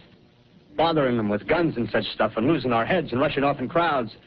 No, instead of our rushing around blind, we got to fix ourselves up. Fix ourselves up according to the way things are now. Cities, nations, civilization, progress. Yes, but if that's so, what is there to live for? Well, there won't be any more concerts for 1,000,000 years or so, and no nice little dinners at restaurants.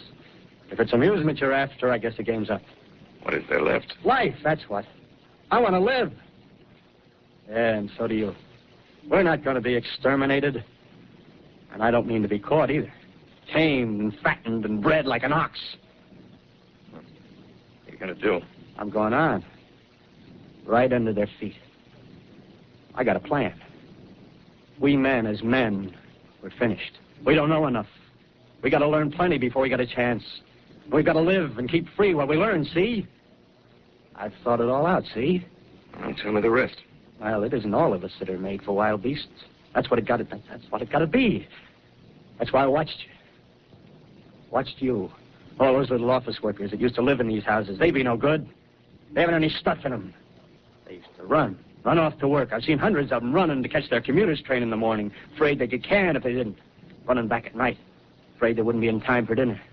Lives insured and a little invested in case of accidents. Yeah, and on Sundays, worried about the hereafter. Well, the Martians, they'll be a godsend for those guys. Nice, roomy cages, good food, careful breeding, no worries. Yeah, after a week or so of chasing around the fields on empty stomachs, they'll come and be glad to be caught. You've thought it all out, haven't you? Sure, you bet I have. That isn't all. These Martians are going to make pets of some of them. Train them to do tricks. Who knows, get sentimental over the pet boy who grew up and had to be killed. Yeah, and some maybe, they'll train to hunt us. Oh, no, it's impossible. Human Yes, they will. There's men who do it gladly. If one of them ever comes after me, by... In the meantime, you and I and others like us, where are we to live when the Martians own the Earth? I got it all figured out. Live underground. I've been thinking about the sewers. Under New York, there are miles and miles of them. The main ones, they're big enough for anybody. And there's cellars, vaults, underground storerooms, railway tunnels, subways. You begin to see, huh? We got a bunch of strong men together. No weak. That rubbish, out. As you meant me to go. All right. Give you a chance, didn't I? Won't quarrel about that. Go on. Well, we got to make safe places for us to stay in, see? Get all the books we can. Science books. That's where men like you come in, see? We raid the museums. We'll even spy on the Martians. May not be so much we have to learn before... Just imagine this. 4 or 5 of their own fighting machines suddenly start off. Heat rays right and left. Not a Martian in them. Not a Martian in them, see? But men. Men who've learned the way how. May even be in our time. Gee. Imagine having one of them lovely things with its heat ray wide and free. We'd turn it on Martians. We'd turn it on men. We'd bring everybody down on their knees. That's your plan. Yeah. You, me, a few more of us. We'd own the world. I see. Hey. Hey, what's the matter? Where are you going? Not to your world. Bye, stranger. Well, after parting with the artilleryman, I came at last to the Holland Tunnel. I entered that silent tube. Anxious to know the fate of the great city on the other side of the Hudson. Cautiously, I came out of the tunnel and made my way up Canal Street. Reached 14th Street, and there again were black powder and several bodies and an evil, ominous smell from the gratings of the cellars of some of the houses. I wandered up through the 30s and 40s. Stood alone on Times Square. Caught sight of a lean dog running down 7th Avenue with a piece of dark brown meat in his jaws and a pack of starving mongrels at his heels. Made a wide circle around me as though he feared I might prove a fresh competitor. Walked up Broadway in the direction of that strange powder, past silent shop windows, displaying their mute wares to empty sidewalks. Past the Capitol Theater, silent, dark. Past a shooting gallery where a row of empty guns faced an arrested line of wooden ducks. Near Columbus Circle, I noticed models of 1939 motor cars in the showrooms facing empty streets. Over the top of the General Motors building, I watched a flock of black birds circling in the sky. Hurried on. Suddenly, I caught sight of the hood of a Martian machine, standing somewhere in Central Park, gleaming in the late afternoon sun. An insane idea. I rushed recklessly across Columbus Circle and into the park. I climbed a small hill above the pond at 60th Street, and from there I could see standing in a silent row along the mall 19 of those great metal titans, their cowls empty, their steel arms hanging listlessly by their sides. I looked in vain for the monsters that inhabit those machines. Suddenly, my eyes were attracted to the immense flock of black birds that hovered directly below me. They circled to the ground. And there before my eyes, stark and silent, lay the Martians with the hungry birds pecking and tearing brown shreds of flesh from their dead bodies. Later, when their bodies were examined in laboratories, it was found that they were killed by the putrefactive and disease bacteria against which their systems were unprepared. Slain, after all, man's defenses had failed by the humblest thing that God, as wisdom, has put upon this earth. Before the cylinder fell, there was a general persuasion that through all the deep of space, no life existed beyond the petty surface of our minute sphere. Now we see further. Dim and wonderful is the vision I've conjured up in my mind of life spreading slowly from this little seedbed of the solar system throughout the inanimate vastnesses of sidereal space. But a remote dream, maybe that the destruction of the Martians is only a reprieve to them and not to us. The future ordained, perhaps. Strange it now seems to sit in my peaceful study at Princeton, writing down this last chapter of the record, begun at a deserted farm in Grover's Mill. Strange to watch children playing in the streets. Strange to see young people strolling on the green where the new spring grass heals the last black scars of a bruised earth. Strange to watch the sightseers enter the museum where the dissembled parts of a Martian machine are kept on public view. Strange when I recall the time when I first saw it. Bright and clean-cut, hard and silent under the dawn of that last great day.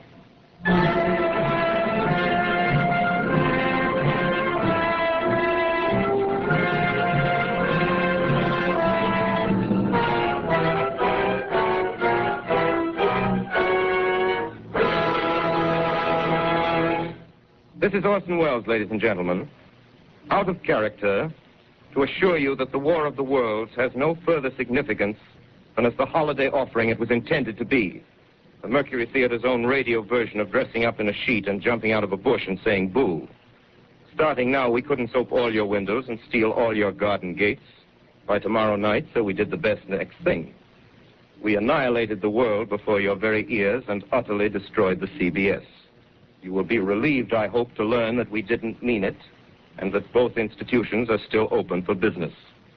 So goodbye, everybody, and remember, please, for the next day or so, the terrible lesson you learned tonight. That grinning, glowing, globular invader of your living room is an inhabitant of the pumpkin patch, and if your doorbell rings and nobody's there, that was no Martian. It's Halloween.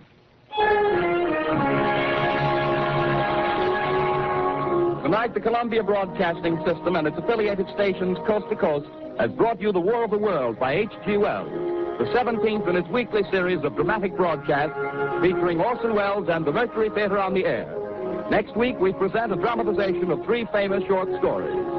This is the Columbia Broadcasting System.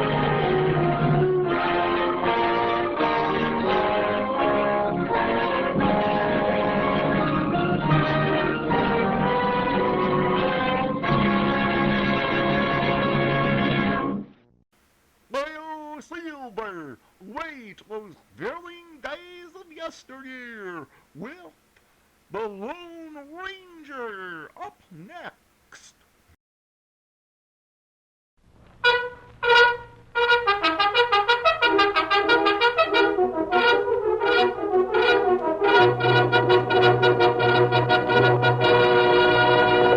Hi-yo, Silver, away! A fiery horse with the speed of light, a cloud of dust, and a hearty hi-yo Silver, the Lone Ranger.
In the early days of the western United States, the stagecoach drivers faced many dangers, from storms and landslides, hostile Indians, and worst of all, the bands of outlaws that roamed the new territory. It was not until the masked rider of the plains started his great fight for law and order that travel became safe on the frontier. It was only his strength and courage, his daring and resourcefulness, that made possible the winning of the West. Return with us now to those thrilling days of yesteryear. From out of the past come the thundering hoofbeats of the great horse Silver. The Lone Ranger rides again. Come on, Silver! We're on the trail of the Sagebrush Gang! Hi-yo, Silver, away!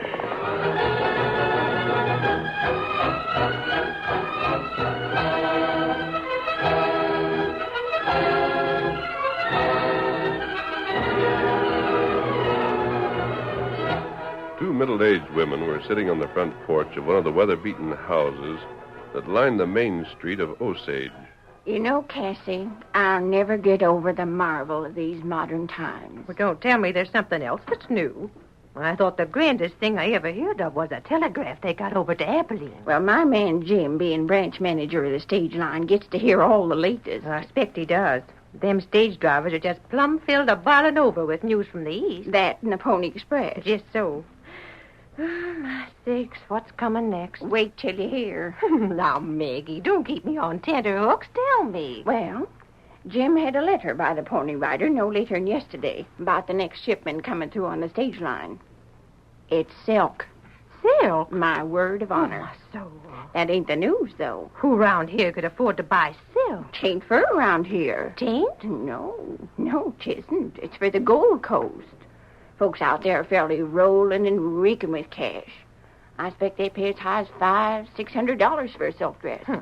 Just to put on airs with. I expect so. Anyways, what do you think special about that silk? Well, any kind of silk out this far west, something special. No, there's more than that. This silk can't be stole by Injuns or highwaymen. Can't be stole? These critters out here can steal anything up to and including a house and property. Well, what I mean to say is the man that sent that silk can't lose nothing, and neither can the stage line. How's that they won't? Oh, some newfangled thing that's called insurance. Called in what? Insurance. It keeps folks from losing money when there's something stole. I don't know much about it. My lands. Whoever thunk that up? Oh, I heard it's come from all the ways across the ocean, from England. Someplace it's known as Lloyd's. Oh, here's Jim now. Morning, Cassie. Good morning, Jim. You're looking right pert this morning. Oh, you? Jim, I was just telling Cassie about that insurance that's coming with the silk. Well, I was sure hankered to get a peek at this insurance thing. What's it like? Something like a six-shooter? Well, no. What you been telling Cassie about it, Maggie? Oh, just what I knowed. If the silk on the stage is stole, nobody loses nothing. Well, how's it work? Sounds most like magic to me. Just don't make sense. If something's stole, I always thought somebody had to lose. I can't figure it no other way. You women. Sakes alive, don't go trying to savvy big business. Tain't ladylike. Well, ladylike or not, I crave to see an insurance working. All there is to it's this. The men that own the silk pay some cash to men that sell insurance. Cash, money? Yeah. Then if the silk gets through safe, all well and good. The insurance people keep the cash. But if the silk gets stole, then the insurance people pay for it. Well, if the owners of the silk have to pay the insurance folks, why don't they just keep the cash to pay for the silk if it gets stole? Then if it ain't stole, they're that much in. Well, sakes alive, they might just well have the cash as the insurance folks. Oh, the schemes these men dream up. But listen, they don't pay as much for the insurance as the silk's worth. Then where's the insurance men getting off if they pay out more than they got coming in? But maybe they don't. They insure things everywhere. It's all kinds of things, and they keep Seems on... like a losing proposition to me. But dead red of Cassie. At any rate, it sounds a heap like gambling. Cassie! It's big business, that's what it is. Big business. I don't savvy it neither, Cassie. It just ain't sense. You women. I should know better than to try Look, to tell there comes the stage. Jim, you better hurry over to the station. Well, she's right on time. Look at it bowling along. Land sakes, I guess I better get over there. Come on. All right, I see it. I'm coming over. Come on, Cassie. Maybe we can see that silk. Well, I'd sure like to see that insurance thing if they got it aboard. Cassie, I told you insurance was big business. Ain't sakes alive, Maggie. It smells too good to be true. Bringing silk out here in the stage. Do you suppose we could touch it? Oh, Maggie. Put away there, you folks. Where's Jim? I got something to tell him. Here I am. You're right on time, driver. Jim, What do you want? that load of silk we was bringing in. Where is it? Appears to me you're loaded mighty light. Where's that silk? I don't know. You don't know? What do you mean? That silk's plenty valuable property, It's and I... stole, Jim. Sakes alive. Stole? That's what I said. We were stuck up. You mean you was robbed? You hear that, Maggie? How could the two of you be robbed? Who done it? Where did it happen? Where's that silk now? Who'd want a lot of silk anyhow? What good's it around here? Come on, driver, talk fast. What are the true facts? Give me a chance to talk, will you? And make sure you tell the true facts. Well, let me get down from here. Now, the guard will back up when I tell you. We stopped for a fallen tree in the roadway, and then a man steps up with a mask covering his face, and sticks us up.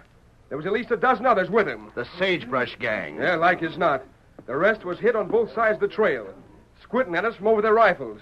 We're no use trying to put up a fight. We didn't have a chance. Did the masked critter look like Sagebrush Charlie? I couldn't tell what he looked like, but he spoke with an Eastern style of talk. Made us throw the silk off the stage. Then made us move the tree aside and go past it. Then he made us stop again and put the tree back across the trail again. Them's true facts, Jim, every word of it. They made you put the tree back, you say. Looks like he aims to stop the next stage in the same way, don't it? Looks so. The next stage? For what? What's on that one? You women will stop gabbling at me, I'll tell you. Well, talk.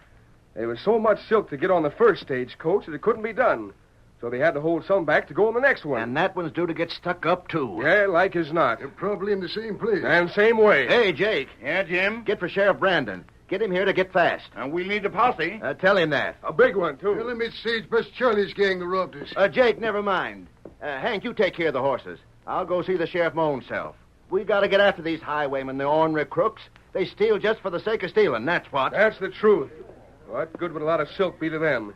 Can't sell it around here. Well, of course they can't. What's more, they wouldn't have no way of taking to the coast without being seen and catched. Well, never mind standing there making guesses. Come on with me. We got to get set to ride and hunt them crooks. Come on.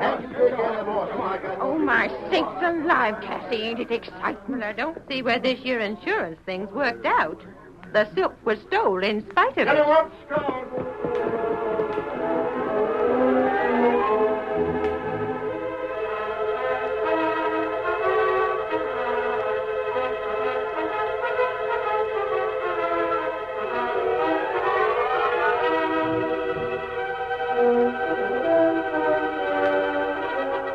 Tonto, the faithful Indian companion of the Lone Ranger, was in the crowd that watched the arrival of the stagecoach.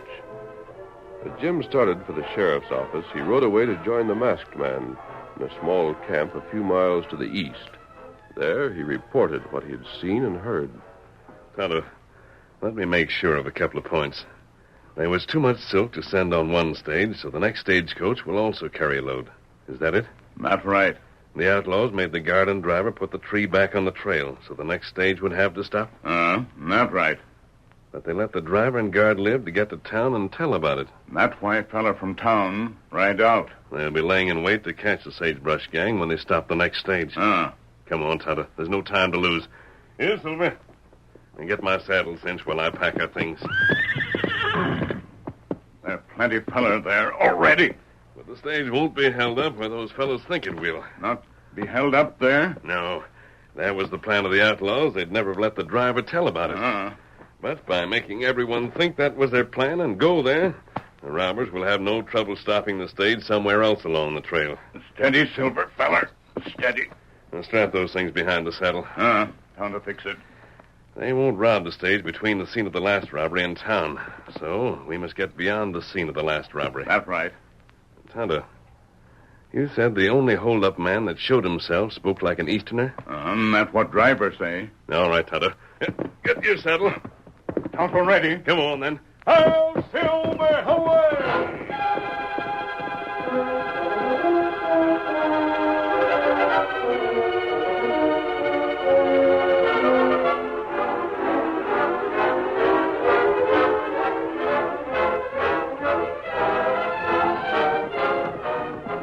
Riding like the wind, the Lone Ranger headed east, hoping to prevent a second holdup.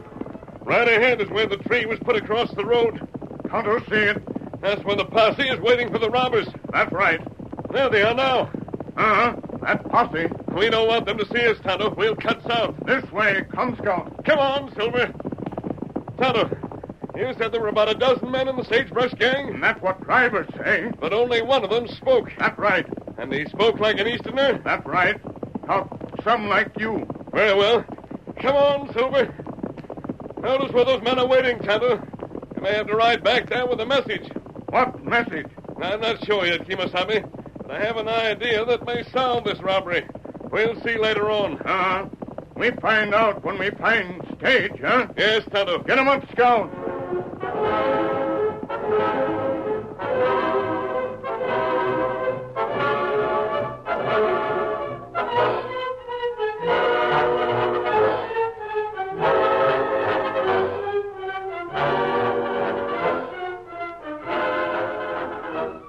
Jim, the sheriff, the guard and driver of the robbed stage, and a dozen other men took cover near the spot where the first holdup had taken place.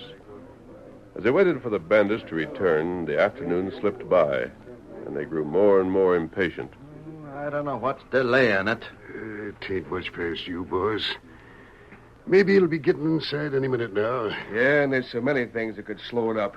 Ain't nothing to worry about. It's a few hours late. I thought we'd see something of the outlaws. That's the point. If Sagebrush Charlie and his gang plan to stick up the next stage here, they should be getting on the job, shouldn't they?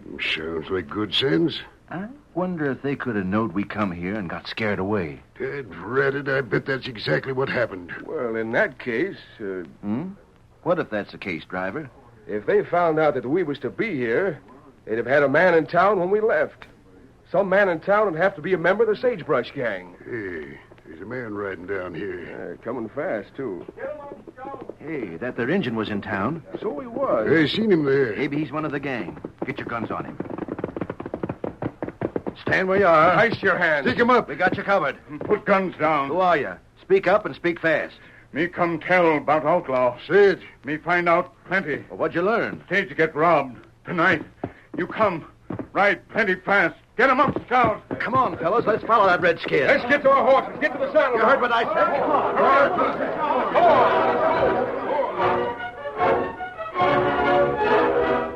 on. The curtain falls on the first act of our Lone Ranger story.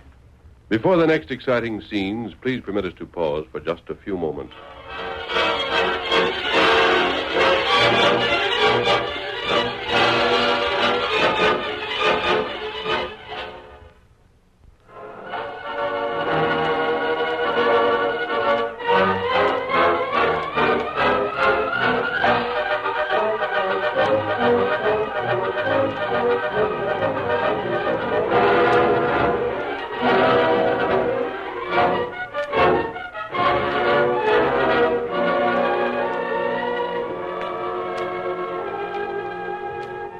Now to continue our story.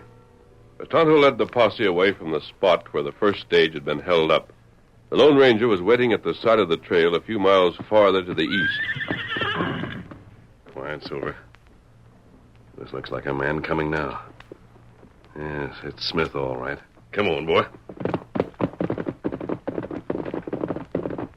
Rein up there. What's up? Don't reach for your gun. You're covered. Masked? Your name is Henry Smith, isn't it? Well, I haven't any money. Just answer my question. You're Henry Smith, the manager of the eastern office of the stagecoach line. That's true, isn't it? Yes, it's true. What do you want? Where are you heading, Mr. Smith? Well, that's my business. Does it have anything to do with the stagecoach robbery? What do you mean? Don't you know? I don't know what you're talking about. One of your coaches was held up about 5 miles from here. You're sure? What was taken? You should be able to tell me what was carried. Oh, I see. The silk. You stole the silk, but now that you found out what's in the bales, you realize you can't dispose of it. I suppose you want me to buy it back. I had nothing to do with the robbery. Only outlaws wear masks. There are exceptions to that rule. If you're not an outlaw, why have you stopped me? I want you to follow me. Where? In the direction of town. The posse's been formed, and they're heading this way. Then I'd advise you to make tracks. No, Mr. Smith. You and I are going to meet that posse. If you refuse... Why should I refuse? Just remember that you're still covered. Of course. Perhaps I've made a mistake about you, stranger. Perhaps you have. If you're not afraid to meet that posse, you must be on the side of the law. I am. Then I'll be glad to ride with you. Let's go. Come on, Silver.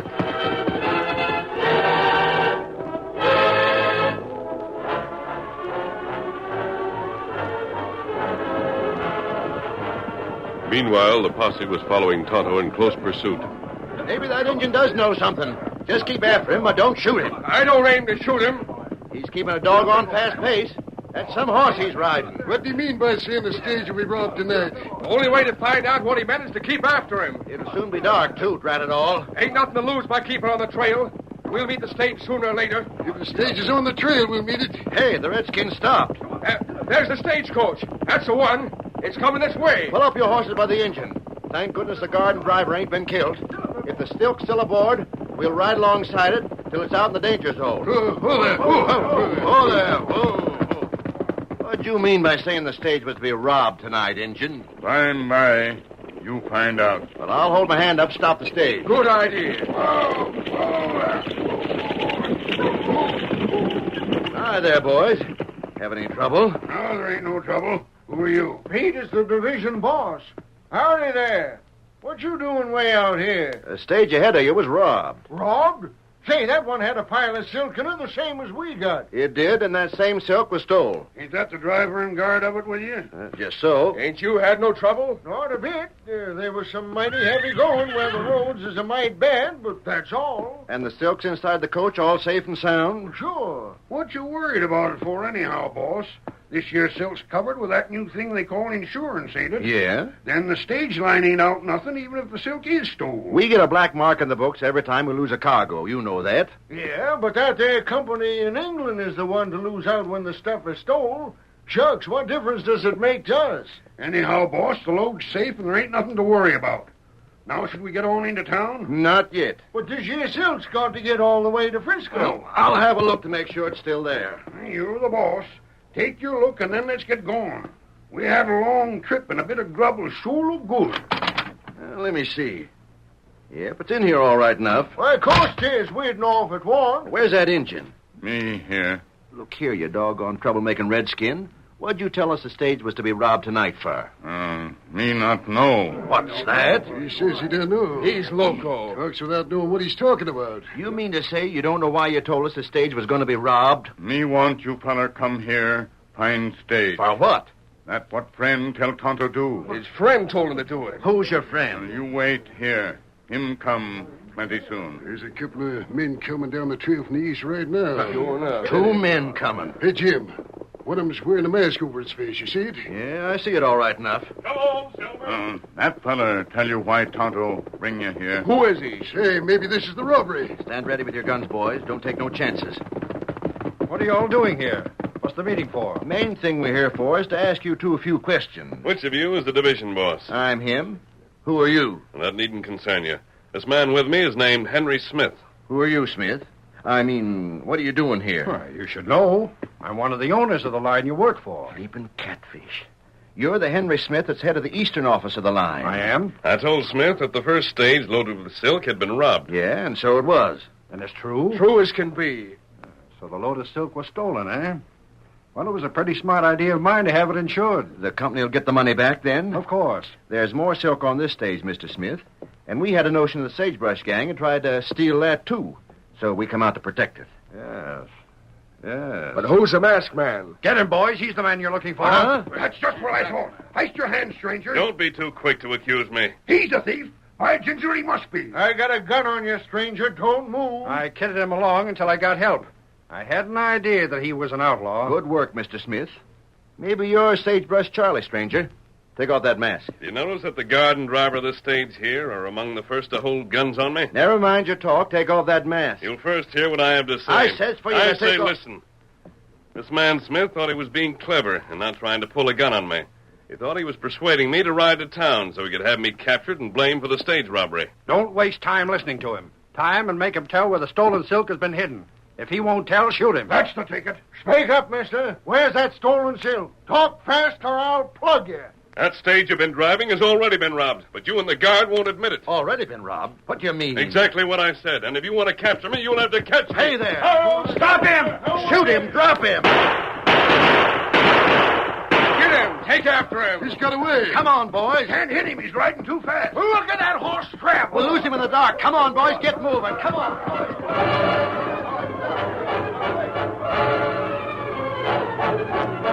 Most of the members of the posse took after the masked rider. The guard and driver of the second stage remained with their coach. Henry Smith also stayed behind, and Tonto, after riding a short distance with the others, doubled back to the trail. Steady it, Scout. Steady. We go back, boy. Get him up, Scout. The posse was unable to gain on the Lone Ranger until he had covered several miles. Then...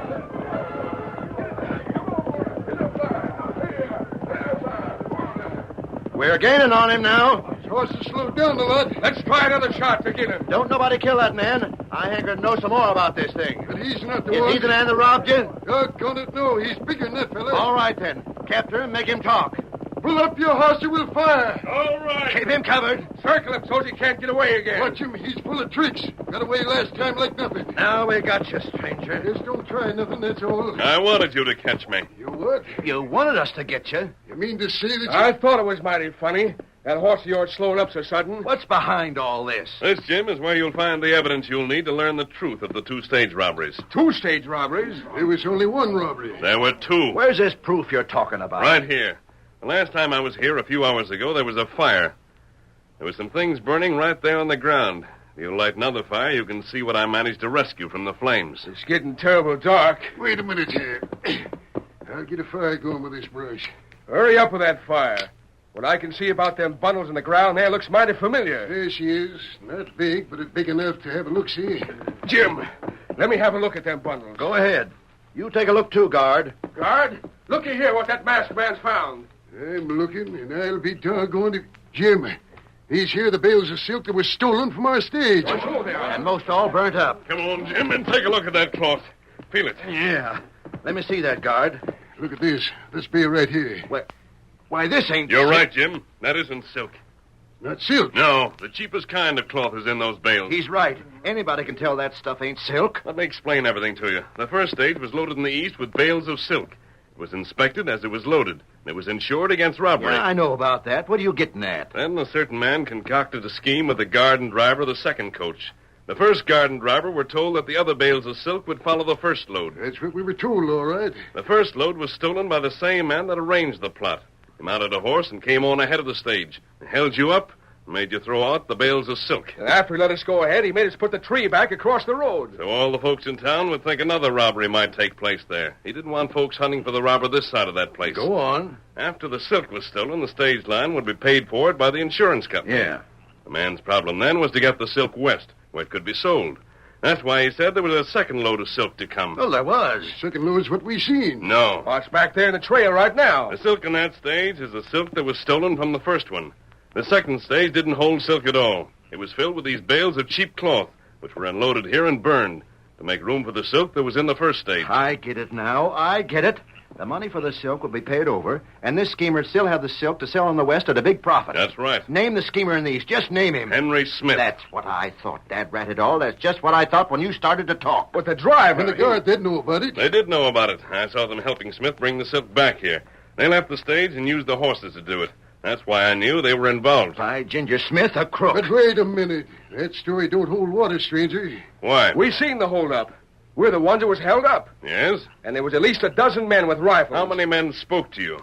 Just one, but they were... How many men did you see? I seen at least a dozen in the shrubs alongside the trail. Did you see men, or did you see sticks poked through the bushes to look like rifles with hats set by them? What? Gosh, now I come to think on it... And did you check the footprints in the underbrush? If you did, you'll find that all the prints are made by one man, and Henry Smith, that man. That's easy to prove. You can see the burned remnants of all the hats and sticks he used in the ashes of the fire. And right off the bat, we started thinking it was all done by the Stagebush gang. That story rings like there's truth in it. Hey, we left that guard and the driver back on the trail. And Smith's there with them. They'll be there when you get there, men. Like fun they will. They'll be gone. Tonto, my Indian friend, went back to guard them for you. Well, I'll be roped and throwed for a dogie. See here, mister. You sure enough thought this thing through and took care of everything. You can go back down the trail and get the prisoners and the silk. I think the guard and driver will confess and throw the blame on Smith. I got the same idea. But listen here. There ain't but one man that's got the brains and forethought to do all you done. There ain't but one man alive could have cleared this all up. Is it all cleared up? Yes, sirree. I'm satisfied, and I'm a mighty hard man to convince. And we all suspected you, stranger. That's a good one, guard. Us suspecting him. Us suspecting the Lone Ranger. Hail Silver, away!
story you have just heard is a copyrighted feature of the Lone Ranger Incorporated.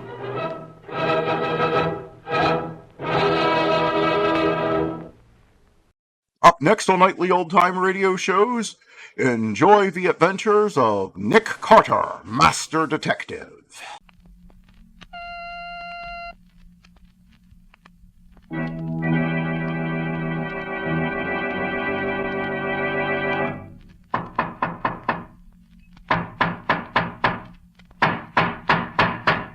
What's the matter? What is it? Another case for Nick Carter, Master Detective.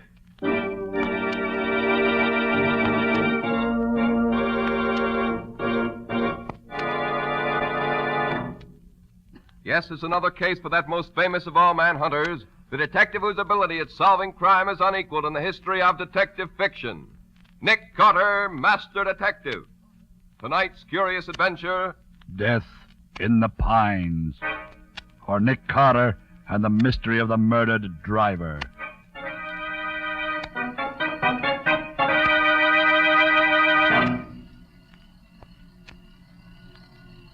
Well, let's see.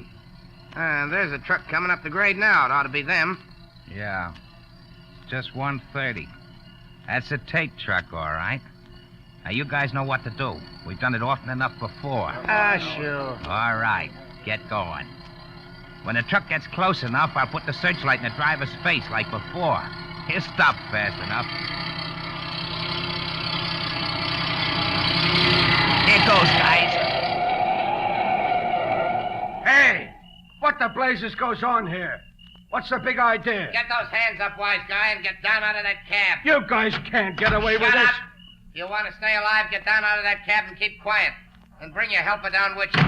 You're a bunch of crooks. Don't, Jack, don't. They got us. There ain't nothing we can do. Okay, boys, get busy. Get up on that truck and get that stuff dumped out in the road. Okay, Shake it up, boys. We want to get out of here. Hey, keep your boys moving, Jake. We got another one to take care of yet. Hey, I know that voice. So you're the guy who's in back of all this hijacking. Now I know Do you. you? Well, I hope you enjoy it. Oh, what's the idea? What'd you have to kill him for? Shut up, punk. You don't want to get bumped off, too. But you didn't have to kill him. Shut up!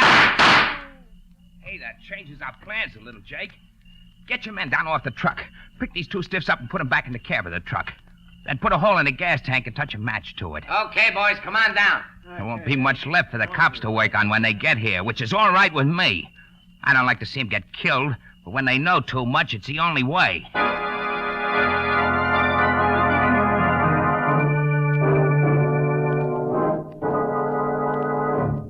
I see, Coroner. Yes, thanks very much. Yes, thanks.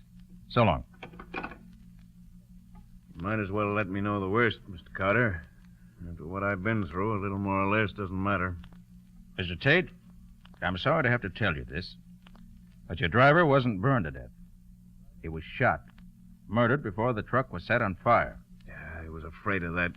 Regan was my oldest and best driver. Been with me for 10 years. You're having trouble with racketeers? Yes, have been for the past year. How do they work? Well, I operate about 40 trucks, hauling vegetables and green stuff from South Jersey to the New York markets. It has to be done at night, so we get in New York market before morning. About a year ago, somebody called me on the phone and said he represented a protective agency.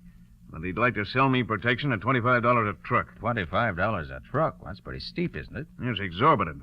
I told him I wouldn't pay it. So what happened? Well, 2 days later, one of my trucks was stopped and the drivers were beaten. The produce was dumped and destroyed. The next day, the guy called again. I told him I wouldn't pay. Did you try getting protection from the state troopers? Sure I did. And they did what they could. Whenever a trooper followed one of the trucks, or when one of their men rode on the truck as a helper, these trucks were never bothered. But the other trucks, it was the same old story. I see.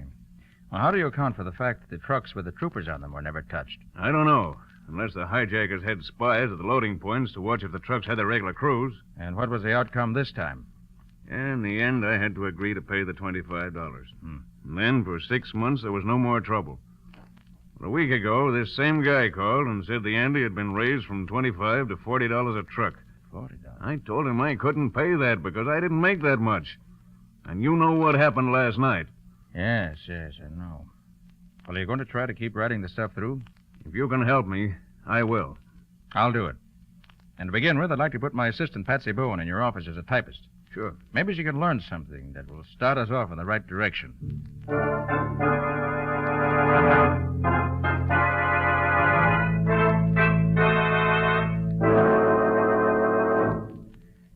Well, Patsy, did you have a nice eventful day in Tate's office? I learned a few things, Nick, if that's what you mean. Good. Let's have them. Mr. Tate makes up the daily schedule of operations based on the orders he receives. Then he turns the completed schedule over to Al Leparo, who's the fleet foreman. Mm-hmm. Only Mr. Tate, Leparo, and Dave Morgan, as Tate's assistant, know what the orders are, as far as I can find out. I see. Any suspicions? Not yet. Leparo's been with Tate 9 years and Morgan for about 4 years. When the trouble started about a year ago, both of them rode the trucks. Morgan was one of the drivers who got beaten up, got knocked out cold before he could see anything. Doesn't leave us much in the way of anything to go on, does it? I'm sorry, Nick, but that's all I could get today. I don't feel bad, Patsy. You did what you could. And what's the next step? I want to talk to the state trooper who found the truck in which Regan was killed. He may be able to tell me something that's been overlooked.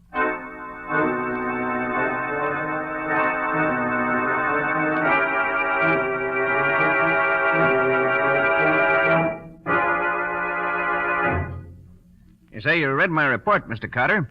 I don't know that I can tell you anything else. Were you on the state police force when Tate started having his trouble about a year ago? Yes, I was. Well, that business of the hijackers never picking in a truck guarded by state troopers needs explaining. Could there have been any leak from this end? Absolutely not. I rode several of the trucks myself. None of us ever knew where we were going until Tate's office gave us our orders. Then we went out on the road just as soon as we got those orders. Good. Then the leak must be on Tate's end. Now, the next thing. Your report gives the impression that the thugs simply stopped Tate's truck, killed the driver in cold blood, and then burned the truck for good measure. Was that your personal impression? Well, no. Ah. When I first got there, I was suspicious because the truck hadn't gone off the road or collided with anything that would cause a fire or a wreck. Then I remembered that Tate's trucks had been having trouble a while back, so I took another look around. And the result of that second examination? The truck was surrounded by crates which had been thrown off the truck. Crates that were smashed and broken, but not burned. Now, if the hijackers were going to burn the truck, why bother to throw all those crates off the truck first? It just didn't make sense. That's what I wanted to know. I'd say the gang started out to do the usual job, smashing the cargo and manhandling the crew. But then something happened. Something that made them switch their tactics. And they did something they'd never done before. They killed the driver. Yeah, that explanation would fit the facts as I saw them. But what do you suppose caused the change in plan? Well, I could make a guess, maybe. Tate told me that Regan was his oldest driver. Yeah? Now, somebody in Tate's outfit must be in league with the hijackers. That's the only way they could know as much as they do. I believe that Regan recognized one of Tate's men in the hijack gang. Sure. And that fits right in with the idea that somebody in Tate's outfit was crossing him. Yes, Mr. Carter, I believe you've hit something.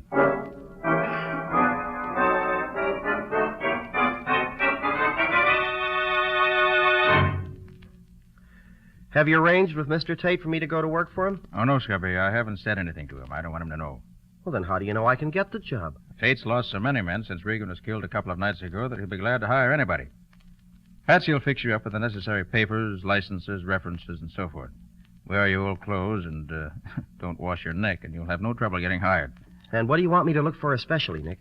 Well, according to what Patsy says, the leak either goes through Tate, which hardly seems likely, through Leparo or Morgan, or through somebody else we haven't found out about yet.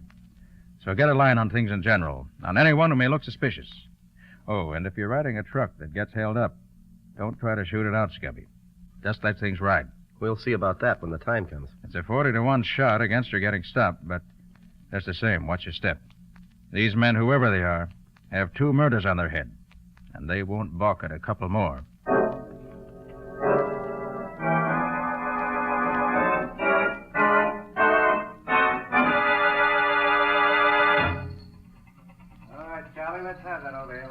Men looking for jobs, line up over here. New men over here. Hey, buddy, who's the guy over there at the desk? Oh, that's Al Leparo, the fleet foreman. Oh, that's the guy. Looks like a tough egg. Don't worry, fella. He ain't turning nobody down these days. This outfit's got the finger on it. They had 40 men walk out on him yesterday. And I got a hunch this new gang ain't gonna last long either. Oh, you mean on account of the killings the other day? Yeah, that and the beating up of a couple of other drivers. Recently? Yeah, night before last. Hey, that ain't so good, is it? Ah, what's the difference? A job, ain't it? Hey, who's the other guy? Huh? Oh, that's Dave Morgan, old man Tate's assistant. All right. Report to the garage at once.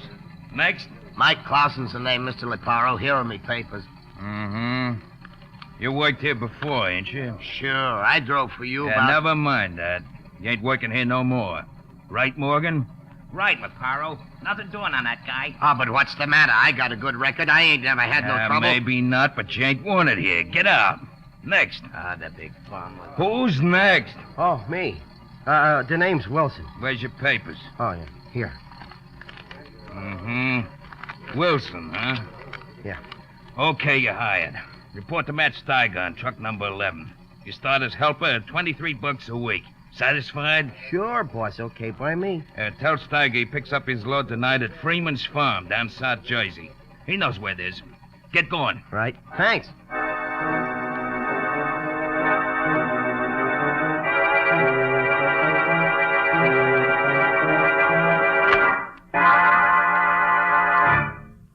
So they took you on, did they, Scubby? I thought they would. Yes. I'm phoning from a lunchroom where I just ate. Anything happened yet? Well, just before they gave me a job, an old-timer named Mike Clausen was turned down. He used to work for Tate years ago. But Leparo wouldn't take him back. I see. Maybe they didn't want to take on anyone who ever worked there before, or who has been there for long. Well, maybe it doesn't mean anything, Nick, but it looks as if the... What's the trouble, Scubby? I'm not sure, Nick. But I just realized the guy in the booth next to me here isn't saying a word.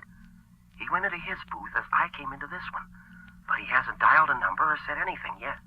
Looks as if somebody's onto you already. Any idea who it could be? No idea at all. Oh, but how could anybody know about me so soon? There's always the chance that somebody's recognized you. Well, keep your eyes open, Scubby. Don't start anything. Any orders? No. Let me know at once if anything worthwhile happens. And good luck to you. Thanks. Hey, what are you going to be doing? I have several lines of investigation that I want to follow up here in the city. There are certain angles of this case that I want to clear up here before I do anything else. So long, Scubby. See you soon. I hope.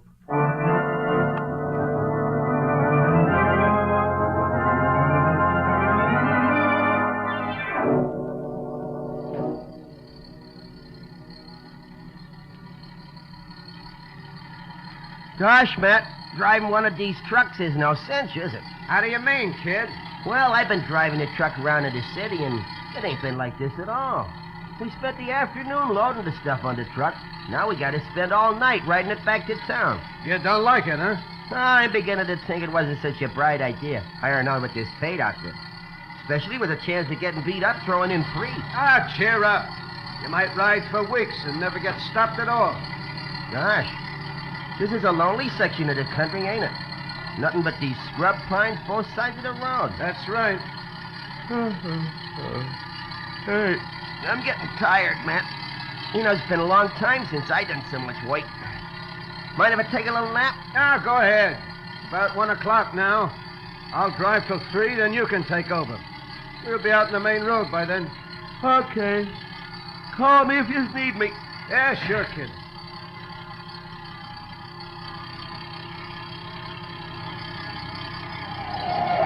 Hey, what's the matter? What you stopping for? Somebody is signaling us with a flashlight to stop. I wonder Oh, what... no, don't stop, Matt. It may be a holdup. Remember old man Tate's orders? No truck stop for nothing.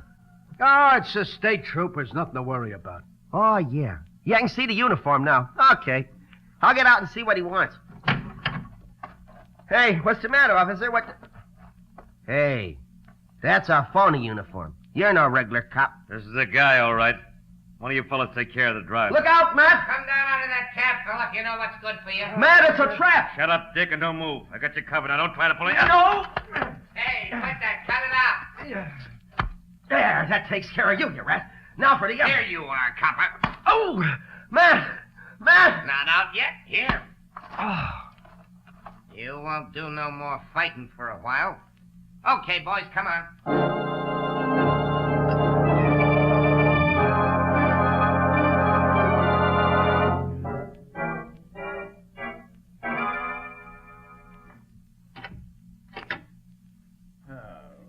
Gosh, I'm tired, Patsy. I've done more of my own leg work today than I've done in years. I almost wish I'd kept Scubby here to do the walking around. And gone out on the truck myself. Did you find out anything, Nick? Yes, Patsy, I think so. But I can't be sure for a little while yet. Not until I get some more answers to some of the thousands of questions I've asked today. There have been several messages for you. I think this is probably the only one that's really important. Here. Oh, thanks.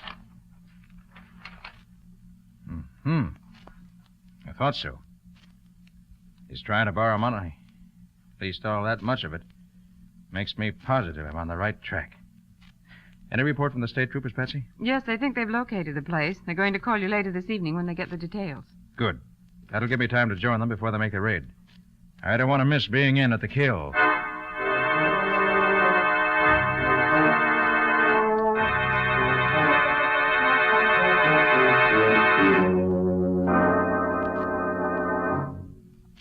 No. Hey. Oh. You awake, Wilson? Yeah. Oh, who are you? That's Tiger, your driver. Oh, yeah, I remember now. They stopped us. I tried to fight, and they knocked me out. How about you? Yeah, they conked me, too. Yeah? I wonder why they didn't shoot us and be done with it. Yeah, I wonder. Hey, where are we now? You any idea? No, but I seem to remember taking a long ride last night after we left the truck. I wonder what time it is. I don't know. It's still dark, though. Yeah. Hey, Wilson, I've been wondering. I heard one of them thugs call you Dick and Copper when they were scrapping with you. Are you a copper? Well, kind of one, yeah. Just trying to get a line on what's going on in this Tate outfit. Yeah? But how in heck did that guy know it was me? Did Tate know what you are? No. Nobody knew about me working for Tate but me and my boss. Hey, wait a minute. What?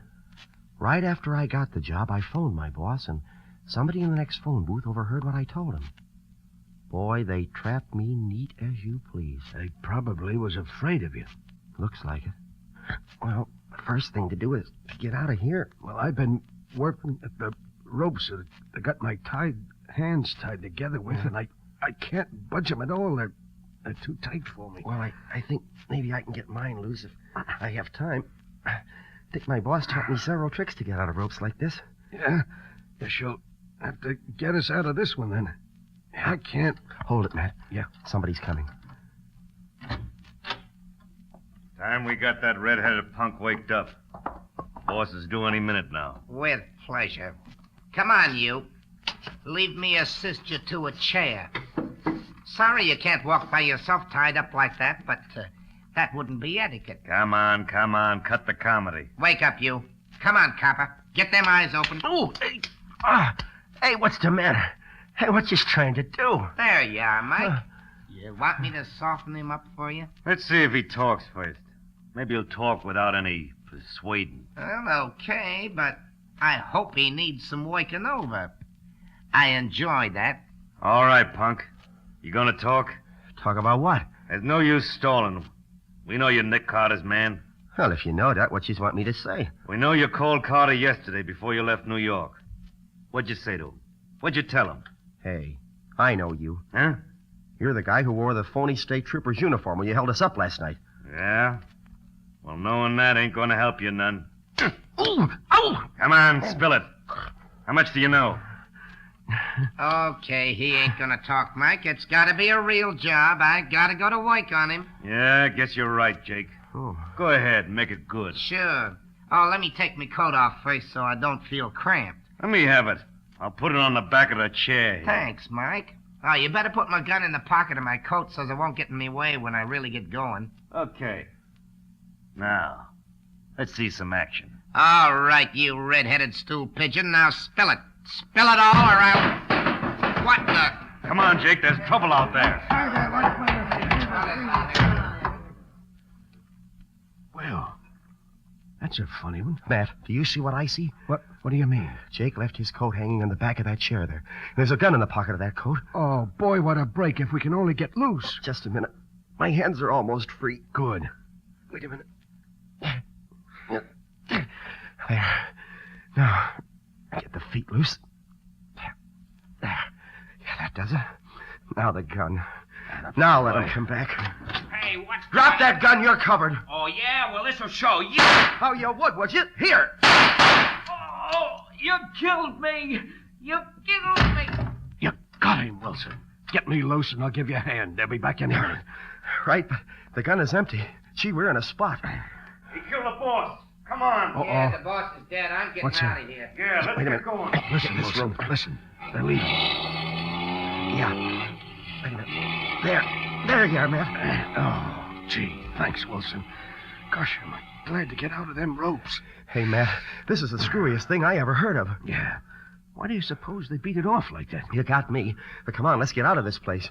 They might come back as fast as they went out. Yeah. Okay, give me a chair. I'll break this door down for you. Okay.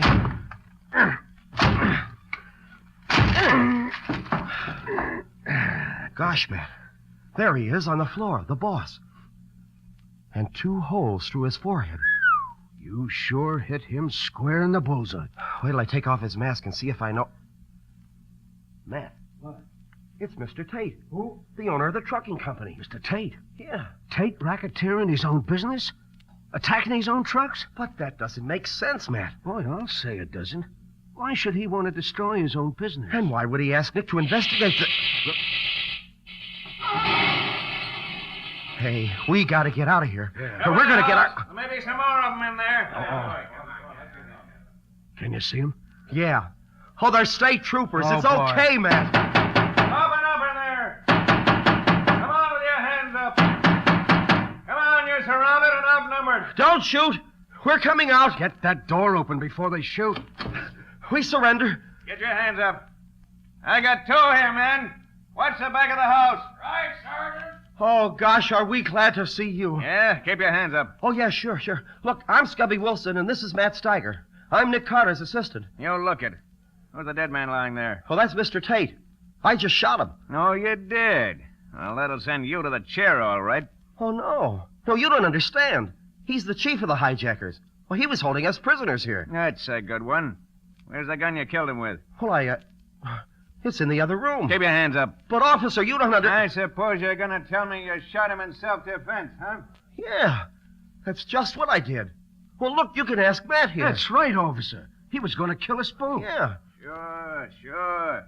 Where's the gun he was going to kill you with? Well, it was in his hand when I saw it last. Well, it ain't here now.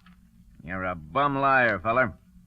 I suppose that after you shot him between the eyes, killing him instantly, he walked over to the window, threw his gun away, and then came back here, lay down, and died. Oh, but gosh, officer, I saw him. Put your hands out. Huh? What? Put your hands out. Oh, but you can't put handcuffs on me. No? Watch me.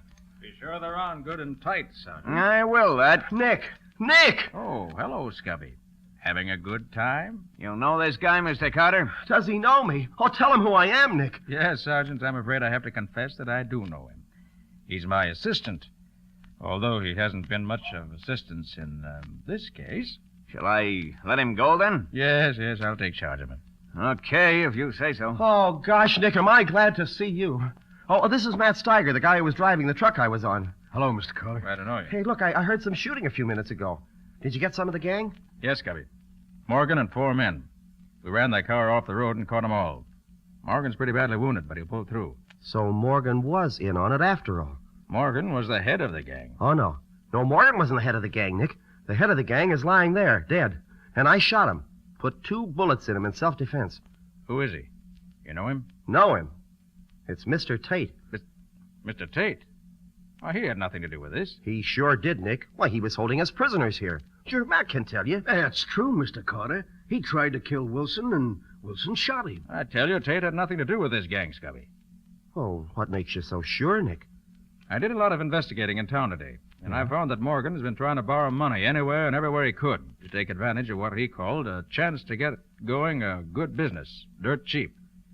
Well, that obviously meant Tate's business, especially since the $40 a truck the racketeers asked was unquestionably intended to drive Tate out of business rather than to get the money out of him. But Morgan was one of the drivers who got beaten up, Nick. Who said so? Morgan. Nobody else knew anything about it, and it gave him a swell alibi. I think that Regan, the driver who was killed the other day, probably was shot because he recognized Morgan. But, Nick, everything you say about Morgan could have been true of Tate just as well. Not quite, Scubby. I found out several other things during my investigation today that prove definitely that Morgan's the one. But, Nick, I shot Tate not 5 minutes ago while he was trying to kill me. I wonder. You shot him 5 minutes ago. How does it happen that he's been dead for at least 3 hours? Dead for 3 hours? No question about it. Rigor mortis has already begun to set in. Scubby, somebody's put one over on you. Well, what do you mean, Nick? Where's the gun you shot him with?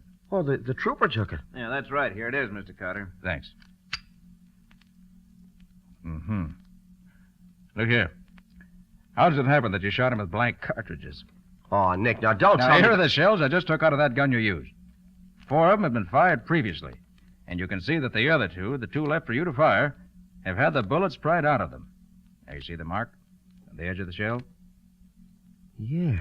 So you couldn't have shot him. But, Mr. Carter, I saw Wilson plug him. I saw him falling dead as the door closed behind him. There's no question about it. There's no question but what you thought you saw that. But it was all planned, just that way.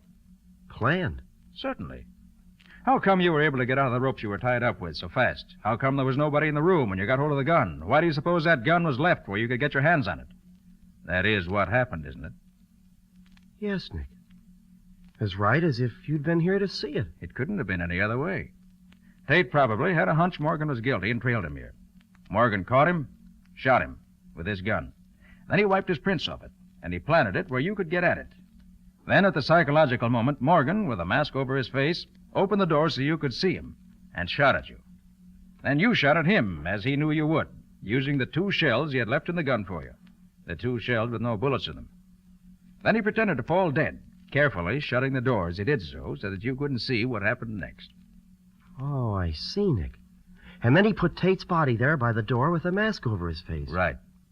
Gosh. When you opened the door, there was Tate's body, shot through the head with the very gun you held in your hand. A gun on which the police would find your fingerprints, and yours only. Morgan would have made sure they found it. Boy, what a setup. It was perfect. Matt would have had to swear he saw me do it, and I was so completely fooled that... Why, I would have confessed to the murder in any court in the country. Yes, Scubby. You still trust too much to what you hear and see. Before you can be a really first-class detective, you'll have to learn to distrust everything until you've analyzed it in the light of all the evidence.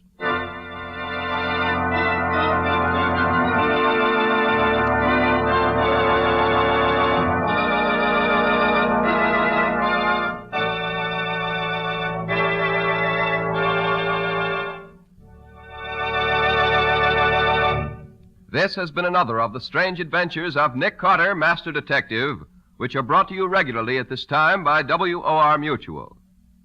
Well, Nick, what about next week's story? Can you give us a hint? Next week, my story concerns a murderer who killed his victims according to the sign of the zodiac under which they were born. A very unpleasant and dangerous man, I might add. Yes, definitely.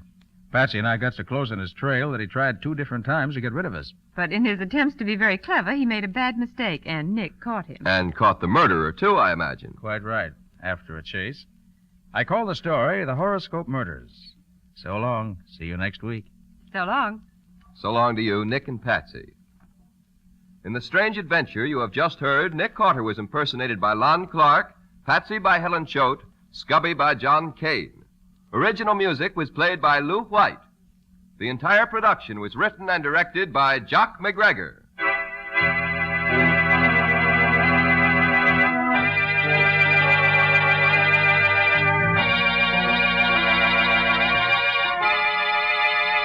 Next week at the same time, listen to another curious experience of Nick Carter entitled The Horoscope Murders, or Nick Carter and the Mystery of the Avenging Astrologer.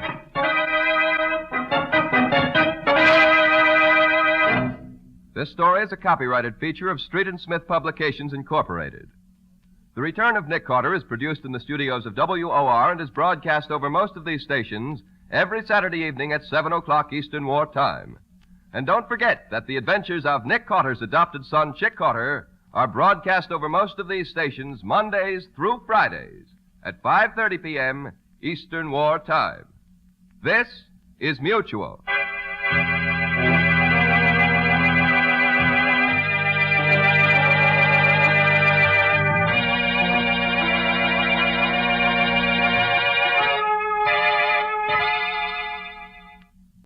Organized crime doesn't stand a chance against the gangbusters, who are up next.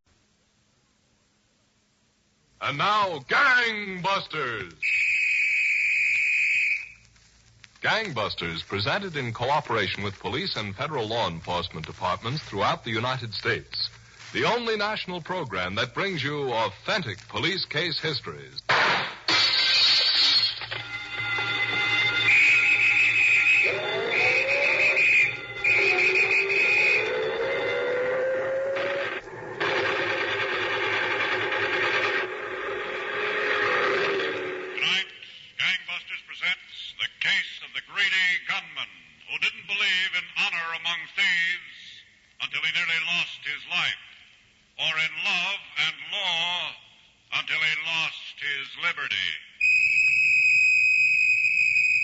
Gangbusters has asked Captain of Detectives Henry J. Criss, Commanding Detective Bureau, Baltimore Police Department, to narrate by proxy tonight's case. Captain Criss, you said the leading criminal in tonight's case was one of the most surly and vicious hold-up men to put in an appearance in the Baltimore-Washington area in some years. That's right, Don Gardner. And besides maltreating his victims, he was just as rough with his accomplices. And that's what finally brought this case to a head. Well, suppose you tell us about it, Captain Criss. All right, Don. I think it would begin shortly before noon about a year ago. Two men were riding in a car which was pulling to a stop in front of a house in East Baltimore.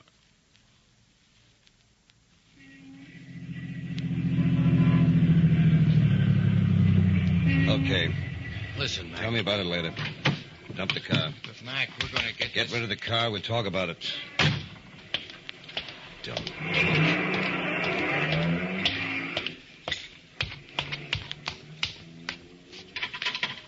What I got to put up with? Kitty! Kitty! All right, I'm here. Well, come in here, will you? Just putting up my hair. Did you have any trouble, Mac? Not with the job. Stuck a gun on him and took the dough. That jerk Lewis almost queered everything. There. Is that it? Yeah. How much? Haven't had time to count it yet. About 3,000, I guess. Then I can have that new coat, huh, Mac? You can have nothing. Oh, honey, you promised me. You said as soon... Get your hands off me. I knew it. I knew you were lying to me. Okay, so you knew it. Mac, if you don't give her up, I swear I'm going to fix her so you'll never take another look at her. Fix who? I know her. I know who she is. There's no her. And leave me alone about it. Oh, you lie about that, too. Lewis said the two of you were the... Forget about what Lewis said. You don't know the right time of day.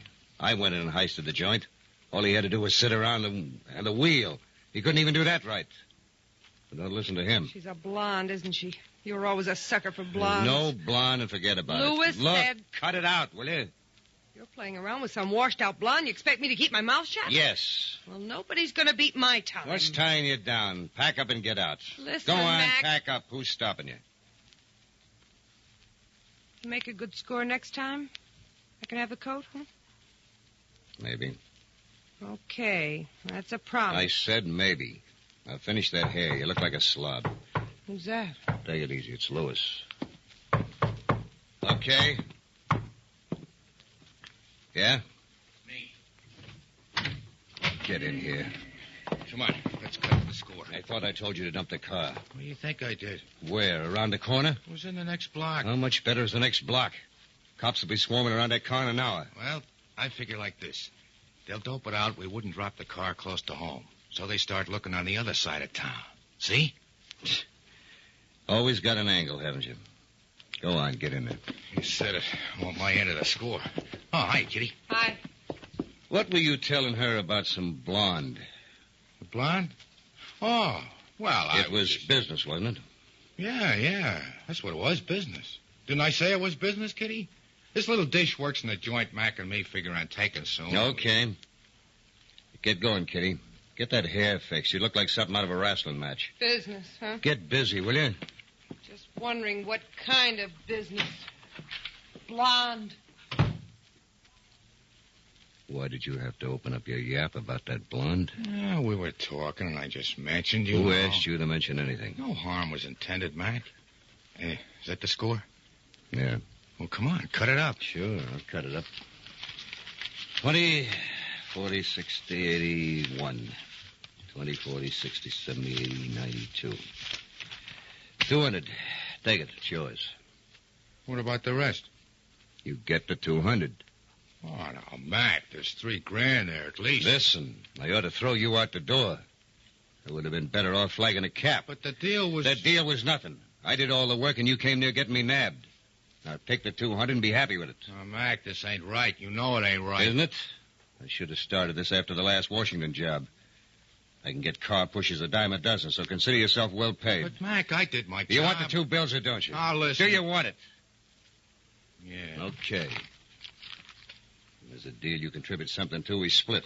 As long as you're driving a hack, you get paid like a hack driver. This ain't no way to treat me, Mac. Isn't it? I'm entitled to I'll tell you what you're entitled to. Now, go on. Get your carcass out of here before I really let go. Yeah, okay. I'll be seeing you, Mac.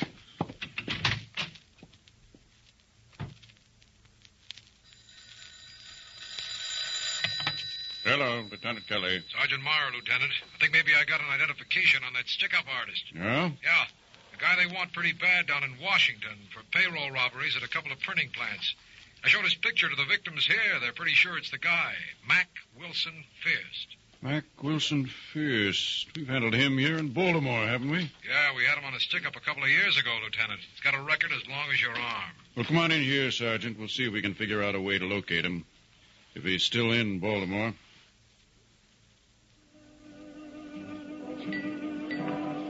Ain't no use crying to me, Louis. I told you what Mac was like. Told you all along. I come in here to have a drink, not to hear your grief. But 200, Sig. A lousy 200. And the score came to nearly $4,000, believe me. Well, my advice, Louis, figure your 200 to do good. Break off with the guy and make some new connections. I got a lot of dough coming to me, and Mac or no Mac, I'm going to get it. You talk like a kid in 3rd grade. Somewhere in that house of his, he's got 10 or 15,000. I know. I was on those jobs. And he ain't spent a nickel of it, believe me. Yeah, I believe you. So what? What do you want me to do, shed a few tears for you? Listen, how'd you like to split it with me, Sig? 50-50. Split what? All that sugar Mac has laying around. Look, maybe you ought to get home. This stuff is going to your head. We wouldn't have a bit of trouble, Sig. You bet your life we wouldn't. Because I ain't going out looking for it. You mean to say you're not interested in nearly $8,000? I'm interested, but let's get it the easy way. Let's go heist a bank with guys. We couldn't have it any easier. Not the way I got it doped. Listen, I don't want to hear about it. $8,000, Sig. And we rid society of a menace. You mean? How else? I don't know. Is it possible? You don't think I'd try it if it wasn't? Look, Mac's heard about your job. He's heard you're a guard at that crap game down there. Yeah? Well, if I know him, he'd jump at an inside track to knock it over. I'll tell him you know the setup, and we're a cinch to walk away with 20 or 30,000. Yeah, but one look inside, you'll know it ain't a cinch. He won't even get a look. We drive down there, but we take a stop and away. Listen, it'd take more than 2 of us, you know it. He wouldn't give too much trouble. One crack out of a 45, and he'd be quiet enough. You know, I love dough, but who needs a murder rap? We drop him in the woods someplace down there. Who's going to know? You'll never even find him. You see, you're running away with yourself. He's dead. How are we going to get the dough? Don't worry, it's around the house someplace. Yeah, but what about that dame? That, what's her name? Kitty? I can handle her. All we gotta do is get Mac out of the way. You talk like that's no project. The way we do it, it won't be. Don't worry about it. Don't worry about it at all. I want another drink. Hey, waiter. Waiter, here you are.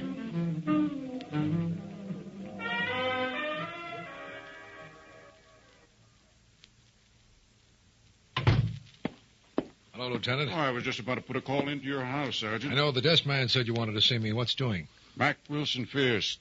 Oh. The forgery squad, and they got a check artist back there. And, of course, questioning comes out he's a friend of Fierce. Yeah? Does he know where we can locate him? Oh, he's not that good a friend, but he's sure Fierce is in Baltimore. Saw him a couple of weeks ago. They had a drink together. Then Fierce dropped him off downtown.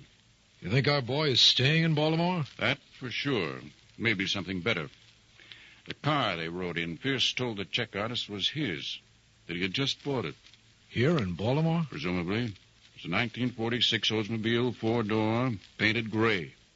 Let's get a couple of men to take Fierce's picture around the used car dealers. He probably made the buy under an alias. Yeah, but maybe he still owes money on the car. And he had to apply for plates. There's an address involved someplace that might be just the address we're looking for.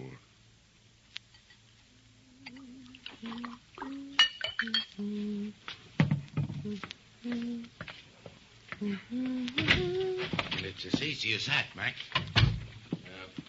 Sig says there ought to be 20 or 30 grand just waiting to be picked up. Who wanted beer? Me. Mac? Just set it down. Sig says there's only one guard on Sunday nights, huh? You can ask him yourself. I mean to. I hear somebody mention $30,000. You didn't hear anybody mention a thing. If you want to stay in here, keep your mouth shut. Well, here's to all that dough we cut up. I didn't know that crap game was that large. Yeah, Sig says the play is enormous. We'll see. You ask me, even one guard is too many. Nobody asked you. Well, how about it, Mac? I want to talk to Sig. Sure, talk to him. But, look, Mac, one thing's got to be understood. I want to talk to Sig. Run out and locate him. Now? When do you think? Next week? Go on. Bring him back here. Well, at least let me finish the I'll beer. put it in the icebox. Get moving, Lewis. Don't see why I can't wait till the night. Just get him here. Okay, I'll get him here. Well, guess this one will do it. Do what? Get me that coat. You get a coat when I'm ready to give it to you. But that blonde can have anything she wants. There's no blonde, and if there was, it wouldn't be any of your concern. Wouldn't it? No, now go on. Get out of here. Gotta think about this thing. So all you do is think. Wait a minute. What? Take these beer glasses with you. Oh. Okay, for me to wash glasses when I need them. I'll see you later. Go on.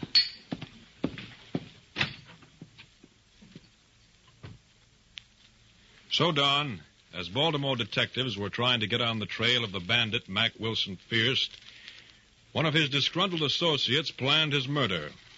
But as you will see, trails can be hard to follow, and plans are only plans. Now back to Gangbusters. Now, you were telling us, Captain Chris, that Hunter Lewis, an accomplice of the hold-up man, Mac Wilson Fierce, was dissatisfied with what Fierce gave him as his share, and with another man, planned to entice the leader into the woods of southern Maryland and murder him. That's right, Don. But in the meantime, Baltimore detectives learned that Fierce participated in a local holdup, and they were attempting to locate him. Following one line of their investigation, Lieutenant Leo Kelly hurried to the lot of a used car dealer, Happy Harry, in response to a call from Sergeant Joseph Maurer, who was waiting as the lieutenant's car pulled to a stop. Lieutenant, how's it look, Sergeant? Well, Happy Harry took one look at the picture and said he sold the guy a car. Fierce didn't use his right name? No, it's not on the books. But we've been checking back sales 5 or 6 weeks since I phoned you, and I think we found the Oldsmobile. Oh? It was bought in the name of H. McDuff. Gives an address over on East Baltimore Street. I'll introduce you to Happy Harry. The car bought on time or for cash? Cash. Lieutenant Kelly, Happy Harry. How are you? Well, I'm pleased to meet you, Lieutenant. You know something, Sergeant? Association. I'm sure of it because of association. You're sure of what? Well, I'm sure the guy that bought the Olds is the same one in the picture. Association. Now, you take the guy in the picture. I knew he had gray eyes before you told me even. A gray Olds. I remember like it was yesterday. Well, let's hope the association works out. Can I see the papers? Oh, yes, sir. I always keep my papers in order. Books and papers. Happy Harry always keeps them in order, yes, sir. Here you are.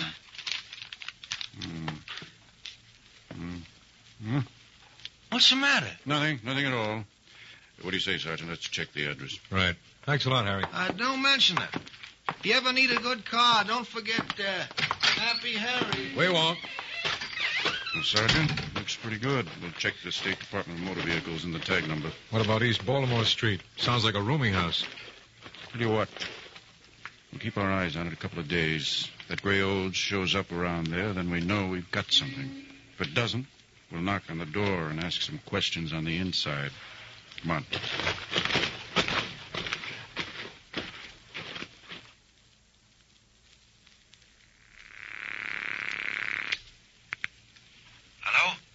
Sig? Yeah? Lewis, it's all set for tonight. Now, listen. You think we ought to go ahead? Sure, we oughta. Now, get this. We'll meet at Mac's. If he don't see us together, he won't suspect anything. Now, here's the deal. Mac will be driving. I'll manage to get in the back seat and you in front with him. But I can't hang on the phone all day. We're out in the country, see? There's a place he has to slow down. The road ain't so hot. I'll say, how about turning up the heater a little? It's freezing back here. So? That means it won't be but a couple of seconds before I give it to him. Okay?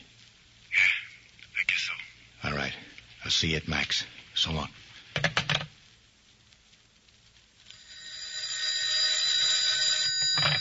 Lieutenant Kelly. Hello, Lieutenant. Sergeant Maurer. We went inside that East Baltimore Street address. Yes? McDuff was Mac Fierst, all right. The landlady made him from the picture. But he moved about 3 or 4 weeks ago. No forwarding address. Okay, I didn't expect any miracles out of it, but he still must be driving that car around town. Let's keep a special lookout for it.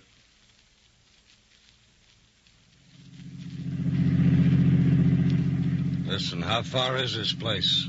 You said a mile from the crossroads. It's just down the road, Mac. Ain't that right, Lewis? Yeah, just down the road. But watch it here. The road's kind of rough. Yeah, okay. Now listen, the two of you. What? Yeah, Mac? We'll take it just like I figured we'll take it. Going in, coming out, and getting away. Have you got that straight? Sure, we've been all over that 10 times. Hey, it ain't exactly summer tonight, you know. It's freezing back here. How about turning that heater up a little? You can stand it. We're nearly there. Yeah, Lewis. Nearly. Maybe, but this is as far as you're going, Mac. Hey. Stop the car. Get that gun out of my head, you cheap little punk. Stay there. I think that finished him. Now, think again. I'm getting you. Hey, wait, me. Shoot me, will you? Sick. Give me a hand back here. Let go of me, Mac. Let go. Punk. Lousy punk. Shoot me in the back. You get away with something, huh? What do you think you'll get away with? What? What?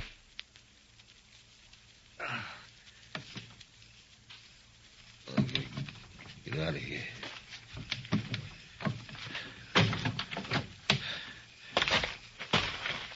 Sig. Sig. Mac? Come here. Hurry. But, Mac... Come here. Okay. Hurry, will you? What happened, Mac? What happened? What's it look like happened? You don't point that gun at me, Mac. I didn't have nothing to do with it. Tell me, Sig. Who are you with now? I'm with you, Mac. I was always with you. We'll see. I need help. And we'll shut up and shut up some more. Yeah. Well, what do you want me to do, Mac? What? Get him out of there. Drag him into the woods. Yeah, sure. Okay, Mac. Wait a minute. What? Maybe I'll pass out while you're gone. If I do, you take me home. Straight home, you got it? Yeah, straight home, Mac. Okay. Now get rid of him.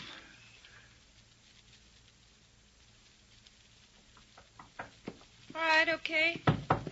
I'll be there. Yeah? Open up, Kitty. Who is it? Sig and Mac. All right. He's hurt. Hurt? What do you... Hello, Kitty. Let me get him in. Yeah, get me in. What happened? He and Lewis. Had an argument. In the bedroom. Go on. Come on. Give me a hand, Kitty, will you, please? Yeah, sure. Oh, boy, it hurts. It's bad. Take it easy, Mac. Get the door, Kitty. On the bed. Don't pull me, will you? Okay, easy now. On the bed, Mac. Yeah.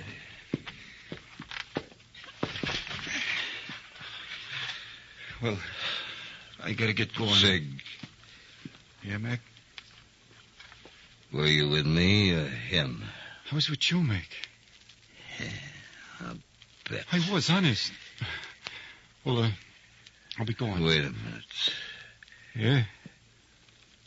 Stick the car in the garage, will you? But... Stick the car in the garage, will you? Okay. Don't ever show your puss around here again. Now get moving. Yeah. I'll be seeing you. Yeah. Hiya, Kitty. Hi. How bad does it look? You need a doctor, Mac. I want no doctor. There's a bullet in your neck. I can feel it. I can feel them all. Oh, Mac. Oh, I'll live, Kitty. I'll be okay. If you'll take care of me. Will you? I'll try. Baby. You do a good job. You get that coat. Coat like you never dreamed of.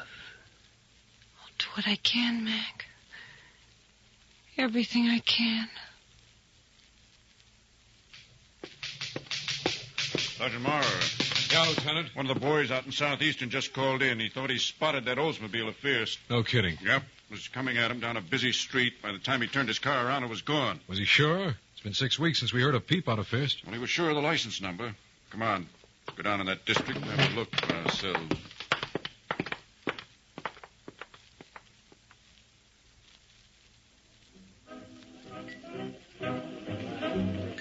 Kitty. Kitty, over here in the booth. Mac, I found the coat. It's gorgeous. Sit down. Sure. How about a drink? Well, I gotta run put a deposit on the coat.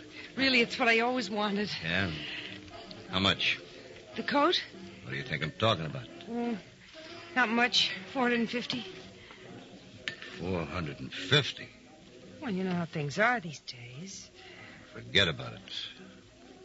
Mac, you promised. I didn't promise any $500. Don't you think I earned it? I took care of you for 6 weeks. Doctor couldn't have done a better job. Saved you from dying. Thanks. Now I know how Lewis felt. Shut up about Lewis. I feel like killing him myself. Wouldn't that be a little crazy? I just spent 6 weeks saving my life. Well, Where you going? where do you think? Home. Stick around. I'll drive No, you. thank you. I'll walk.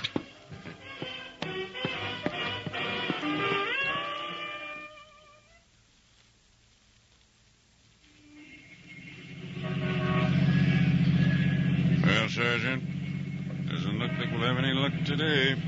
At least we got an idea he's still in town. Let's just check up to Lakewood and back. We'll call it. Lieutenant. Yeah? Up there. Parked at the curb.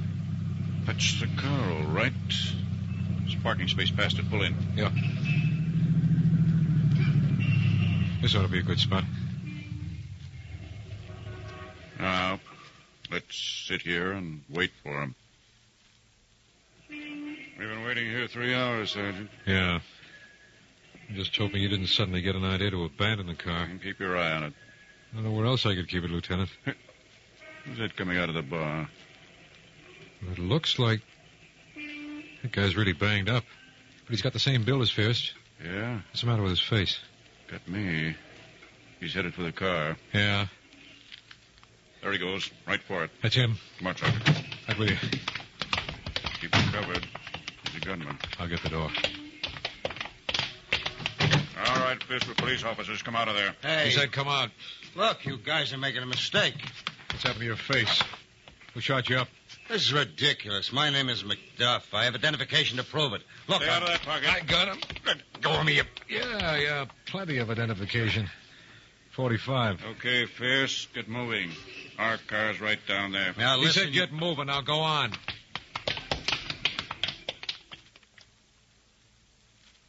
So, Don, Mac Wilson Fierst, one of the worst desperados in Baltimore history, was under arrest. Within a short time after he got to detectives' headquarters, the whole bizarre story of the killing of his accomplice, Hunter C. Lewis, was known to authorities.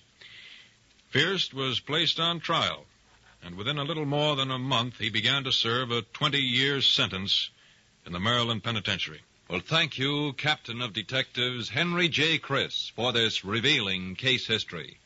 And gangbusters, congratulations to all the Baltimore detectives whose fine work landed this dangerous criminal.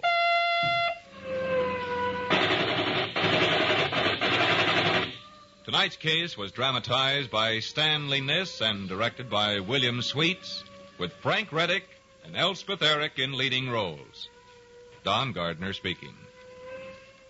Gangbusters is a Phillips H. Lord production. Busters is a Phillips H. Lord production. Busters is a Phillips H. Lord production. Busters is a... Have Gun, Will Travel is up next on Nightly Old Time Radio Shows.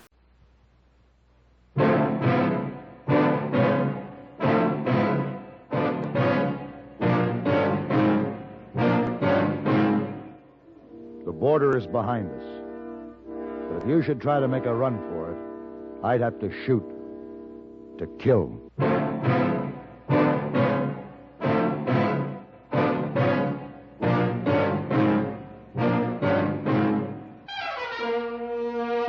Have Gun, Will Travel. Starring Mr. John Daner as Paladin. San Francisco, 1875. The Carlton Hotel, headquarters of the man called Paladin.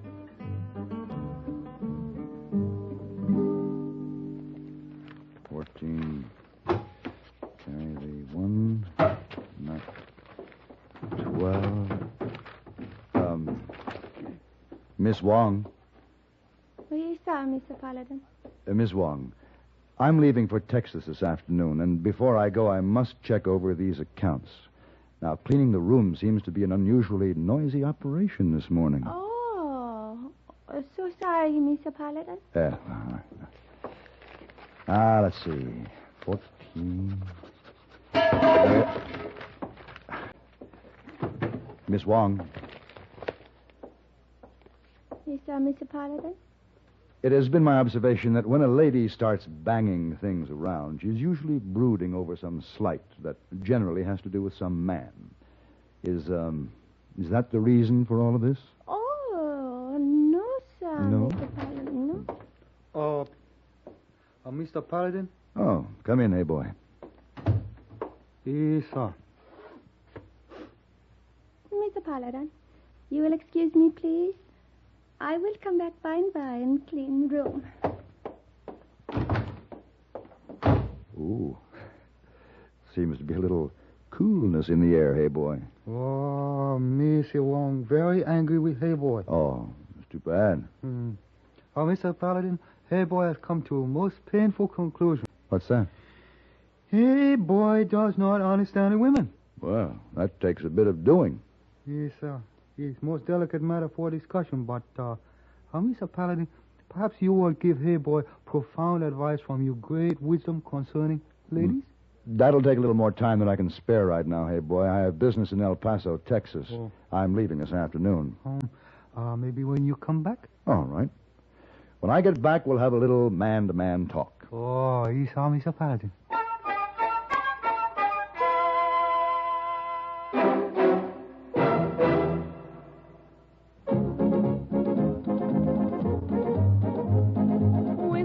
Tastes good like a cigarette should. Winston tastes good like a cigarette should. Winston gives you real flavor, full, rich tobacco flavor. Winston's easy drawing too. The flavor comes right through to you. Winston tastes good like a cigarette should. A modern filter? Sure, Winston has it. But that's only the beginning of a Winston. Up front, up where it really counts, Winston packs exclusive filter blend. Light, flavorful tobaccos, specially selected and specially processed for filter smoking. Filter blend. That's why it's fun to smoke Winston, America's best-selling filter cigarette. Winston tastes good like a cigarette should.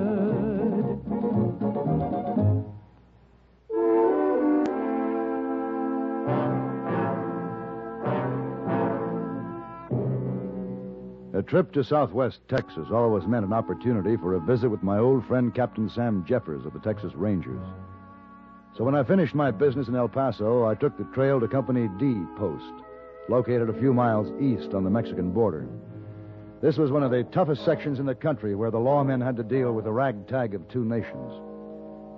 In spite of the seriousness of their work, I'd always found the post pretty casual, and it was a surprise when I came in the gate to find the place under full guard.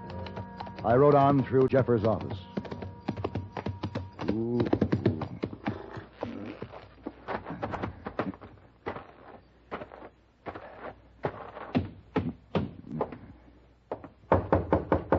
Come in. Paladin. Hello, Sam. Glad to see you. How are you, Sam? You been hiring out your gun and good intentions to folks down Texas way? Yeah, I had a little business in El Paso. I'm mighty glad to see you. Sit down a minute while I get this stuff put away, then we'll go on down to my quarters and have a drink. Thank you. Look at this. Paperwork. Yeah? Believe me, a ranger job's getting pretty complicated in this man's country. Like the old days, eh, Sam? I notice you have your men playing soldier out there. Oh, that's not for show-off, Paladin. I got the men on 24-hour guard. Company D's got a bull by the tail. How's that? Know who we got in our jail? The Garcia brothers. The Garcias, the Mexican bandits? Dirtiest, rottenest, thievingest, murderingest pair that ever drew breath. Took us 2 years to catch 'em. Now we got to worry about how we're going to keep 'em. Trouble. Folks over there in Juarez are pretty put out that those two polecats should suffer the indignities of being locked up. Word's got to us they're planning a raid on the jail. Oh? Well, do they stand a chance? Well, just Garcia's immediate male relatives, and every last one of them's a cutthroat. Well, they won't get away with it, but we're in for some fireworks. Well, I wish I could help. I wish you could, too, Paladin. I could use you. But I'm afraid this has to be a ranger's job. I guess that's it. Let's go get that drink. Yeah, I'm ready. Hey, wait. Huh. You going over Fort Gilman way? Could, yeah. Come to think of it, you sure could give me a hand if you'd be willing. Of course. What is it? Our border patrol picked up a fugitive trying to make it cross the line. One in Baltimore for murder. It's going to be another week or so before the U.S. Marshal can get out here to pick the prisoner up. Uh-huh. You know, and to hold a prisoner over at Fort Gilman, well, that's a 2-day ride, and I just can't spare a man right now. You want me to deliver the prisoner, is that it? Guess it's a little irregular. All the rules we work under now, but it would help me out of a tight spot. Sure, Sam. I'd be glad to. Good. Come in. Captain, Yeah, Billy, what is it? guerrilla outfits. We spotted them. Where? Along the border, looks like they're getting ready to strike. Yeah, here we go. Billy, alert the men. Yes, sir. Paladin, this is going to set Texas hospitality back some, but I'm afraid we're going to have to forget that drink. And I'm going to have to send you on your way. Now, I know I got to get that prisoner to Fort Gilman. Oh, I understand, Sam. Well, what kind of a man is he? Do you figure he'll give me any trouble? Well, you see, Paladin, it ain't a man, it's a woman. A woman? Mighty handsome one, too. Seems a pity. Well, I have to see how things are moving out there. Look in the top drawer of the desk there. You'll find the papers on the prisoner. Look them over if you want to. All right, Sam. Top drawer.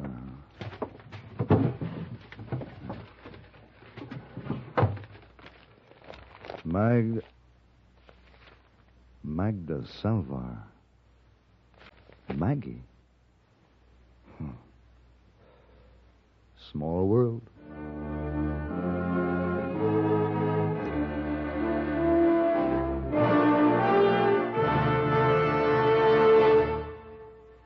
This is the cold season. What do medical authorities say about the common cold? Doctors tell us there's no known drug which will cure a cold. There are effective medications for treating complications, accompanying or following a cold. If you've been taking sensible precautions and still have one cold after another, it's best to see your doctor. And here's another important health tip.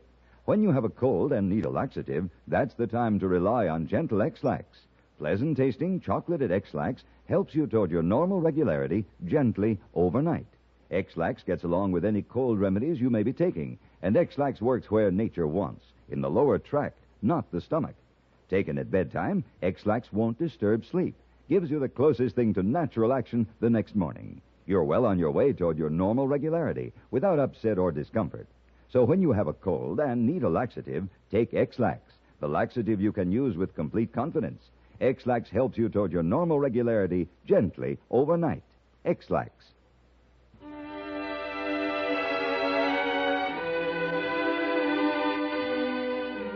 The name on the papers was Magda Salvar, and the memories it stirred went back several years. I figured I didn't have time to dwell on them or on the strange and uncomfortable coincidence. I'd offered to do a job for Sam Jeffers, and that was that. When he gave me my final instructions, I didn't tell him that the prisoner he was entrusting to me was a woman I had known quite well some years ago in San Francisco. He had his problems, and it looked like I had mine. The horses were ready and waiting at the gate. As I walked toward them, I watched Magna Salvar, sitting proud and erect in the saddle. She was as beautiful as ever. Hello, Paladin. Hello, Maggie. You see, darling, I don't fall from my horse with astonishment. I am prepared for you. The good captain was so nice to explain that a gentleman named Paladin was to be my escort. Surprised? Nothing surprises me anymore. I want you to know, Magda, I offered to do this for Captain Jeffers before I read your name on the papers. What did you think, darling, when you read Magda Salva? Did you say to yourself, oh, fate makes such strange jokes? Now, these things happen. I guess I don't question any longer. Well, we better get started.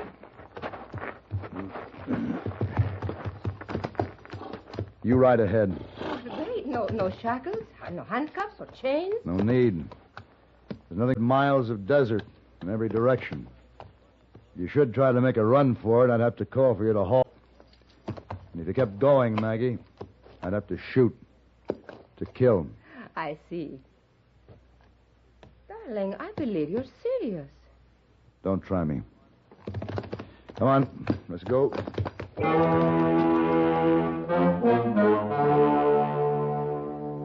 More coffee? Yes.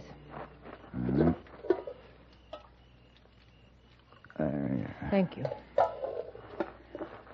Oh, I'm tired. It was a rough ride. I'm sorry, Maggie, I was driving too hard. I don't know what I was trying to prove. You were acting like a schoolboy, but I understood. You did? Of course, darling. All of a sudden, you were remembering a long time ago when, how shall we say it, you looked around for Magda.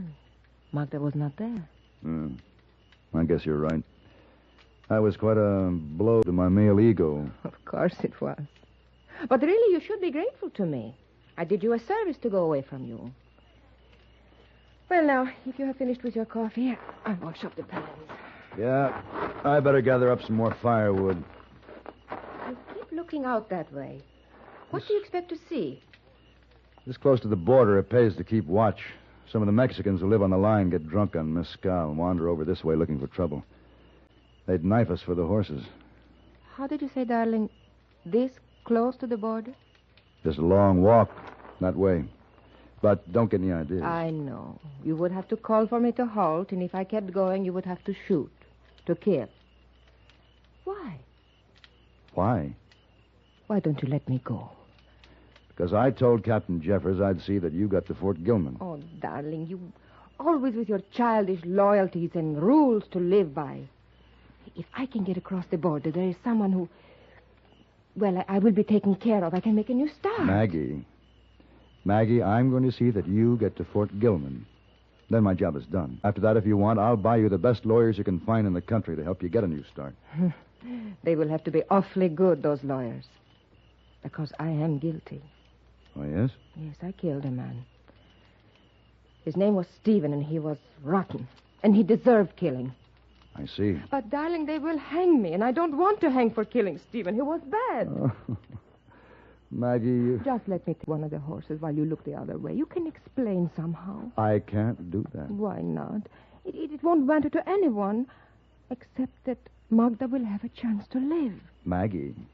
Paladin, please. Maggie, it's no use. So I give up. Let's say I make a good try, huh, darling? Yes, let's leave it at that. Okay. Wait a minute. Listen. The horses, there's somebody out there. Paladin. You stay back. Paladin, behind you. Huh? Venga, saca los caballos.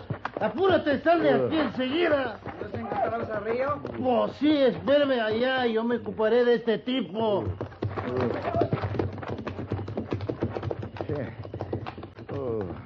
Well, thank you for the horses, senor. Oh, no. Do not ruffle your gun. This knife is at your throat. You see? No, you don't. Maggie, the rifle by the saddlebag. The rifle, Maggie.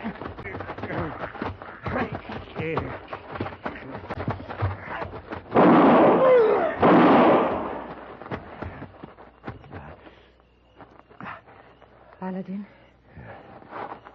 Oh, he hurt you with that knife, didn't he? Is it very bad? I'm afraid it is, Maggie. Mexican. He's dead. Good girl.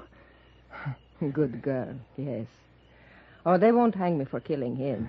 He was just a poor, drunk Mexican. And did they get away with our horses? Yes. Oh, Maggie. I can't seem to move. I guess you'll have to help me. You cannot move. No, help me. Maggie. Paladin, I don't like what I must do, but I want another chance, and I'm going to take it. What are you talking about, Maggie? I decided I'm going for a long walk to the border. I see. I'm so very sorry, darling. But you understand how it is with Magda? Of course you do. Yes. Of course I do.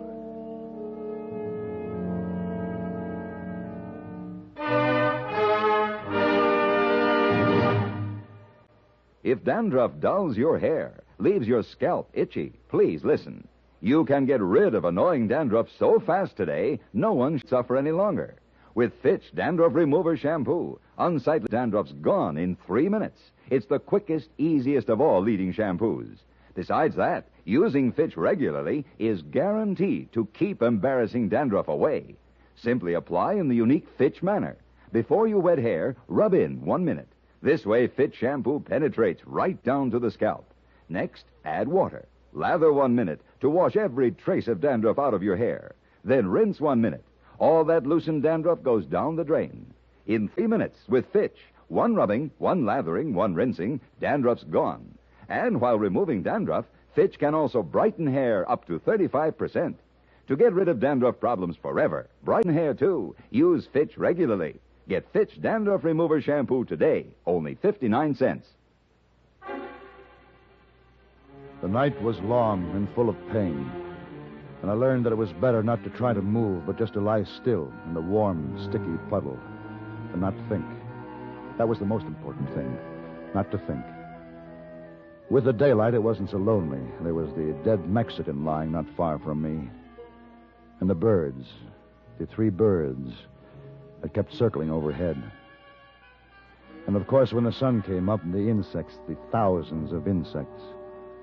Only by this time, it didn't matter. Nothing seemed to matter. I just knew that I was awfully tired.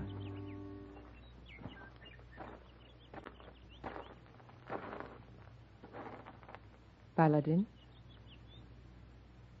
Well, look who's here. Why'd you come back? You won't believe me. Tell me.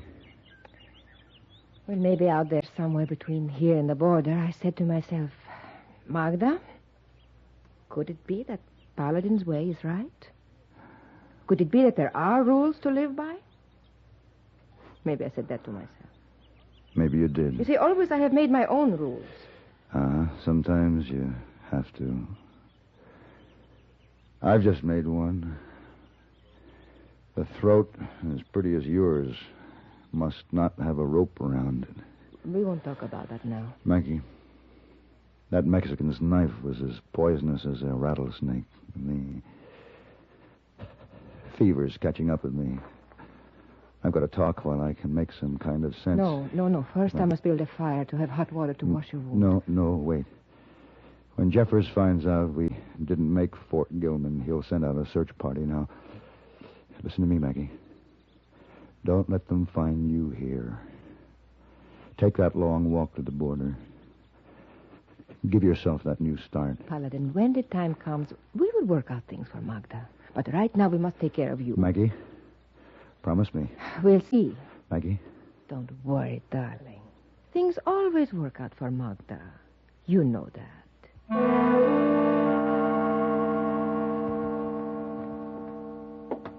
Well, look who's finally got his eyes open. Looks like he's ready to join the fun again. Hello, Sam. I guess this is where I say, where am I? You're in Company D's infirmary, and you've been here for 3 weeks. Mighty sick man. I don't seem to remember. No, you were unconscious when we brought you in. I tell you, when we found you stretched out there at that water hole, I thought you were a goner. Yeah? Didn't help any knowing that you got in that fix doing a favor for me. Say, how'd you make out with the Garcia brothers? We don't talk about that around post. You mean you... Yeah. Humiliating, ain't it? Now, just supposing Company D had lost that woman prisoner, too. You mean you didn't? Why, no. I mean, she was there when you found me? Sure. Let me tell you, Paladin, it was that little woman saved your life. Taking care of you the way she did out there. Mighty fine little woman. Seems a shame. Sam, what about her? Where is she? Now, look, Paladin, you just lie back here. Take it easy. Now, You're listen. a sick man. We brought her on back here. Where is she now? The U.S. Marshal showed up, and we released her to him. Marshal Green it was. Nice fella. Fine-looking young man. Fine-looking young man, huh? And he and Maggie, that is the fugitive, started back to Baltimore? Yeah. Uh-huh. Well, have you been notified that they arrived there? No, I haven't heard, but I figured they got her locked up by this time. Want to bet?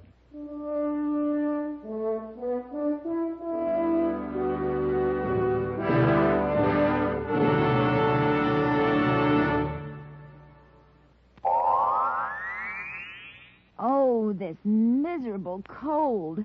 And my sinuses. Haven't you heard about Dristan? Dristan decongestant tablets for real relief from cold's misery and sinus congestion. Dristan is the revolutionary 3-layer tablet which for the first time makes it possible to unite certain medically proven ingredients into one fast-acting, uncoated tablet. Dristan not only helps drain all 8 sinus cavities, critical areas of cold's infection, but circulating through the blood, Dristan's decongestant reaches all congested areas, shrinks all swollen membranes, relieves pressure and pain. An exclusive anti-allergent helps keep breathing passages dry and clear. Pain relievers reduce body aches, fever. Vitamin C helps build body resistance. This is Dristan. Today, Dristan is widely imitated. But the exclusive Dristan formula cannot be duplicated. There's nothing like Dristan decongestant tablets.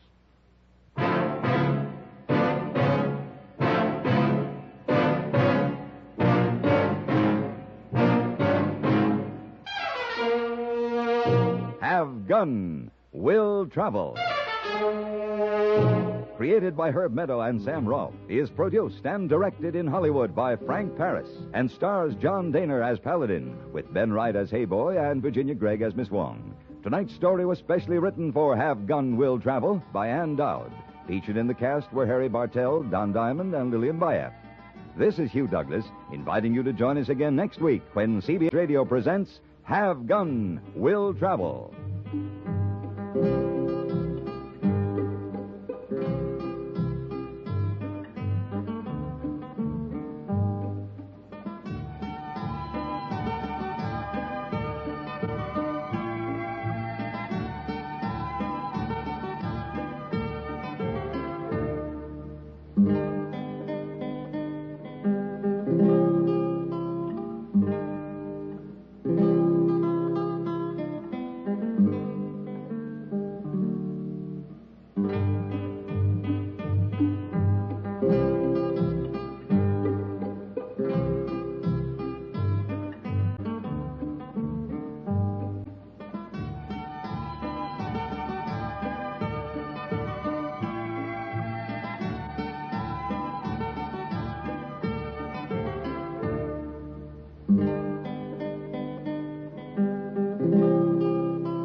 Hop Along with Along Cassidy, up next.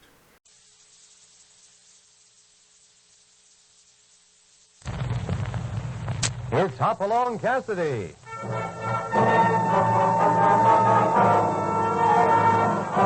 With action and suspense, out of the Old West comes the most famous hero of them all, Hop Along Cassidy, starring William Boyd.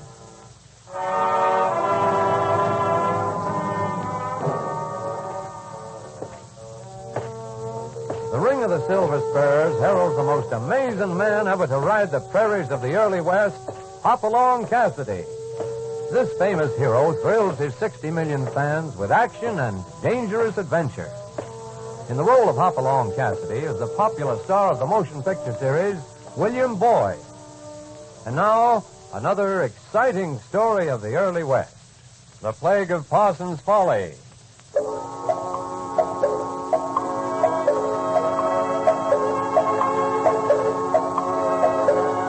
Many miles north of the Bar 20 in the cool, rolling hills rimming the town of Parson's Folly, the trails are steep and treacherous, and a man is grateful for a sure-footed pony, lest they both become dust among the wildflowers. But the game is as wild as the flowers and just as plentiful, and you couldn't find a better place for hunting this side of Africa.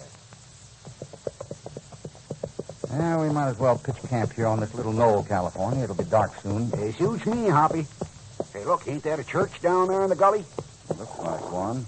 Dilapidated old place. Must have belonged to the early settlers. Why don't you rustle up some firewood while I unpack? Good idea. My stomach's been crying for help for 3 hours. But we ate only 4 hours ago. Well, my stomach's got a short memory. I'll get that firewood. While you're over there, see if you can find a couple of big rocks. We can use them to... Hey, somebody else must be hunting up here. I don't think so. Those shots sounded as if they came from that old church. We'd better have a look.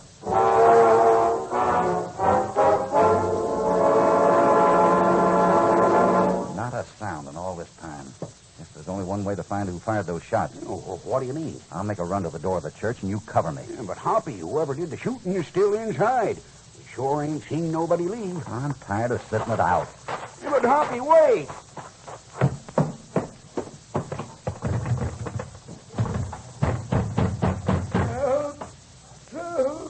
Sounds like trouble, California. I'm coming. We'll have to force it. Yeah.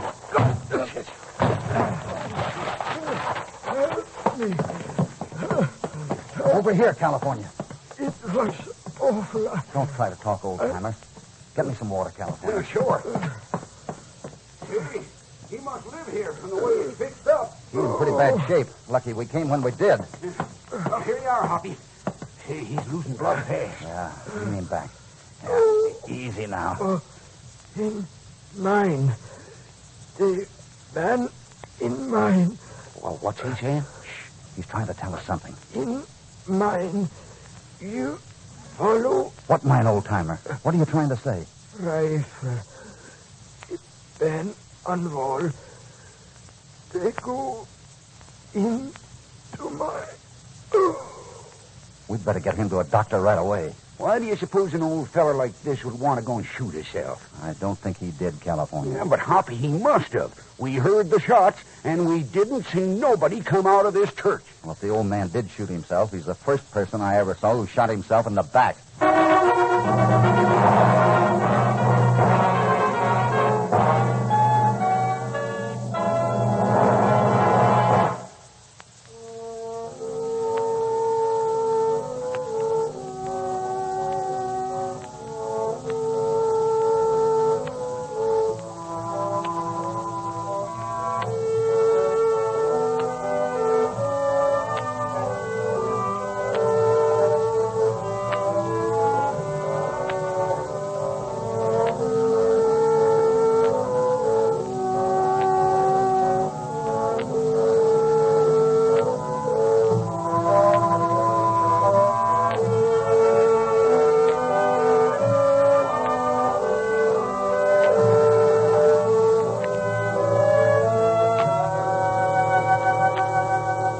Now back to Hop Along Cassidy and The Plague of Parson's Folly.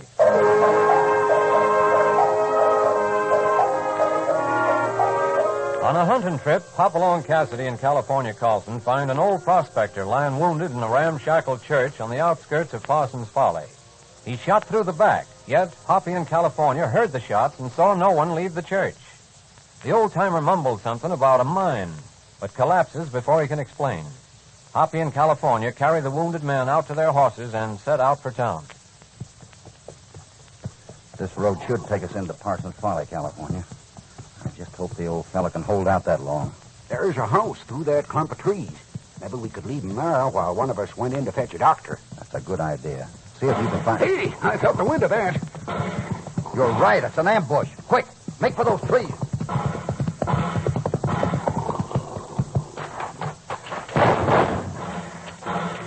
Hurry, get the old man down. All right, let's put him over there. Keep low, California. They can't see us in the dark. I know, but one of them might be lucky. Ah, there they go. They sure scare easy. Who'd you say was scared? You don't have any holes in you, do you? Just in my stomach. Remember, we ain't dead yet. Who's over there? Speak up. Who is it? Huh? Come on or I'll shoot. Leaping bullfrogs. A woman. Yeah, and never cross a woman with a gun, California. Who are you? What was all that shooting? I'm Hopalong Cassidy. This is my partner, California Carlson. We were ambushed and took cover in these trees. You all right? Yeah, but we have a wounded man with us. Well, who is he? We don't know. Why, it's old Swede. He lives in that abandoned church on the hill, right back of my house. We found him there a few minutes ago. He's shot pretty bad. Well, then bring him up to my house, and we'll make him comfortable. By the way, my name's Martin. Folks around here call me the Widow Martin. Pleased to meet you, Mrs. Martin. Give me a hand here, California. Yeah. Easy now. Can't understand why anybody'd want to shoot old Swede. He's a little soft in the head. Nobody but a fool would waste time in that old mine. What mine, Mrs. Martin? Why, ain't you hear the story of Parsons Folly? Seems years ago a parson named Billings settled here with his flock. They built that little church. Where old Swede lives? Yeah. And one day the parson discovered what he thought was gold. What happened? Gold rush set in? Not right away. The parson and his flock dug and dug and dug. They even went underground and dug their way through the hills. They found their gold, all right. Fool's gold. So was that the end of them? Soon after that, they split up. And the flock formed this town and named it Parsons Folly. The parson stayed up there in the church until he died. Well, here's the kitchen. And there's a bedroom right off the kitchen. You can put old Swede in there. Now, you folks make him comfortable. I'll go into town for the doc. So don't take too long, Hoppy. Remember, we still ain't had any victuals. Why, you poor men. Why didn't you say so? Well, I just did. I'll fix you something right away. I baked some pies this afternoon. You like apples? Apple pie? If I'm dreaming, don't nobody wake me up. Who's the sheriff in Parsons Folly? Connors. If you can call a man who's afraid of his own shadow sheriff. What do you want him for? I'd better have a talk with him. Whoever drag-gulched us out there may want to return and finish the job.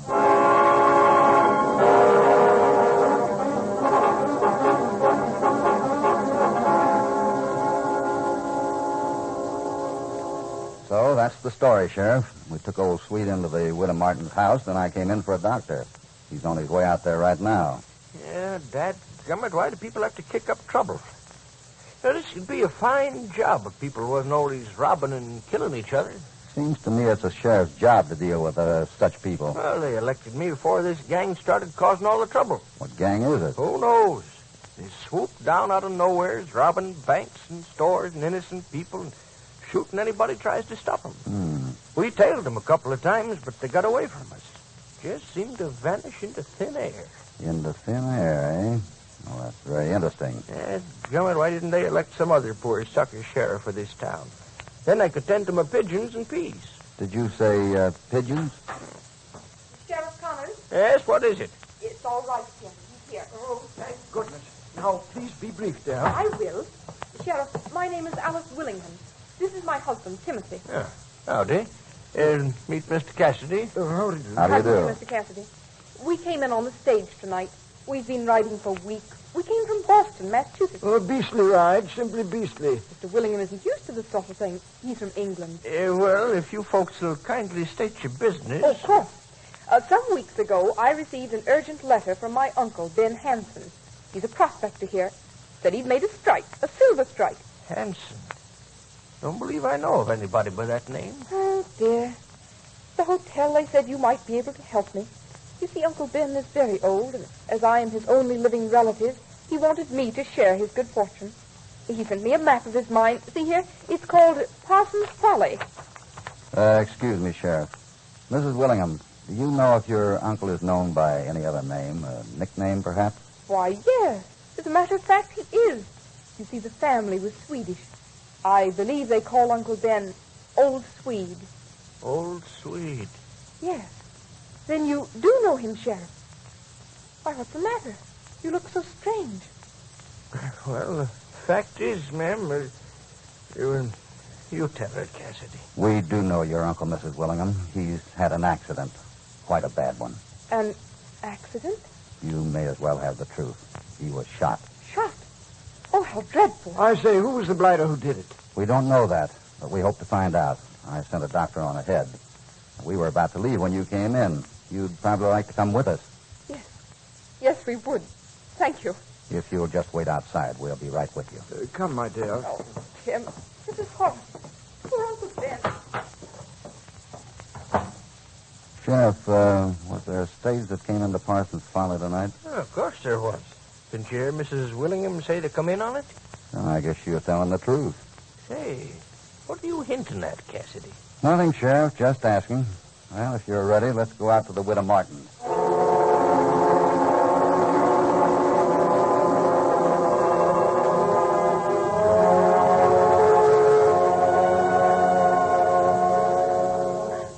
I'm sorry, Mrs. Willingham. We all are. I wish we'd been able to get here in time. The doc did all he could for him, Hoppy. It's one of that gang's been causing all the trouble. Now, you mark my words. They're the plague of Parsons Folly. Somehow they must have found out about Uncle Ben's strike. Why else would anybody want to shoot him? What was that about a strike? The old gentleman sent my wife a letter enclosing a map of the deserted mine. Seems he'd had a jolly bit of luck and had found silver in it. In Parsons Folly? Oh, impossible. Yeah, that's what I told him, too, Widow. But Mrs. Williams got the map. I'm going to look into it first thing in the morning.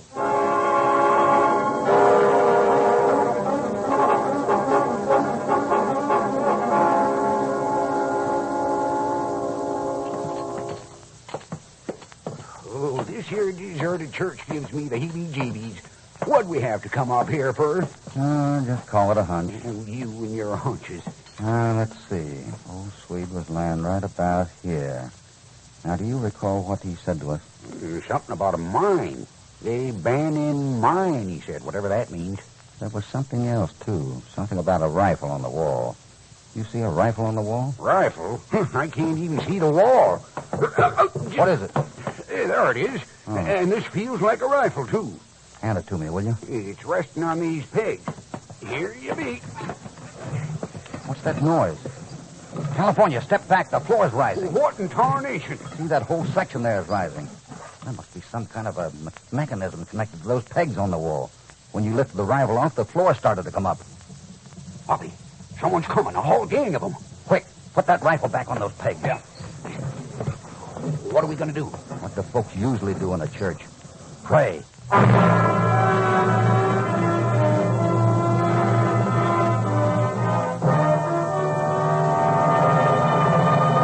Before we continue, here is a word from your announcer.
Now back to Hopalong Cassidy and the Plague of Parsons Folly.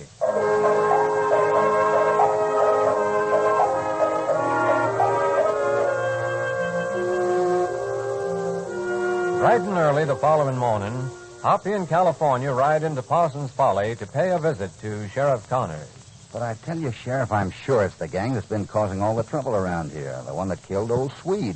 We hid behind the pulpit and they went into that trap door. They've been using that old mine as their hiding place. Well, maybe, Cassidy. I admit it looks suspicious. But we don't want to rush into things and make a mistake. Sheriff, it's beginning to look to me as if you don't want to catch that gang. That's mighty strong talk, Cassidy. That's nothing to the talk that's going around town. People are wondering if maybe it isn't time they had a new sheriff. Wouldn't hurt my feelings none. Then I'd have more time for my pigeons. Putting an end to this gang is a lot more important than pigeons. If you don't intend to do anything about it, we'll have to go our own way. Come on, California. Good luck, Cassidy. If you get into any real trouble, let me know. The widow sure was right when she said that feller was afeard of his own shadow. Where are we going now, Hoppy? Back to that mine. We're going to make sure of our story, and if we're right, we'll come back here and organize the whole town into action.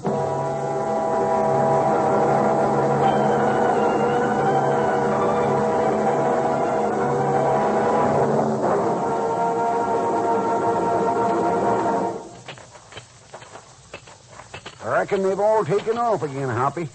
Horses was tied off out of sight in that ravine. Yeah. And by the look of all these hoof prints, some of their pals must have joined them last night after we left. Well, all I'm hoping is that they stay gone. Step back, California, while I take down the rifle. There she comes. Took a man-sized brain to figure that one out. Yeah. Marston must not have been so local after all. All right, California, let's go. Hoppy, I was wondering if maybe you wanted me to take a ride down to the Widder's for some food. She had a whole pantry full of them pies. It's no use, California. We're going down here together. Oh, but the Widder's place is only down to the foot of the hill. Them pies sure are delicious. I'm not hungry. You ain't, huh?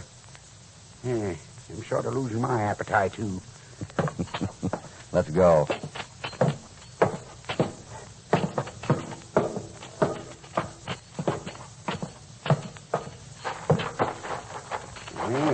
Dark down here. Dark as night.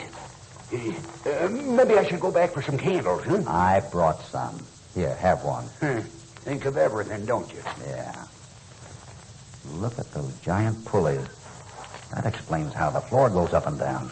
Balanced by those weights over there. Yeah. Look at these footprints. The ones here in the center of the tunnel. Ooh, what about them? These weren't made by boots. They're made by city shoes. Kind of an Easterner might wear. Easterner? Say, what about that English-talking critter we met last night? Willingham? Yeah. Yeah. And look at these other prints. Made by a woman's shoes. His wife. That settles it. But how would they know about this tunnel? They just come in last night. So they said. Let's move on. Better not. What the... Don't move, either of you. And hand over them guns. Better do as the man says, California. Now, that's showing good sense. Now, march. Straight ahead and no tricks. You might have known this would happen. Coming down into this hole. Sure. In fact, I hoped it would happen. You what? Stop mumbling, you two. Keep walking. We sort of expected something like this. We knew somebody'd been nosing around last night. The rifle on the wall up in the church was the opposite way from how we'd left it. You boys are more clever than I gave you credit for. Are you the head man? You'll meet the boss. Is he expecting us? Stop asking questions. Keep walking. All right, now turn right into that crosscut.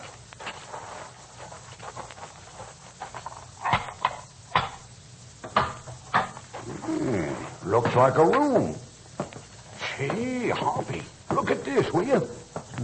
Not bad. Right cozy down here. Looks like everybody has come to the party. If it ain't Mr. and Mrs. Willingham. Oh, Mr. Cassidy, I'm so glad to see you. Are you? See here, what do you mean by that? We're being held prisoner here, you know. No, as a matter of fact, I didn't know. Don't exactly see no ropes holding you. Cut the jabbering, I'll really give you something to squawk about. What are you going to do with us? We've got some real interesting plans. The same kind of plans you had for old Swede? Maybe. Then you admit you killed my uncle. Oh.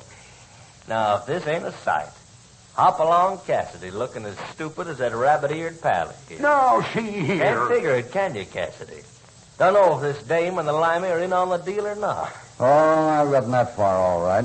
They aren't the type to crawl with a snake like you. Better watch your Well, tongue. that's better. Oh, I wish I'd never heard of this silver mine. Silver?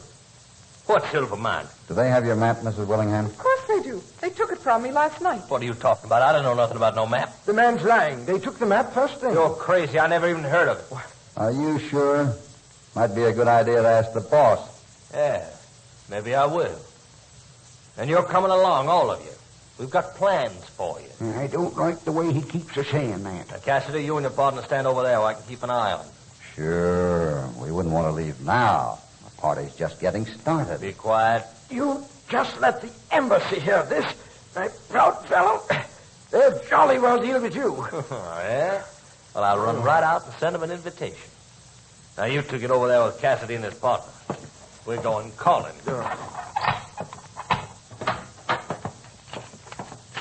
I got a hair trigger, so let's be careful about any false moves. Thank heavens we're out of that dungeon. We've been like this. Alice, run for it. Hey, come back here. You won't catch me. Rush him, Hoppy. Oh, you don't get back there, all of you. Now, line up. Line up against that wall. Oh, help! Help! We'll find him in a few days if the rats don't eat him first.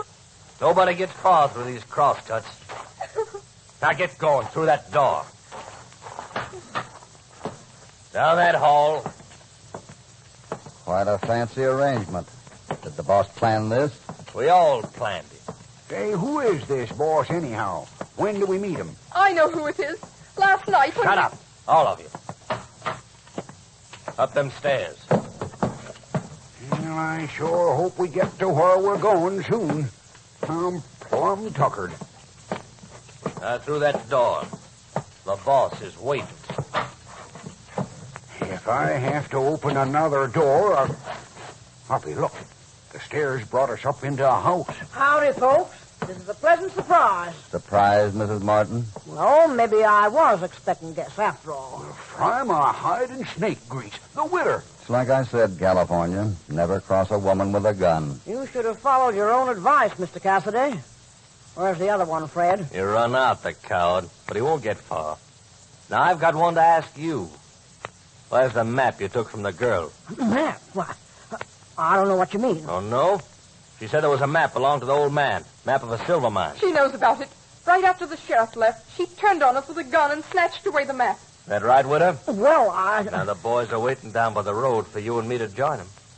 They'll be mighty interested to know you tried to double-cross them. Now, look, Fred, there's no use to get all excited. You and I could make a deal, yes, just between ourselves. Nothing doing. I ain't no double-crosser. But I know how to handle double-crossers, whether it's the boss or not. What do you think you're going to do? I don't have the map. I hid it where you'd never find it. Oh, yeah? Well, that won't stop me from dealing with you. You planned a housewarming for these people, after which we was going to pull up stakes from this place. Well, me and the boys are still going to leave. Only you're staying behind. No, Fred. You wouldn't dare. I wouldn't, huh? You just watch me. Now, turn around, all of you. March into that bedroom. Fred, you can't do this. Listen to me. I've listened to you long enough. I'm tired of having a woman tell me what to do. From now on, I'm running things.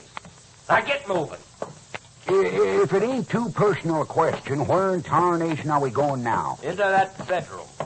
It's going to be a housewarming. He's going to burn us. He'll set fire to the house, and we'll be burned alive. It's your idea, widow, only you didn't expect to be in on this end of it, huh? Now, get over there, other side of the room. Mr. Cassidy, isn't there anything we can do? That 6-gun gives him a slight advantage. That's right, Cassidy. And the widow can tell you it won't do any good to try to get out through the window. She made sure it was boarded good and solid for just this purpose. Fred, I'll tell you where the map is. You and the boys can have the silver. I won't ask any share. Only don't leave me to burn to death, Fred, please. Too late, widow. We got all we need from our share of the loot. Without you, it'll be even more. Oh, no. Fred, you can't. I'm shutting this door now and locking it. It's a good, strong lock, too. Any last word? Yeah. You'll end up in a lot hotter place than this before you're through. You remember that in about 2 minutes, Cassidy, when the flames start burning your boots. So long, widow. Have a hot old time.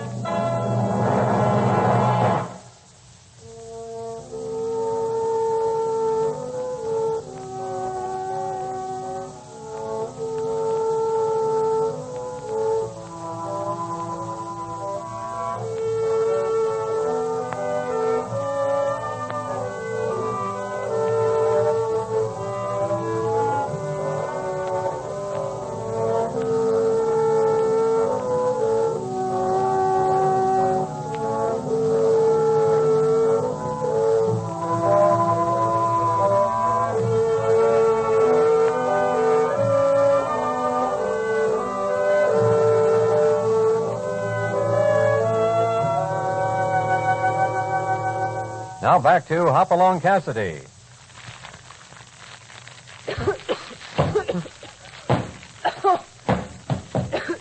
This heat. Well, there must be something we can break through. It's all solid, I tell you. These bricks here. Don't pull them out. That's the oven in the kitchen. The flames will spread in here. The oven has a chimney, doesn't it? Hoppy, what are you thinking? I'd rather fry quick than roast slow. Yeah, but the flames are licking up the chimney. You can't. Maybe I can't, but I'll sure try. Help me, quick. They can't do this. We'll all die breathing fire. I'm glad Tim got away. Just a little larger now. You can't climb into that. Give me a boot. Give me that rope there. Hoppy, you'll never make it.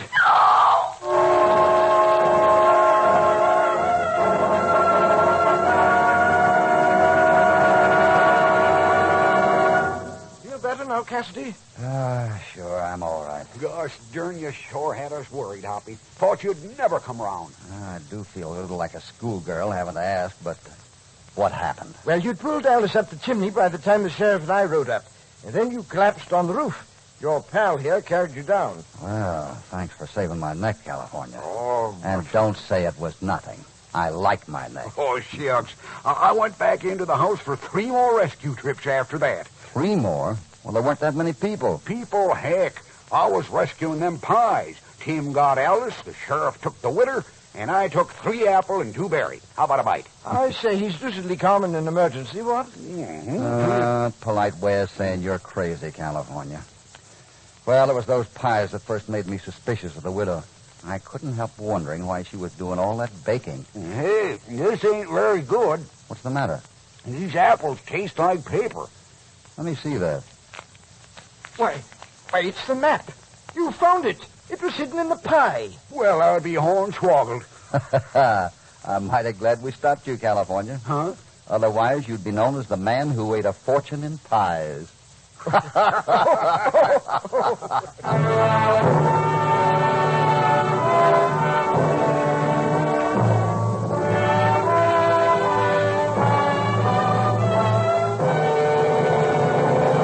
Goodbye from Hop Along Cassidy. We hope you'll be back with us soon when Hoppy will again bring you more adventure and excitement.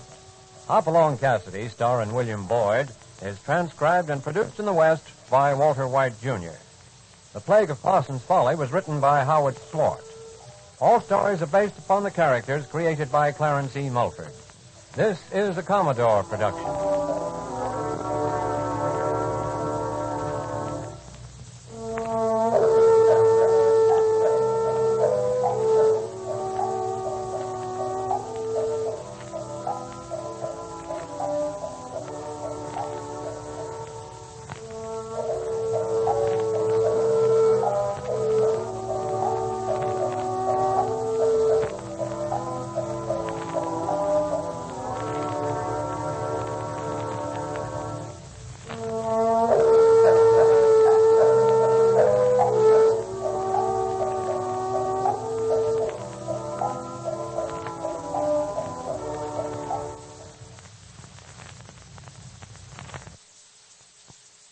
Lights Out is up next on nightly old-time radio shows.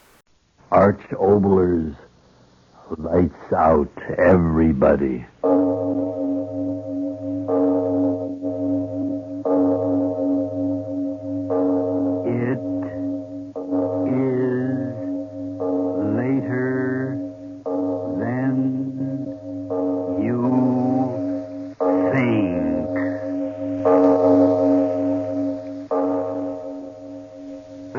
Obler, bringing you another in our series of stories of the unusual. And once again, we caution you, these lights-out stories are definitely not for the timid soul. So we tell you calmly and very sincerely, if you frighten easily, turn off your radio now. November of 1939. Astronomically, that isn't even a blink in the eye of the universe, but it's a very long time measured in the length of our own very ephemeral lives. On that day, I aired our next story. Remember that date, 1939. A lot of heartbeats before we went to war against the madness of Adolf Hitler and his friend Benito. Listen to Bathysphere.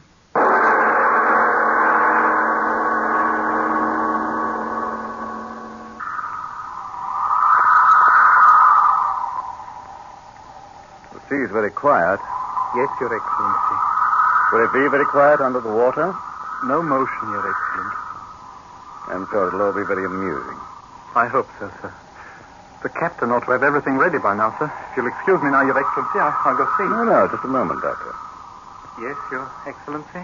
You're much too impatient, my dear young friend. One of the great joys of an experience is to savor it before it happens. Yes, stay and talk to me. As you say, Your Excellency. How far under will we have to go to break the record? Over half a mile. Uh-huh. How far's the bottom? Just over the record mark. Deeper than any man's ever gone. It'll all be very amusing. Suddenly the wind's changed. Always at this hour of the day, Your Excellency.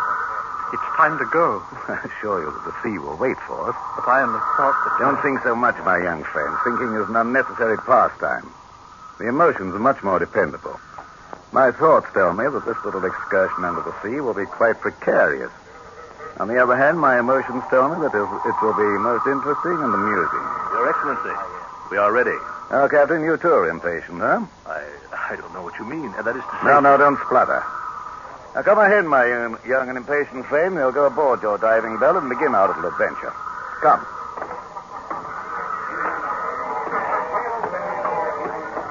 Attention! You see, Your Excellency, we are quite ready. Well, Doctor, is everything to your satisfaction? Did you put in an extra oxygen tank, Captain? Yes, sir. Everything just as you said, Doctor. The telephone communication been tested? 20 times. Searchlight? I assure you everything has been tested, Doctor. The winch goes smoothly now. Why, yes, I believe... I don't want you to believe. I want you to know. But I assure you... Go and test it at once. Yes, Doctor. At once, Doctor. All right, men. Test number one. Aye, sir. Test number one. Slowly. Slowly, there. Well, your thoroughness is most commendable, Doctor. We are going half a mile below the sea, sir. Nothing can be left to chance.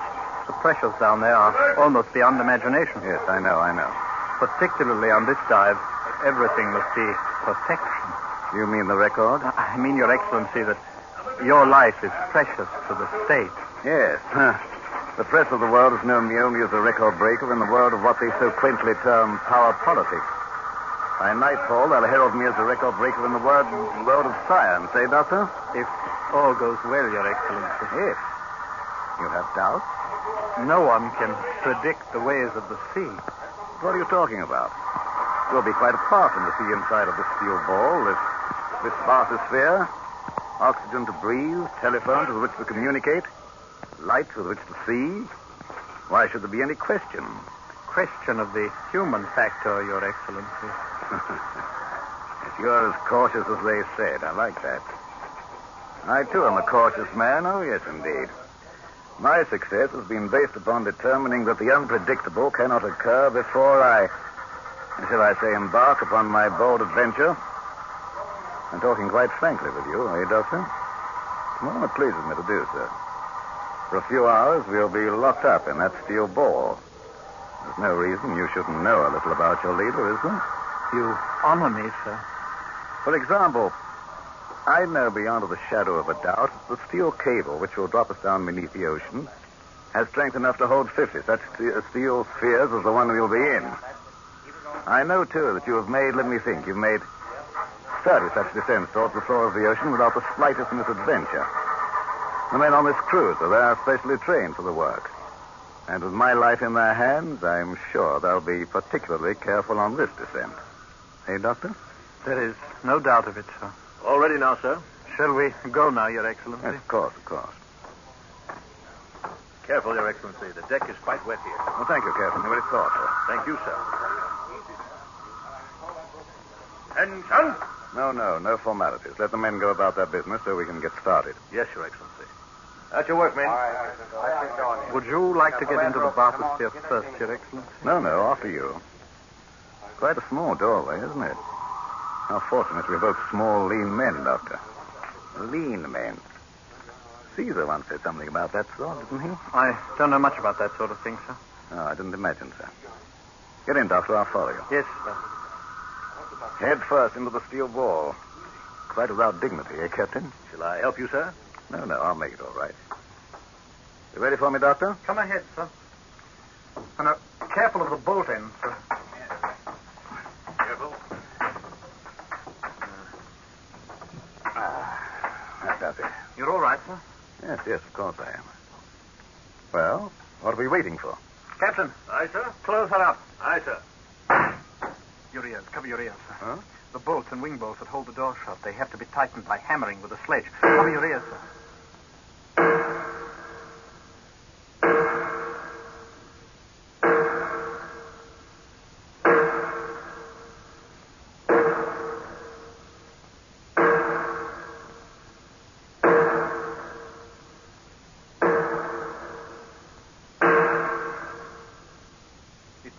Right now, so they've done. But what an infernal din. Open any other way. Hammering is the only definite guarantee of a watertight seal, sir. My ears. All well in there, sir? What's that? A voice through the telephone, sir. They'll communicate with us from the deck every 3 minutes. If one of us doesn't answer within half a minute, the orders are to pull us up. An excellent safety precaution. Yes, indeed. All well in there, Doctor? All well. We're moving. Yes. Lifting us out to the end of the boom, and then down we go. Look, sir, you can see the deck down there through the windows. Glass so clear. Clearest in the world. Quartz glass to stand the pressure. Letting us down in the water, aren't they? Yes, sir, in a moment.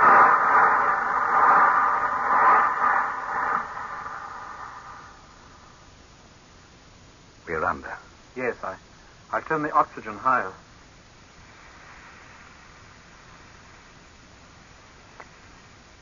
The light. So green. Yes. Soon it'll be blue. Then a darker blue until at around 2,000 feet we'll be in a darkness that goes beyond dark. Complete, eternal night. Eternal night under the water. How amusing.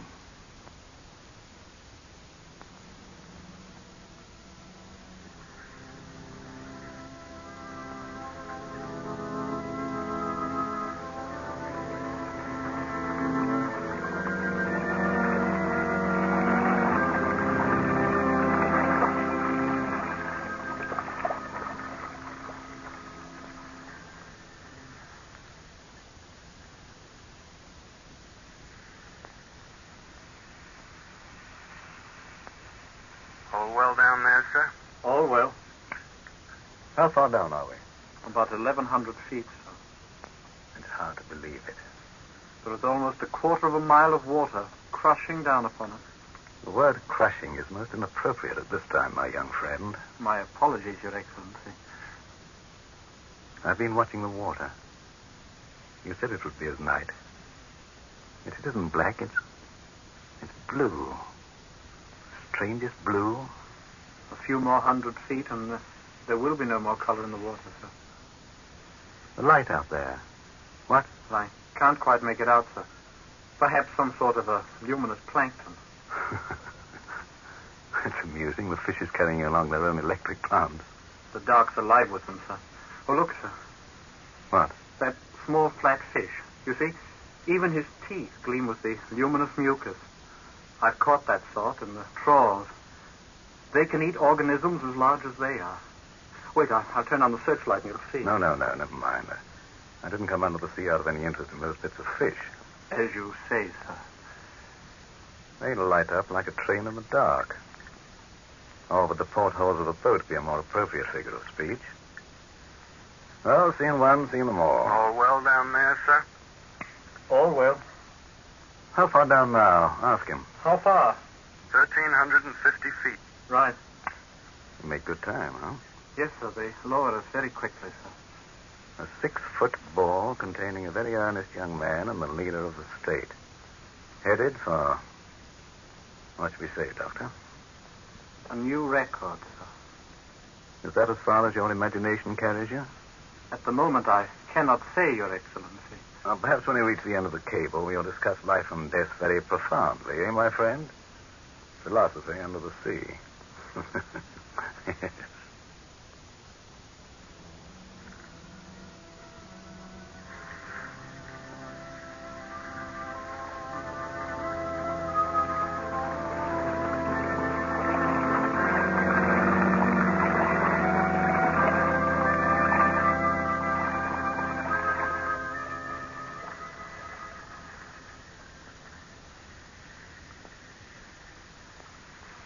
All well down there, sir?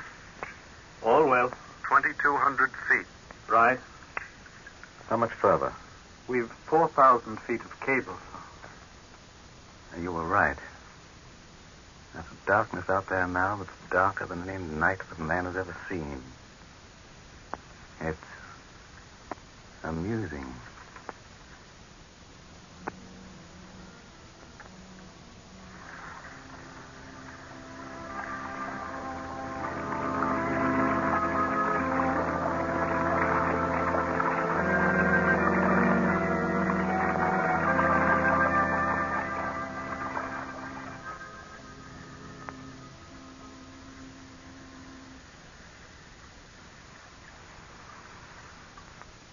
All well down there, sir? All well. 2,800 feet, sir. Right. Your Excellency. Yes? In 10 or 11 minutes, we will have broken the record. You keep your eyes so close to that window. Might I ask why? I thought I saw something out there. What, sir? Something huge. It gave off a pale green light and then was gone so quickly I'm not quite sure. I'll send on the sixth. No. No, this infernal darkness amuses me. Tell me, Doctor, in your other trips, have you seen anything out there? Vague, huge, you know what I mean. Yes, sir. Several times. Well? Shadowy and indistinct. I couldn't say what, sir. Can't you guess? I have no answers. All well down there, sir? Oh, tell him yes, and stop annoying us. All well, and don't bother. Compliments, sir. You've reached 3,028 feet, sir. That was Beebe's record. Huh? The old one. 3,030. Broken it. 3,100. Doctor, that's quite enough. 3,150. Doctor, did you hear me? Broken the record on a few feet to spare. Order them to hold us up. 3,200. Doctor, you out of your head? I gave you orders. Have them pull us up. I've had enough of this. I tell you that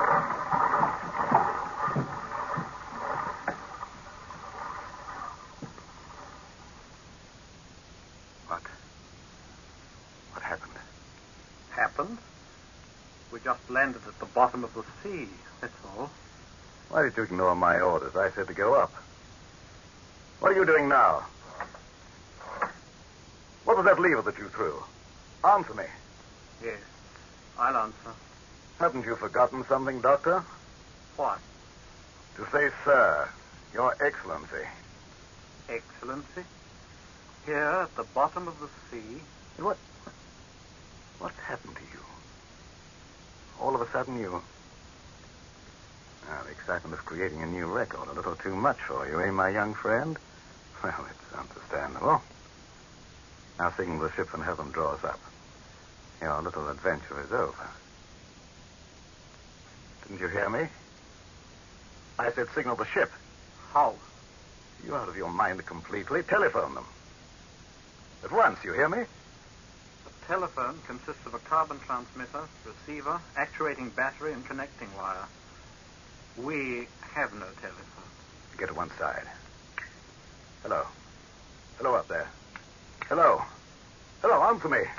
Hello. Hello, blast you, answer me. Hello. But they don't. The wire's torn loose. Would you know how to fix it, Your Excellency? What? Oh, I see it. Happened when we bumped on the bottom, didn't it? Well, can't you fix it? I can, but I won't, Your Excellency. What is this? It's taken you a great number of moments longer than I expected to ask that question. You notice that I've called you Your Excellency a couple of times, but that was the end of that. From now on, I will call you Your Infernal Excellency. How amusing. Still amusing. Yes. I don't believe it. You think it's some kind of madness on my part, but you'll do something about it. Not I, you. I? You have an emergency way of signaling. Yes, I know you have. You flashed the searchlight on and off 3 times, and the flow of current registers up on deck. And they know that it's an emergency. I'll go ahead and do it, and perhaps I'll forget your little... shall we call it... joke? I am quite content to stay down here. Turn on the searchlight. All right, I'll do it myself. Why waste your time? You've so little of it left. What do you mean by that? The searchlight, too, is disconnected. Why? There is no need of it. It will be best to die in the dark. Die? Yes. This is impossible. I investigated you, your record, your family, your associates. Clearest record in the state. You have no reason or the will to kill me. Kill me? It's really funny. A young, empty-headed fool killed me. It's very amusing. You'll be afraid soon. Is it possible that you've forgotten the final emergency signal, you fool? Yes, I said signal. The signal of silence. I'll try the telephone as scheduled, and when we don't answer, they'll pull us up. Have you forgotten that? It's been more than 3 minutes since the last signal. If what you say is true, why aren't we moving? We are. For all I know, we are. Are we? The darkness, who can tell if there's an upward motion? You know we're motionless. As quiet as in a tomb. Appropriate, that. And we'll stay here. I know that. Huh? That lever up on the roof that I pulled. Well? It threw the end of the steel cable free. Yes, severed the cord between ourselves and the ship and the world. No. We are here, Your Infernal Excellency. Down here to stay. No. You lie. I don't believe you. They'll pull us up. The telephone, here. Here, you up there, listen. Get me up. Get me up. You up there, hear me. It's your leader. Get me out of here. Get me out of here. You hear me? Get me out of here. Out of here. Out of here.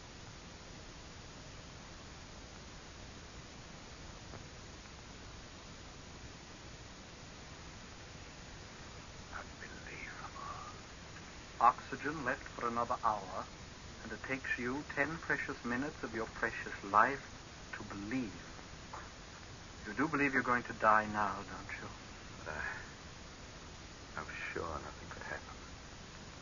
Every detail of the machinery.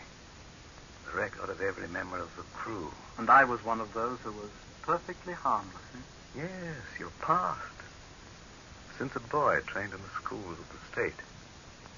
Your father an official. Why do you do this to me? Why? Your ego is so great that even now, knowing you're going to die here with me, you're less concerned with death than you are with knowing wherein you failed. Answer me, why do you do this? You were trained in my schools, brought up to think the way you should think. Who up there made you do this thing, and why? It will be a slow death. As slow as the death of my country. Answer me, who and why? Your mouth will bite for air, and there won't be enough to let you live, and yet there'll be enough so that you won't quite die. You'll tell me you will. Your lungs will reach up through your mouth, a breath of air, just another. There won't be another. And as you die, you'll know it. I want to know one thing. Why do you do this? Why? Yes, I'll give you your whys. You trained me in your schools. And from morning to night, what went into my head was only what you decreed was right and proper for a good citizen of your infernal state to know. Yes, you crammed my head full. But there's one place you and your books and your speeches couldn't reach. My heart. Your heart? Yes, heart. You heard me, heart. My head said believe. My heart said no. My head said obey. My heart said no. That's where you made your mistake, you devil. You didn't start in young enough with me. For the heart that was born inside of me has brought you here to die. I don't understand. Wait, I'll turn a little more oxygen on.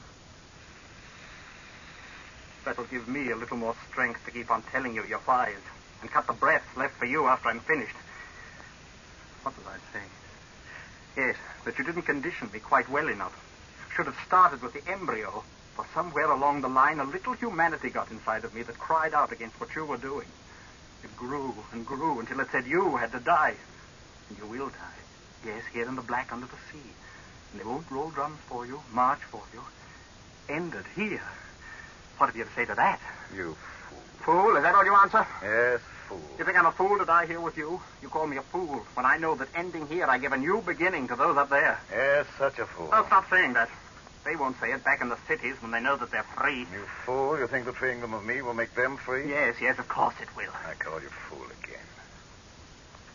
How do you think I became the head of the state? Through my great wisdom? I'm really not so wise. Through my great courage? No man has courage of that sort to stand up single-handed against the bullets and the bayonets of the entrenched powers. And how did I do it? With lies and ruthlessness and cruelty, I know. You don't know a thing. You saw the end result surrounded by pomp and circumstance, and you couldn't see the means. All right, I know I'm going to die.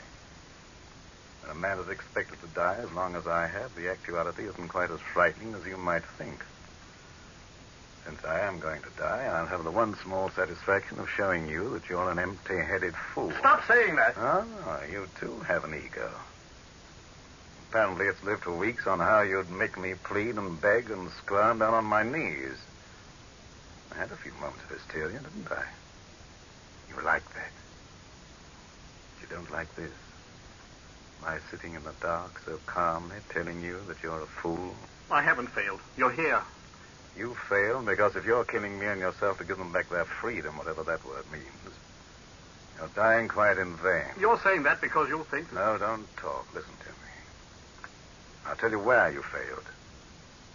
I came into power not alone through my own strength, but because the conditions of our country were such that other men sitting on their wealth came to the decision that I alone could keep them there. But it was you... I tell you, listen. When an ancient rule of privilege is threatened, it seeks to live no matter what the cost. The cost to them was me, and they found me worth it. For I threw to the mass none of the wealth they'd worked to build, but only fighting phrases of prejudice and hate that cost the men who made me nothing but the rent of the halls for the simple to hear my opiates. And so I call you fool. Fool to die and fool to kill me. Well, the conditions that made me will still exist when I'm dead. You free them of me. But what of hunger? What of ruthless exploitation? These will still be free up there to put hate and desperation into men. And so the ones who gave me power will find a new leader to stop the rumblings of rebellion with all the tricks that I taught them. A new leader. You hear me, fool? A new leader. No, it isn't true. It can't be true. So dark. If I could see your face to see the fool discovering he's a fool. They will be free. They will. What magic do you think will come into the air when I'm dead? Will men forget their greed and say, oh, we've quite enough. That's enough for everyone. Let each share according to his needs. No, fool. With me or without me, the game will be played just as it always has been played. So you're a fool and die like one. Well, what could I have done? I had to do something. I'll tell you what you could have done. You could have done the one thing that would have in time helped destroy not only me, but those who made me. You could have gone to the people. What? Yes, walked among them, worked among them. And at every chance whispered to them the things I kept from them. A noose would have been around your neck every time you opened up your mouth. And yet, in that talking of liberty and freedom and common decency and all the rest of that sort of thing.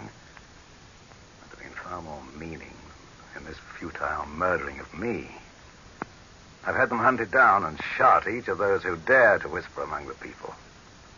But as they died, I didn't call them fools, because I knew that they were wise. That only through the will to live and do of the great bludgeoning mass of their people was their hope of making that new world they wanted. Oh, why have I bothered talking? The air's thick. I'm tired. Hand me something heavy, fool. Why? Why? More explanations? All right, the last one. You think I'm going to sit here and wait and count my every breath until the dark's crawling with horrors and I'm No. I'll end it now, quickly. Here's faster than a bullet shot. Give me something heavy, I tell you. I'll smash the glass. The water, tons of it, smashing in. I'll be dead, faster than the thought, and it'll end it. Give me something to smash the glass, or I'll... There, sir? All well down there, sir?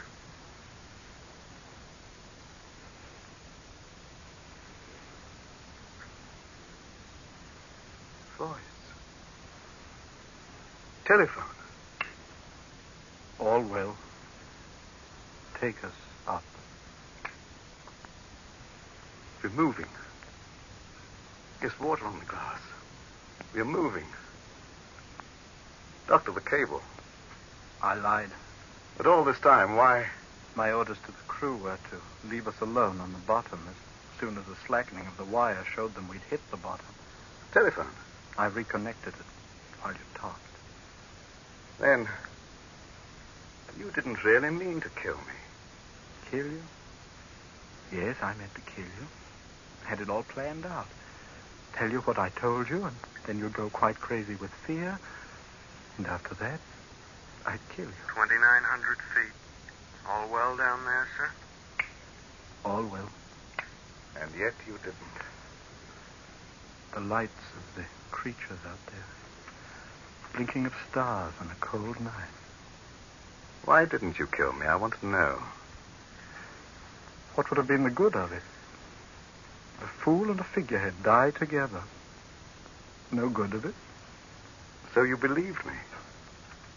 Even a fool can understand futility. The water's getting lighter. Soon we'll be back. Up there. It'll be very strange at first. I don't much care now, yet I'll ask. What happens to me? You? I told you many things down there, didn't I? Yes, too many things. A man, in doubt as I was, talks too much. And since you of necessity heard what I said, when we get there, I will probably have you shot. The victim sentences his murderer. It will be most amusing.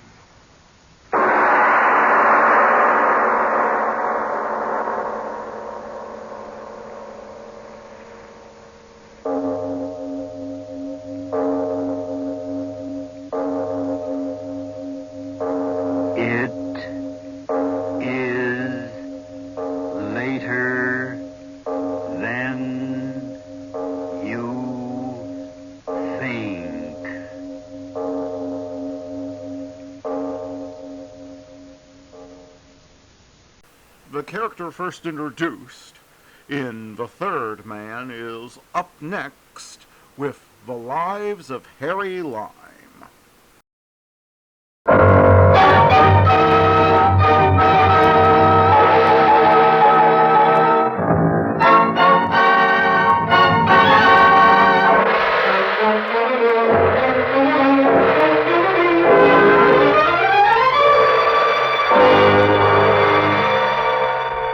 Presenting Orson Welles as the Third Man.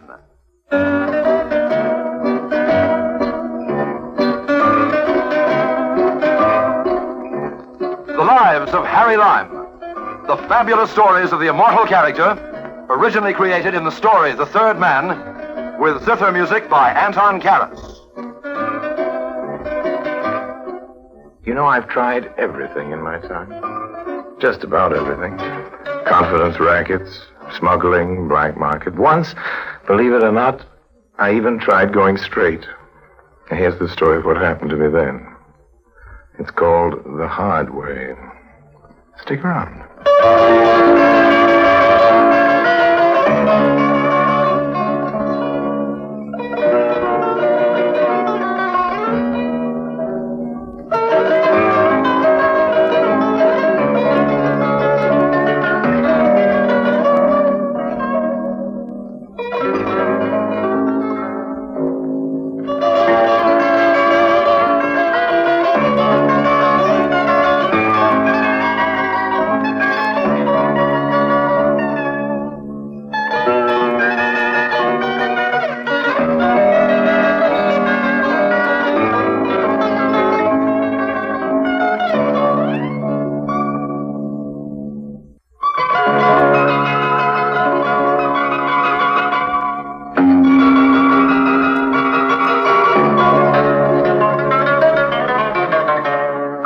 Like this, Harry. The good old days is over and past. Things here in Europe is not what they was, not like just after the war. The cops for one thing, the border police and like that, they're all getting so sharp a fella might just as well be trying to earn a living back home. Better. So what is this all about, Mo? You want to pull out of the racket? Okay. If you want to sell me your piece of the plane. Harry, I don't want to sell you nothing. You know, somehow I didn't think so. Harry, why'd you say that? Well, buying and selling isn't in your character, old man. Picking up and letting lay is the nearest you're ever likely to come to legitimate commercial procedure, and picking up legitimate, more, that's the word, Harry. That's what we gotta get to be. The international cops, like I tell you, Harry, is entirely too organized. You know Swifty Sloan and English Everett used to fly in islands? Yeah? Very smart little combination that was, huh? Well, what happened to him? What happened? Everett makes a jump into England last night. And the parachute didn't open? You know that place on the coast of Cornwall, Harry, that was you and me first developed like? What about it? As safe a little drop as you can find, huh, Harry? 6 miles from a road, no houses, nothing but header. Well, what do you think they got in the header Thursday night when Everett jumps? Birds? Cops. That's what they got in the header now, Harry. That's where half of Scotland Yard is spending their evenings. Everett gets out from under the parachute. It looks like a surprise party. And as for Swifty, they got a couple of fast Coast Guard jobs that follows them all the way across the channel to Dieppe. Then comes the French planes, and even a fella comes from Belgium. By the time Swifty is forced out, it looks like an international conference. Yeah, it does seem rather discouraging. I tell you, the good times is finished. Pickens was real nicer after the war. There was opportunities. But not anymore. Europe is getting entirely too commercialized. All right, Mo. What do you suggest? Want to go back home? To the States, Harry? Eventually, yes. But right now, there's maybe still too many people looking for both of us. Well? Meanwhile, we gotta live, Harry. That, old man, is the first objection to going straight that jumps into my mind. Well, Harry, we got the plane. It's a pretty good little plane, It won't be easy to sell, Mo. No. It flies okay, but it's a little bit like you and me. It's been around. Yeah, it's heard the chimes at midnight. We can shop around for a sucker, but what do we do in the interim, old man, for groceries? What would you say to this, Harry? How does this strike you? The Imperial Safeways Charter Flight Company Incorporated. Fly for private charter? Is that what you're driving at? Sure, it's a business, Harry. A nice, quiet, steady little business. And no trouble with the cops.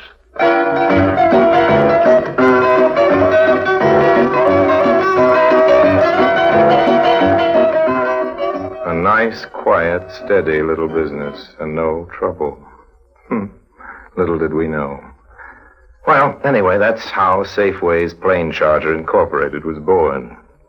I bought myself a cap that said head pilot over the visor and sat down with Mo on our little farm. A nice sort of hideaway it was, near the French border, chosen during more adventurous days for its remoteness, to wait for official permission. With our reputation, that wasn't too easy to fix, but finally the phone rang, and sure enough, it was the brass down in Nice. Would I fly over for a talk? Well, Nice was about a 20-minute run from our very private field, and pretty soon there I was, twisting my new cap nervously and trying to look as honest as possible for the benefit of some official or other who didn't, I must say, look very impressed. Lime? Yes, sir? We have a dossier here in France covering your suspected activities since 1946. Oh, yes, sir. I say suspected, Lime. because we never actually caught you. No, sir. Yes, sir. No, sir. We have also reports from Italy, Switzerland, Austria, Germany, Portugal, Spain, Holland, and the Republic of San Marino. Well, they never caught me either. As you say.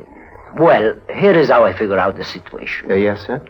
You are requesting the right to operate a plane charter company. That's right, yes, sir. You say that you propose to carry passengers or even freight cleared in the proper way through the proper channels. Yes, sir. Why?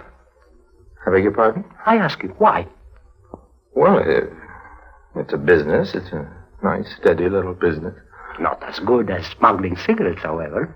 Well, I really wouldn't know about that, sir. Of course not. No. Now then, as I say, I figure the situation has two possible explanations. Yes, sir. Either you really want to operate an honest charter service with your little plane. Well, that's it, sir. That's exactly the... And here I want you to follow me very carefully. Yes, sir. Or you are plotting something so deep, so sly, so crazy. Sir, how can you think that? Under the circumstances, I have no choice but to comply with your request. Thank you, sir. We are letting you start this charter company line. We are permitting you to begin. Oh, thank you so much. But we are keeping our eye on you, all of us, the police of every country in Western Europe. We are watching for hanky-panky, Monsieur Lime. And on the very first sign of hanky-panky, the very first whiff of suspicion of hanky-panky, you will wish that you had not come here, that you had never applied for your first commercial license. Indeed, Monsieur Lime, you will wish that you had never been born.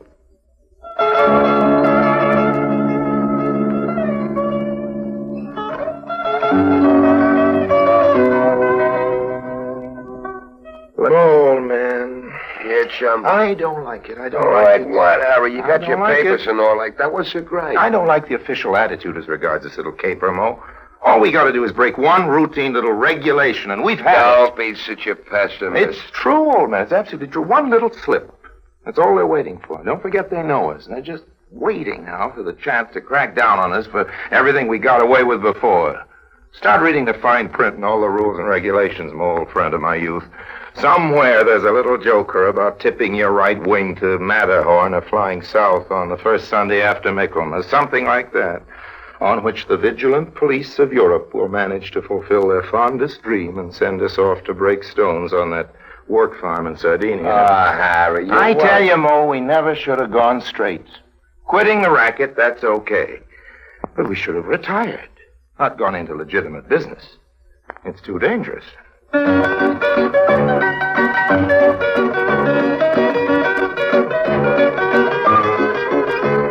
Then there was the problem of getting customers. The tourist season was just about over, and anyway, it turned out that almost everybody prefers traveling in those big, comfortable, fast airliners. Don't ask me why, they just do. When there wasn't any more tinkering needed on our little flivver Mo, who was essentially the maintenance staff, ground crew, and administrative wing of Safeway's Charter Flights Incorporated, took a slight powder on me and went up to the farm. He said he had work to do, and although I couldn't think what that could be, I also couldn't think of a good reason why I should make him hang around the airport with me. About a week after that, I got my first customer. Your name is Lime? That's right, yes. My name is Butterboy. Well, how do you do, Butterboy's Mr. paper Butterboy? cups and containers. You Oh, got yes, a plane yes. to rent? An airplane, yes. Yes, Sir, an Mr. airplane. Butterboy, just where would you like to go? Is that your plane over there? Right, Mr. Butterboy. There she is. I see her, I Sweet see. little job, Yes, she is. Butterboy. Needs a bit of paint, of course, but Yes. reliable. Well, That's good. a plane, Mr. Butterboy, that will definitely get you there. Well, I'm glad to hear And where is it exactly you'd like to get? Zurich, Switzerland, but maybe I better wait for the regular flight. No, it's all booked up, you know, for weeks ahead. We'll make you a very good rate, Mr. Butterboy. Where are your bags? How many can you take in that thing there? Oh, 4 easy and 5 in a pinch. How many are you? When can you leave? Well, now, if you like, and as to don't the... you have to get clearance for Switzerland? Oh, sure, but or that something? won't take long. I'll just go Well, up to okay, traffic. Lime, you go ahead and get set. I get something of my own I got to attend to. I'll meet you out there by your plane in a half hour. Is that too soon? For Safeway's charter flights, Mr. Butterboy, nothing is too soon.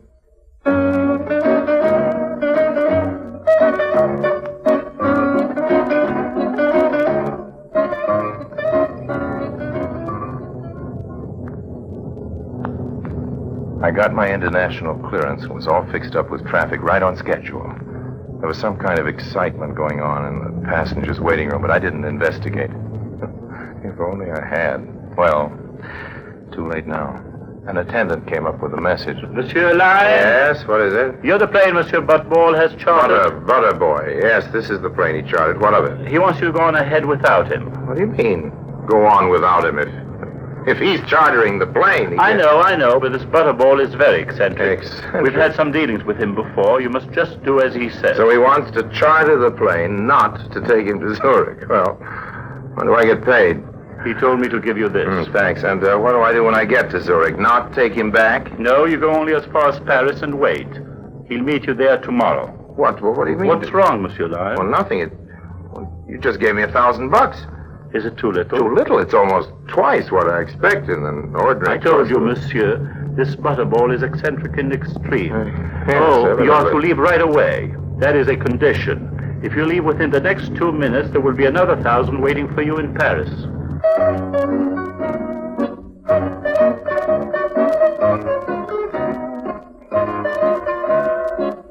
1.5 minutes after that, your Uncle Harry was airborne.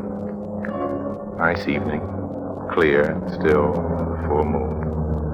Didn't like the look of the weather up ahead. For about half an hour, I was alone with my thoughts. Or rather, I thought I was alone with my thoughts. Then gradually it began to dawn on me that I wasn't the only one in the plane. Somebody was sitting behind me. Somebody had been hidden before, evidently, under my duffel bag in the parachute. It was kind of spooky. It was, among other things, a girl on a stowaway. And a very attractive stowaway at that.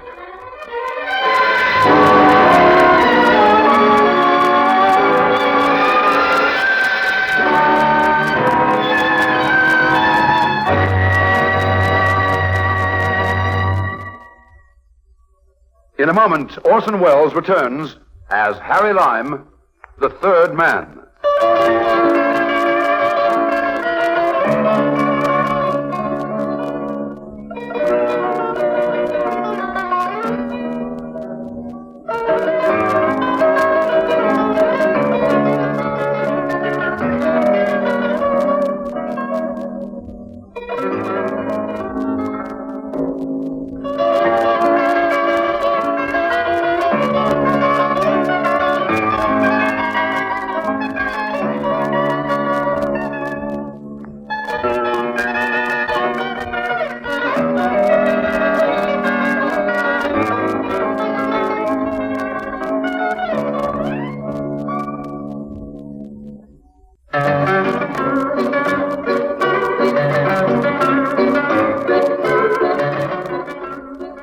Now, kiddies, I'll have to admit that although I found myself in the course of a fairly long and extremely varied career in some pretty odd positions, this was by all odds the oddest. 1,500 feet over sea level with a stowaway who looked as though she belonged on a calendar instead of in an aeroplane. What are you doing here? Well? Oh, so you don't feel like answering. Oh, come up in front so I can look at you. Just climb over the seat. Can't leave the stick. The weather's going to be bumpy over this mountain. You heard me. Get up here in front. Why should I? Because I say so. Suppose I don't want to. Well, look, is this the first time you've ever been in a plane? Answer me. Yes. Are you coming up in front or not? I don't see why I should. Okay, then start holding onto your head. What do you mean? We're going to do a little stunting.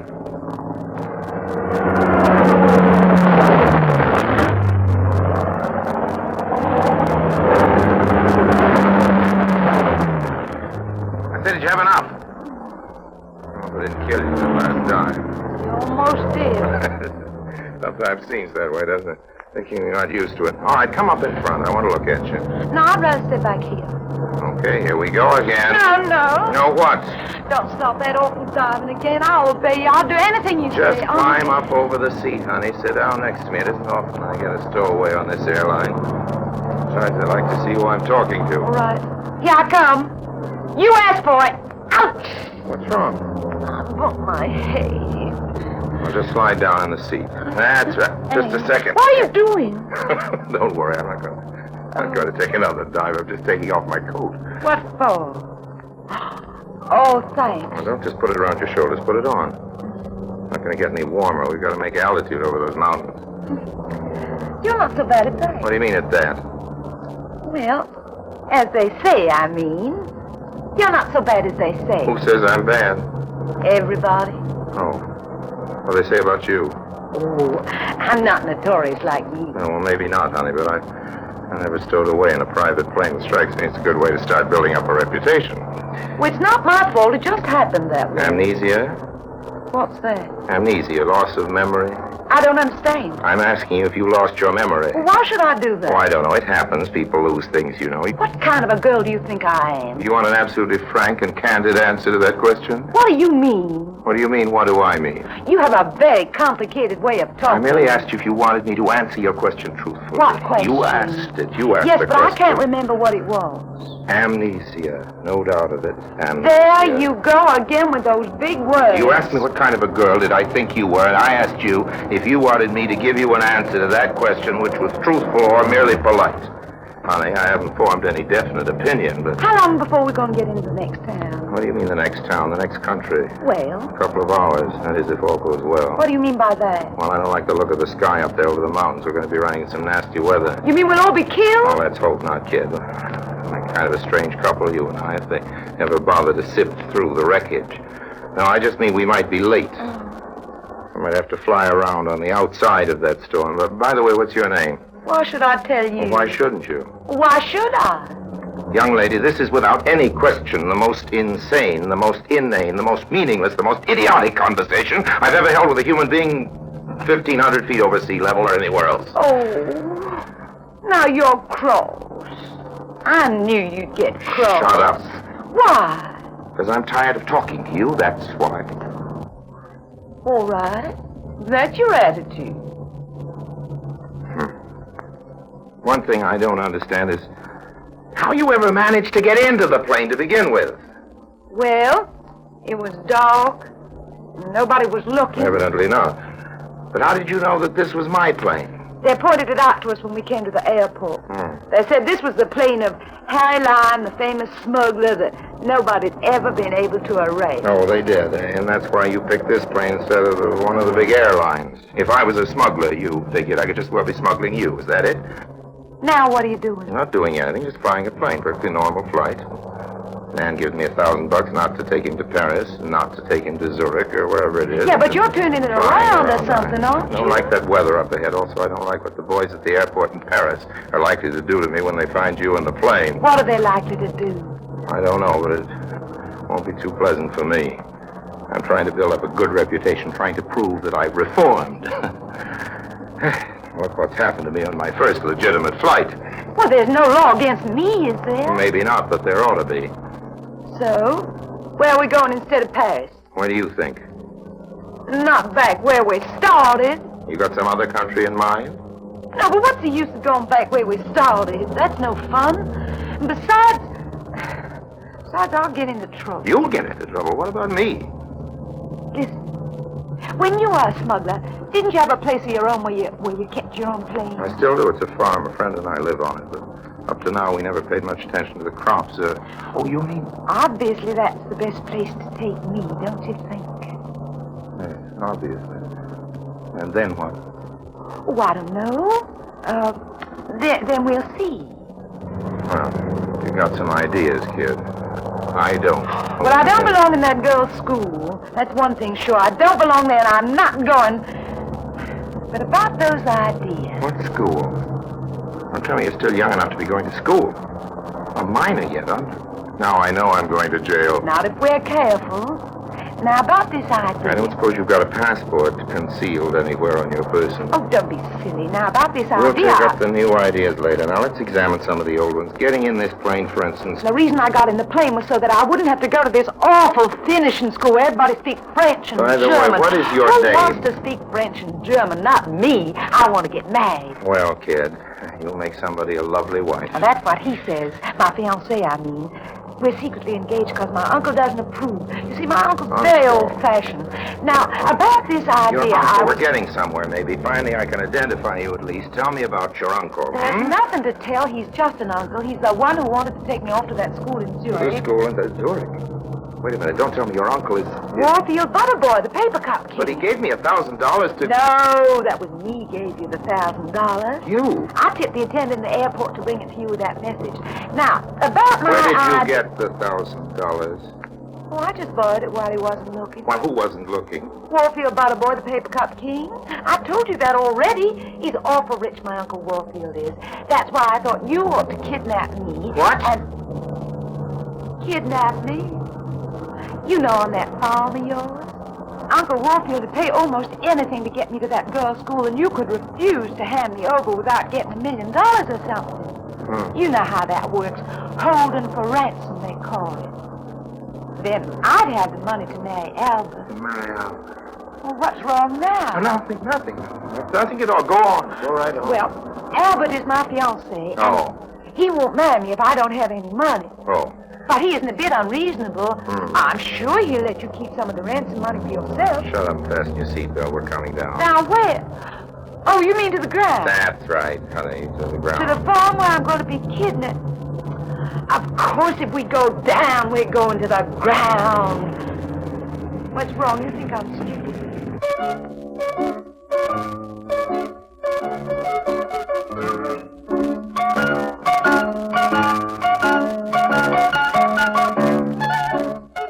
Well, as we sat down in front of Moe's, I told little Miss Featherhead to keep out of sight for a minute.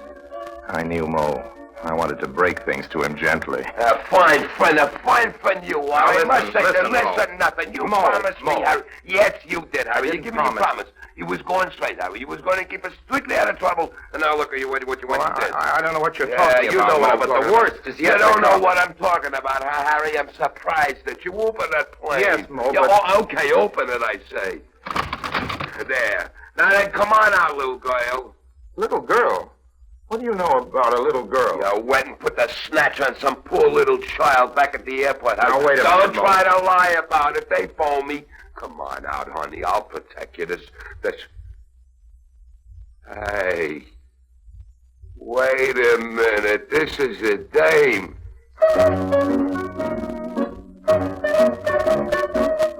I didn't wait around to make any explanations. I just introduced them. Hyacinth, her name was Hyacinth Butterboy, and left the two of them on the farm to discuss it between themselves. 20 minutes later, I was back in the airport in Nice with Uncle Warfield.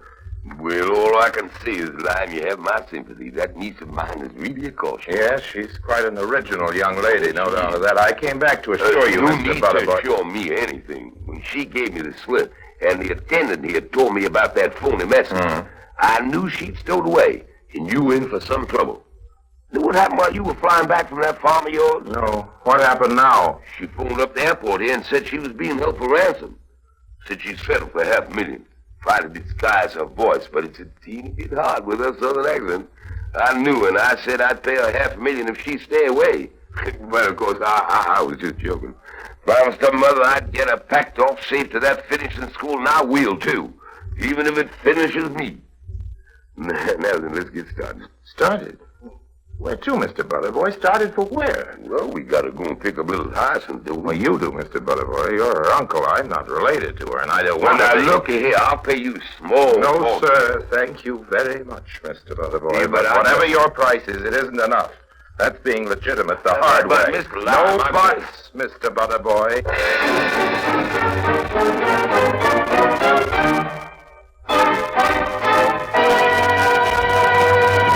Harry Lime returns in just a moment.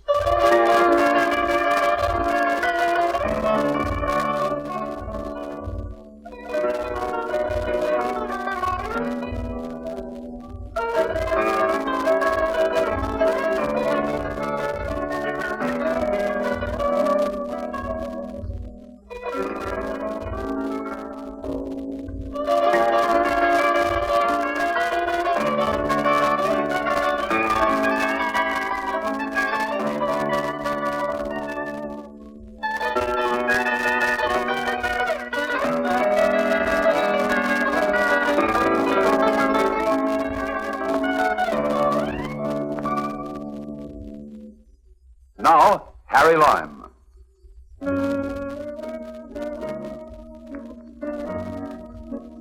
Well, by the time Uncle Warfield got Hyacinth Butterboy safely tucked away in that high-class reform school in Zurich, Mo, poor soul, was just about ready for a mental home. He'd had to keep her company, of course, till the paper cup king came and took her away. Oh, and by the way, she stole $60,000 from Mo, I mean.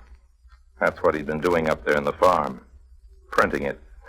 He was very put out about having to start making all that money again. What Hyacinth did with all that bogus dough is another story, but I never want to hear it. Got enough troubles as it is.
Here we are again. It is time for a Trivia Minute. Here we go. The city of Salt Lake was founded in 1847 by a group of Mormon pioneers. The city's origin can be traced back to the arrival of Brigham Young and the first Mormon settlers who established a permanent settlement in the Salt Lake Valley. The city of Salt Lake City, Utah, was named after the nearby Great Salt Lake, with a surface area of approximately 1,700 square miles. The Great Salt Lake is the largest saltwater lake in the Western Hemisphere. Salt Lake City hosted the Winter Olympics in 2022.